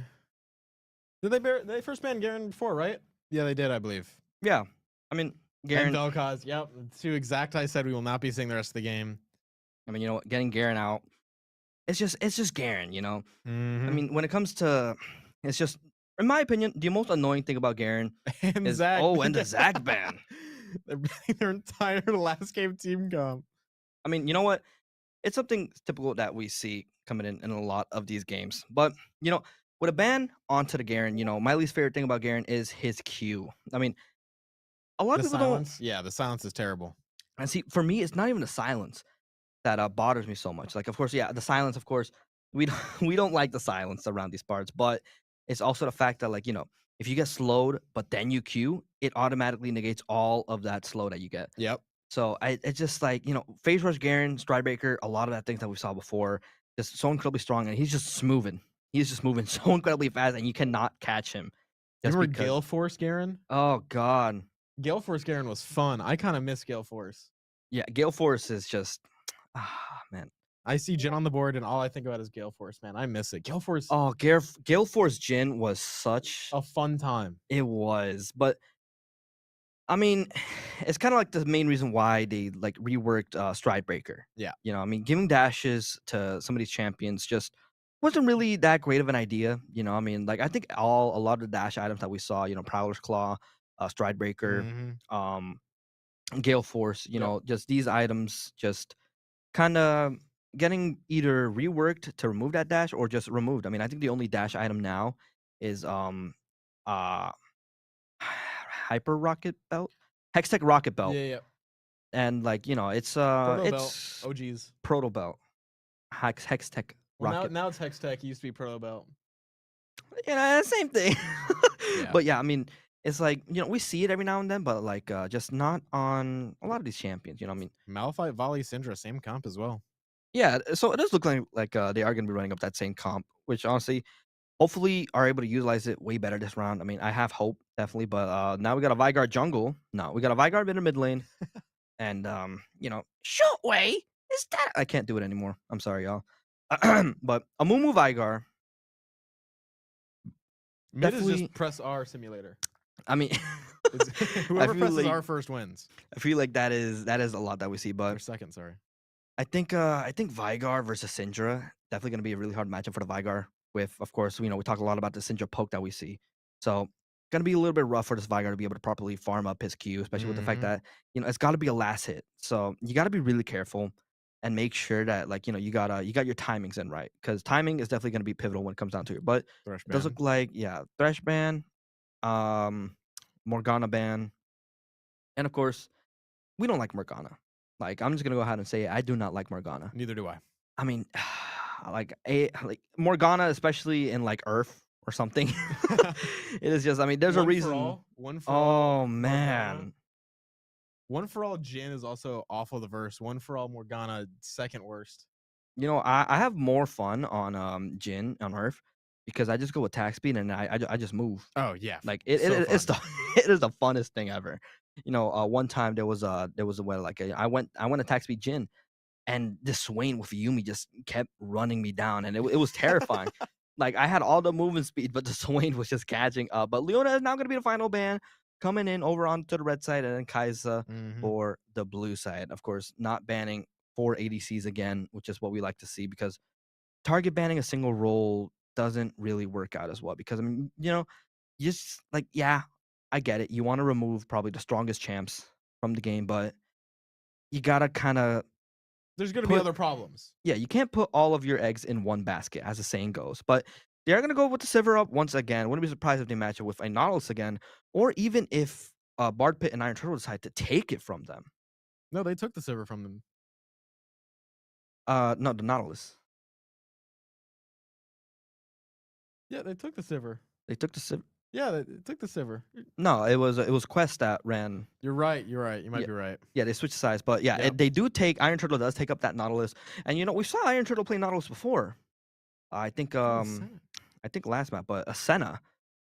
Don't think it works really well with the Sivir But definitely, I guess, going to be decent amount of poke. But I mean, Sivir is usually that champion that wants to sit back, farm peacefully. And I Mhm. guess maybe Senna can kind of work with that a little bit with the fact that, like, you're going to be able to farm up your ghouls, at a pretty safe distance. Yep. But Nautilus Misfortune definitely going to be like, I think they're one of the bread and butter combos Correct. from what I've seen. Yeah.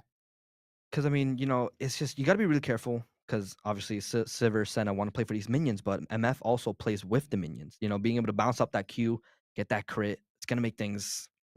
It's just a lot of devastating potential coming in. But now both comps looking solid. I mean, obviously, I think Seaboards are looking once again a little bit more stronger. I mean, you got that Malphite Mord. It's just definitely going to be playing once again for the team fights. Mhm. And while Amumu and Vigar, they're gonna help kind of counter up that team fight ability with the Vigar Cage, Dark Matter, and then the Curse of the Sad Mummy. Mhm. It's just like, and also with the fact that Mordecai can just take you to the Death Realm, and kind of like, Team fights are definitely a bit. I'll just dodge fast. It's gonna be fun. oh yeah, it's like definitely can see both teams just playing for this mid game because I think that's when things are really gonna spike. Like this early game, I think this is gonna be slow and simple. Not really anything too crazy gonna happen, but when we hit that 15-minute mark, that's where we're gonna see a lot of this thing spike up, to like just rocket up. For sure.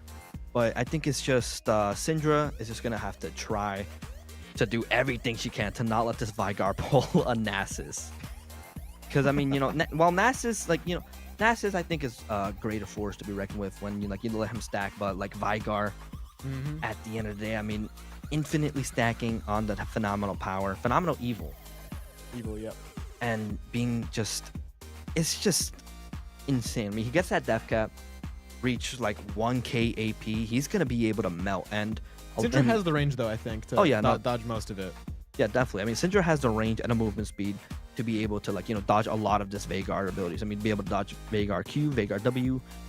E is what's gonna make things a little bit more The difficult. volley for sure. But I mean, I think Volibear, when it comes to Volibear going after a Vigar, I mean, even if you cage the Volibear, if he's in his Q, if he gets stunned in that Q, he just immediately gets it back. Yep. And you can't get re-stunned by Vigar cage. So Volibear is just, I can definitely just see him just, bear his way on in. Oh no, I'm stunned. And then just immediately run all the way back. But it's going to be hard for, I think, Volibear to be able to get, I think both junglers, it's going to be kind of a little bit more difficult for them to be able to go in and get these, just pull off these ganks. Like, I think at most, what they'll be able to do is just get a flash or two. For which, sure. yeah, I mean, at the end of the day, It's nice, especially for the Yeah. Syndra's sake. That's gonna be really nice for that stun. Immediate, she's gonna be able to R first. It'll be really nice. Yeah, so I think it's just another case that we don't want Vigar, you don't want to push deep into the Syndra. Mm-hmm. Because if Syndra has control of the wave, if she has wave frozen under her turret, not only is it going to make it way harder for you to farm, it's going to make you even more vulnerable to a gank from a volley or maybe even a bot lane. I mean, Nautilus, I think, is not going to be able to find too many proper engages onto a Sivir Senna because they kind of do have the range to, stick around behind the minions, Yeah. but that's where the Misfortune comes to play. For sure. That is even if they hide right behind the minions, there's Misfortune is still gonna have that Q bounce that if she lands, gonna do a lot of damage, and also her E2. I mean, we saw a lot of AP Misfortune, and it worked out. Probably not gonna see it today, Yeah. but it's something that it's just a lot of things that you got to put into consideration. So while we go ahead and start jumping into gameplay just here shortly, fighting. Fighting? Okay. One thing I'm actually surprised I haven't seen at all, they don't swap characters. They just pick through their lane. They don't swap characters after the fact. I don't know if they just they both ego it, or it's just not part of the strategy they think of. But I really want to see them swap it up, get them Yeah. confused a bit. It does. Okay. It seems like there might be an invade happening here, or maybe just a 5-man defense. But if they decide to try and cut in through that little tri-bush there, they are gonna get spotted out because I mean, an early ward coming in from the center, which is nice to see, Mm-hmm. gonna make things not really optimal. But yeah, it does look like they are just there guarding in case an invade happened. They can easily counter invade. I mean, really, is you can't really expect an invade coming from Henderson because of the fact Not at that all. they don't have the util for that invade. I mean, the only thing they really have is a Mumu and maybe Senna W. But like to get a proper invade going on from Henderson, you'd have to risk a lot. Like, probably go Vigar Cage first, Senna W first, and obviously a Mumu Q first, which is not really something that these champions want to do because you want to have that W on a Mumu to help you clear up these camps. You want to have the Q on a Senna for that little heal and poke damage, and you want to have your Q on Vigar so you can start stacking up that phenomenal evil as fast as you can. So, For sure. of course, it is safe. It's better safe to be sorry, but you probably could have snuck in and gotten a quick ward onto the Amumu's Raptors. Now, if Kellery plays as aggressive as he did last game, I'm hoping to see a good amount of stacks from him. Oh yeah, I mean, most definitely, I can definitely see it. Mm-hmm. But like, sometimes transitioning from these like hard counter champions like Nollis and then to someone like Senna, who's like kind of I won't say like a poke mage, but still relies on both poke and also a little bit burst damage.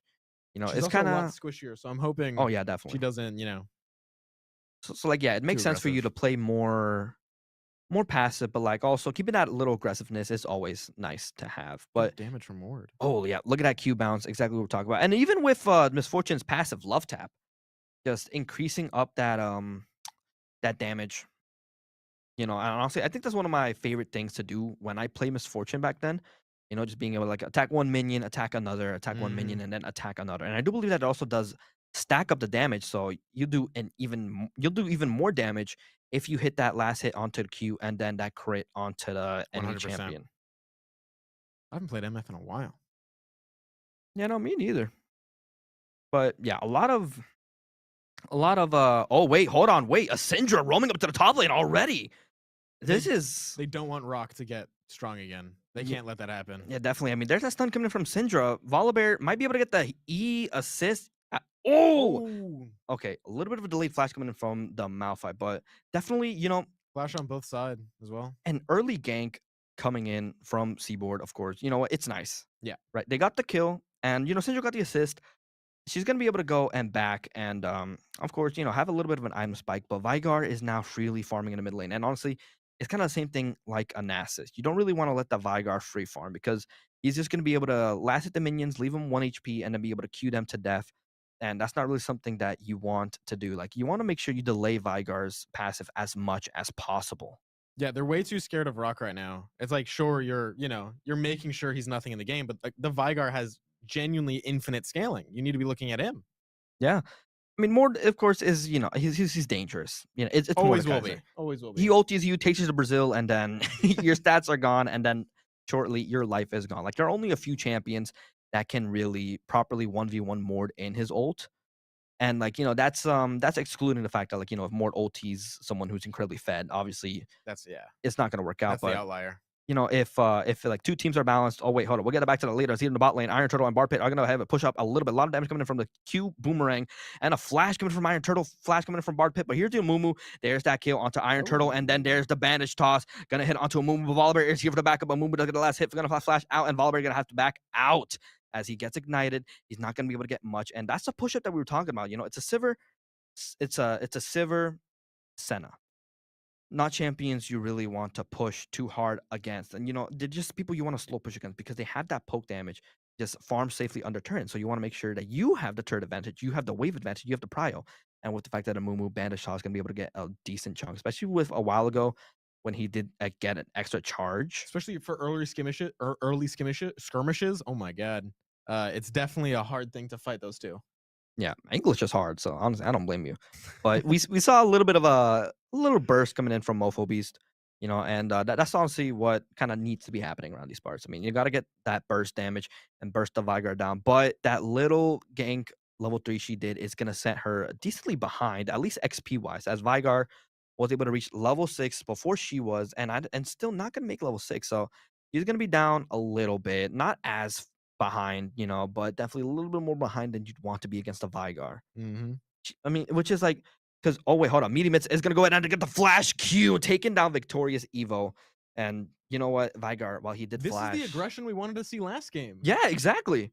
I mean, Henderson right now kind of falling short now. because I think it's just losing that Nasus, losing that Zach, losing that Vel'Koz. They took all of their like comfortable picks. Yeah, and now it's just in a rough spot. Now Rock getting a little bit too aggressive here. Is going to be able to stay out of turret range by just a little bit. That W going to be enough to just block the shield. But yeah, an early death realm, when Malphite doesn't have anything to his disposal, no ulti. It's just got yeah. And I they're think just that first chilling. death is really messing with them. Yeah, but he does have the HP advantage. I mean, not the HP, the CS advantage. So that's gonna help balance things out a little bit here. But Amumu is pushing up on the top side with Rock, so I think they're gonna be able to get a small invade here. Volibear is in the bot side. Yeah, Henderson's still up in gold as well. Oh, okay. This is something that Volley is all the way. Not even close, not even near. Yeah, that's something that was told that I was really reprimanded hardcore for when I was on the league team, because I would try and do that a lot. But what that does is it gives Volibear an insane amount of bonus time and tempo. I mean, throughout this time, you could have taken the Merc Wolves and then you could have taken Gromp, but instead you chose to wait in that bush, maybe praying that the timing would have worked out. And that's luck. You don't want to rely on luck in League of Legends. That's why RNG isn't really too favorable. I believe Mort even lost a wave, or at least half of a wave. Yeah, and like it sets a whole, like, every choice matters, every second matters, and in a situation like that, at the end of the day, the payoff wouldn't really even be that worth it. I mean, like, if I was the Amumu in that position, I would have just warded, maybe take just the Gromp and then left. If you want to play it safe, just do that. But Amumu gonna get spotted out by the ward, is gonna go ahead and just oracle it and take it down. Syndra is also topside though, so don't really think it's wise to go for the Void Grubs here, because I mean they know you're there, and of course we see the ping coming in from Volibear. Volibear's up there. I think not spotted onto the bush, but does get that auto attack in. But I don't think Amumu noticed it. But here's a Vigar, throws a pink ward onto the bush, and I don't think he knows. Yeah, this would be a little bit of a rough fight to be in, kind of waffling around a little bit there, and that's what I'm talking about. Malphite now has to rotate, is going to miss out on a decent chunk of wave just for even a chance to maybe try and contest these Void Grubs, which I don't think is really going to work out as well. Never mind. Yes, it is. As the ulti from Malphite comes in, but there's that curse on the side mummy. Going to be able to get two people as that 3-man ulti gives Vigar the opportunity. He needs to hit that W, hit that Q, and then finish it off with an ulti. And we saw the center ulti coming in as well, which is bonus shield. So honestly, sometimes you got to realize that in these types of situations, you have to give, because it's not worth it. But Syndra does get the shutdown. So I guess kind of balancing things out. I mean, 3-0 one grub as well on a Syndra, not really too shabby. But yeah, with that Amumu dead, they're going to be able to only take one grub and they have to back out. I'm surprised to see Syndra come back from how, I mean, she played a little slow, but she's super reactive, and that's the great thing to see. Yeah, by the looks of it. Now bot side here, there's that Riptide coming in from Nautilus. There's that hook. Sivir ulti gonna be popped out. And then look at Volibear. He is here. Ignite coming out on both ADC and support. Iron Turtle gonna get stunned out by the Senna. But look at Volibear. Here's their ulti's in to finish quest off. Now Mumu is making his way down here. Could be able to find a little bit of opportunity to maybe get at least one pick onto the MF. But there's that barrier. He's not gonna have enough damage to take her down. The flash, double flash coming in. But now Mumu is gonna get taken down, and this opens up Dragon for another. He gets another. Oh, he gets another one. He managed to take down Iron Turtle. I didn't even think he was gonna get one. I mean, oh, okay, I see. Okay. That's heavily worth it. Yeah, okay. I thought he would be going full tank of Mumu, but I didn't realize he had Leandry. So, okay, going in for that and sticking with it, okay, it makes sense there. I mean, he's got the Leandries, he's got that bonus damage, but it looks like Mord is going to be finishing up the Void Grubs here.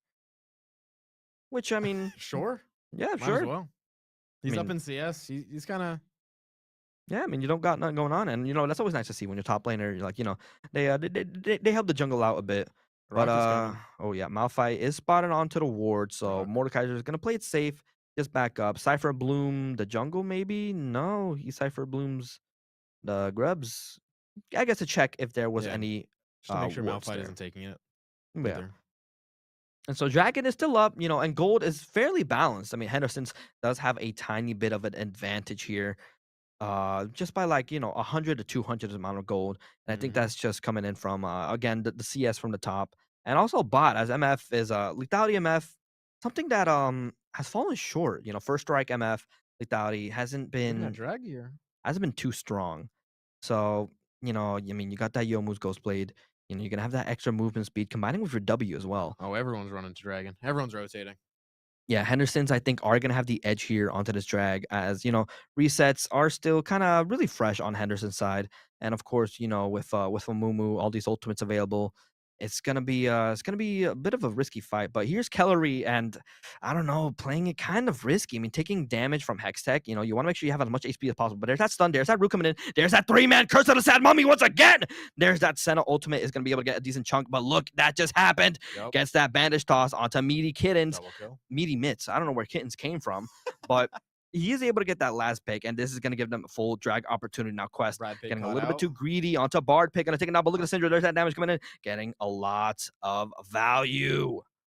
Oh, Victorious Evil going to get that flash Q ulti, going to get that last pick, and Henderson's are back in control now. Mofo Beast trying to run, trying to just stall out, maybe get a kill with the ulti, and he does. There's that Syndra damage, but Vigar is there to finish him off with a double kill. Rod of Ages slowly stacking now. Mm-hmm. I don't think the Amumu even realized how much damage Syndra would have done there. He fully just obliterated a half HP. Yeah, I mean, that's something that that's like one of the things about He's used to just tank Amumu, I think. I mean, Amumu, his only tank item is Merc Treads. So Spear Visage maybe. but you could, but currently, I mean, you got that extra health, but you don't got that magic resist. Mm-hmm. And while you Merc Treads, they're good. They're good. They're not not enough. Yeah, they're not enough when a Syndra has Luden's Tempest. Is it still called Luden's Tempest? Luden's. Luden's still got Luden's. Gunblade. Yeah. Anyways, definitely Gunblade. I gotta study up on my items again. I mean, I forgot. I got bad memory. But yeah, so no one was really able to get drag even after that fight. Henderson's opted in to not go for the dragon, which I mean, it makes sense. I mean, Yeah, you don't for want to like, even though you had the damage to win that fight, you don't want to risk them being able to just make it back on a fresh reset. So you want to have you want to be there when there's a good opportunity for you to be there. So yeah, and with a pink ward from both sides on the drag pit as well, I think it's going to be pretty hard for these guys to find the right opportunity and the right angle that they need to get that dragon onto it. But yeah, Victorious Evo is going to go ahead and back. Kind of a risky back too, but honestly, I think he was baiting it out. Yeah, I think he almost knew Volibear was there. I think it was a bait. But Cypher Bloom is going to go ahead and spot out the Amumu here, so he is going to back up a bit. The last Grug is still alive. Yeah, I mean, they want to get that last Grug. Oh, perfectly timed flash coming from Rock. And look at that stun bandage toss. Immediate comboed into the Syndra. Look at that damage. Death from. Going to go on to the Volibear, leaving Malphite alone. Volibear's not going to be able to defend against this Mord, as he is just going to get taken down and wiped out. Might even get the kill to one of their teammates. And there it is. Henderson's just in complete control. And this is match point too, I believe. If Henderson's win this game, they're going to be going on and moving to the grand final. So Seaboard got to put in their A game. They got to realize, okay, what's going on? We're down 4K gold. We can't be letting this happen. They got to play it slow. They got to push these waves. But even then, I mean, playing slow against a comp with a Vigar is the last thing you want to do. Yeah, they got to keep the aggression from the early of the game. They kind of slowed down a little bit, and it's definitely hurting them. Yep, and here we are, Nautilus gonna go ahead and use that Riptide, but onto the Sivir, she's gonna go ahead and spell barrier that thing out. And I mean, yeah, they're just gonna be sitting comfortably. I mean, you gotta bait out that spell shield at least before you decide to ulti, or even just ulti the Senna. Because you ulti the Senna, who's close to the Sivir, there's still a possibility she might get airborne. Now, here's the Volibear, doesn't have ulti available, and is spotted onto the ward. So this could give Henderson's the chance that they need to finally secure that last grub. A little shot and walk away. Yeah, he wants to take this control ward down, and they're slow from Senna. Nah, it's just they're gonna be chilling. But yeah, I mean, it does look like Mord is trying to take that last grub, but there's Malphite, just to stop it from happening. I mean, they want to take these grubs. They want to take this last grub just for the boys back home, but I don't know. Now, yeah, it's just they're vibing, they're cruising, they're doing things. They're having a good time. Are we finally looking drag? Maybe after this fight. I mean, they might be able to, but I think it's just they just have a little stalemate coming in the middle. And Kellery found himself in a little tough spot. Nautilus having a good hook opportunity, but I don't think it's on cooldown. Yeah, it could have been a nice hook and a pick. I mean, Kellery overextending there onto that point would have definitely been really devastating over at the Hendersons. But Seaboard just they had the numbers advantage here, at least for a bit. They had the setup advantage. Vigar, no E, and then there it is. There's a Nas. There's the Malphite ultimate gonna be able to take that Vigar down, but Vigar immediately taken down as well. The Syndra. Now Amumu getting a lot of damage, but look, Iron Turtle is alone. They're looking for the ADC. Now there it is. I mean, look at this damage coming from Liangis alone. Yeah, they fully saved that Sivir.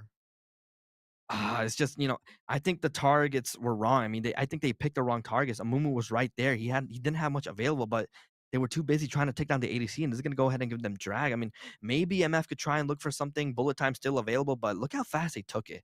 Even if she tried, even if she walked up, it just would have been way too risky, way too dangerous, and just taken out.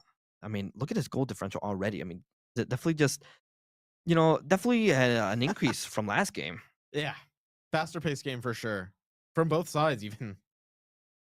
So yeah, I mean, MF gonna find himself in a tough spot here because I mean, your wave clear isn't too good.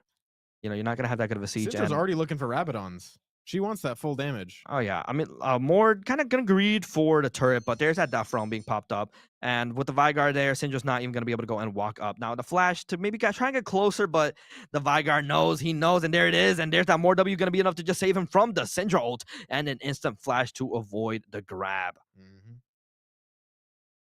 It is just intense. I'm surprised nobody died in that fight.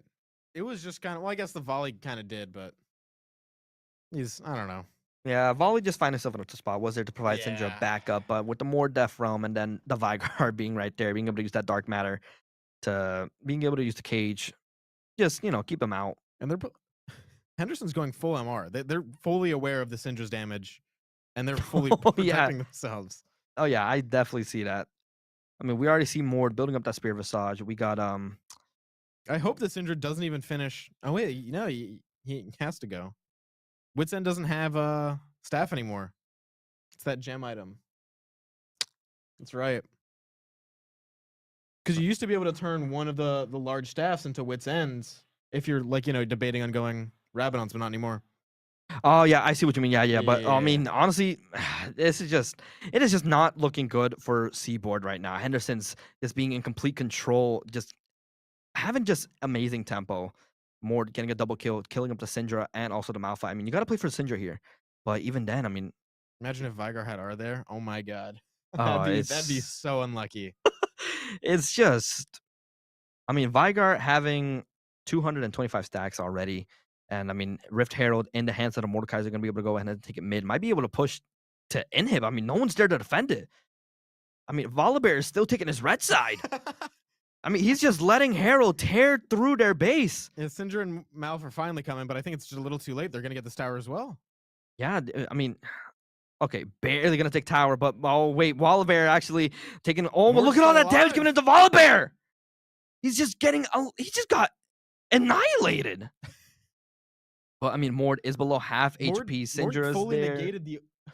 Mord fully negated Syndra's R by teleporting himself to Brazil. Yeah, I mean, sometimes that's the strat they gotta do, those small little moments. And you can't build Quicksilver against Mord anymore. And it's just, which is honestly, days. You know what? I gotta say, I'm a fan of that.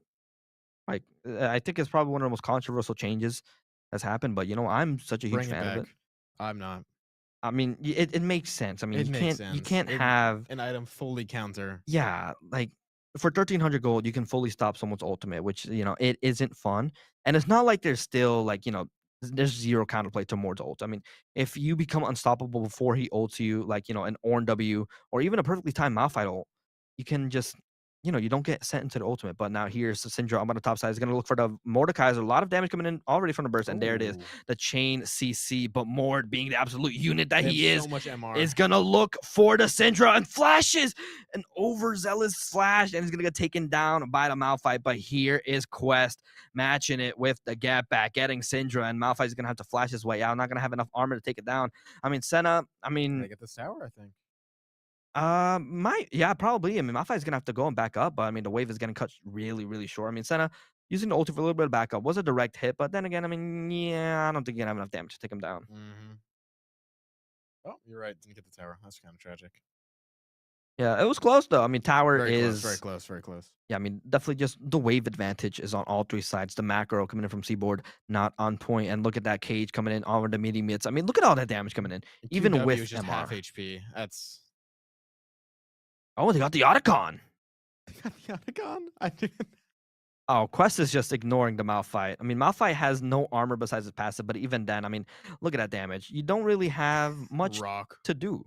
Rock solid. But there's that TP coming in from the Mord, TP coming in from the Syndra, and there's that E hitting onto Malphite. Malphite ulti. Oh no, that was not Malphite ulti. That was just a grab. But he does ulti. Mordekaiser does ulti to Malphite. Might be able to get the pick here as well. And yes, he does. That is the bonus stacks coming onto it. And Vigar getting a double kill on the bot side, I believe. I think they're gonna go for the end of game here. They can. Yeah, they just might. I think Syndra can hold off. Yeah, Syndra can most definitely hold off. And I think this is where Henderson needs to, push up that top wave, push up that mid wave, because like bot lane is already pushed up and bot lane is practically gone. I mean, it is just inhib left standing. More going to push up that top lane. Sivert needs to just walk away. Looks like Sivert's going to be able to start that drag. But I mean, yeah, you push up the top wave, you push up the mid wave. It's just so much. There's just going to be so much going on onto the map. And that's what you need to do when you're this ahead. You got to put taking drag, Mords to get in top side. Yeah. They don't know what to do. Just keep someone on, like what we usually do is do a 1-3-1 combo. One on the top side, one on the bot side, and 3 in the middle. Especially when you're this ahead, it works perfectly. But there's that Malphite ulti gonna go onto the Vigar, but not even an ounce of damage onto him. More Volibear gonna get immediately wiped out. Bullet time gonna do essential damage, but that's not gonna be worth it. Rock getting that last pick onto him, Vigar getting that last hit onto the Malphite, and then here's that more gonna be able to grab Syndra, and look at all that damage! They are just wiped out completely, and that is game. They are going to be able to end here. I mean, the siege is up there, and Hendersons are going to be moving on to the grand finals. Now, 10 seconds is left on Volley, but then again, will he really be able to defend this? 3 and 8, no damage items. It's just not going to look good. And back him in front of Vigar. Oh, a back and a TP for that last. You know what? Might as Valid. well. I see it. Every single one of them has a full-on bounty. Yeah, Volibear is not going to be able to defend us at all. And there it is. Henderson's take match 2, and we'll be moving on to the grand finals. GG. Seaboard really almost got that in the beginning. I genuinely thought they had a opportunity to win there. Sadly, they just couldn't keep that momentum going. Yeah, Henderson knew to just immediately stomp him. Yeah, it just came down to like, giving credit to that just happened for hitting these immense ultimates. Oh, yeah. I mean, 3-man ultis back to back definitely set the pavement for Henderson to go and get all this push happening. And you gotta give credit to Seaboard as well, because like you said, I mean, they were doing great at the start, but it's just that little domino effect that we saw. I mean, all these little mistakes happening over and over again. I mean, look at this. Meaty Mitts once again. Look at the damage. I mean, it just all came down to the jungle pride. I mean, you weren't able to execute as well as you usually would. Even Misfortune barely in the fight, sadly. 3 KP. You can't see that out of a Misfortune. Her ult's so important to just move teams, just get people out of positions. You need Misfortune there in those fights. Yeah, and I mean, I gotta also kind of question the choice to go lethality MF. I definitely didn't even notice that. Yeah, I mean, first strike, lethality MF. I gotta say, at this point, I guess you can kind of consider it a classic. Sure. But with all of the kind of nerf that came in, and with Riot wanting to just fully implement MF as a crit champion, ruining lethality MF. It's still viable to a point, but it's not strong as crit. And with going up against a Sivir Senna, I see squishy. I go lethality. The Mumu Mordekaiser completely stops it. Senna has the range for you. It just doesn't work well. Yeah, and it really didn't. And it's just, Vigar being able to stack properly. I mean, you got to give credit to Mofo Beast. I mean, he definitely was a beast. We saw, like, all that damage he was doing on Syndra was just incredible. But does he have double exhaust? Is that double exhaust? That's a weird little glitch. Oh, a small indie company, by the way. 2,000 years. 200 years of collective game design just for double exhaust on the scoreboard. You know what? Gotta applaud Riot Games. We love Riot around here. Hire me. We see. It's just, I mean, you know what? They balled. I mean, Seaboard definitely had a really great run, but yeah, they had really good moments. They definitely had really good moments. I wish I can see them, just develop a little bit more. Oh yeah, no, most definitely. I mean, but we got grand finals coming up next, so you know what? I think we're gonna go ahead and just throw us a little break while we just meditate once again. 300 stack Nasus. 300. Once again, seeing a 300 stack Nasus, a 300 stack Vigar. I mean, you did kind of get what you wanted, except in the Vigar, Yeah, so. very true, very true. They love the infinite stacking champions. I love it. Yeah, I mean, you know what? That's the end game goal. You get the stacks, get the prios, Mm-hmm. you just wipe. But that's where the early game comes in importance. But sure. Let's go ahead and get this grand final set up, everybody. Stay in your seats, get some water, get some snacks, use the bathroom, do whatever you need to do. We'll go ahead and be right back with the grand finals.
Hello, everybody. Welcome back. We are here at the grand finals for the Kansas City Corporate Esports Cup. And honestly, you know what? With these games that we've seen going far, what would you say? It's been fun, especially looking at chat after that game. The office drama that we're seeing is happening is immaculate. I love it. Yeah, no, not gonna lie. It is definitely it is a treat to be seeing. I mean, man, it's hilarious. But we do got Henderson going up against Honeywell up once again, and so being the grand finals and all. This is where you bring your A game. Now, before we get into games and everything, we want to give a quick thank you to the sponsors that we got for today. We got MVP Gaming Center, KC Game On, of course, Select, Quo, and WellSky. We like to thank our sponsors, and here's a moment of silence. All right, thank you. So, you know what? From what we've seen from these games, a lot of people are saying that Honeywell has already taken a cake from this one. I think so. Yeah, with how Henderson hasn't been. Henderson was almost struggling in that early last game. They did come back, but if we see a team that actually, shows aggression towards them, or even shows any type of, like actual team fight, it seems like they struggle. Yeah, I mean, when you're used to a certain kind of play style, you that becomes your rock. You get rock solid. So I wouldn't be surprised if we see a Malphite. No, that was I'm sorry, I got my Nasus. We're gonna see Nasus. Nasus, yeah, because I want to see how Honeywell would go up against a Nasus. Yep. So while we go ahead and wait for this game to set up, gotta say, they got a diamond on their team. I think it's a diamond jungler. Yep. And honestly, if you want anyone on your team to be the highest ranked, it would 100% be the jungler. For sure.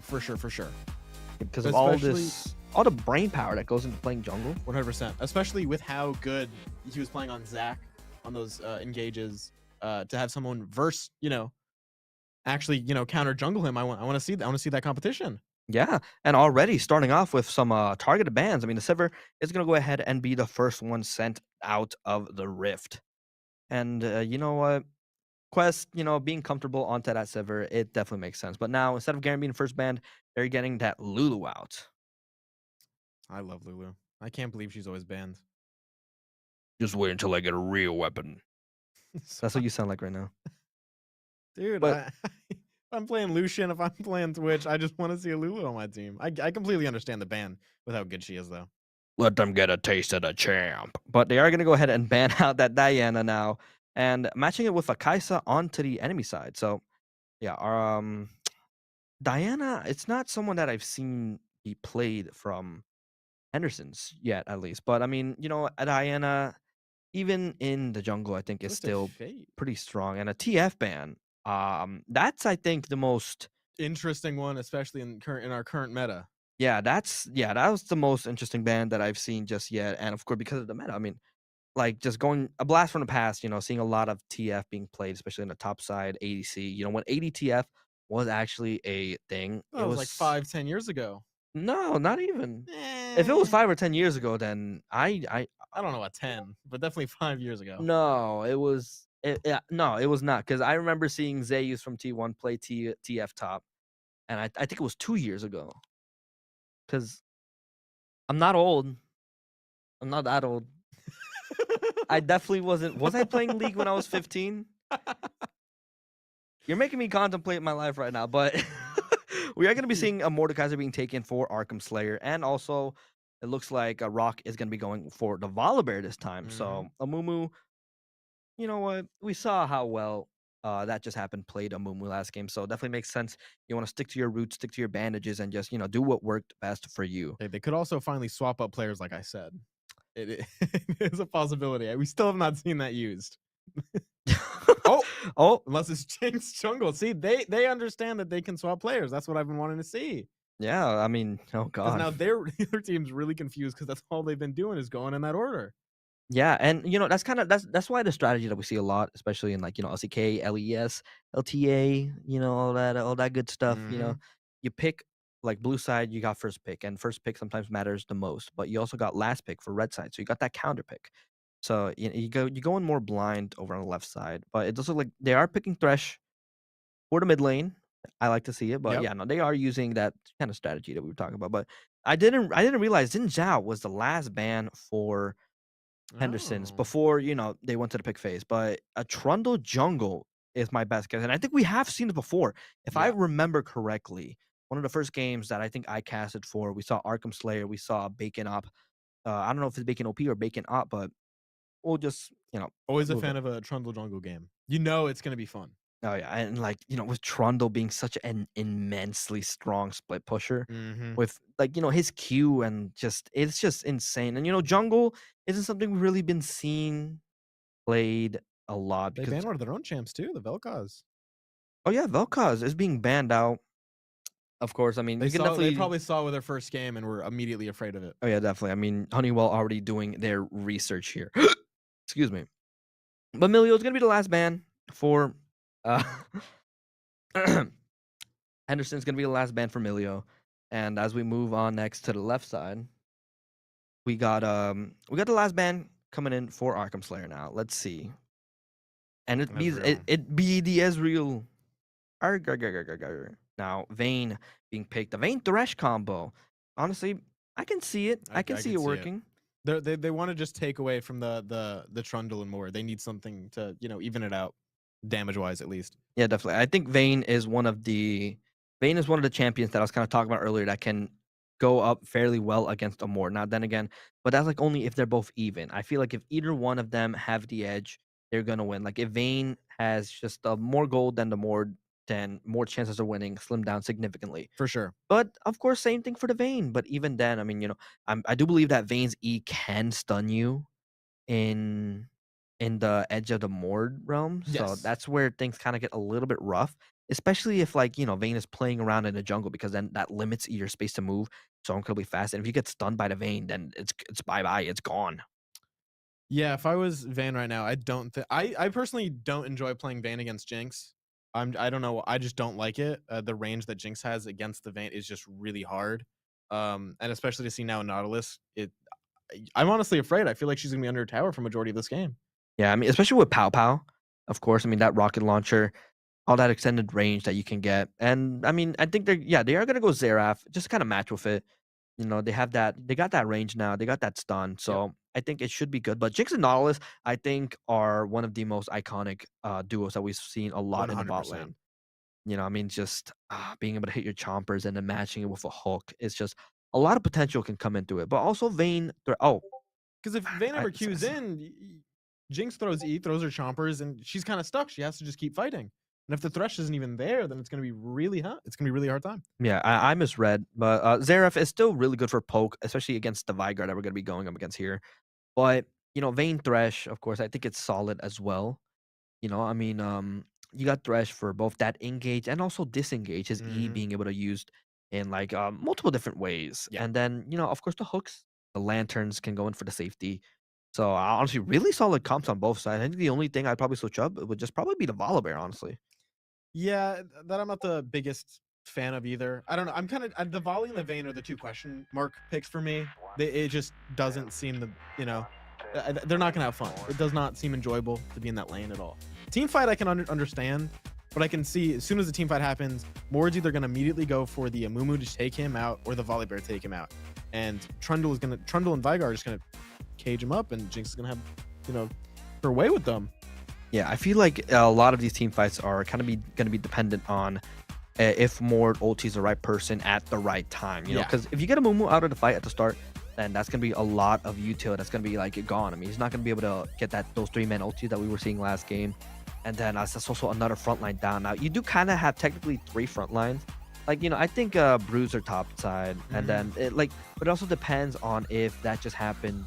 Still decides to go for that Leandri's build rush. Because you're going to be missing out on a lot of your tankiness, but you're also going to kind of have a lot of damage too.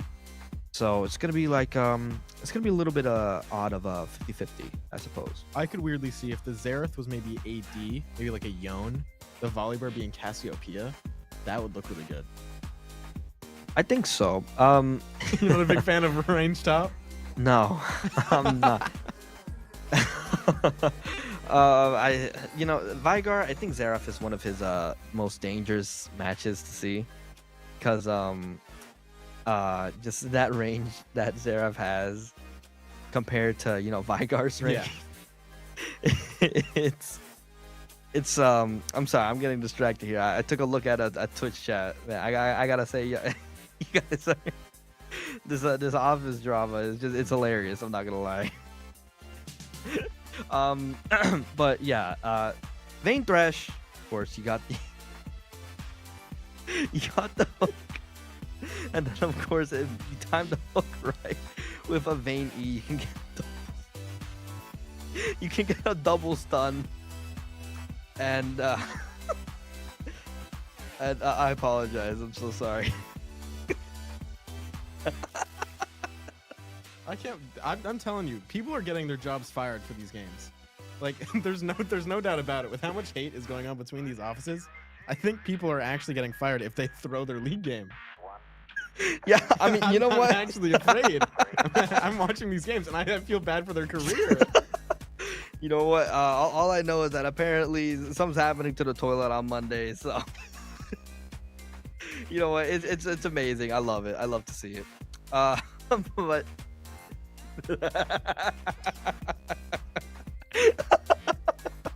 like, we're not approving PTO over these games.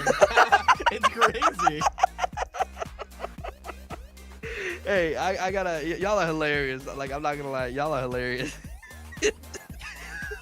This ain't drama. It's my long overdue vacation. I can't. Y'all are hilarious. Y'all are hilarious. But moving on to the game now. The gameplay is. The game is. We're starting to load into the game. All right, lock in. This Vigar, he only plays Vigar. Level 17. 157,000. I've definitely seen more points in a champion.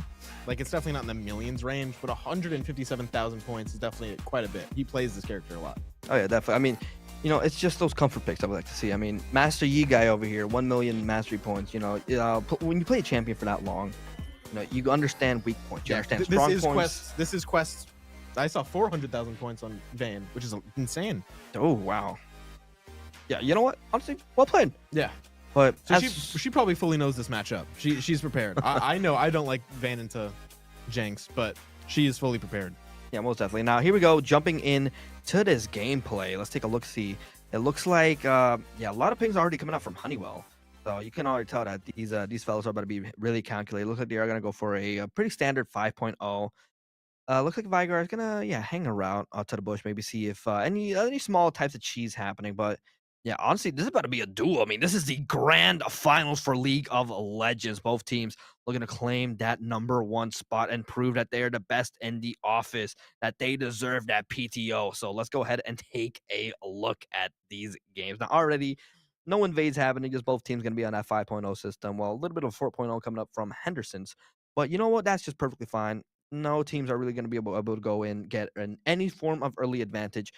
Maybe if, the Xerath and the Amumu walked up, they could be able to get a little bit of ward, because then again, Vigar doesn't really want to suffer any chip damage from the start.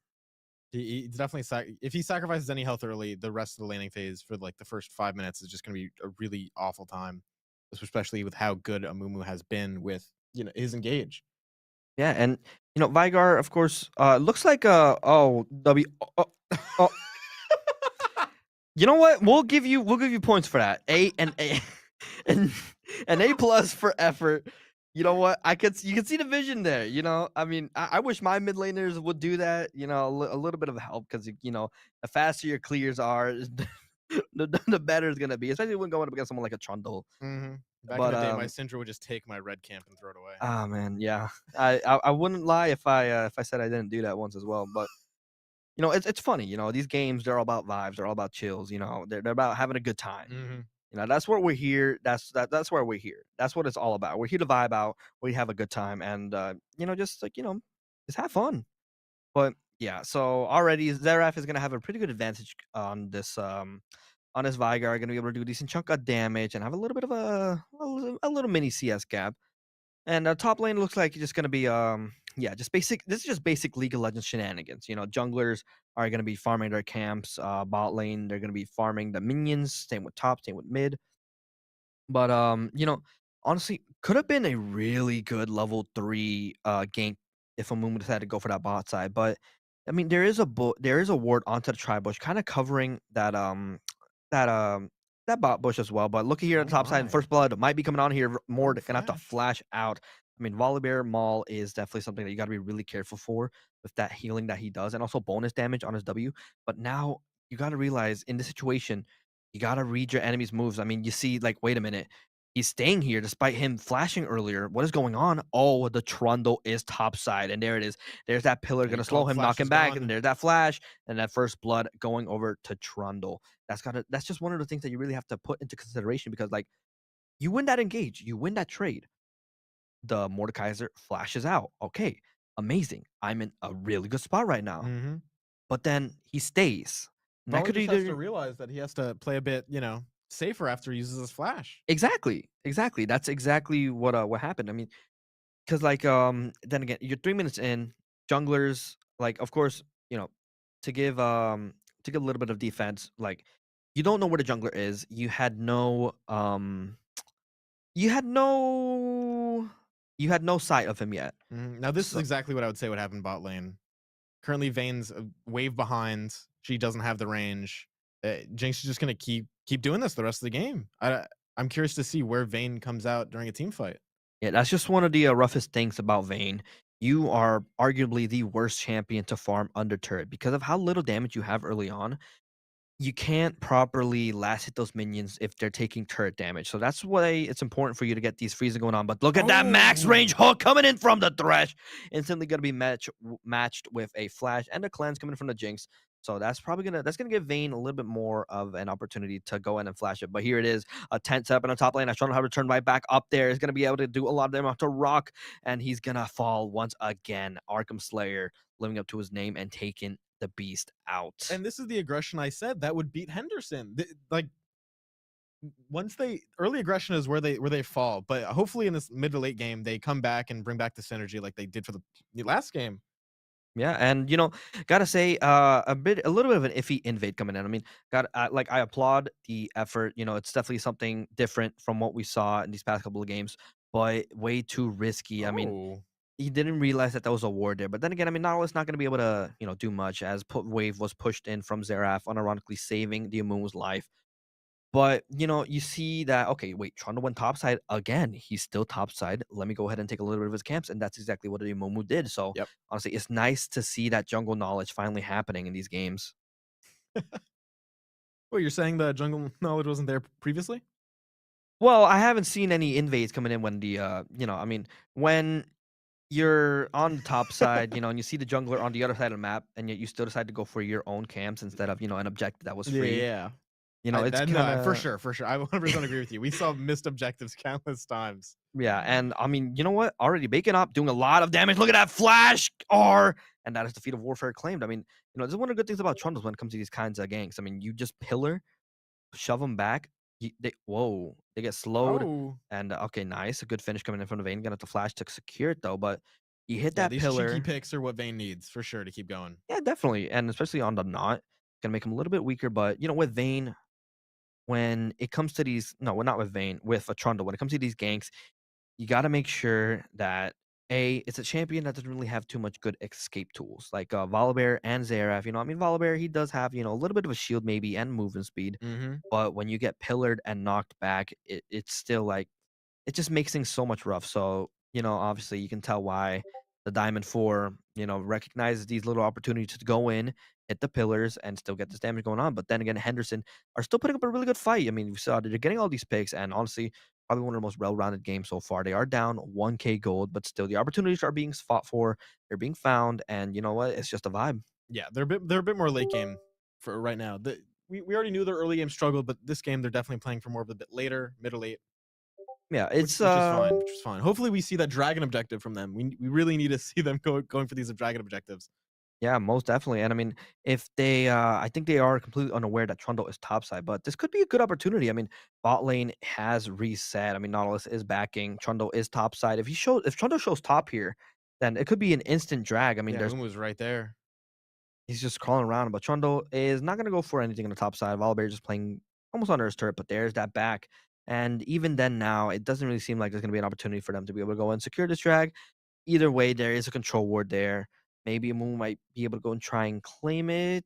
No. Doesn't seem like it. He's just, he's just waddling around. These But guys love their kills. They need to Yeah. show some love to the Dragons. yeah, I mean, there's that Xerath ult, was able to get a lot of damage, and the Q just Ooh. barely gonna miss him. He's gonna have to run his way all the way back. And this is Amumu's gonna give kinda Xerath. lurking. This is gonna give Xerath a good push. Amumu is gonna look for the Vigard flash Oh Q, my- then he hits it. But Wow. the He's cage gonna be just long enough, but it is an execute. He just doesn't do damage. Doesn't. Yeah, I mean, I know he didn't even get stunned. He just stood right next to it either as well. yeah, I mean, it's just like there was no escape from there. I mean, he Yeah, flashed. He knew he was dead. He That's flashed probably to the go best in. result. You flash go in and then you get Take what you can caged. get. Yeah, he took what he got. He got the kill, and he didn't give any gold to anyone. So I think it's still pretty worth. And definitely well played. But he missed the Q, accidentally hitting the minion. That's why we got target champions only on. Not really. We use it for turrets, but it still works. But here, Vayne and Thresh, gonna be sitting in a pretty comfortable spot. Wave is kind of frozen under bot side, but here's their move up in the top side. Might be going for a little bit of a gank. Looks for it. Just barely very missing the close. bandage toss.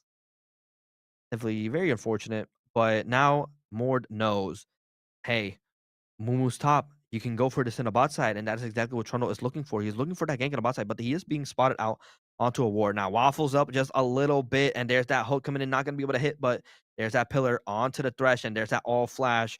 So they do get a flash from the Thresh, and they do get an ulti as well. So that's gonna be two massive util not available for this drag fight, and there it is. We see it. Trundle's gonna go ahead and start this drag, and now this could give Amumu the opportunity he needs to either get a gank on the top side or just go for these grubs. And it looks like he is going for the top side gank. Nautilus hitting that hook onto Kellery. That is really an unfortunate spot to be. Chowers hitting once again. And there's that ultimate, but not gonna hit. Missing just barely. And Amumu on the top side is going to go ahead and help him maybe get the kill. The ulti is there. Oh, but Amumu is playing it safe as he was hit by the Mord ulti. go. But there it is. Okay, gotta give credit where credit is due there. Was very smart for Amumu, just Maybe we waiting trade it out. objectives here. Maybe, but I mean, Amumu was able to help get the kill on the top side, and it doesn't really seem like he's gonna be able to do much more than that. One of the first things. Yeah, gold's back. We're fine. We're coming back to being even. Yeah, one of the first things that we were taught in the league team was don't go for double plays. You get one play, good. You guys have a lot of first. That's all you need. I was just thinking that too. You Like, have a I lot of keep rule number saying ones. we have a well, I won't say rule number one. I just say like I mean it as a term like everything here was literally told to us our first meeting with our coach. But here in the top side now, Rock is gonna get taken down, and that just happened as well. As the TP from Mord was there to give them the prio, and honestly, that's exactly what that's what I was gonna say. Yeah, it's just really tragic timing. You don't want to go for these double plays. You get what you get, and you don't go for more. Mm-hmm. I mean, Amumu did get the gank on the top side, and that was great. But they know your top side now, and you go for a double play, either going for the Void Grubs or, oh my god, nice side steps coming from the Vicar. Oh. But he went for a double play. He went for the blue, and unfortunately that led to his demise. And also Trundle to get both objectives. Yeah, and Trundle's gonna be able to take the Void Grubs now. Now Volibear is going up for an engage against the Mord, but I mean with Volibear going a little bit AP, doesn't really seem like he's going to be able to do much. And I mean, still going in for this fight despite it being Nautilus a losing one. up. There's that flash queued, but look at that W going to be just enough to save him. Maul look at that healing coming in from the W though, but Trundle is there to help finish the job. Amumu is going to probably try and run, and Volibear he's just going to try and run, maybe see if he can probably get a W, but Riptide just seems a little bit overkill there as he is taken down. Getting to be a little too ambitious from last game. Yeah, no, most definitely. I mean, you had the gold score evened out, but you just weren't able to hold it, as the small little misplays just kind of aren't that much of a vibe. But Amumu just going to be farming up pretty well. And I'll say, look at this vision coming from the Nautilus. Oh my god. Complete The entire top jungle. This is something that is just, you really want to be seeing from your supports. Recognize that, okay, Amumu isn't really here. I have a window to just roam around, and I got all these wards down. And I mean, Amumu's red side is entirely out for the open. Yeah, Honeywell did their homework on who to counter for sure. Oh yeah, most definitely. But I great. mean, It's the great to see. Vayne still could be the saving grace for Henderson's right now. Because I mean, it's a Vayne. You let the Vayne scale, can do incredible amounts of damage, especially to the Trundle and to the Mord, and even Nautilus too. Yeah, her and Xerath are definitely the two guys we're currently looking at to save this game. Maybe not save it, but Just yeah. help secure. Because honestly, top side is not looking good right now. Volibear is fairly behind, down 20 CS, 4 deaths. So you got to be really careful. So top side, if I were a Mumu here, I just respectfully completely give up on top side. Make sure I focus where my strengths are, and which is the bot side, which Yeah, is looks like what he's doing right now. Mm-hmm. But I mean, then again, there's a control ward down there, so it's gonna make things kind of rough. And here's Volibear going for another engage. Now he does kind of win these engages. I mean, his W does give him a decent amount of healing, but even then, look at that excellent knowledge, good game sense from Mordekaiser, waiting for Volibear to ulti to take all those bonus stats that he gets. It's just too late to do for these engages. You're 1-4. Mord had a Oh, full item. yeah, here's that just happened. Goes in, misses both bandage tosses, but there's a hook from Thresh coming in. Match it with a Curse of the Sad Mummy, and there it is. There's another pick onto the Nautilus. But look at Bacon Up. Does get a pick in the mid lane. And honestly, it is just pick after pick after pick. But Vayne is doing, just Vayne things, just farming up. But yeah, top side is practically gone here. They are now, Honeywell already claimed the feats of warfare. So they're in a well spot, and that just happened. Being a little bit greedy here, the smite for the extra slow, but the Vigar and Nautilus are running at mock speed to try and save it. This kill was promised to him. I mean, definitely, but look at the flash auto, and it's just enough to take him down. That just happened. That actually just happened.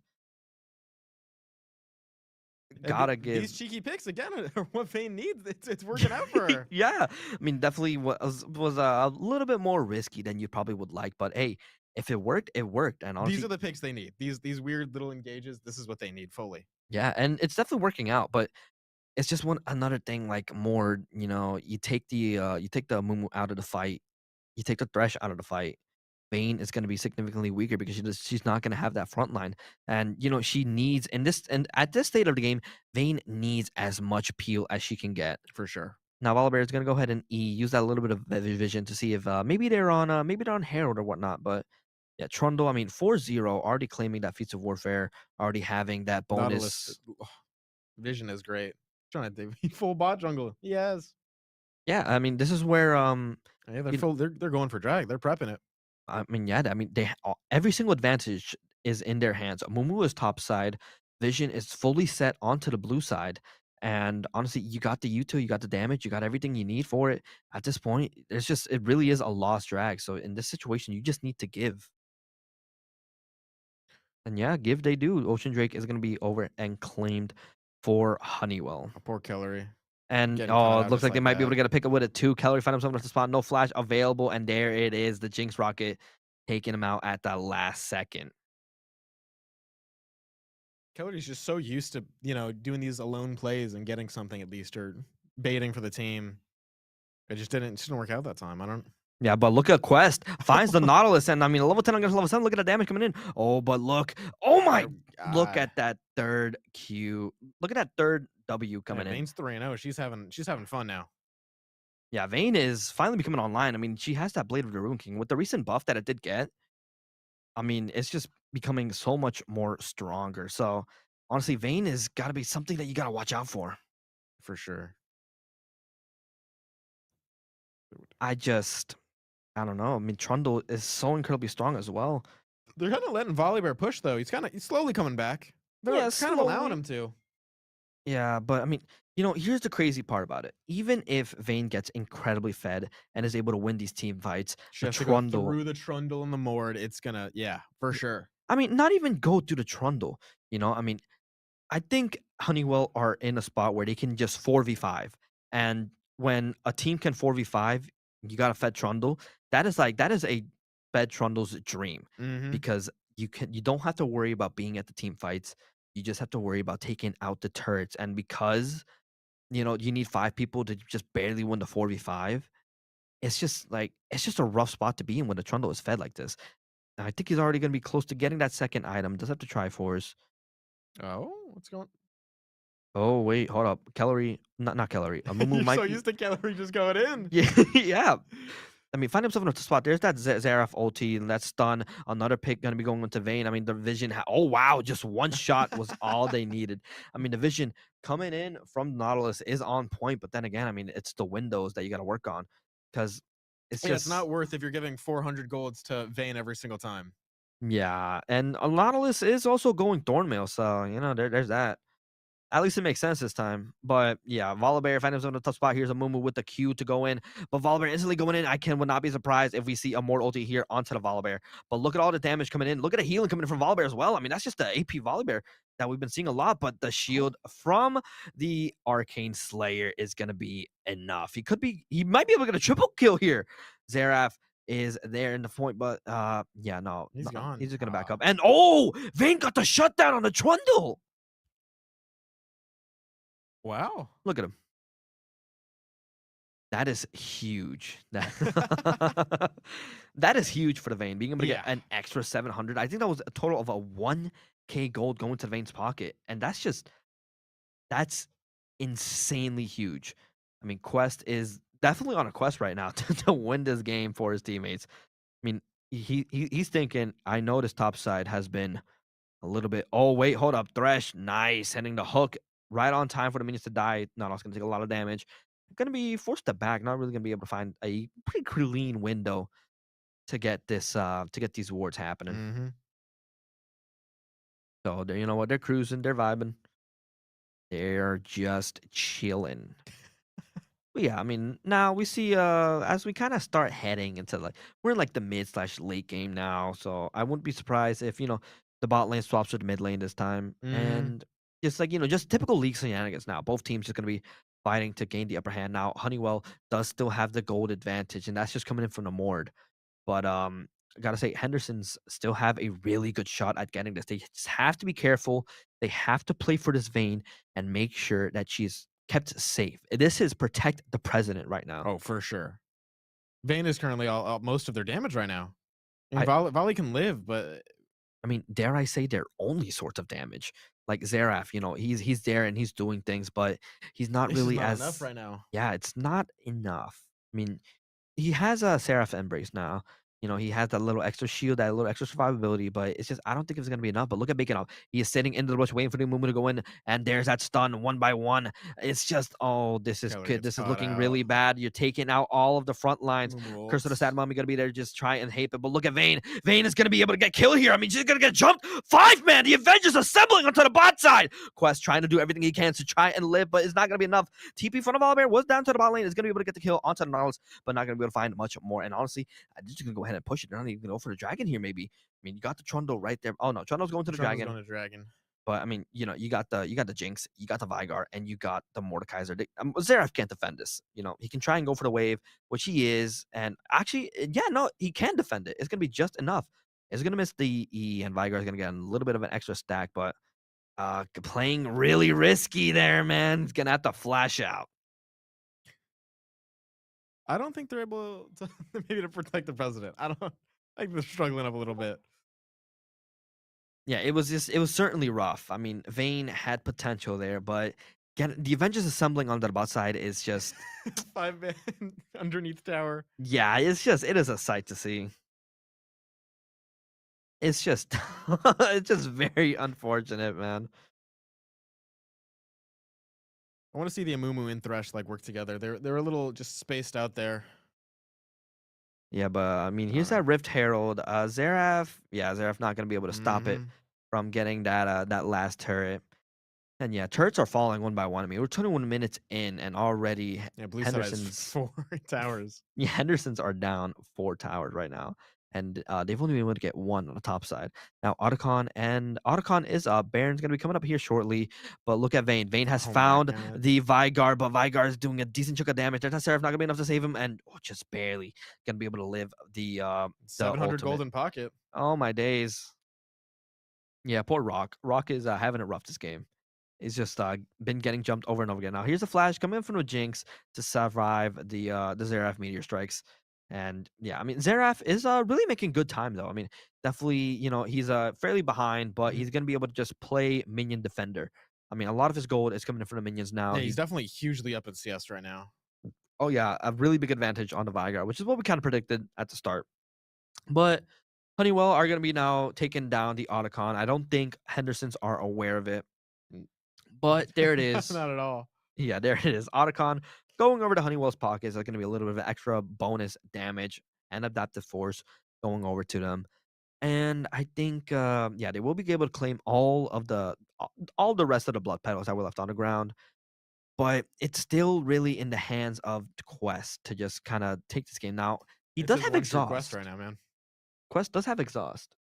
So that could kind of be the deciding factor of like, hey, okay, we got this. All right. I exhaust more Trundle's the ever Trundle. running, yeah. Yeah, If Trundle's either of them are running at him, that's just exhaust. That's less damage. That's, even a slow. You can just run. Trundle at full force. Yeah, Oh. he's It is just a troll, literally a troll running at you at Mach speed, and like, there's not much that you can do about it. I mean, even if you he's got dead mans. yeah. He does have dead mans. He wants to run at them at full force.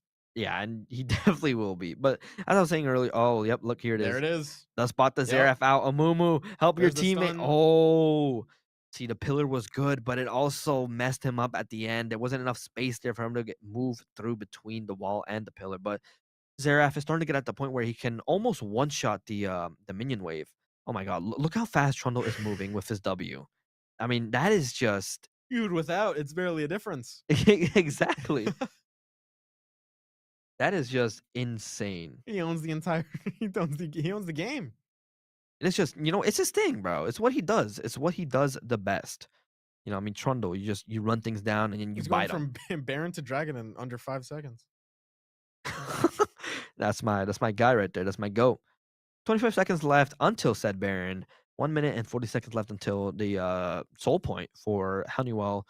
And honestly, 3K gold advantage, 3K gold deficit for Henderson's. It's just like, it's these team fights. We haven't seen a 5v5 team fight just yet. Not really going to count, the little we jumping. had the one on the bot lane, Yeah. kind of. The teams were a bit of spread out, though. That's the problem. Yeah, but oh, look at this Vicar. Gonna find himself in a tough spot and get taken out by the Vayne. More gold going into her pocket. Did he have a shutdown that time? I don't think so. No, he did not have a shutdown that time, but realizing that the Amumu, Xerath, and Vayne were on the bot side, it is going to give Honeywell the opportunity that they need to take that Baron. Now, yeah, Xerath did TP maybe to see if he can possibly try to steal it, but I mean, it's a smite. You can't really you can't outsmite as Xerath. And Amumu wasn't there in time. Now, they're going to look to see if maybe they can find something here. The Flash and ulti coming in from Volibear. Flash coming in from the Mordekaiser. Well, here's the Vayne. Does fine. 12's tribute. Is he able to get the kill? Onto the Jinx out of the ADC gone. And wow, they're in good standings here. Yeah. Jinx, Vigar, They're slowly Nautilus. climbing up that gold. We're only at like 2K difference right now. Yeah, and Honeywell does have Baron now. Here's the thing, though. Baron is on Mordekaiser and Trundle, the two people you don't really want Baron to be on. Trundle can easily just go top side, push it. Can easily go bot lane and push it. Mid lane, definitely the most risky one to go, but it's still a possibility. But Vayne putting in immense work right now. Quest just doing a fantastic job. I think Honeywell realizes that Trundle is the only way stopping the Vayne, and I think that's what's stopping the Trundle from split pushing so much. But it's their struggle right now because it's not. I think they need to just try it once. Yeah, but try Trundle not being there once and just risk it because you have that gold lead to risk it. It's getting a little late, and I think they just want to secure this drag right now. Yeah, this is Soul Point. We saw how last fight went and already off to a bad start as Kellery is going to go ahead and start taking a lot of chip damage. And look, Quest is stunned, gets ulti by the Vigar. He is going to have to go and back up. If that Jinx rocket hit, that would have been devastating, but lifesteal is going to be what they need. Quest really low. Trundle is going to run it down, and there it is. Quest is gone. Vigar being able to get that last hit, and now it is just a massacre. That just happened, trying his best to maybe keep the Trundle and the Vigar out away from his team, but it's just not. It's not enough, and they're going to get practically aced. The Volibear not there in the fight. That's what I'm saying. The Trundle and the Vigar are the only two things that can stop the Vayne. Yeah, Volibear going to have to run out away. I mean, 1 HP, and that's going to be soul claimed for Honeywell now. And the gold difference increasing up to 5K now. I think when your Volibear is running away, you might be in a little bit of a tight spot. See, it's They're just so close to climbing it back every time, too. Yeah, it's just the main issue with that fight was, yes, of course, you needed a fight for the soul point, but at the same time, you gotta set up for it. That's the main difference between the supports right now. I mean, take a look at the Vision score, Oh my 82 to God. 37. I didn't even realize. The Nautilus is just being able to find these advantages and go and claim and put so many wards onto the blue side, and they can basically recognize the plan that Henderson's are gonna go for. I mean, they know where the Vayne is, they know where the Amumu is, and they're like they have the upper hand. I think Like, that's just experience. yeah. That's just changing it. I think Kellery knows he wants to roam a bit more, but just not putting Vision in the right spots or getting caught out. Yeah, but look at this, an absolute behemoth from the top lane, level 17, going in 1v2.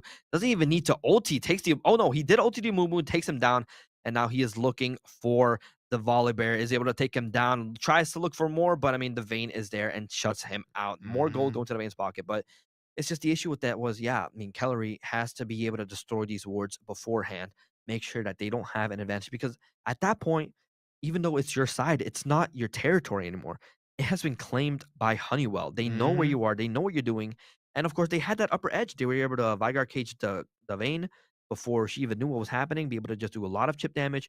And then all of them just immediately rushed in. Velociraptor packed, one from the left, one from the right, one from the front, and then For someone sure. coming in from the back. It is just, it's just not a good spot to be in. So it's like at the end of the day is what Vision comes. And Kellery finding himself in a tough spot again, being enclosed off, not going to be able to sneak his way out, and Bacon OP gets another pick. Jinx Rocket would have hit there too. They really wanted to secure that kill. They just wanted to kill him. Oh yeah, and right here is the kind of the last stand for Henderson's now. They're just cruising. I can still see him defending it. There's a chance. Like Oh, max range not hook. Immediately gonna be matched by a Xerath, the Riptide going in onto the Vayne. Vigar is gonna look for him, the only one that can be able to kill him, and look at that. But the Wit's End being just enough magic as he tries to run away, but the Jinx was there, being able to take him out, and this is it. This is the last stand. Double kill coming in from the Jinx. And there it is. I mean, a team kill, an ace. Yeah, from pillar to cage, they know they just have to fully push off that Vayne, and that's all it took. Like, yeah, it is just. Cage, she jumps away. Vigar R's. That was it. Yep, it is just a GG. I mean, Thresh Hook, you're not gonna be able to save it. I honestly had a vision where I saw Vayne 1v5. It was definitely possible. 2018 clicked back in my head, and I saw Vayne fully win it for them. It was most definitely possible. It's just like you gotta give your props to Quest for trying his hardest to hold it up. But I mean, it's just the Trundle and Mord were just too fed, and also the Vigar. Even though he wasn't really fed, at the end of the day, it's still Vigar. I mean, he had the Wit's End, but still, it was just you were just put in a rough spot. For sure. Because you had to focus the Trundle, but then you had to focus the Mord, but then Vigar's there. They just had so many issues early on, it became almost unmanageable. Yeah, and also like the Xerath too. He wasn't able to get too much value. And I mean, see, here's the thing: if Volibear was at least even, he would have been probably able to at least make his way to the back line. Like, this build is questionable. It is very, very questionable. You get pushed really behind early on, and you still go Cosmic Drive. I mean, what are you going to be doing with Cosmic Drive? Why are we going Cosmic Drive? Rushed Volibear. They're way too tanky. Like, you're versing two bruisers. It's not. Is that a Thornmail against the Mord? Yeah, it is. It's just like these kind of situations. I think they were more or less thinking against the Trundle. I think that's what was scaring them more, and maybe the Jinx. But yeah, that's what you see. Probably, but yeah, no. I mean, it's just Volibear was not going to be able to go into the back line, get the stuns, because one, he has Cosmic Drive, and two, he was really behind. He wasn't able to go any tank items, and so Vigar was just there to roam free in these team fights. For sure. Thresh also couldn't really make his way onto the backside. It's just the peel that the Vayne needed wasn't really there because of the unfortunate events that happened at the start. It's just another little domino effect scales that just made things rough for you to play a bit of a properly. struggle. Yeah. It's just, but still, Quest really tried their hardest. You know what? Almost the most gold in the game. Yeah. Almost down by like 600 from the Trundle, the Mord and Trundle. But you know what? Well played from both teams. This is the grand finals, and now we have already reached match point. Honeywell they need this. They just need to win this one and they take it all. They get the bragging rights in the office. You know what? And that's an extra PTO probably. and you know what? Who wouldn't want that? Who wouldn't want that? That's awesome. But like, you know what? This is really sick. What they're doing here. You know, like this Kansas City Esports Cup. It's like it's great. Yeah. I personally love it. But let's go ahead and jump over to the draft pick now and see what switches are going to be happening. What are we going to try and fix to get this dub here? I think we're definitely going to see a Vayne and Mord ban come out. I think I'd see Mord being as big of an issue he was. I would be still a little bit surprised if they ban it out because, you know, he was an issue, yes, but I think Trundle was way more of an issue. Because like I agree, but I just think Rock wants to play the Mord, and if he can't play it, he'd rather just not verse it. Yeah. But I mean, this is why, like, you know, sides matter. He is blue side now, so if he wants to play Mord, he can easily first pick that. For sure. So it's just dependent on what they, you know, kind of want to go for. They kind of want to try and play for. So, so doesn't ban. Yeah, so they're gonna be banning Casper. It happens. It happens. You just don't know what to pick. Timer's getting to you. Your mouse starts flicking around, and you're like, "What do I do? What do I pick?" Yeah, you just gotta pick something at a certain point. You gotta get something, but yeah, no, that I think I'm not sure what the KC Game On standings are about missed bans on League. I don't know if they just do what we do in Rivals and just type out like, "Oh, hey, sorry, we meant to ban so and so," just so like, you know, they don't pick it. You know, it's still banned. You know, unsure, but yeah, Honeywell gonna go pretty sticking with the same bans from last game. You know, they banned out the TF, they banned out the Diana. They don't want to verse it. Yeah, I understand. I get it. And Silver's well. Oh, a set. Okay. You know, one of the first things I was taught when I joined the League team was don't. Yeah. No, okay, I was joking, but you know, one of the first things that was taught to me from the League team was love your family. Yeah, see, the first thing that was ever taught to me was literally just don't follow a Singe. Unironically, the first thing my buddy Alex said to me was never follow a Singe. You know what? Yes. that was rule number one. That is rule number one in League of Legends. Never follow a Singe. But, you know what? As we know, as Darius once said, love your family. Protect your friends. Always have hope. Hope is forever. Didn't Darius slaughter... Hey, we don't talk about that, all right? All right. People have their past.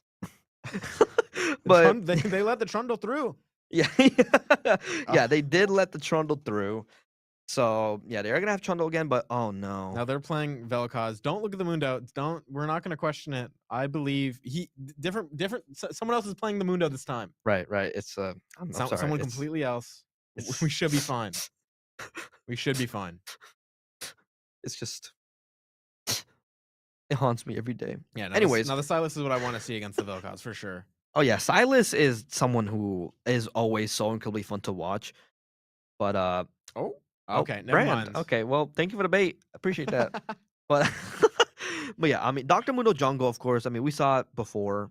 You know, hopefully not grasp Mundo Jungle because that's not optimal. I mean, you want to have that fleet footwork for obviously both for that extra movement speed and also for the healing that you do get. While it is weaker against monsters, it's always something that is nice to have going up against you know, like of course old Mundo before the rework, you know, his W was was great. Yeah. It was beautiful for these jungle clears. Yeah. The new one, not so much. And I will admit I do kind of miss old Mundo a little bit. Jungle 100% top lane. I prefer the current Mundo top lane.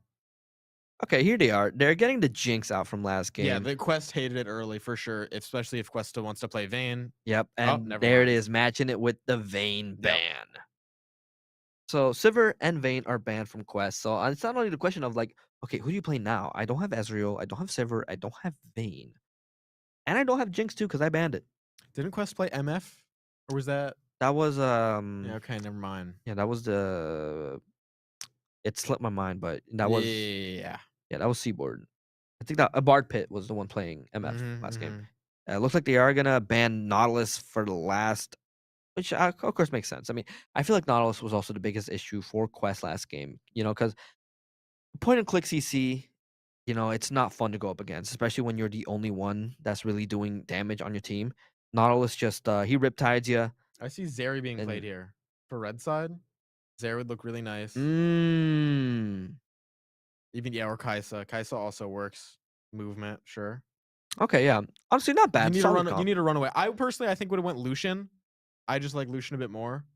Over Kaisa, I don't think Kaisa is currently the best in this meta right now. I think she's a little underwhelming, sadly. If fed though, she can really do well against Trundle. Oh, and it's Quest flying Kaisa for sure. Lux. That's. I see the vision. Unless, it's maybe a Vel'Koz support, but even then, I mean, I don't think these kind of champions. He was so good Vel'Koz mid. Yeah, he was. I doubt it. And then there's like, okay, Caitlyn Thresh. Okay, so, all right. Now that they have a Caitlyn, the Lux pick, I agree with, because you need the counter range. Yeah, you got the E's, you got the Q, so I vibe with it now. But originally, I mean, Kaisa Lux, I don't think is really that strong of a duo. Because I mean, it's just like they work individually, but as a duo, it's a bit rough. It's sure you can play the poke with Kaisa's W, but engage definitely looks a bit scary. I don't think you're ever going to see a Kaisa R in lane unless a good amount of poke comes through, and somehow Caitlyn and Thresh literally don't dodge anything. Yeah, I think I think I would have preferred like. Then again, I'm not an ADC player, but I think in this kind of situations, kind of like a better engaged tank, Yeah. Like Lux is not really someone who, I like having as my supports, mainly because, they always see my kills. I'm not the biggest fan either. But you know what? We've seen it work before, of course. So gonna have to, see it. They have really good poke, of course, the Lux and Vel'Koz, and I think that's what they're trying to play off of. Since they know how aggressive they are, they need to get this poke damage out of there beforehand. Yeah, and I mean Trundle, it's just Trundle that they really have to watch out for this time. I mean, they have the set, but I mean, while he can 1v2, I don't think he can 1v2 with Jax and Trundle. Yeah, I mean, his W I don't think is good enough right now. Yeah, it's like especially in the early game. I mean, if you get counter striked. Hey, maybe he's going with like the full the boss FF build, which is just basically full W damage and Health and AD. Yeah, maybe. Like, I mean, it might work, but I mean, like you got counterattack. You got the E from Jax. It denies that. It denies any damage with your Q and of course your autos, and also I think lowers damage that you get from your E. So if you start your E when set E's you, any form of like that stun is just gonna be completely wasted. You're not gonna take any damage from it. Combine it with like Trundle being there, and also you gotta like it literally becomes a counter because you get the stun on him now, and so it's gonna be really rough for I think this set to be able to get that proper especially kind of with the Brands he's gonna run. Brand's just gonna either R stun him. Yeah, not really gonna be, and I mean even your ult, like there's no set tank. Because I mean, here's the thing about Thresh, right? While he is very tanky, he doesn't build, standard tank stuff. Like we see more like Locket, Knight's Vow, like support tank items. Yeah. And while it does give him, of course, all this HP, and also his passive giving him bonus armor, it's not good against. It's not good. Yeah, it's not good with a set ult. You're not going to be able to maximize it completely. So the only one I see it really getting valued out of is probably Trundle or Jax. Yeah, for sure. But they're both, they're both fighter champions. So they go health damage. They don't go health. So I mean, set I think is probably like the weirdest choice here. It might work. I mean, we've definitely seen it, but at the same time, it's like I mean, yeah, Rock can pull it off. We saw like how he plays on Nasus. We saw him play on Mord. He can definitely pull it off, I believe. I'm surprised he hasn't tried bringing Nasus here. Yeah, Nasus could work, especially versus the Trundle. You both kind of are each other and just kind of an auto battle, but I believe the Nasus with enough snacks can probably beat it. Yeah, I mean, when it comes to going like Menolux. When it comes to like Trundle going up against Nasus. I'm sorry, y'all. Commander Lux is the ugliest skin I've ever seen in a game before. You don't like Shamrock Malphite? Oh, Shamrock Malphite That's the GOAT. It's beautiful. Yeah. It's beautiful. But Commando Lux is horrendous. It's horrible. It is nasty. My eyes probably curse me. the ugliest. It is like, and I'm not exaggerating. It is genuinely the ugliest skin. No, for sure. If you're my eyes spending like actual RP on it, yeah, I feel bad for you. I'm sad for you. I'm surprised you're not even re-rolling it in a. Yeah, you getting it I got that 3 times, and I re-rolled it immediately, and like it still curses me. But it looks like there is a small invade happening. Oh, just some vision and Thresh is kind of walking away. Looks like it. Now, Caitlyn doesn't have any items. Don't know if that's something that they realized yet. Nah, they're fine. They save gold. There Save it gold. is. Better back. And Because their question I mark's saw the coming question out. mark thing is coming out. You know what? Hey, it happens. It Mhm. happens to the best of us, but there it is. Now, thankfully, Caitlyn realized just in time, right when the minion spawned. So, she's gonna make it back to lane right on time as the wave does. So yeah, they're gonna be in a pretty good standing. But yeah, a standard 5-point happening now. I mean, we just saw Honeywell was able to get not really as good of a ward as they probably would have liked to on the enemy jungle, but still a pretty decent one. They're at least gonna have like some sort of vision. If we're talking about unfortunate events, I think the saddest thing that has ever happened to me in a league game is me playing Karthus jungle and starting W, and someone invaded us, so I didn't get the leash after. It was the worst, I think, early 10 minutes I've ever had. I don't blame you. That's sad. But look at Thresh. He's gonna get the hook onto the Lux, instantly matching it with an ignite. Lux might have to flash heal, but no, saves it for next game. And there it is. There's that first pick happening. Might be another one too, but Quest is looking. Barrier coming in from 12 tribute, and there it is. But Thresh, flash. Oh, he's gonna be able to get the double kill. Hey, Quest. He is so good. That's such an unlucky play from the Thresh. Like, I get trying it, but flashing after, just let Kai'Sa flash. Don't go for it again. Yeah, I mean, once again, I've said it once, I've said it twice, I've said it 3 times. It's the greed. It's the greed that happens a lot in these games that just causes it to crumble down. I mean, Kai'Sa already starting off with a double kill, already with an 100 gold bounty even, and gonna have full control of this wave. They think the kills are promised to them. Yeah, that's like, it's not. Like, come on. But you can definitely, like, it was there. It was right in his hands. Yeah. But just unfortunately not able to get it. Now, wave has been pushed up. So this is going to give Kai'Sa the opportunity she needs to back and get it. But look, this is exactly what I'm talking about. He hit the E, and the trade's not there. Yeah, I mean, he hit the E, but Jax just matched it with his E. Set wasn't able to get any damage, and he's going to take him down. Now, they do spot out the Mundo top side. So Jax is going to be able to just go ahead and back up easily and going to be wasting the Mundo's time. Nice sidestep coming in. This is going to give Trundle the opportunity. He needs to maybe get a ward down onto the bot side. But what is that flash? He goes in, gets it, and just, I mean. Sure. It's worth an effort, I guess. But we saw the vision. Yeah. We saw the vision, definitely. But wasting tempo, I think. Yeah, it's going to give Jax more of an opportunity to just be dominant there. But yeah, Trundle is going to go ahead and be able to claim up this bot scuttle and maybe look for either a ward or maybe try and take the Raptors from the Mundo. But then again, despite that little failed gank at the top side, oh, look, here he is looking for the gank on the bot side. No ward's going to be available. Now he puts a ward down. So unfortunate. Going to be moving on to the top side. Lux, does she know? There's that hook coming in. Kai'Sa stunned. Might be able to get a trade here. Heal cleanse coming in 1 by 1, but look at it. Trundle able to get that shutdown gold and able to get the double kill. Feat of Warfare has now been claimed. Yeah, especially early, you need Tribush warded at all times. Yeah, it's just very unfortunate, and that's honestly one of the things that Kellery needs to start, putting into consideration a lot, because like at the end of the day, vision wins games. We saw it with this Thresh, we saw it with this Trundle too.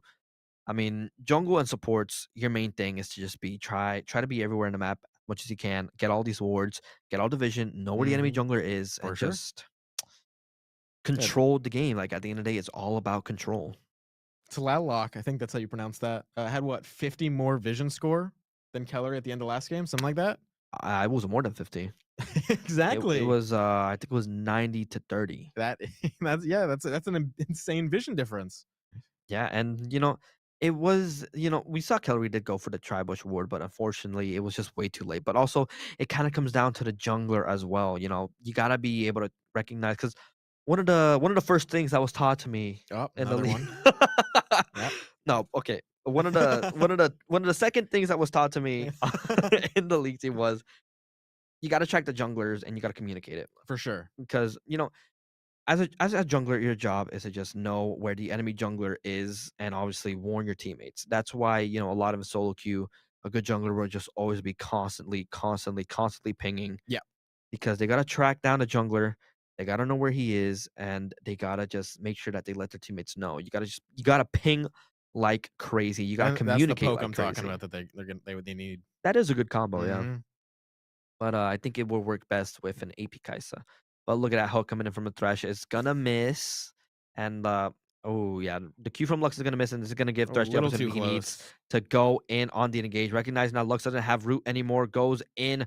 Kate not gonna be able to get the last hit as the Q damage fall off. Yeah, Came in clutch. Kellery standing in front of it and just tanking it for her. What a lad. you can't walk up to a Thresh like that. Yeah, even then, but now here on the top side, Jack's gonna get the stun. There's that maxed out W from Set, but it's not gonna get any value as they're able to just dodge it, and you just get wiped out immediately. Yeah, he definitely watched a couple of boss videos recently, and he, he fully believes in the set. I think. You know what? I believe in Baus, but you know what? We can't all be Baus. We can be Baus in one way, maybe, but Messy. not in the important way. What?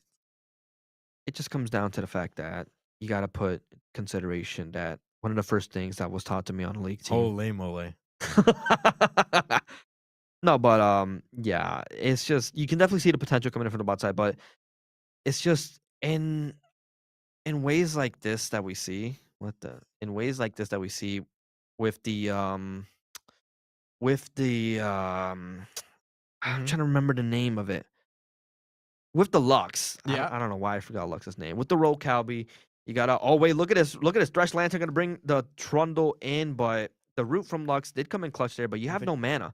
And the Thresh is gonna push you away slow from Trundle. And like this is them recognizing now, like, okay, wait, this bot lane is actually double stun coming in clutch.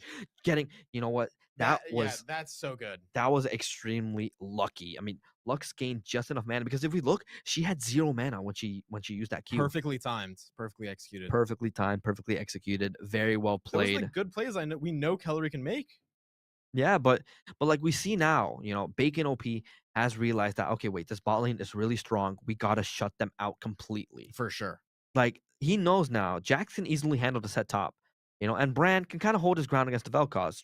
Mundo isn't going to be that big of a threat, as we see here. I mean, he's going to be Mundo goes where he pleases, but he's not going to be online yet. But there's that early pick coming in from Victorious Evo, taking down the Thresh, and Mundo flashes ults in. Maybe to see if he can get the steal. Can he get it? Let's take a look. Bite from Trundle goes in and secures it, but unfortunately he meets his death. Mundo going where he pleases. We go an arcane moment, 4 frames per second. It's just yeah, there it is, 1 by 1. They were taken out. I don't even think Mundo had Smite there. I think he went into Dragon without Smite. Oh yeah, he did. Yeah, Flash. Smite was on cooldown. I wonder, it probably smited a jungle monster. But one of the first things that was taught to me when I first joined the league team That is insane. was, you gotta track your Smite cooldown. Are you still on that team? Yeah, they dropped you, I believe.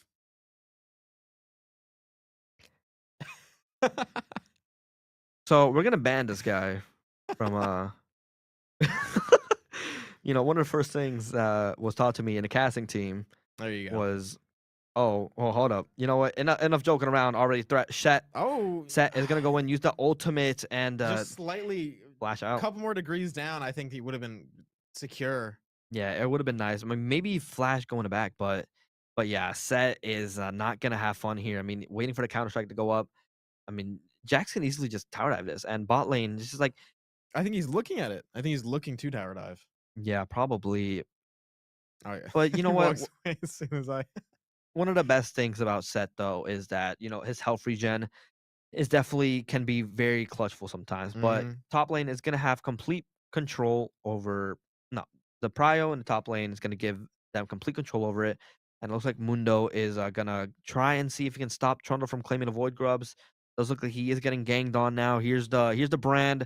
The stun's coming in and takes him out. But look at the ultimate damage coming in from the Vel'Koz. Not gonna be enough to take down Arkham Slayer, and they're gonna have to back up now as Set has arrived, but they were able to get 1 Void Grub, I believe. Close. It Not makes too it makes shabby. them realize that they have to be afraid of the Vel'Koz for sure in that fight. Yeah. Oh, look at this. You got to be careful with those Lux roots. If you miss it, then the Thresh is immediately going to load an AH. Can the Vang? Oh, so close, so close. The Kaisa was unable to make it there in time. Does use the Doombringer of Light to, maybe try and get, a last-ditch effort. Probably pushed the wave, but it was just canceled out in time. And you know what? That's something you got to give credit to 12's Tribute and also Tlaloc, I think is how you say it. Vel'Koz is going to try and stop it. He might be able to, but Mundo's walking up. yeah, he might be able to. I mean, Mundo, Vel'Koz are fresh off of back, and I see Mundo rush Thornmail, which is That's Warmogs. Warmogs. I'm sorry, it's got me. It's genuinely got me. Chokehold on you. Just picturing that. It really does. Like I wasn't even trying to make a reference to it, but Warmogs rush isn't good at all. You need to at least have a Giant's Belt with it before you can get 3 value. Giant's Belt. Something like that. Oh, big damage coming in. Not gonna be enough to take him down though. Yeah, he wants it back. He wants his plates on the tower. He said, "Get off this." Hold on, wait. If he times this right, he might be able to get a. Trundle's walking down. Trundle's looking. Oh yeah, Trundle. Yeah, if Vel'Koz doesn't spot Trundle out in time, yep. There's that slow and exhaust, maybe to try and save it airborne, but it pushes towards you. He's gonna try and run, but yeah, greeting for the plates. Didn't even get a single one.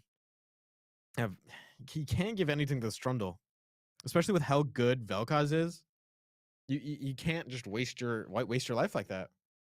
Yeah, I mean, it's just looking at the bot side, one of the things that we're seeing a lot is that this Thresh and Caitlyn are recognizing every small opportunity they have to go in. And I mean, this is why I said that I don't like the Lux Kaisa combo.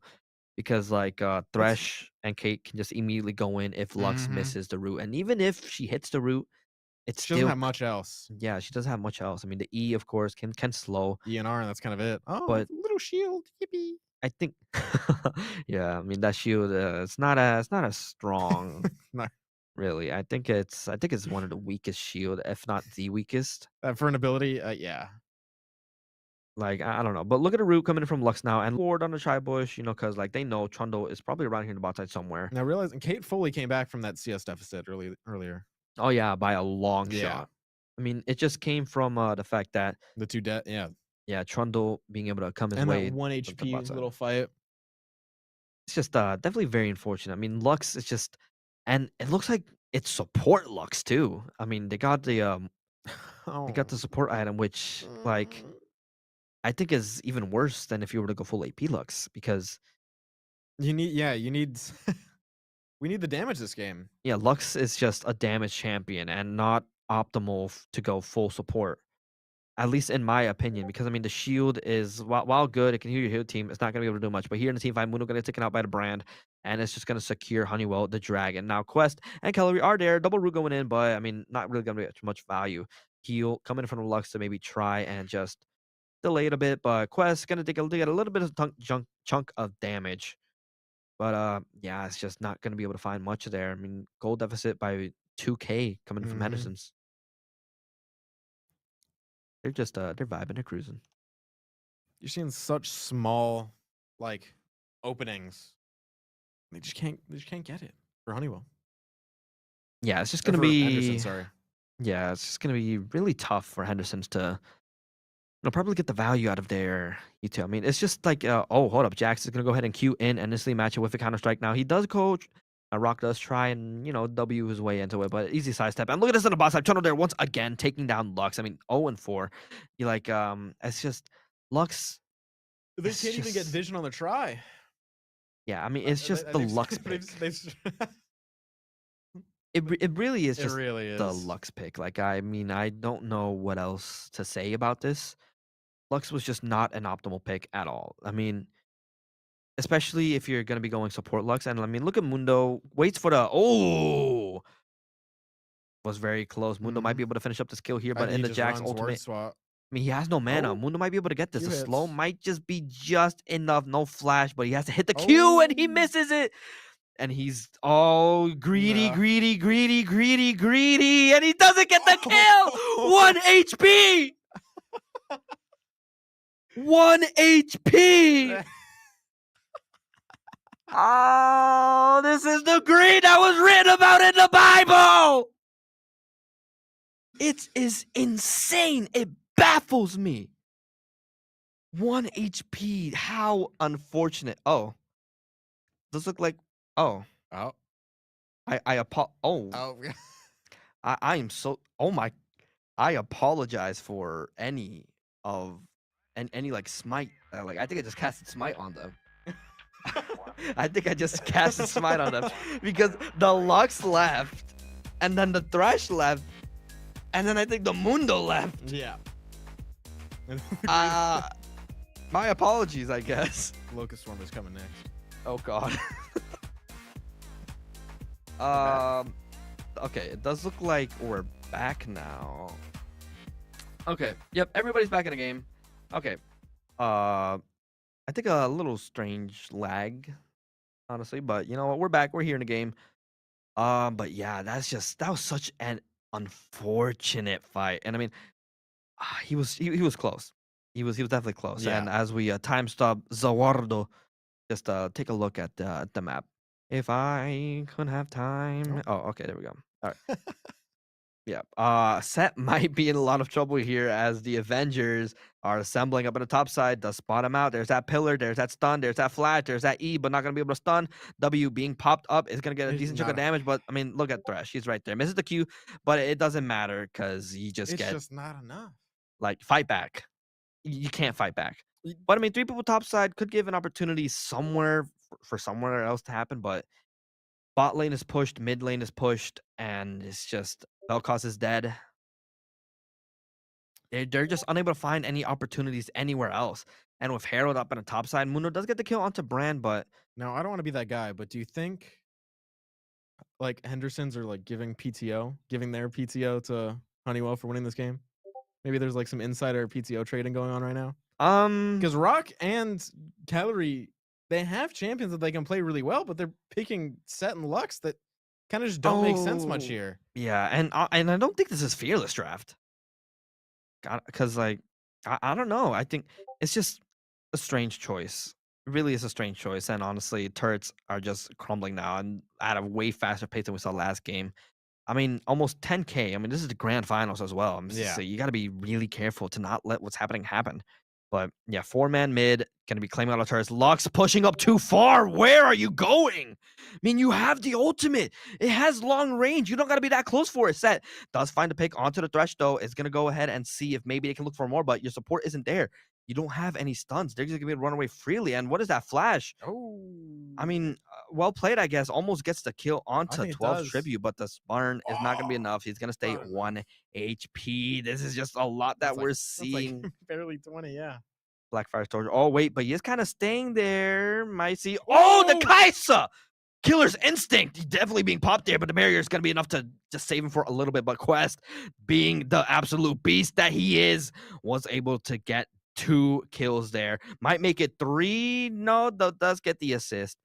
And this is the edge that Henderson's need. They need more fights like these in order to start getting this comeback 100%. happening. So yeah, it's going. That was a great fight Just for taking advantage of their Henderson's. mistakes for sure. Yeah. Well, Steph. And the brand damage early was really good. Fantastic. I want to see more fights of that Vel'Koz. I think they're just using it maybe a bit early. So when they fully engaged under tower, he didn't really have it. But he had it in the end. Yeah. Cover for me. Cover. They're looking for a drag fight right now, which is good to see. Calorie once again misplaced and mislocated. Oh, Yeah, I mean, both teams just, they're cruising. They're cruising, they're vibing. Like, this is the fight for, you know, if Hendersons are able to get this drag, it's going to put them at match point, and here it is. Thresh, I don't know, the basketball gets rooted by the Lux, and that is a first pick. Your support is done. Your support is gone. And honestly, this could be a 5v5, but Set is covering up the mid lane now. And you know what? This could it's gonna be a little bit of a risky fight. I mean, they have the bush advantage, but there it is. There's that root coming in onto the brand, and their Arkham Slayer finds himself in the spot is alone, but their tank is gone. Trundle's gonna be able to engage onto your backline, and there it is. There's a set ultimate, decent chunk of damage. But Quest gets taken down by the Jax, and Kelloy is taken Arkham Slayer down gets one away by as well. one. They're falling.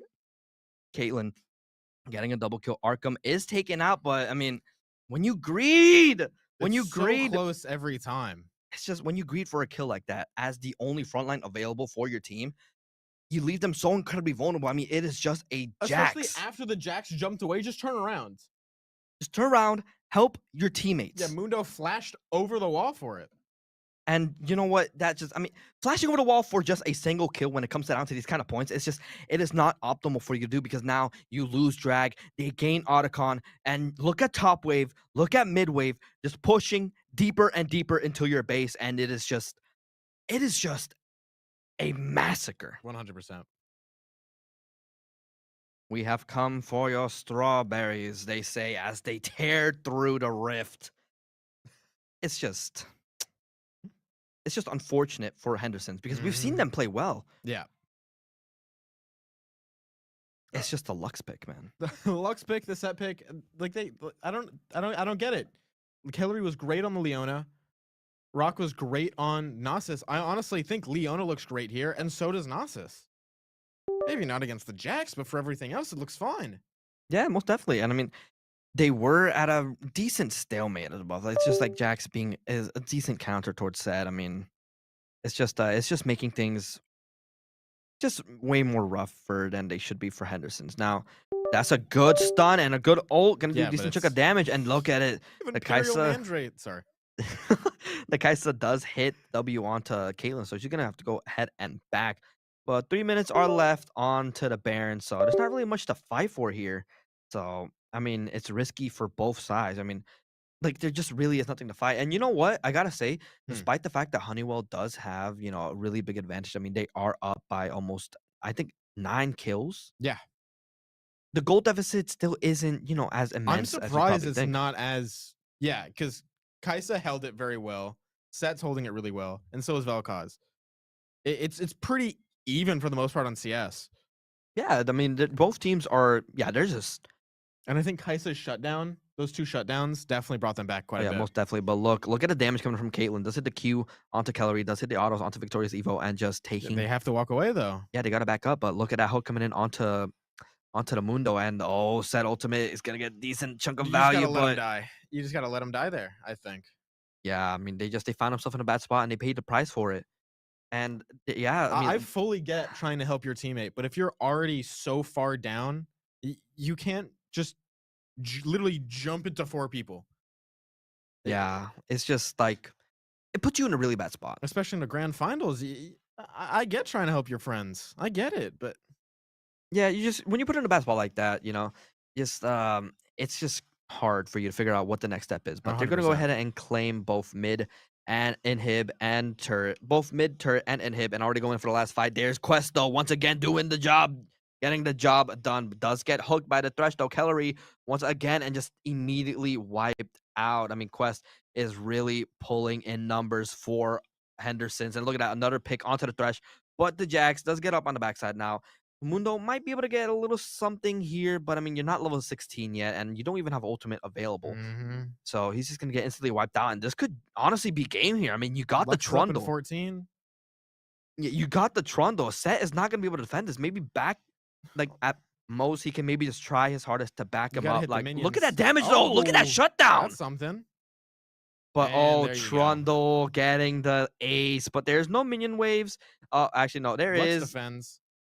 Oh, execution. And that's execute. tragic. But that's 1.5 turds gone for your Nexus. And it's just, yeah, you just, Game it's keeps just going. it is just a rough spot for you to be in. And Baron is up in 35 seconds. And Honeywell just increasing it to 8K gold lead. And I mean, just they have just been in complete control this entire game. Lux is now building Morella Macon. I believe that's how you something like that. Which is kind of interesting. Morel. Yeah, it's something like that. And I mean, I guess it makes sense, for the Trundle lifesteal and I guess a little bit of Zach lifesteal. Not Zach, It's just a Jack's very lifesteal. interesting itemization. That's all. Yeah, it's just like I don't know. I don't see the vision he has, but I see the vision of them winning this game and coming back. Oh yeah, no, most definitely. I mean, every league game is winnable. Like even though it looks completely over, there is still a fraction of a chance that maybe Henderson's can come back. Yeah, They just Vel'Koz has an insane 5-man R. That's what I'm picturing in my head. Basically gets them all to 1 HP. Kaisa jumps in on the back and immediately finishes it up with the Mundo and Set, chasing after. Yeah, I mean, this Baron fight could be what they need to bring it back, but They go for no. Dragon. They go for trade. Dragon, of course, and But they one can of the TP things, they can TP in. That's what I'm about to see.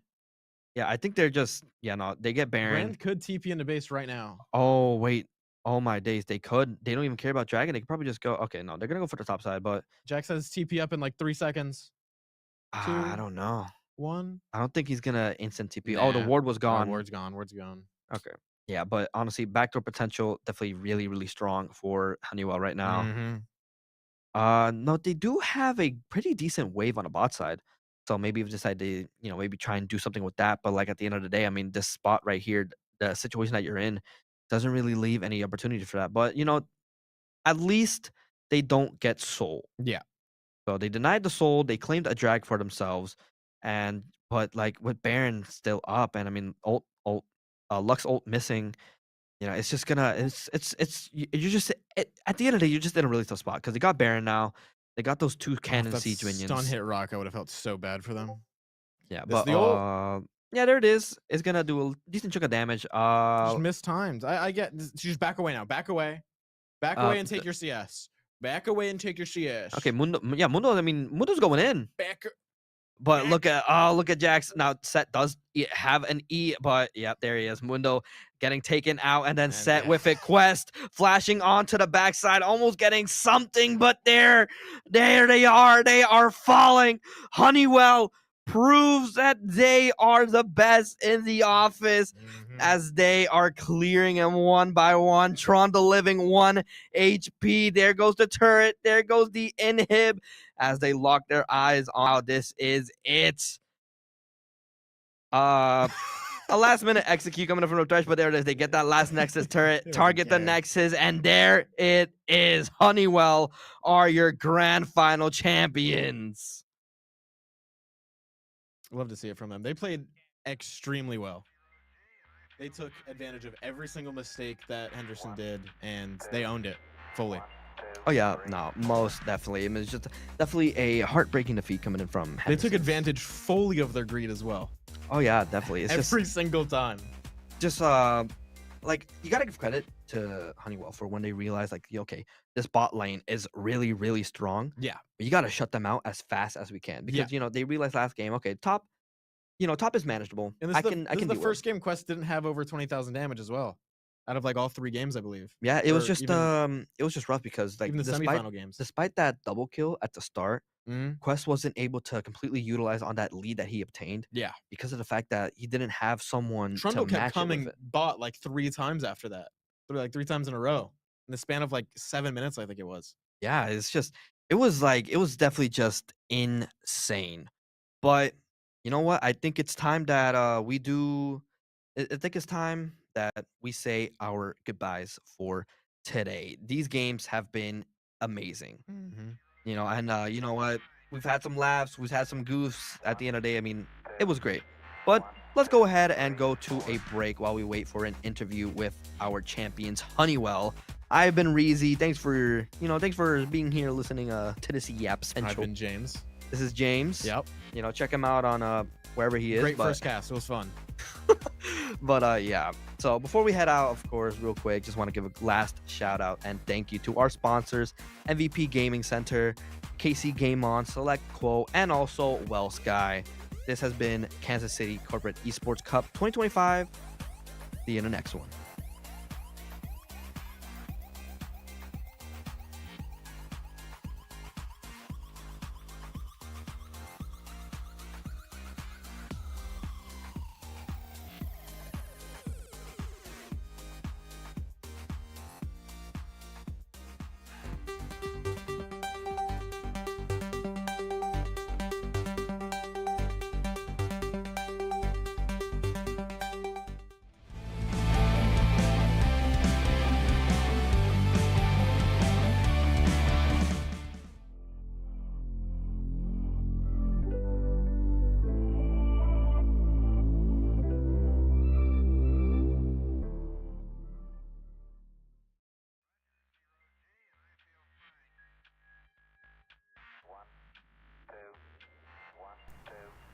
What is up, everybody? Hey, we appreciate you hanging out with us. We have been here all night since 1 o'clock. We got kicked off here. It is now 10:50.